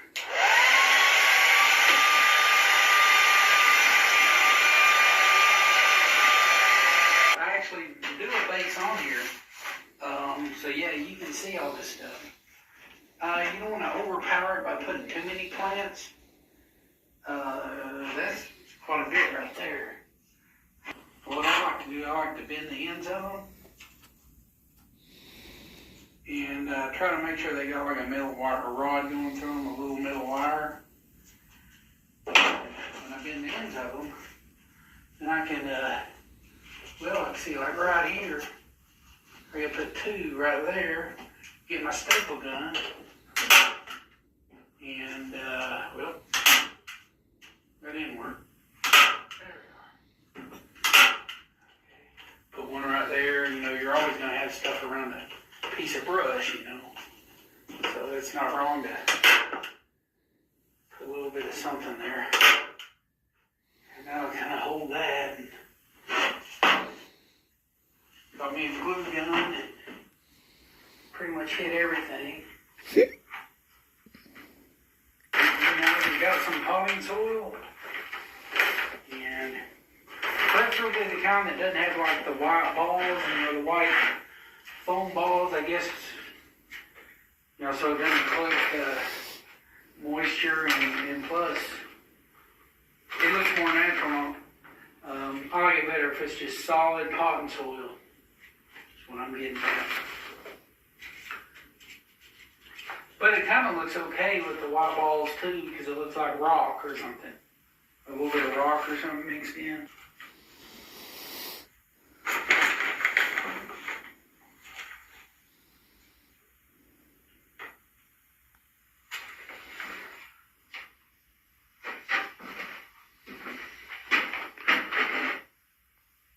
Well, here's what we got after we put all the potting soil in and everything. Doesn't look too bad. Well, this is what it looks like from a distance. Not too bad. Well, this is how you mount a howling or open mouth coyote, or fox for that matter. They mount the same way, you know. And we're going to dark brown. Well, you can see a little bit of a trim in like dark brown or whatever in black. So it goes all the way around, all the way down. And it's more so on the I guess it'd be the top, but the very back of the ear, you can see it right here going through here. And then it goes along the back. You can see it right here, right there. So yeah, just on the very outer edge. I tend to go just all the way around. Because you see it a little on this ear, then you see it on the top on that ear. So it's not wrong, just to kind of trim it up a little bit. And, you know, if your hair curled up a little on the end or something, it's kind of like a way to correct your own mistake, sort of. So that's what I tend to do. I do my deer, my bobcats, and everything that way. Just kind of trim them up a little bit. But if you look at references, you actually see that. I guess is what I'm kind of getting at.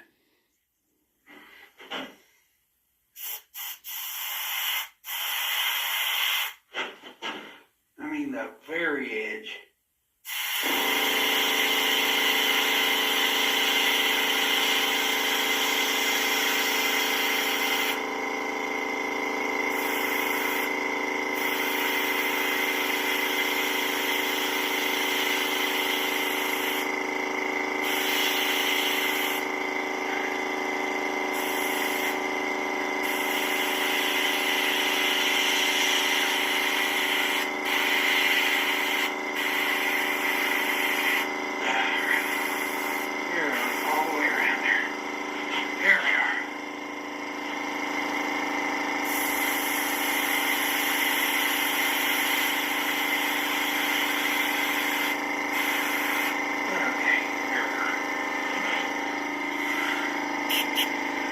Put a little bit of color inside the ear.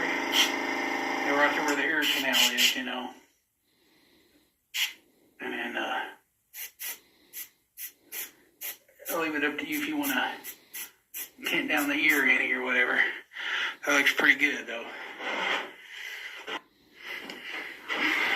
Yeah, that epoxy sculpt has very little shrinkage. So that's a plus.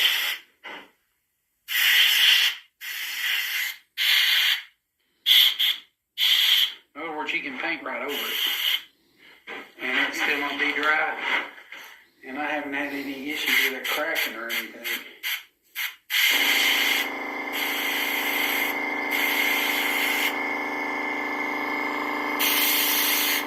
Now the good thing, these noses on top, where the hair meets the nose, is real dark anyway, so it's real easy to kind of blend it in.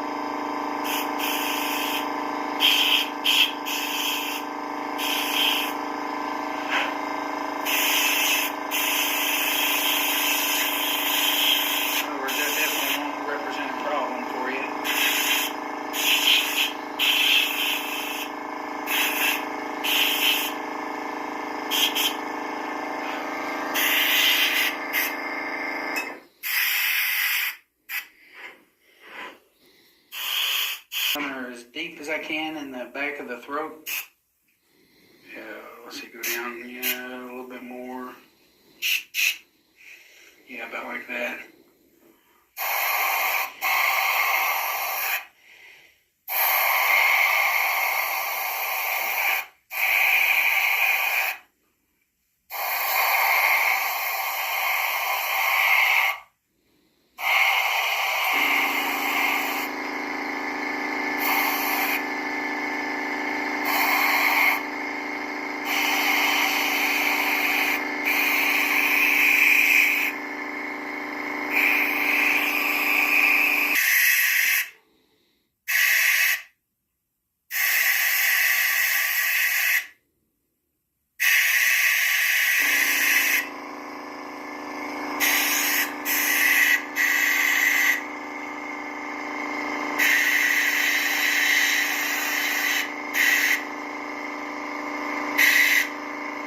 I'm going to go ahead and put a few like little plants and stuff in the bottom, and I'll staple them and glue them. Like here's a good one, maybe like right here or something. They say you can actually put too much of this stuff and kind of take away, so I guess I want to be a little careful of that. There we are. Anything it needs to be. See, here's another one. Not put more than one together. That's not wrong either.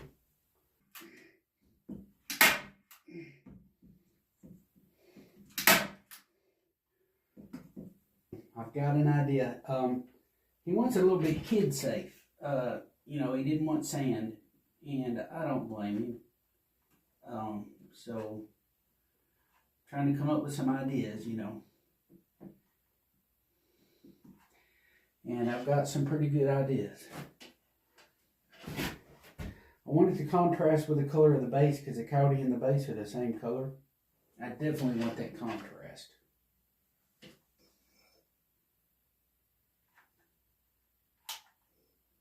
I'm going to glue all those little plastic plants. Just get a little bit of glue so it don't go nowhere. Okay, I've got my medium green. What I'm going to do is take my time.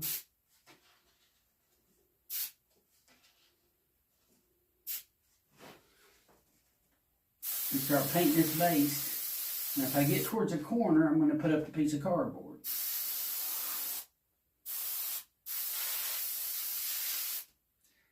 And the reason I'm putting green on it is I'm going to go over it with moss. How long the moss stays green, I don't know, but it's what they sell at Hobby Lobby. It should stay green for a long time. Should, that is.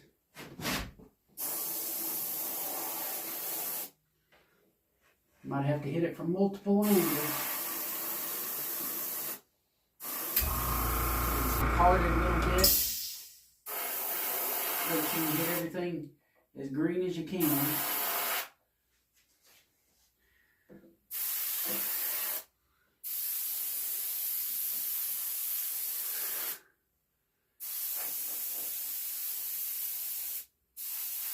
Even if you do hit the sides, it's not going to matter because the moss is going to be right up against the edge anyway.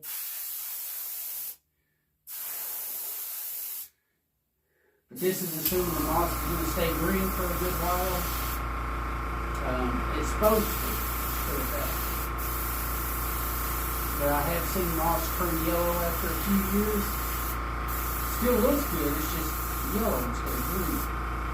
So you gotta be careful. When you run into stuff like that, just cover up everything that would show otherwise.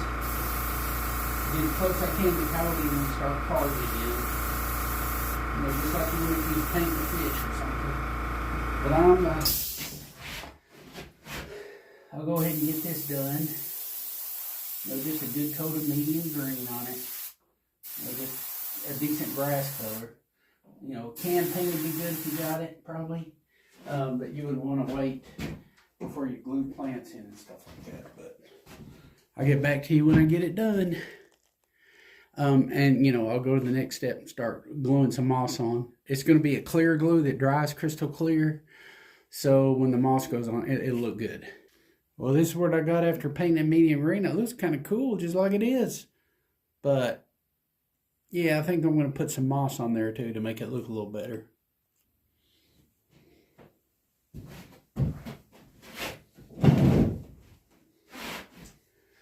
Okay, I've got some moss. I have kind of like an idea where I want to put it. Yeah, probably about like that. Oh, that'd be perfect. So what I'll do is, I've got some clear glue. I don't think it matters, you know, what kind of glue you use. This stuff is awfully thick and rubbery. I don't think it's any good. It's too rubbery. Maybe have to heat it up or something. I don't know.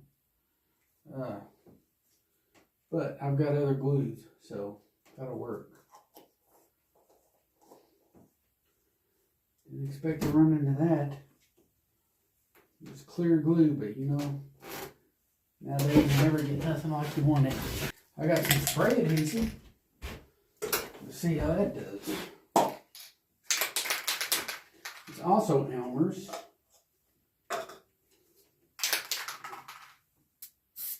It's a spray adhesive. I assume it's very sticky. I'm sure it is.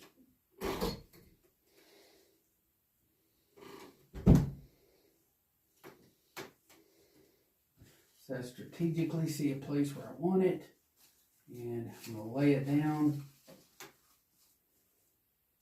and hopefully it's there to stay. Regular Elmer's glue, just lay it down and it'll stick.